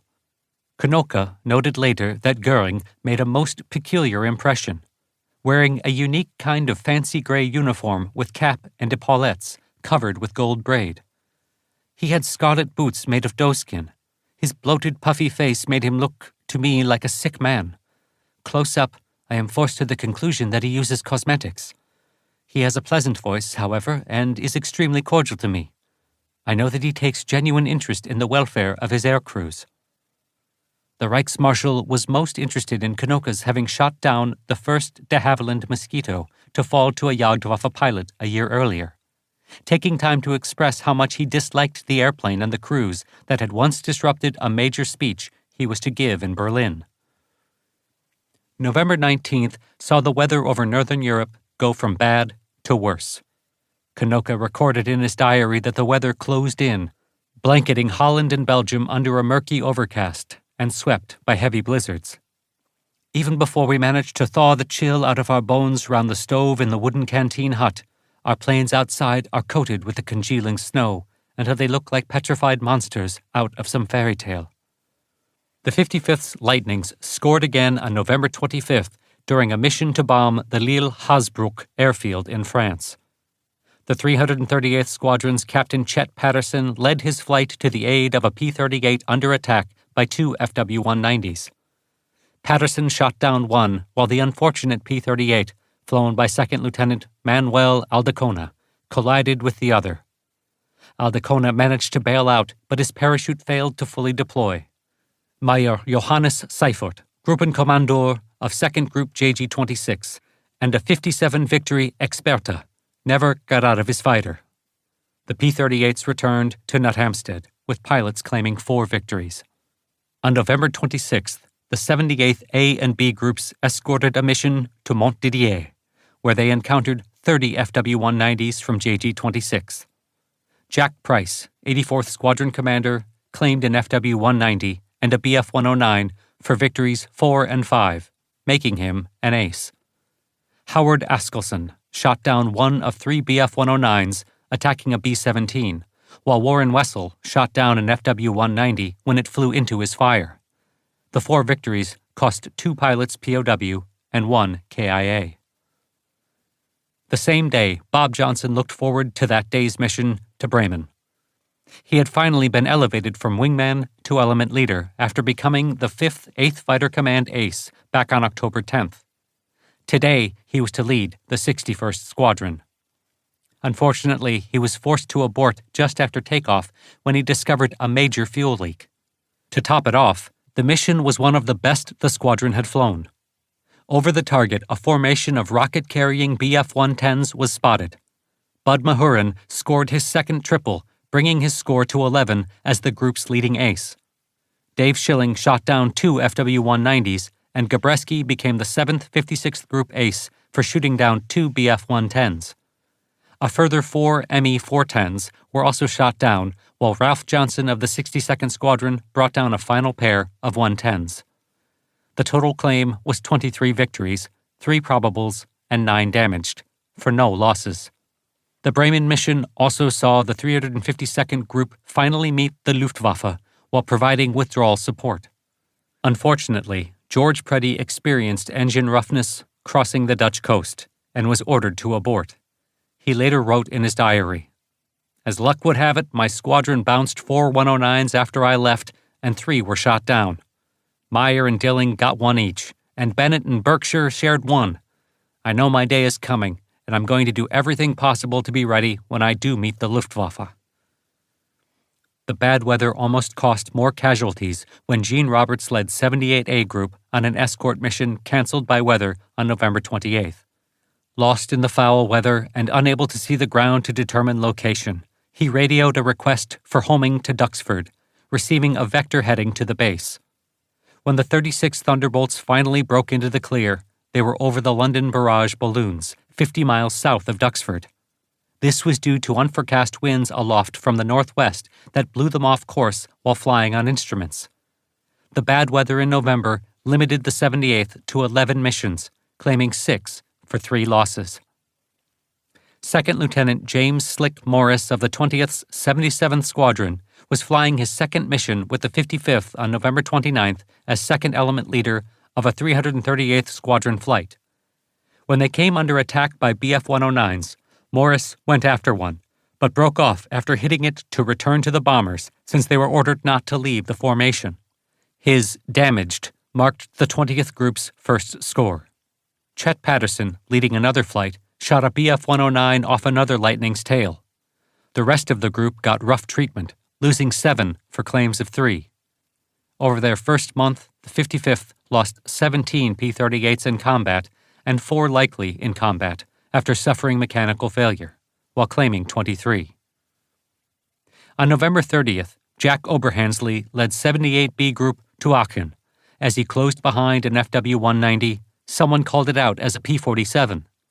Oberhansley pulled out to the side and, after ensuring it was indeed an FW-190, rolled back in and exploded it.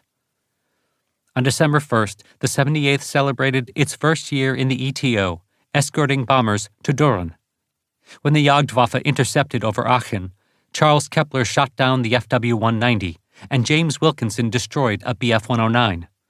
The bombers suffered low losses, with the escorts covering them to and from the target. That day saw the 4th escort 299 bombers to Solingen. John Godfrey was a spare to replace any aborts. Halfway across the channel, Bob Wehrman experienced engine roughness. Jim Goodson told him to turn back. Johnny pulled in on Goodson's wing. He now had his own P-47D, Gentile's old Donny Boy, and named it Reggie's Reply in memory of his beloved older brother, whose ship had been sunk by a U-boat in 1941. The cowling carried a portrait of Godfrey's pet spaniel, Lucky, inside a horseshoe he'd paid his crew chief £5 to paint. The mission marked his first score. He later remembered. Down below me, a lone fort was headed for home, and a BF-109 was jockeying for position upsun to it. I dove down on him from upsun, and he never saw me. I closed in on him very fast from astern. I fired at 250 yards. Immediately, red and white sheets of flame enveloped him. I pulled up to watch him go down, but there was nothing left. I destroyed my first plane, and undoubtedly killed a man. I trusted that God would understand. I flew unscathed through the smithereens of what was a plane and a man, and banking sharply, I cleared my tail and watched the clouds hungrily suck the falling debris into their bosom. The wind dispersed the fast-disappearing black cloud, and I flew alone. George Preddy also experienced his baptism of fire. The 352nd flew withdrawal support. Leading Crown Prince Red Flight of the 487th Squadron, Preddy spotted an enemy fighter 10 miles south of Wright, Holland. He later reported, "I saw one Me-109 behind the rear box of bombers about 3,000 feet below me. I started a quarter-stern attack, and when about 1,000 yards from the enemy aircraft, it started a steep spiral to the left. I followed, closing to 400 yards. As I closed to 200 yards, I fired and saw strikes along the wing root and cockpit. The airplane began smoking and fell out of control at about 7,000 feet. I fired another burst, closing to about 100 yards. After I broke off the attack, the enemy aircraft disintegrated." Preddy's victory was witnessed by his wingman, Second Lieutenant William T. Wisner, and confirmed by his gun camera film. The 487th was the only squadron to encounter the enemy, submitting claims for 3 109s. Unfortunately, The 55th again suffered serious losses when 8 P-38s failed to return. 6 were shot down over Solingen by 109s diving out of the sun. An additional 2 were lost after suffering engine failure while returning to England. This second heavy loss resulted in General Kepner replacing the group commander. However, the problem was not the command, but the airplane. The P-38H was a bad fit with the winter skies over Germany. The 56th scored another 6 victories for 1 loss. Gabreski claimed 2 FW-190s to bring his score to 7. Returning pilots reported the enemy pilots were some of the toughest opponents they had fought. The need of the Mustang for over-the-target support was so great that the 354th Group participated in its first escort mission over Germany on December 5th, a record for arrival to first mission timing in 8th Fighter Command. The group sent 36 P-51s, again led by Don Blakesley with Group Commander Martin flying wing, escorting bombers striking airfields around Bordeaux. The 55th sent 34 P-38s, along with the 354th's 36 Mustangs for target cover, though the Luftwaffe failed to come up. On December 11th, the 354th suffered its first loss during a mission to Bremen, though no enemy fighters were encountered. The 313 P-47s from the 4th, 56th, 78th, 352nd, and 353rd groups claimed 21 shot down. The December 11th Emden mission was one of the most hard-fought in a year of hard fights. It was Francis Gabby Gabreski's best-remembered mission when he came very close to coming in second place in a 2-man shootout with a persistent Bf-109 pilot. The weather was out of the ordinary, with clear skies over Germany. The weather over England, conversely, was terrible, forcing a takeoff delay until 1100 hours, when fog burned off, leaving a 5,000-foot ceiling over East Anglia.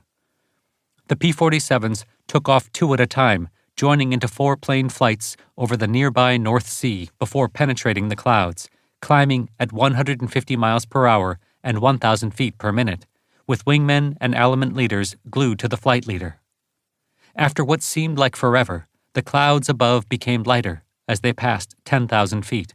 They finally popped out into bright sunshine at 11,000 feet.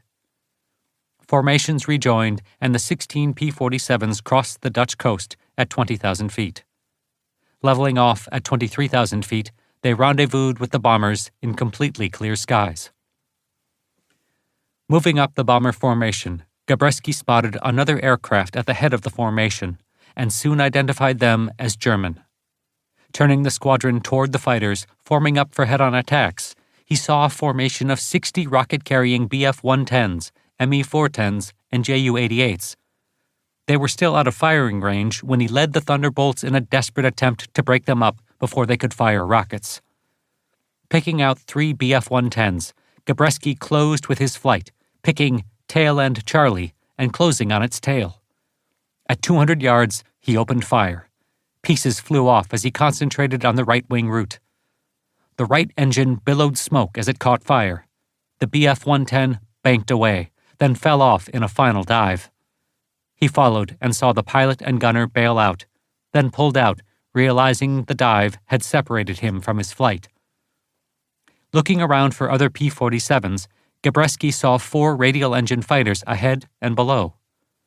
A glance at his gas gauge told him he should be turning back for England, but flying back alone held no attraction, and he continued closing. Suddenly, he realized they were FW-190s. He reduced speed and fell back, hoping they hadn't spotted him. Dropping below their altitude, he turned away and they continued on. He climbed to 27,000 feet to get best fuel consumption, throttled back, and leaned the mixture to get across the North Sea to England. After several minutes, he checked his fuel. There was a bit over an hour of flying time. Getting home would be close. He spotted a distant shape. It grew in size as it approached, and he recognized the Bf-109. Moments later, the airplane turned toward him.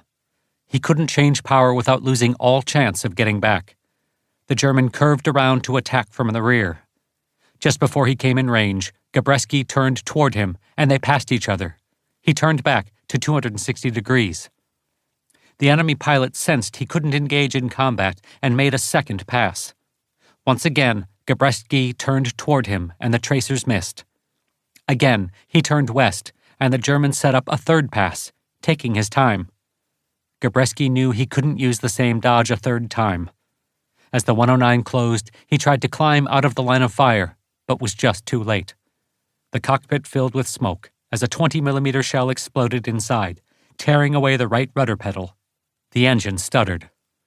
The enemy fighter flashed past as he fell out of the stall and entered a left spiral that became a spin. He saw a cloud deck below at 11,000 feet and continued spinning, hoping the enemy would take it as the fatal dive. Falling from 25,000 to 11,000 feet seemed to take forever. Halfway there, his opponent recognized the ruse and made another firing pass. Gabreski rammed the stick forward and came out of the spin, diving toward the clouds below. Finally, with the P-47 shaking as it closed on a terminal velocity dive, he disappeared into the clouds. Gabreski throttled back and recovered, hoping not to mush out of the clouds where his opponent was probably waiting for him. He kept releasing back pressure as he felt himself graying out. As his vision returned, he pulled back some more. After nearly blacking out 3 times, he leveled off in the clouds. His eyes were glued to the altimeter, airspeed indicator, and ball as he concentrated on staying in the clouds as long as possible. The engine was rough but running, and he had 50 gallons of fuel.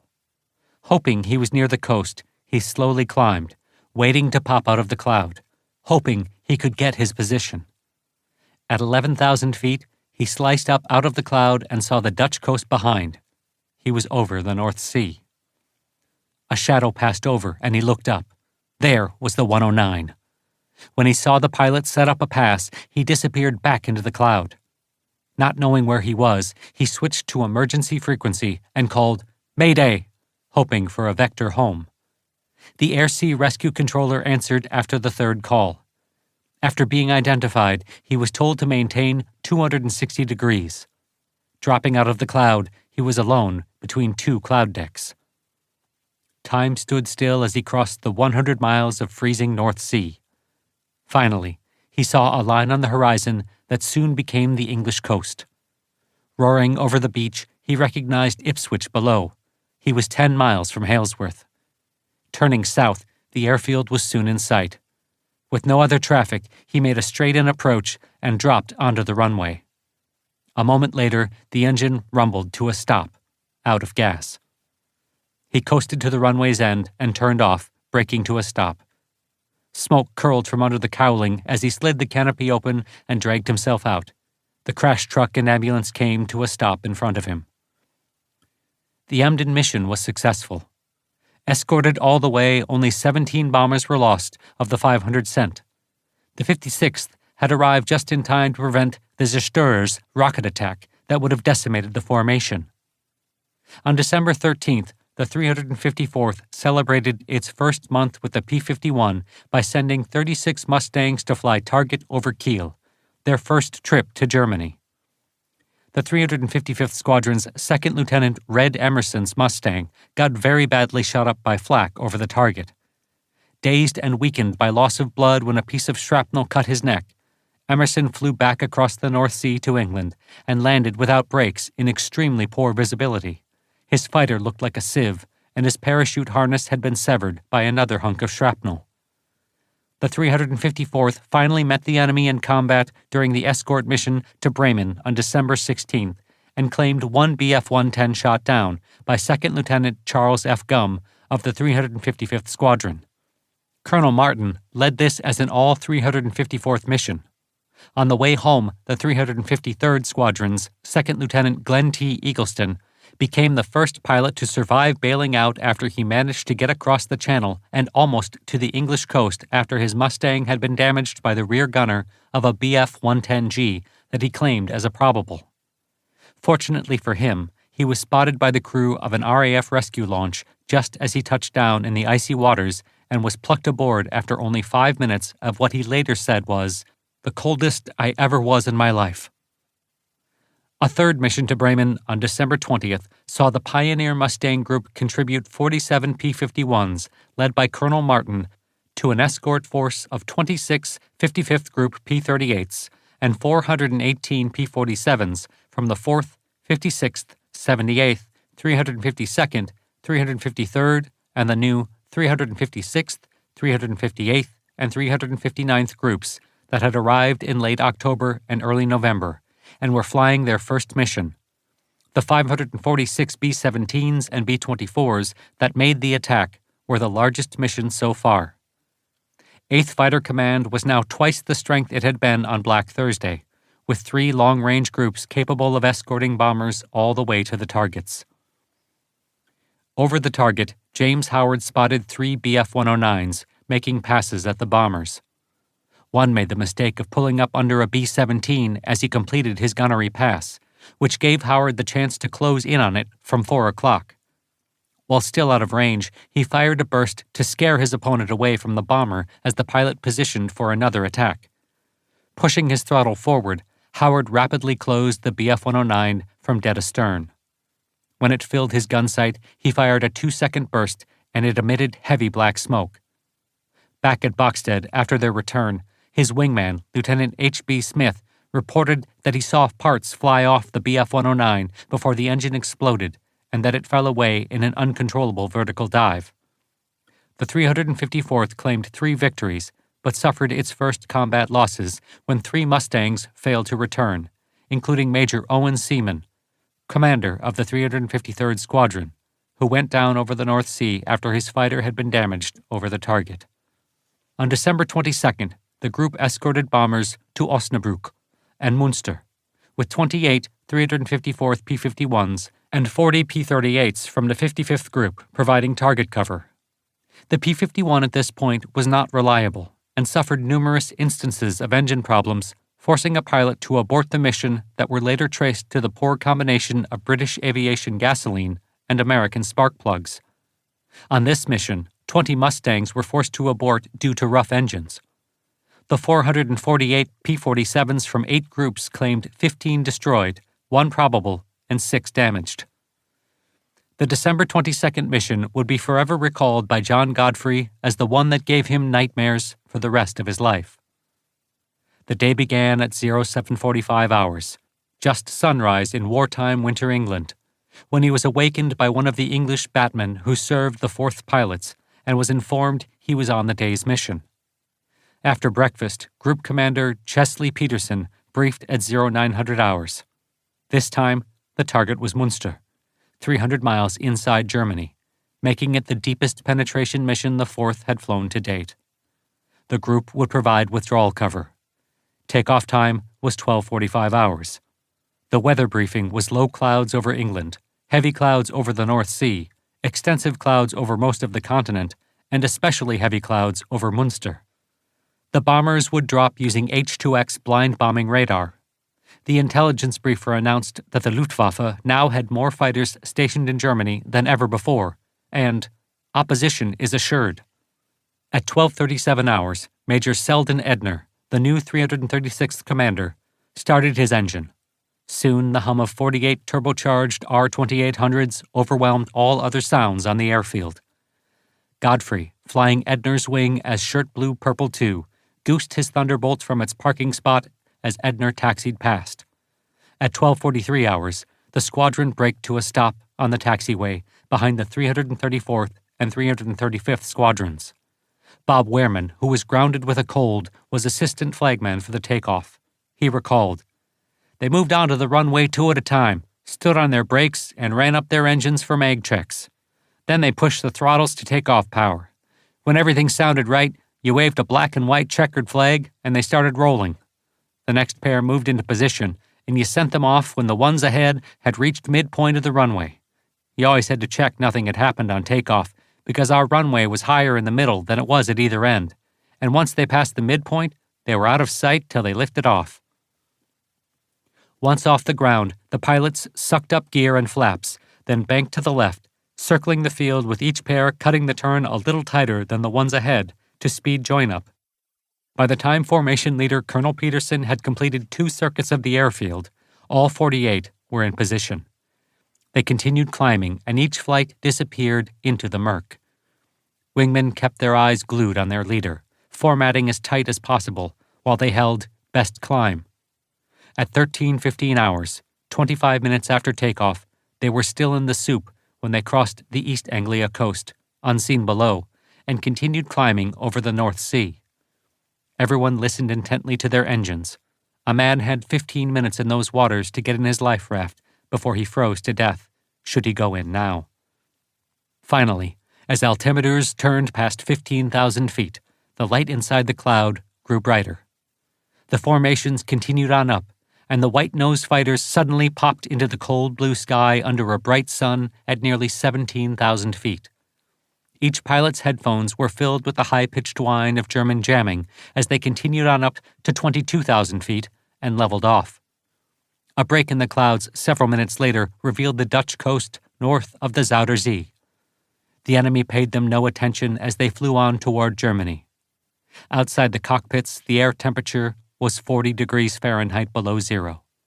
Steve Paisanos recalled that under these conditions, "Your feet were about melting from the hot air pumped in from the engine, but by the time that air got to the control stick, your hand felt frozen around the grip." Finally, Munster hove into view. The sky was black with flak bursts. Moments later, Peterson called, "There they are!" as the lead bomber formation was sighted. Peterson and the 334th Squadron took up position above the leading bombers, while the 335th Squadron moved to the right around the formation's middle, and the 336th took up position to the formation's left rear. Every pilot had his head on the proverbial swivel, searching the skies for enemy fighters. Godfrey, who would later be known as the pilot in the group with the best vision, glanced down and spotted two shadows racing across the cloud deck. In an instant, he spotted the shadow's source, two Bf-109s. He called them in, but Squadron Leader Edner couldn't see them. "Follow me. I'll show 'em to you," Godfrey called. He punched off his drop tank and winged over into a steep dive, failing to notice that no one followed. He rapidly closed from behind. The 109s gave no sign of having spotted him.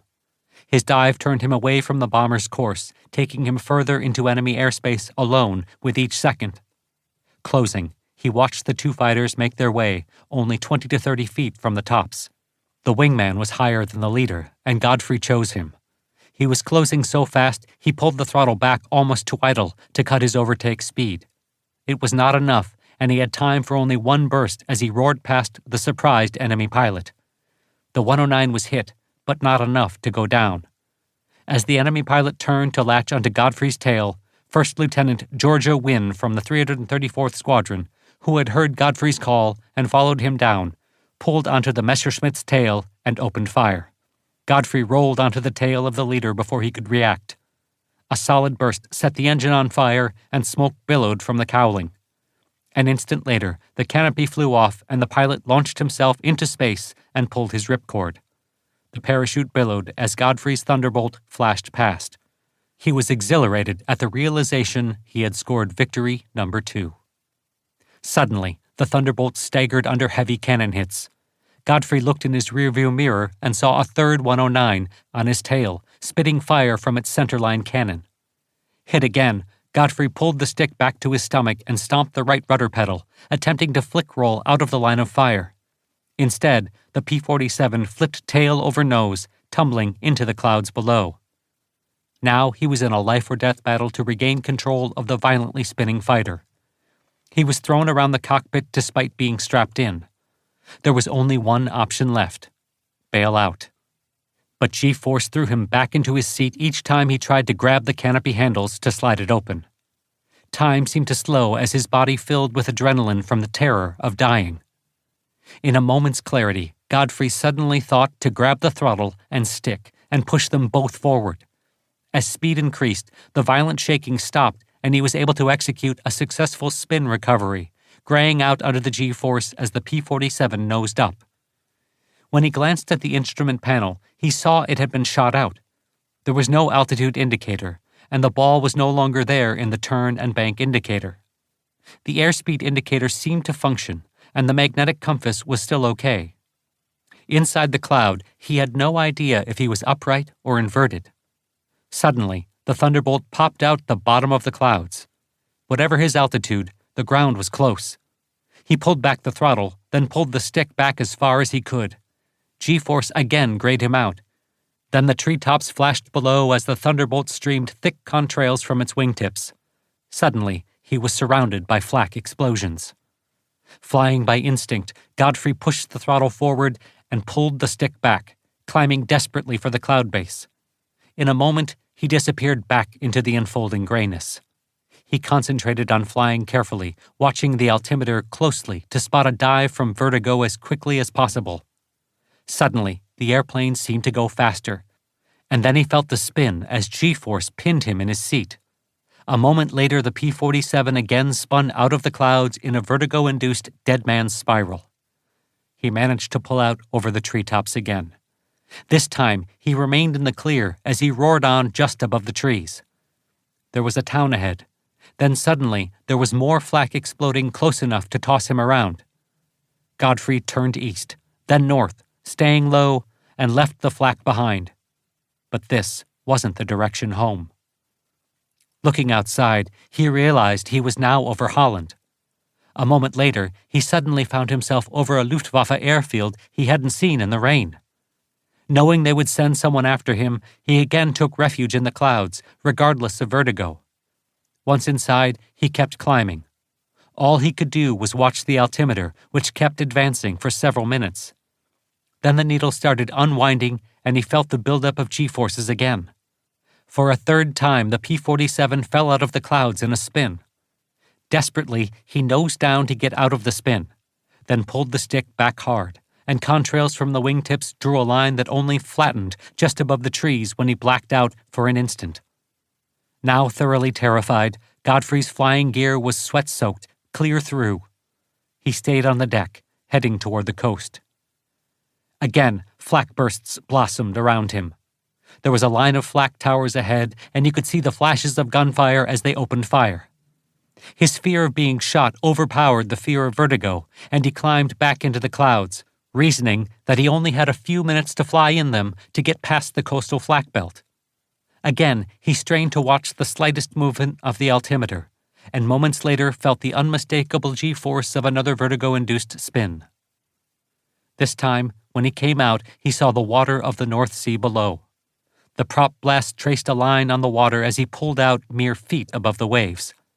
He steadied the compass and took up a 260-degree heading. The radio was out, wrecked by gunfire, so calling air-sea rescue was impossible.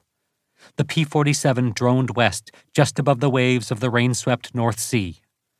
Godfrey leaned out the mixture till he heard the engine popping, then gave it just enough to keep it steady.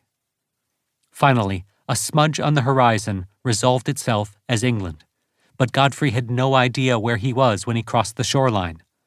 Several minutes later, he came across an airfield he did recognize, Downham Market, west of Norwich, north of the Wash. He lowered flaps and dropped his gear, which thankfully came down and locked and made a straight-in approach, heedless of any other airplane. He touched down and rolled out, coming to a stop by the small RAF control tower. Switching off the engine, he sat there in the silence a long moment, then slid the canopy open and climbed out. When his feet touched the grass, he was overcome with nausea and was throwing up when an RAF officer arrived a minute later.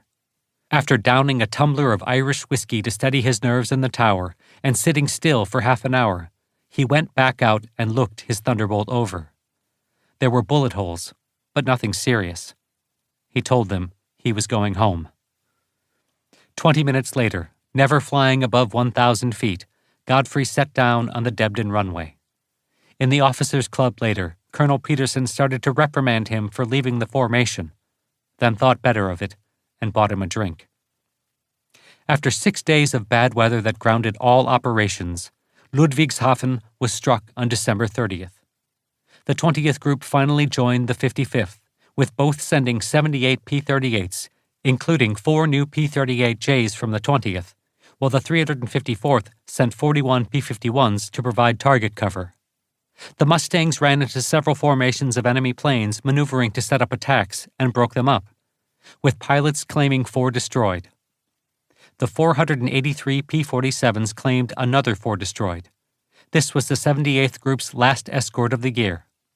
78A provided withdrawal support near Saint-Mihiel, where Lieutenant William Julian scored his first victory, a Bf-109, sneaking up on a straggler. The final escort mission of 1943 was flown on December 31st to Bordeaux-Paris Airport. The two P-38 groups again provided 78 Lightnings and claimed 3 enemy fighters destroyed, while the 33 Mustangs claimed 2 over the target. The P-47s claimed 6. The P-38s had problems with the weather. One had an engine explode while the second caught fire over England on the return.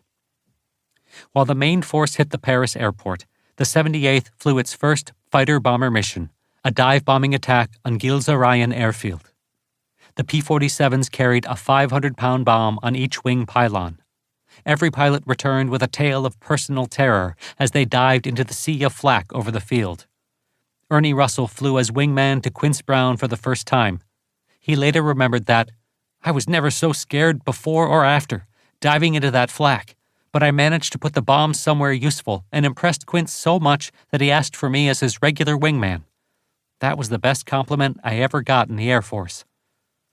On December 27, 1943, General Arnold sent a New Year's message to the commanders of the 8th and 15th Air Forces.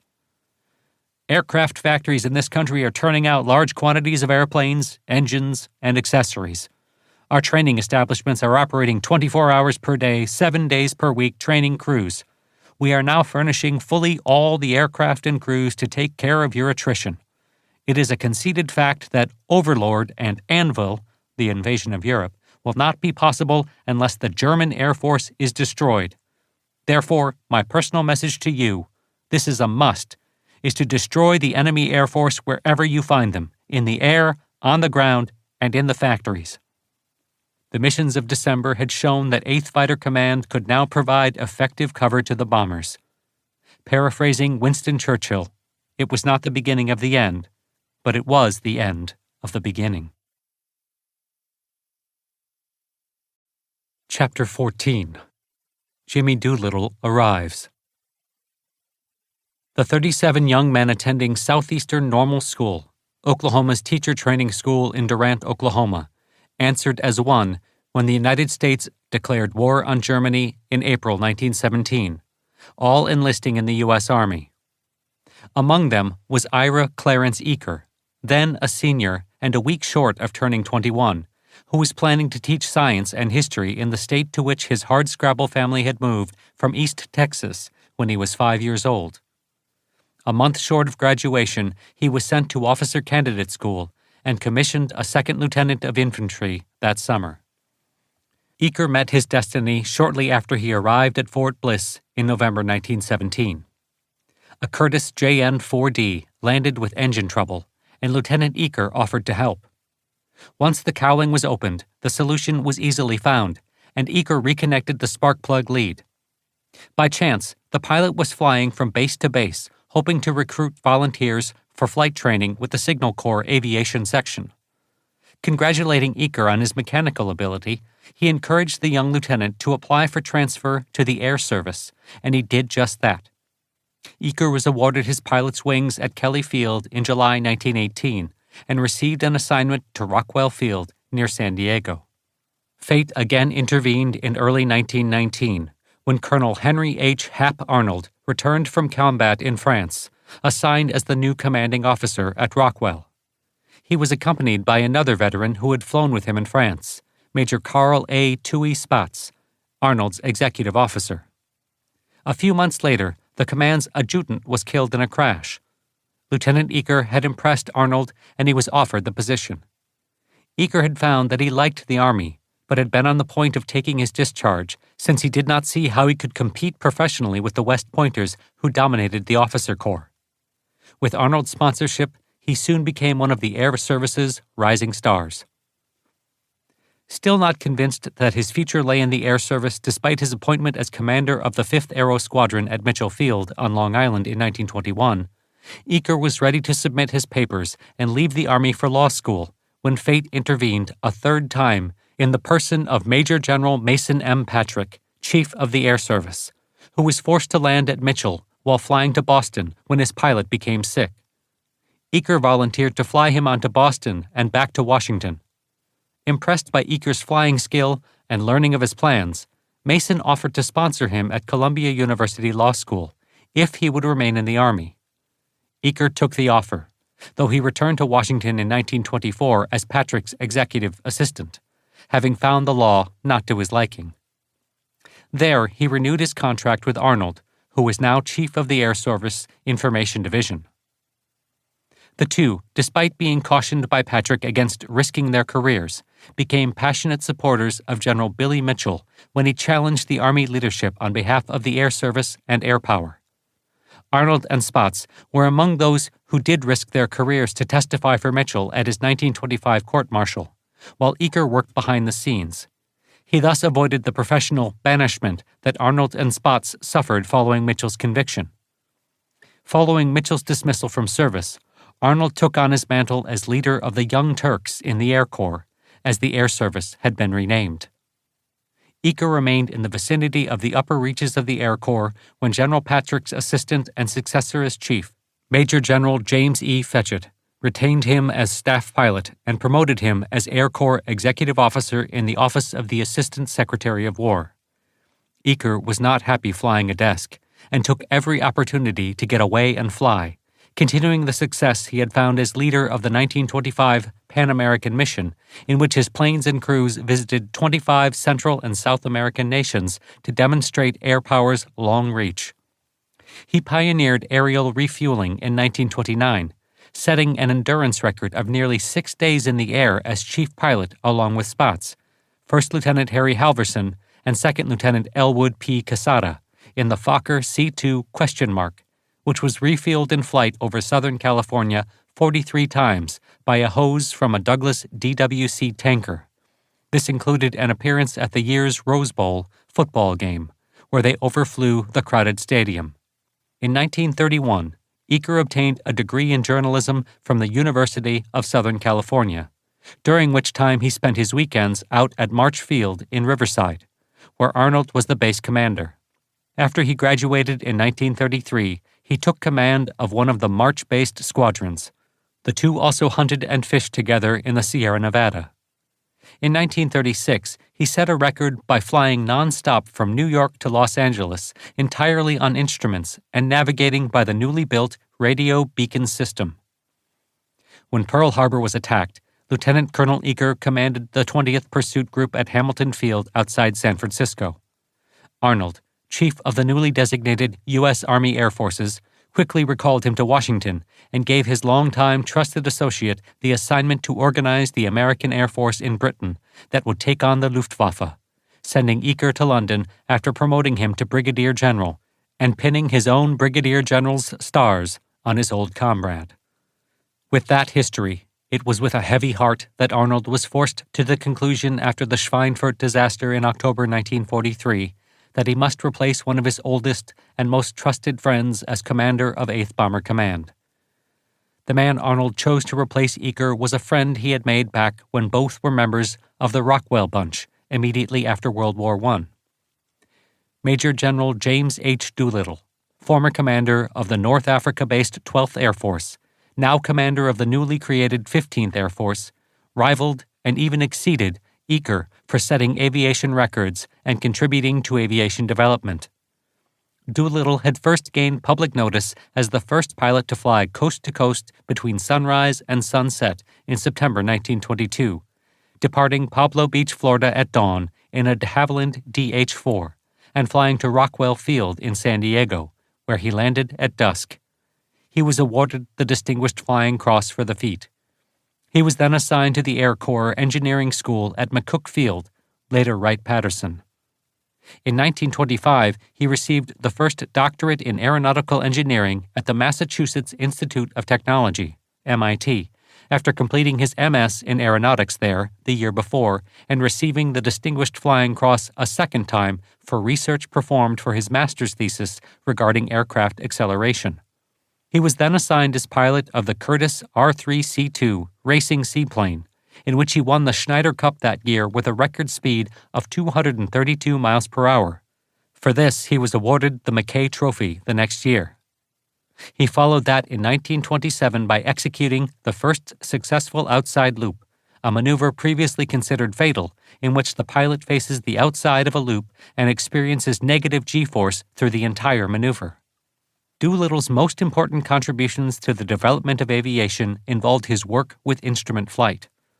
Working with the Guggenheim Aviation Foundation, he studied the relationships of visual cues and motion senses. In 1929, he was the first pilot to take off, fly, and land an airplane using instruments alone, without any outside view, the result of his work to develop and test the artificial horizon and directional gyroscope. This work resulted in the award of the Harmon Trophy. His other major contribution came after he left active service in the Air Corps in 1930 and became aviation manager for Shell Oil, where he pushed the company to develop 100-octane aviation gasoline and the capability to produce it in large quantity. This was what gave the edge of performance to Allied aircraft over their Axis opponents in World War II. Doolittle became famous with the youth of America, whom he would one day lead in battle when he won the Thompson Trophy in 1932, flying the dangerous GB Racer to a record speed of 252 miles per hour after previously setting a world airspeed record for land planes of 294 miles per hour with it. Having won the Bendix Transcontinental Race in 1931, he had now won the top 3 awards in racing, the Schneider, Bendix, and Thompson trophies. He officially retired at the end of race week in Cleveland with the statement, "I have yet to hear of anyone engaged in this work dying of old age." While Doolittle was arguably America's most famous flyer as the result of these achievements, he became a legend on April 18, 1942, when he led 16 B-25 Mitchell bombers off the aircraft carrier USS Hornet to bomb Tokyo, Kobe, Yokohama, Osaka, and Nagoya. Forced to take off earlier and farther from the target than originally planned, all the aircraft were lost when they crashed in China, other than one that landed in Siberia and was interned. The next morning, surveying the wreckage of his bomber, Doolittle confided to his co-pilot, Captain Richard E. Dick Cole, that he expected a court-martial for failure when they were finally able to get back to the United States. Instead, Doolittle was awarded the Medal of Honor by President Franklin Roosevelt in a ceremony at the White House that was mobbed by the press. Arnold promoted him directly from lieutenant colonel to brigadier general and gave him command of the 12th Air Force, which would fight in North Africa following the success of Operation Torch on November 8, 1942. Even as an Air Force commander, he continued to fly combat missions to set an example to his men. A lifelong teetotaler and non-smoker, Doolittle possessed the ability never to forget a face or name, which the author discovered on being introduced to him in 1976, when he immediately remembered the author's father of the same name, whom he had not seen since they met at the National Air Races in 1932. This ability on his part made every man who ever worked for him think he took personal interest in their work. He did keep track of his subordinates and made certain they were recognized for their work. There was a major difference between Doolittle and all the other senior USAAF leaders. He had left active, regular service in 1929, becoming a reservist. He had never taken part in the great battles regarding the future of air power that Arnold, Spaatz, and Eaker, the disciples of Billy Mitchell and Julio Douay, and their advocacy of strategic bombing as the solution to modern warfare, had fought for 20 years. Doolittle, a supreme pragmatist, would use whatever worked, regardless of its position in the hierarchy of true belief. Eventually, he would come to see the presence of the bombers not as the ultimate purpose of the mission, but rather as bait to bring the enemy within range of the fighters in order to destroy him. Had he ever stated such a belief before making the decision to follow the tactic, he would have been branded a heretic by those who now placed him in command. His pragmatism and refusal to do something just because it fit in with a previous belief system would change the nature of the air war. The problem for Arnold in replacing Eaker was that it had to be done in such a way that there was no hint in public of his being upset with Eaker's performance in England in any way, such an interpretation being deemed bad for morale. This was resolved by the reorganization of the Allied air forces in Northern Europe and the Mediterranean. The origin of the decision was a memorandum by Spaatz written by Arnold back on June 24, 1943, in which he pointed out that dividing the strategic bombing force that had been established in England into two, with a strategic force based in Italy after the likely invasion of that country, would allow the campaign to take advantage of better weather when the bombers were grounded by bad weather in England. Additionally, such a division of the force would require the enemy to dilute their defenses against either. Eaker argued against the division of force, but Arnold eventually agreed with Spaatz. The heavy bomber units in the 12th Air Force were transferred to the new 15th Air Force in November, initially commanded by Doolittle. This force would be responsible for strategic bombing of southern Germany, Austria, Czechoslovakia, and Hungary from bases in southern Italy. Sextant, the Cairo Conference, held in December 1943, defined changes in the command structure of the Allied air forces to streamline command relationships for the air war and invasion to come, just as the previous Quebec Conference that summer had defined the goals of the air campaign to create the conditions for invasion. The changes first suggested by Spaatz were refined and advocated by General Arnold. At the end of the conference, the following organizational changes were approved. The 8th and 15th Air Forces became the United States Strategic Air Forces, USSTAF, commanded by Arnold's closest collaborator, General Spaatz. Doolittle was replaced by Major General Nathan F. Twining as the 15th's commander. Doolittle was then named the new commander of the 8th Air Force, replacing Eaker. The two strategic air forces were to complement each other and coordinate their missions under the control of Spaatz, who moved his headquarters to London. The 12th Air Force became the tactical air force committed to the campaign in Italy after the 9th Air Force was transferred from North Africa to England to take the same role in the coming cross-channel invasion, and placed under command of Eaker's old crewman, Major General Elwood P. Quesada. 9th Air Force and the RAF's 2nd Tactical Air Force in Britain were placed under the Allied Expeditionary Air Forces, AEAF, initially commanded by RAF Air Marshal Trafford Lee Mallory, an officer universally disliked and considered by many to be incompetent. When Lee Mallory was promoted out of the way to command Air Defense of Great Britain, the former fighter command, RAF Air Marshal Sir Arthur Tedder was placed in charge of the Allied air forces committed to the invasion as part of his duties as second-in-command to General Eisenhower, who was named Supreme Commander Allied Expeditionary Forces, SHAEF, at the Cairo Conference. With British General Sir Harold Alexander now Supreme Commander Mediterranean Theater, it was required that there be an American second-in-command. Eaker was named Commander, Mediterranean Allied Air Forces, MAAF. The North African Air Forces, which included 12th Air Force, were combined with the Mediterranean Air Command that oversaw the British Desert Air Force and Balkan Air Forces, and the Free French Forces in the Mediterranean, and placed in MAAF, which was also responsible for day-to-day operational control of the 15th Air Force. Arnold notified Eaker of the change in assignment in a curt message dated December 19th.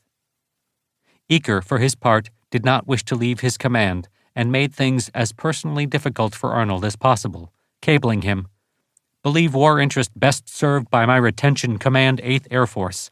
Otherwise experience this theater for nearly 2 years wasted. If I am to be allowed my personal preference having started with the 8th and seen it for major task in this theater, it would be heartbreaking to leave just before climax." The transfer meant a promotion for Eaker to lieutenant general. Finally, Eisenhower soothed the situation, cabling Eaker, "As you well know, I would be more than delighted to have you with me," ending with, "We do not, repeat not, have enough top men to concentrate them in one place." Realizing there was nothing more to be said, Eaker accepted, but the 25-year relationship between Eaker and Arnold was irrevocably harmed, despite the New York Times headline for December 19th blaring, "General Eaker moves up." Once in his new command, Eaker flourished, directing air support for the Italian campaign and taking a personal role in the shuttle bombing missions from Italy to the USSR that summer. He was in the USSR on June 6, 1944, when he learned that the Luftwaffe had not shown up over the Normandy beaches. He later wrote that the moment was "my greatest personal satisfaction in World War II." Throughout the 8th Air Force, New Year's Day brought with it certainty that 1944 would be the war's decisive year and the most demanding time in their lives. For the whole Air Force, but particularly 8th Fighter Command, the pressure was on. Defeating the Luftwaffe in the air was the goal without which there could be no successful invasion. The 8th was still a very long way from achieving that goal. The Jagdwaffe was far from a spent force. Aircraft production in Germany had increased monthly, while the output of replacement pilots kept pace with losses. Though the Nachwuchs, new growth, as they were called in the Geschwadern, did not have the level of training that had been the standard a year earlier, which had been notably lower than that of those who had fought the Battle of Britain. Nevertheless, the Jagdflieger, fighter pilots, were confident that they had the capability to make the Americans pay so heavy a price that their air campaign could be defeated, just as had happened to the German air campaign against England. Doolittle's arrival as commander of the 8th Air Force, effective January 6, 1944, sent a wave of shock and surprise through the force. Captain Richard E. Dick Hewitt, pilot and maintenance officer of the 84th Fighter Squadron in the 78th Fighter Group, spoke for many when he remembered the news. I and every pilot in the group, and I imagine every other pilot in every other group, had grown up reading about his exploits, and a desire to follow his example had probably been part of the motivation of the overwhelming majority of us to become pilots ourselves. There was nothing he would ask of us that we did not believe he would do first himself, and probably already had. That said, most, including Hewitt, thought that Eaker had been unfairly treated, to be removed from the command just as the force was finally ready to achieve what it had been created to do. For the Americans, the key to victory lay in the power of sheer numbers. The call that had been deemed impossible in 1941 for training 50,000 pilots annually had been fulfilled. A new pilot reported to a fighter group with a minimum of 400 hours training, 150 of that in the fighter type he would fly in combat. His German opposite number reported to his unit with a third of that experience, if he was lucky. The new men filled the veteran groups to bursting, allowing General Kepner to issue orders expanding the decision in the fall of 1943 to divide each fighter group into two. Each could now mount 2 48-plane missions. New groups arrived each month. 8th Fighter Command now had 12 of the 15 fighter groups planned for the force. The last 3 would arrive by May.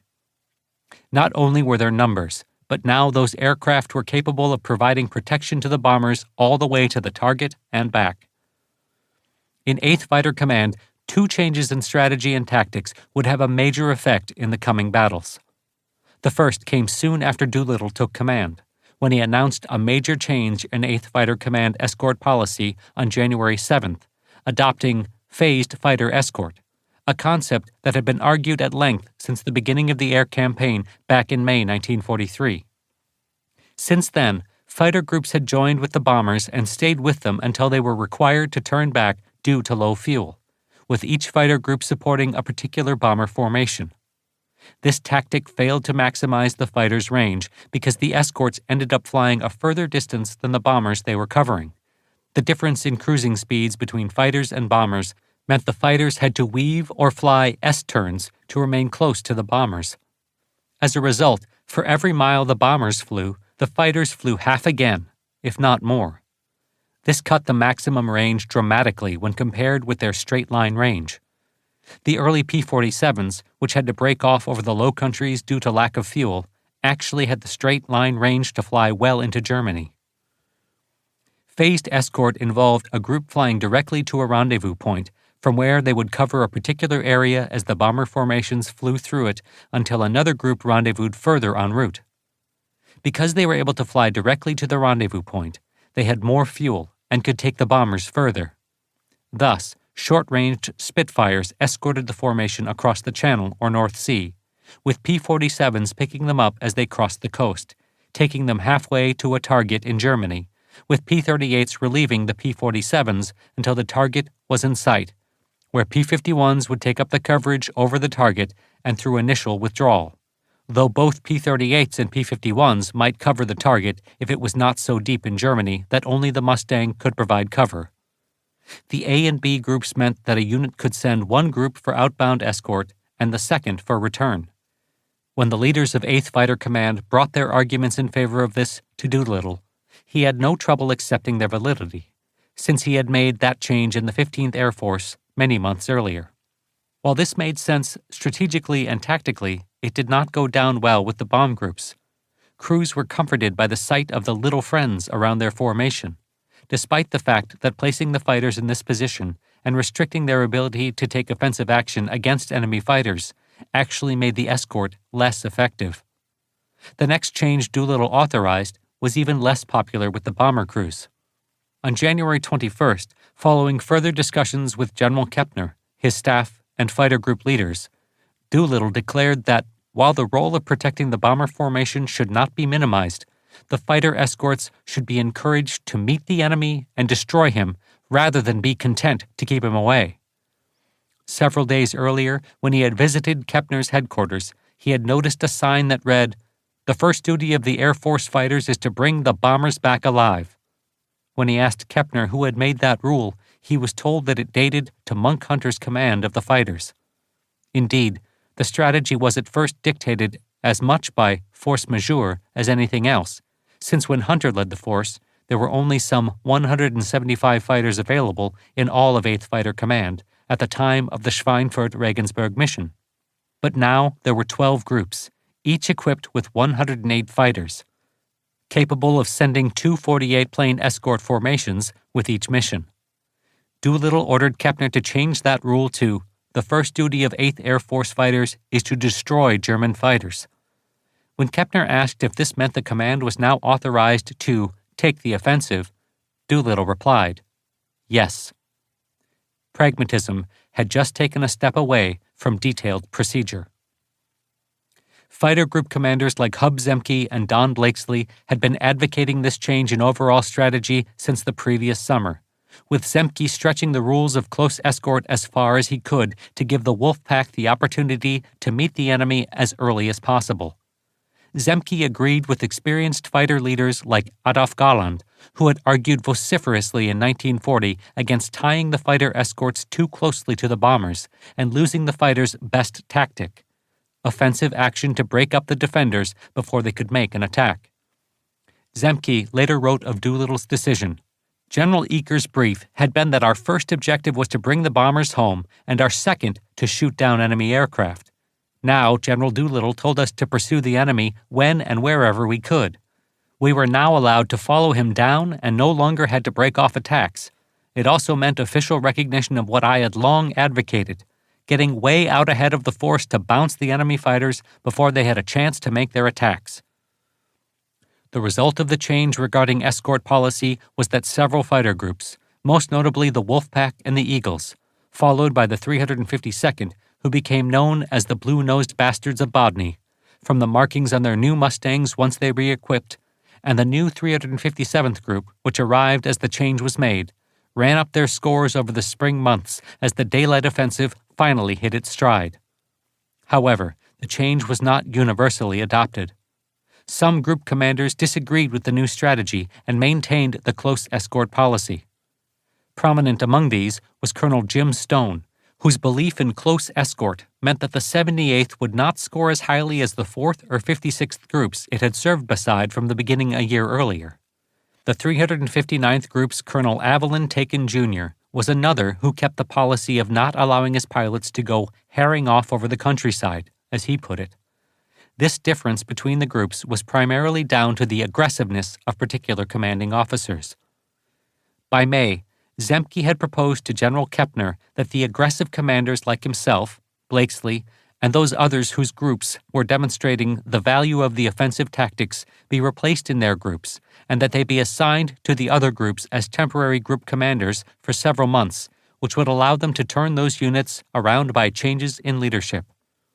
A few months later, Kepner took Zemke up on the idea, and he left the 56th to take command of the 479th Group, the last to join 8th Fighter Command, which had experienced setbacks in its combat operations.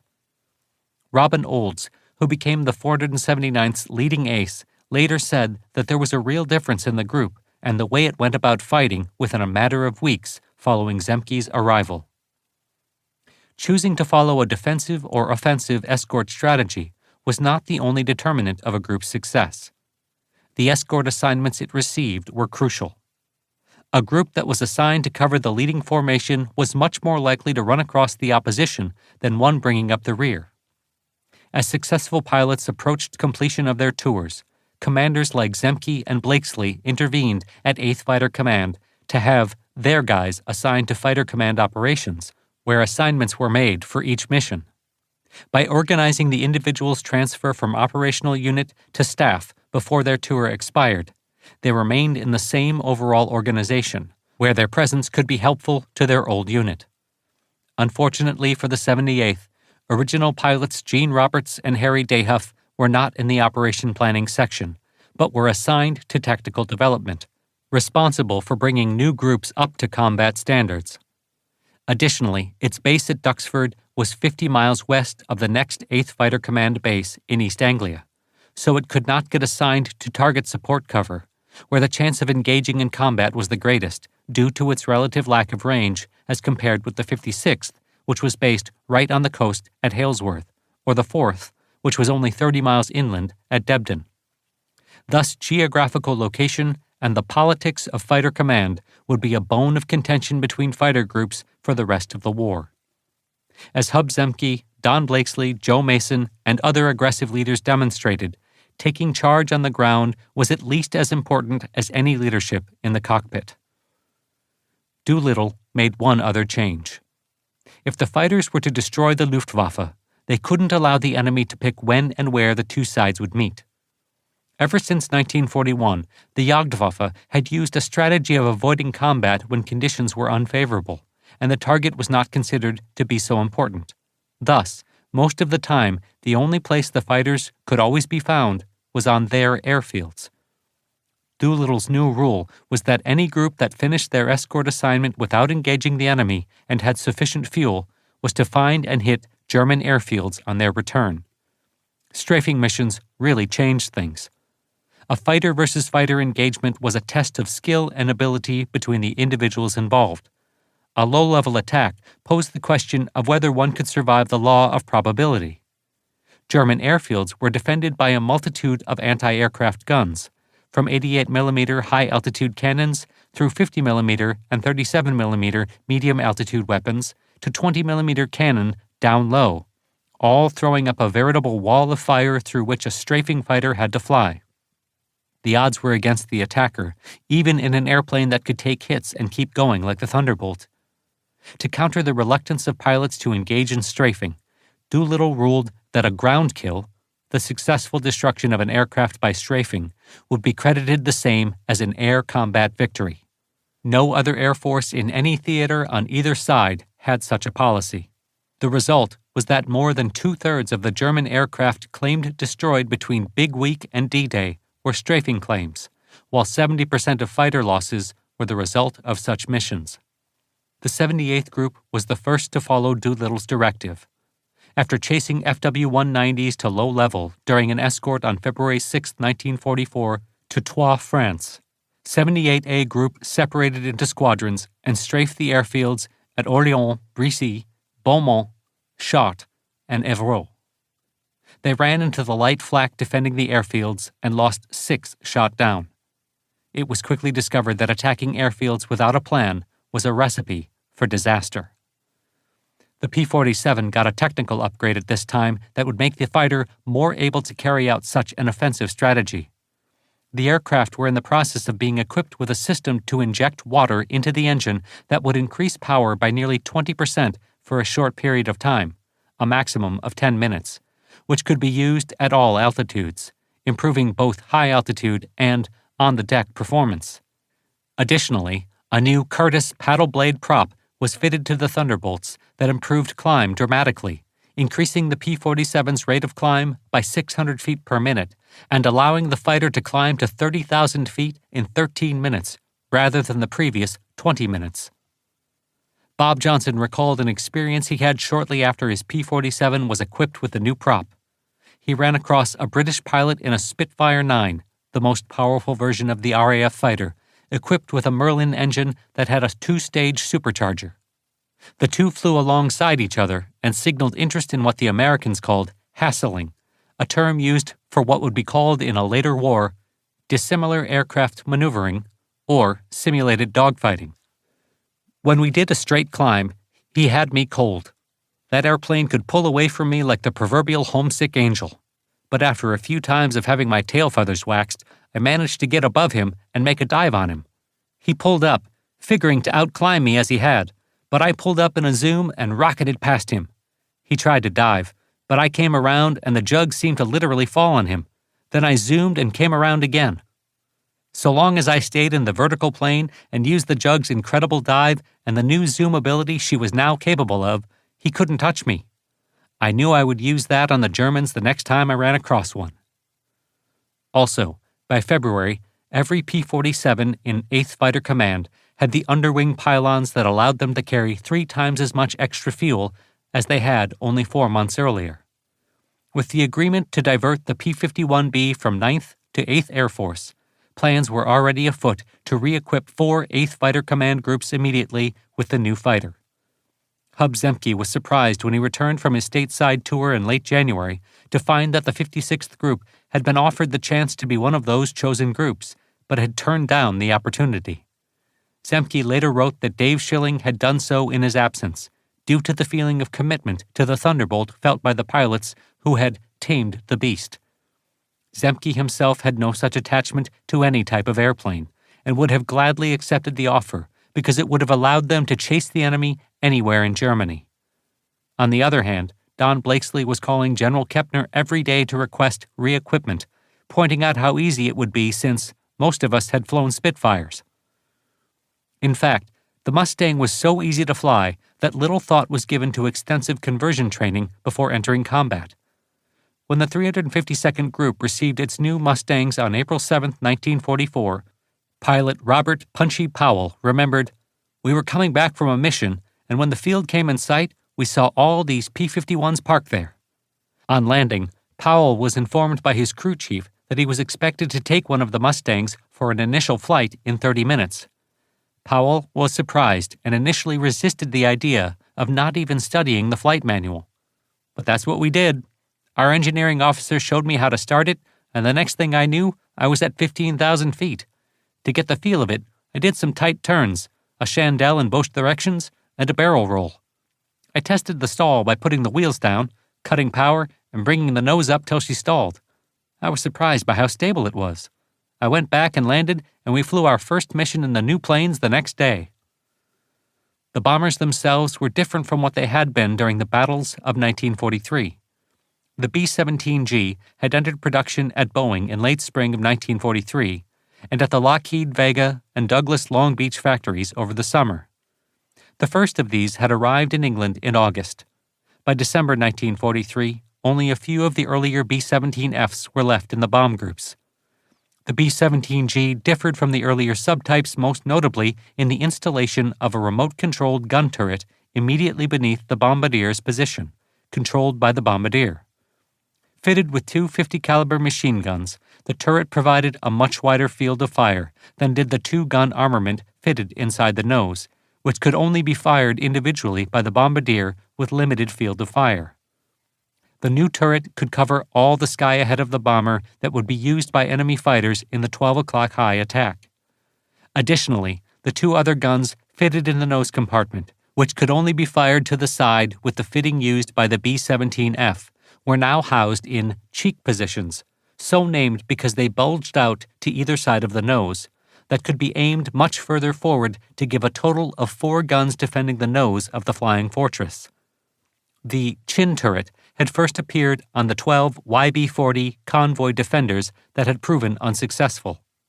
The turret and cheek guns had also appeared on late production B-17Fs from Douglas Long Beach. The B-17G also featured enclosed waist gun positions, protecting the gunners in the rear fuselage from the icy blasts of high-altitude air whipping through the open waist windows on the B-17F. The B-24 Liberator had also received an armament upgrade. The B-24H subtype, which entered production in mid-1943, replaced the glazed greenhouse nose with an electrically powered manned Emerson A-15 nose turret mounting two 50-caliber machine guns, with the bombardier's position moved to the area immediately beneath the turret. This change had first been created in the field at the Townsville Air Depot in Australia to modify B-24Ds used in the Southwest Pacific area. The B-24H was built by Ford Motor Company at the gigantic Willow Run factory in Detroit, Michigan, at the time the world's largest building. The B-24J, built by Consolidated at their factories in San Diego, California, and Fort Worth, Texas, differed from the B-24H in having a hydraulically powered Consolidated A6 turret mounted in the nose. On completion of the B-24H contract, Ford's products were similarly equipped B-24Js for the remainder of the war. Assembling bomb group formations in the cloudy skies over England was difficult and led to much delay in starting a mission, resulting in waste of avgas that could affect the ability to reach a distant target. In February 1944, the B-24-equipped 2nd Air Division began using the old greenhouse nose B-24Ds as assembly ships, or formation ships. These war-weary aircraft were stripped of armament and armor and equipped with signal lighting and systems for the quantity discharge of pyrotechnics. They were painted with distinctive group-specific high-contrast multicolor patterns of stripes, checkers, or polka dots, which allowed easy recognition by their bombers. The signal lighting arrangements varied from group to group, but were usually white flashing lamps on both sides of the fuselage, arranged to form the group identification letter. Following some accidents involving the accidental discharge of flare guns in the rear fuselage, most of the assembly ships were modified with the pyrotechnic guns fixed to fire through the apertures in the fuselage sides. The airplanes were operated by a skeleton crew of 2 pilots, navigator, radio operator, and 1 or 2 flare discharge operators. They came to be called Judas goats by the operational crews, a term loaded with dark imagery of lambs led to slaughter. When the use of assembly ships led to improved operations in the 2nd Air Division, the B-17-equipped 1st and 3rd Air Divisions adopted the idea, using their cast-off B-17Fs. With the additional bomb groups that had arrived in the previous 4 months, 8th Air Force could now send missions of as many as 700 bombers against targets across Europe, a far cry from January 27, 1943, when 50 B-17s had managed to penetrate Germany for the first time and bomb Wilhelmshaven. By Big Week, they could send 1,000 or more. Throughout the combined bomber offensive, the weather over Britain and Western Europe was unlike any the Americans dealt with elsewhere. It was problematic throughout the year. Summer fog had disrupted the Schweinfurt-Regensburg mission and was a major reason for the losses incurred then. However, the winter weather over England and Western Europe presented particular difficulties. On the average, severe storms could be expected every 3 days between London and Berlin.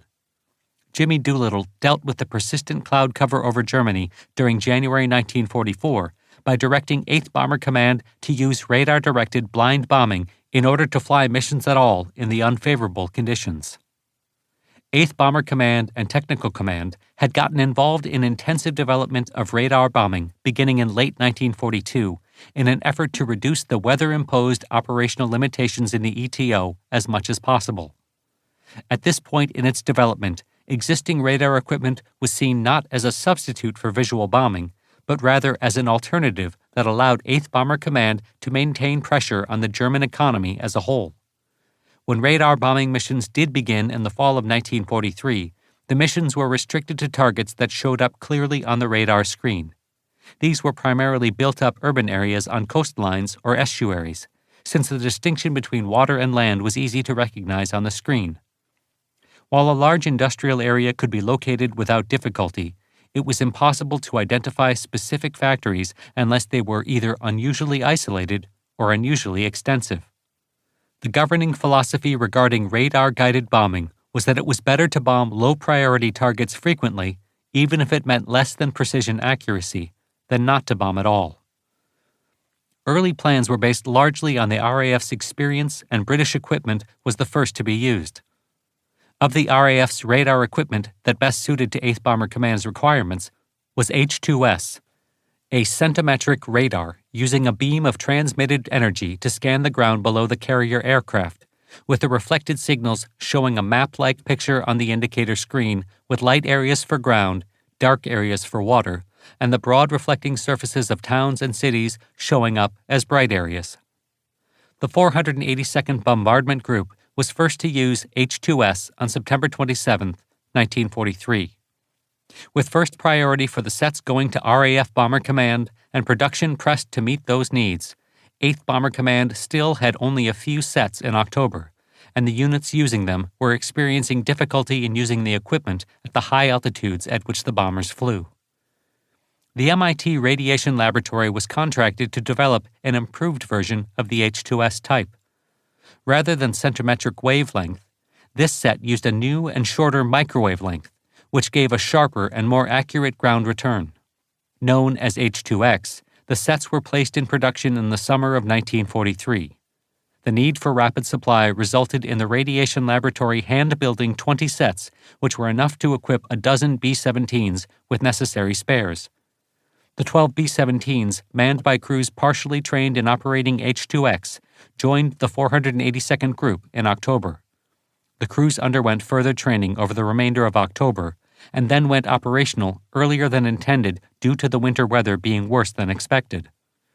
Each H-2X B-17, which were distinguished from standard flying fortresses by the substitution of the H-2X radome in the ball turret position, would lead a combat wing of 60 bombers that would drop on the radar-equipped Pathfinder leader. The first practice mission was flown on November 3rd. 11 Pathfinders, 9 using H-2X and 2 with H-2S, led 539 bombers to attack the port of Wilhelmshaven. This was primarily due to 8th Bomber Command being familiar with the target, it having been the first German target struck by the command back in January, and the fact that its geographic location, situated on the coast near the estuary of the Weser River, was easily identified by the radar. Despite poor weather over England, 566 bombers assembled without difficulty, with only 27 aborting. This was the largest mission yet mounted by 8th Bomber Command. The radar worked well, and a record load of more than 1,400 tons of bombs was dropped through a solid layer of cloud with sufficient accuracy to damage the aiming point. The 11 Pathfinders flew with the 7 B-17 equipped combat wings of the 1st and 3rd Air Divisions. The 2nd Division's 117 B-24s were to drop on-parachute marker flares. This resulted in considerable error because the interval between combat wings allowed the flares to drift, in addition to their being hard to distinguish from flak explosions. Unfortunately, while the bombing was effective in terms of hitting the target, the result was less impressive, since the shipyard workshops that were moderately damaged were not being used to capacity, and there was no damage to the hulls of under-construction U-boats. But this was not as important as the fact that the yard had been hit through 10/10ths cloud by inexperienced Pathfinder crews. The fact that the weather had prevented the Luftwaffe from making any significant interception, with only 7 bombers lost and 4 of those due to flak, was also considered beneficial. The bombers were escorted by 8 fighter groups, with good results. This first success encouraged those who believed in radar bombing and converted the doubtful. Using radar, 8th Bomber Command mounted 9 more missions in November, all flown in weather that prevented any opportunity for visual bombing. Unfortunately, the accuracy obtained was not repeated in later missions flown in December, though the commanders were satisfied by the greatly accelerated rate of operations that the force achieved through the rest of the winter of 1943-44, serving to meet the insistent demands by General Arnold that 8th Bomber Command go all out. The size of the missions mounted was the result of the increase in operating strength in 8th Bomber Command, from 20 bomb groups in October 1943 to 30 groups operational by the end of 1943, with double the number of bombers assigned to a group. The November 3rd record of 566 bombers sent was broken on November 26th when a force of 633 went out, with that increasing to 710 on December 13th and 722 on December 24th. The supply of H-2X sets had not improved by mid-January 1944. Shortly after taking command of USS TAF, Spotts wrote Arnold, The most critical need of the strategic air forces is for more Pathfinder aircraft. A few H-2X planes now will profit our cause more than several hundred in 6 months. Further missions were flown to the ports of Bremen, Wilhelmshaven, and Kiel, which were easily identified and allowed the Pathfinder crews to gain experience with their gear. The bombing led by the radar-equipped Pathfinders in November and December had been too scattered to result in more than accidental damage to any particular industrial plant or installation targeted. In fact, bombs fell in the assigned target area on only 2 missions. Photo interpretation of bomb damage assessment indicated that only 6 of 151 combat boxes using radar bombing dropped bombs within 1 mile of the aiming point. 17 boxes dropped within 2 miles, and 30 dropped within 5 miles. At Bremen, the city hit most often in those 2 months. No bombs fell within 2 miles of the aiming point. 5 combat boxes were able to drop within 5 miles. By the end of 1943, it was clear that radar-directed bombing was unlikely to become sufficiently accurate to replace or even compete with visual bombing. 8th Bomber Command had been involved in the kind of area bombing engaged in by the RAF and deprecated by the US AAF, though the attacks kept pressure on the enemy. The only way to achieve the accuracy necessary to meet the goals set by point blank was through visual bombing, and this could not reliably take place before March, leaving too little time to achieve supremacy over the Luftwaffe by the time of the invasion. Thus, when there was any chance of clear weather, missions had to be laid on as a maximum effort. For now, as 8th Bomber Command Intelligence stated in a report, the weather continued to be a faithful Nazi collaborator.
Chapter 15. Blakesley takes command. Symbolic of the major changes coming in 8th Fighter Command, Don Blakesley took command of the 4th on New Year's Day, replacing Chesley Peterson, who had orders to report to 9th Tactical Air Command as Director of Operations. Many years later, when asked about this, Peterson said, "If I had had the slightest idea that 1/10 of what was about to happen would happen, they couldn't have dragged me out of Debden with a Sherman tank."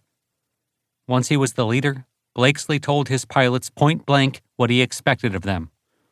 "The 4th Fighter Group is going to be the top fighter group in the 8th Air Force. We are here to fight. To those who don't believe me, I would suggest transferring to another group. I'm going to fly the arse off each one of you. Those who keep up with me, good. Those who don't, I don't want them anyway." Steve Pizzanos later recalled, "If anyone had any doubts, it was clear from Colonel Don's statements that the gloves were coming off in 1944. After leading the January 4th mission, where the weather prevented the group from coming to grips with the enemy, Blakesley led his second mission as group commander on January 7th, withdrawal support to cover bombers returning from Ludwigshafen. The Luftwaffe rose to the occasion, and he was nearly undone by his own aggressiveness. When 12 FW-190s dived out of the sun to attack straggling B-17s near Hesden, Blakesley turned to attack them, but was cut off by a flight of RAF Spitfires. Having lost his wingman, he joined Jim Goodson's Red Section.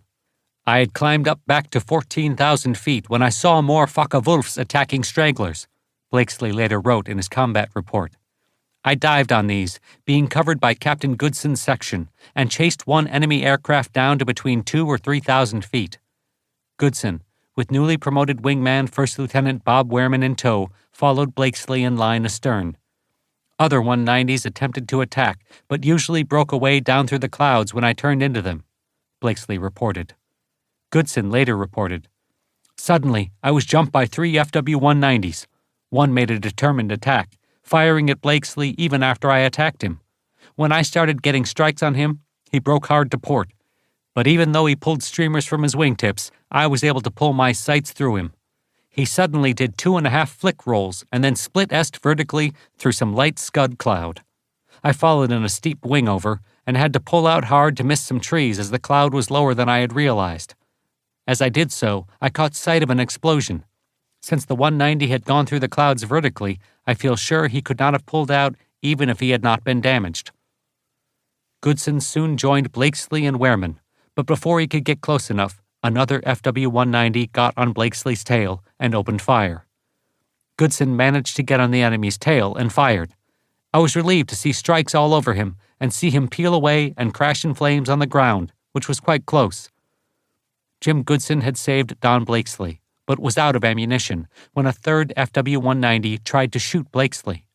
Goodson's element leader, First Lieutenant Vermont Garrison, cut off the enemy fighter and damaged it enough to force the German to break away. This was Blakesley's second close shave with the enemy, where Goodson had saved him. Blakesley still wasn't done with fighting that day, despite the damage to his Thunderbolt. When he spotted another FW-190 going after a straggling flying fortress, Blakesley turned onto the enemy's tail. The enemy aircraft I was attacking suddenly broke off its turn, straightened out, and went into haze.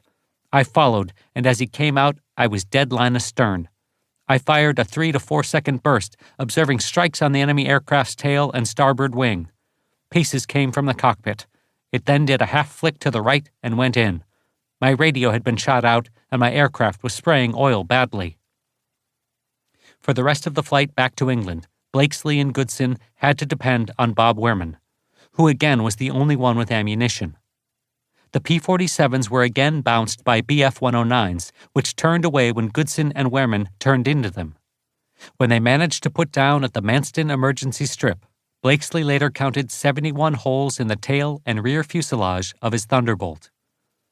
Following the January 11th mission, in which the 4th was among the groups recalled due to encountering worse weather than originally forecast, the clouds again covered Germany, so heavy that even radar bombing was impossible. The conditions lasted for 2 weeks, while either cloud conditions over Germany made formation flying at high altitude impossible, or the weather over the East Anglia and Midlands bases made launching a mission too difficult to carry out. On January 14th, the 4th escorted bombers to strike the under-construction V-1 launch site at Magny-Soissons, just across the Channel in northern France. Former Eagle Don Gentile was leading shirt-blue-purple flight of the 336th Squadron, with Johnny Godfrey's best friend, 2nd Lieutenant Bob Richards, as his wingman, and Vermont Garrison as element leader. As the Thunderbolts orbited south of the target at 25,000 feet, a formation of FW-190s was spotted 3,000 feet below, and Blakesley ordered the 336th to bounce them. The Thunderbolts fell on the enemy fighters and a swirling dogfight developed. In the course of this, Gentile became separated from Richards and the other element of his flight.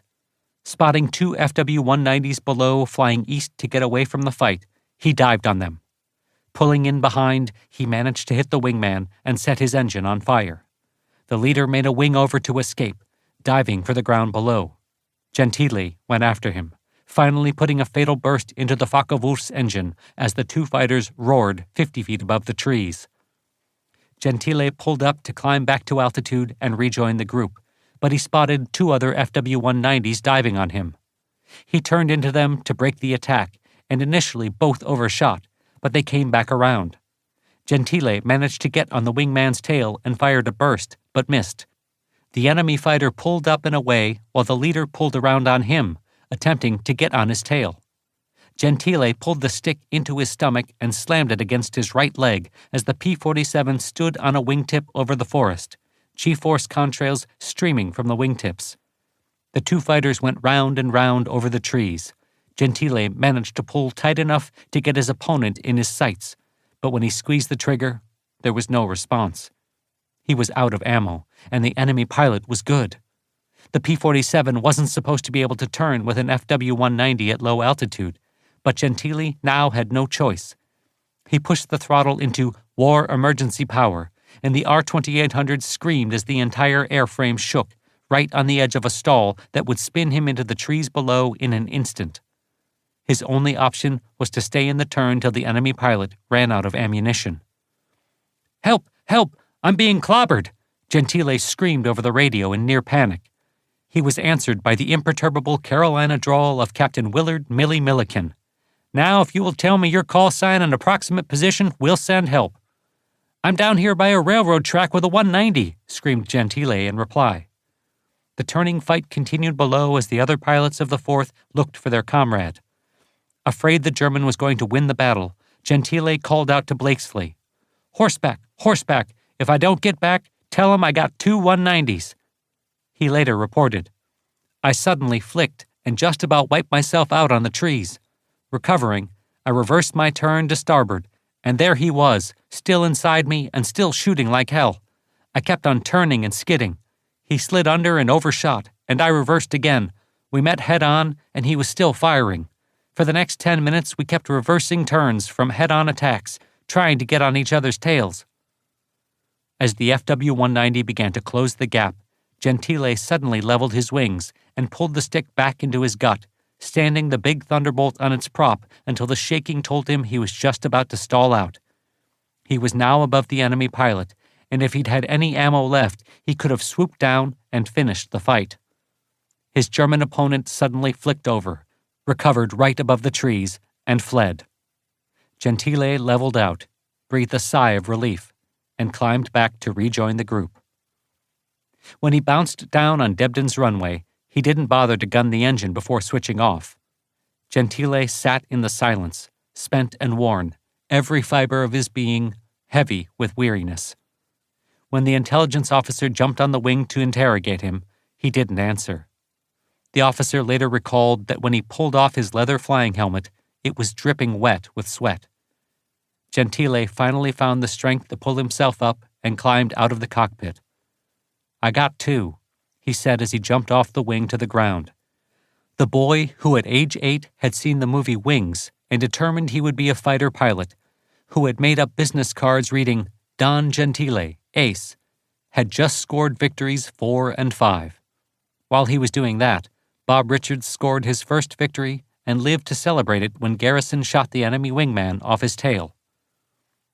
When the winter fog finally lifted over East Anglia after bringing flight operations to a halt for 5 days, Blakesley led a rodeo sweep to the Pas de Calais on January 21st.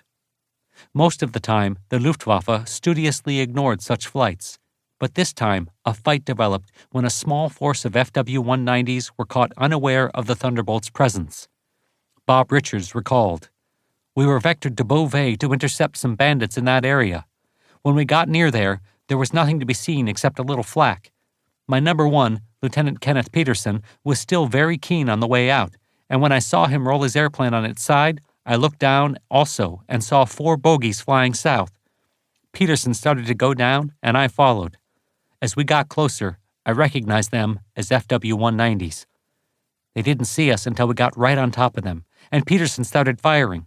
He overshot, and another 190 came in from 45 or 50 degrees, under-deflecting all the time. Another 190 came in head-on, firing at me. I took a short burst at him. He went over the top of me. I started to pull around to get on his tail when I saw another 190 right in front of me. I had plenty of speed, and I closed in from about 100 yards, firing all the time. I saw strikes all over him. He pulled up to the right to try to break into me. As he did that, I laid off a little deflection above him, and I hit him all over the cockpit. It looked as if the cockpit was all ablaze from the strikes. I closed in to about 25 yards and pulled off to the side to watch him go down. He rolled over smoking and headed for the deck out of control." For the January 29th mission to Frankfurt, the 4th was assigned penetration support. Soon after they left the bombers over Maastricht, Holland, 16 Bf-109s were spotted below. Dwayne Beeson and the 334th Squadron dived on the enemy fighters. Beeson later reported, "As our squadron bounced this group of enemy aircraft, I saw 6 other Me-109s coming in to get on our tails. My wingman, Lieutenant Archie Chatterley, and I turned into them. One put a hole in my tailplane before we could turn into them, but when the turn was completed, I saw Chatterley on a 109's tail." Chatterley remembered, "My first strike was on the left wingtip. He straightened out and dived. I hit him with many strikes around the cockpit and other sections of the fuselage. Pieces flew off, and the enemy aircraft went out of control and down slowly on its back, with dark smoke trailing behind. I lost sight of it as it floated into the clouds." In the meantime, the other Bf-109s continued diving. Beeson reported, "I got on the tail of the nearest one and opened fire. I saw very severe strikes on the fuselage and wing roots, then a large flash somewhere in the cockpit area, and the enemy aircraft flicked violently to the right and went down trailing a long stream of gray-black smoke. The last I saw the 109, he was going straight down through 10/10ths cloud below." As Beeson pulled out of his dive, he saw a dogfight below him. "I started down again when I sighted an aircraft off to starboard, also diving. When I closed on him, he turned out to be a yellow-tailed FW-190 with a belly tank. I was approaching out of the sun, and he didn't see me.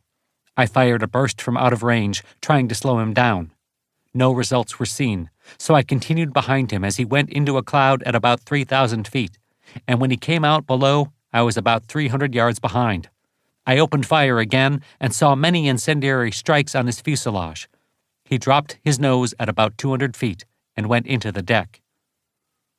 Steve Pizzanos spotted 15 Bf-109s below, and his flight dived on them. "I lined up at once and began firing. He went into a dive, and I followed him down, firing. When we were just above the cloud base, I saw hits behind the cockpit. He went out of control and dived straight down into the cloud at 3,000 feet.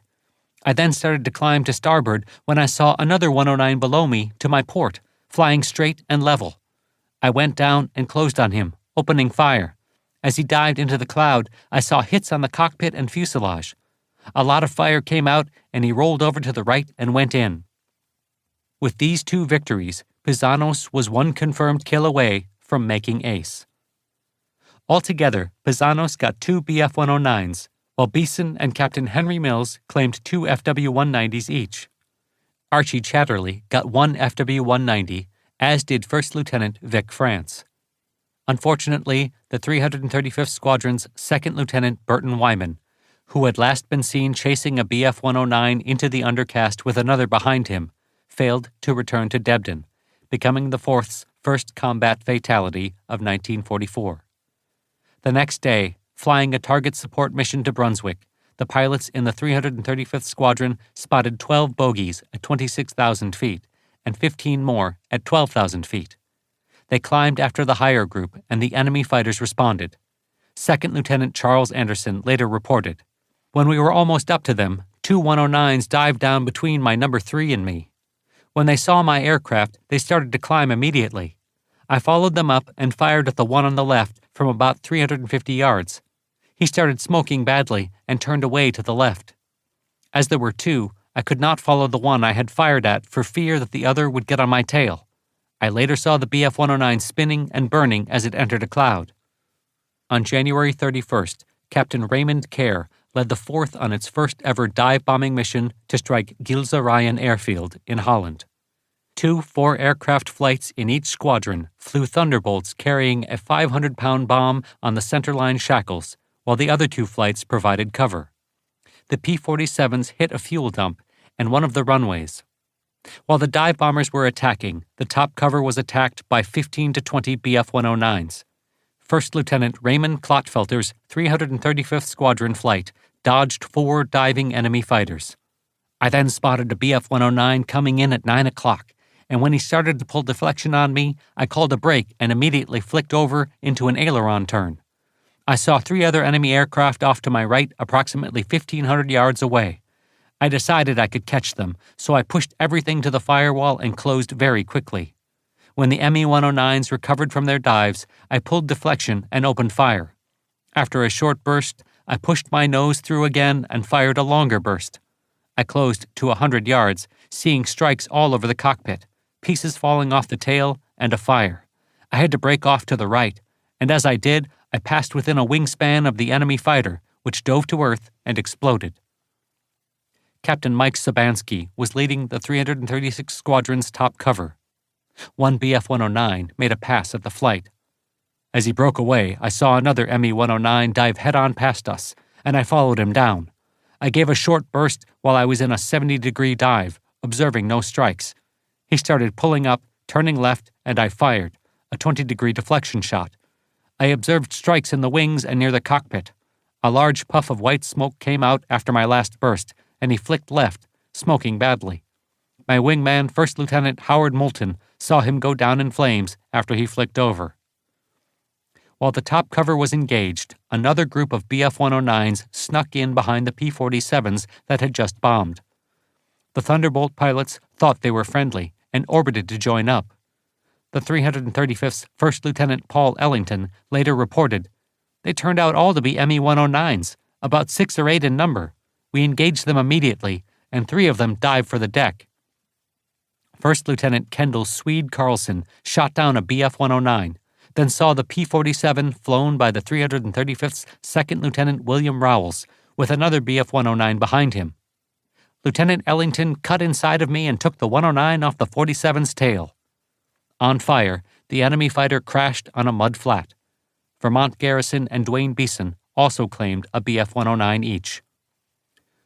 Group Executive Lieutenant Colonel Sel Edner led a ramrod penetration support mission to Emden on February 3rd that concluded with the enemy ignoring the Thunderbolts. That changed on February 6th, during a penetration target support mission to Romilly, when the Luftwaffe appeared in force. Some 15 to 20 enemy fighters continuously attacked the bombers for 40 minutes.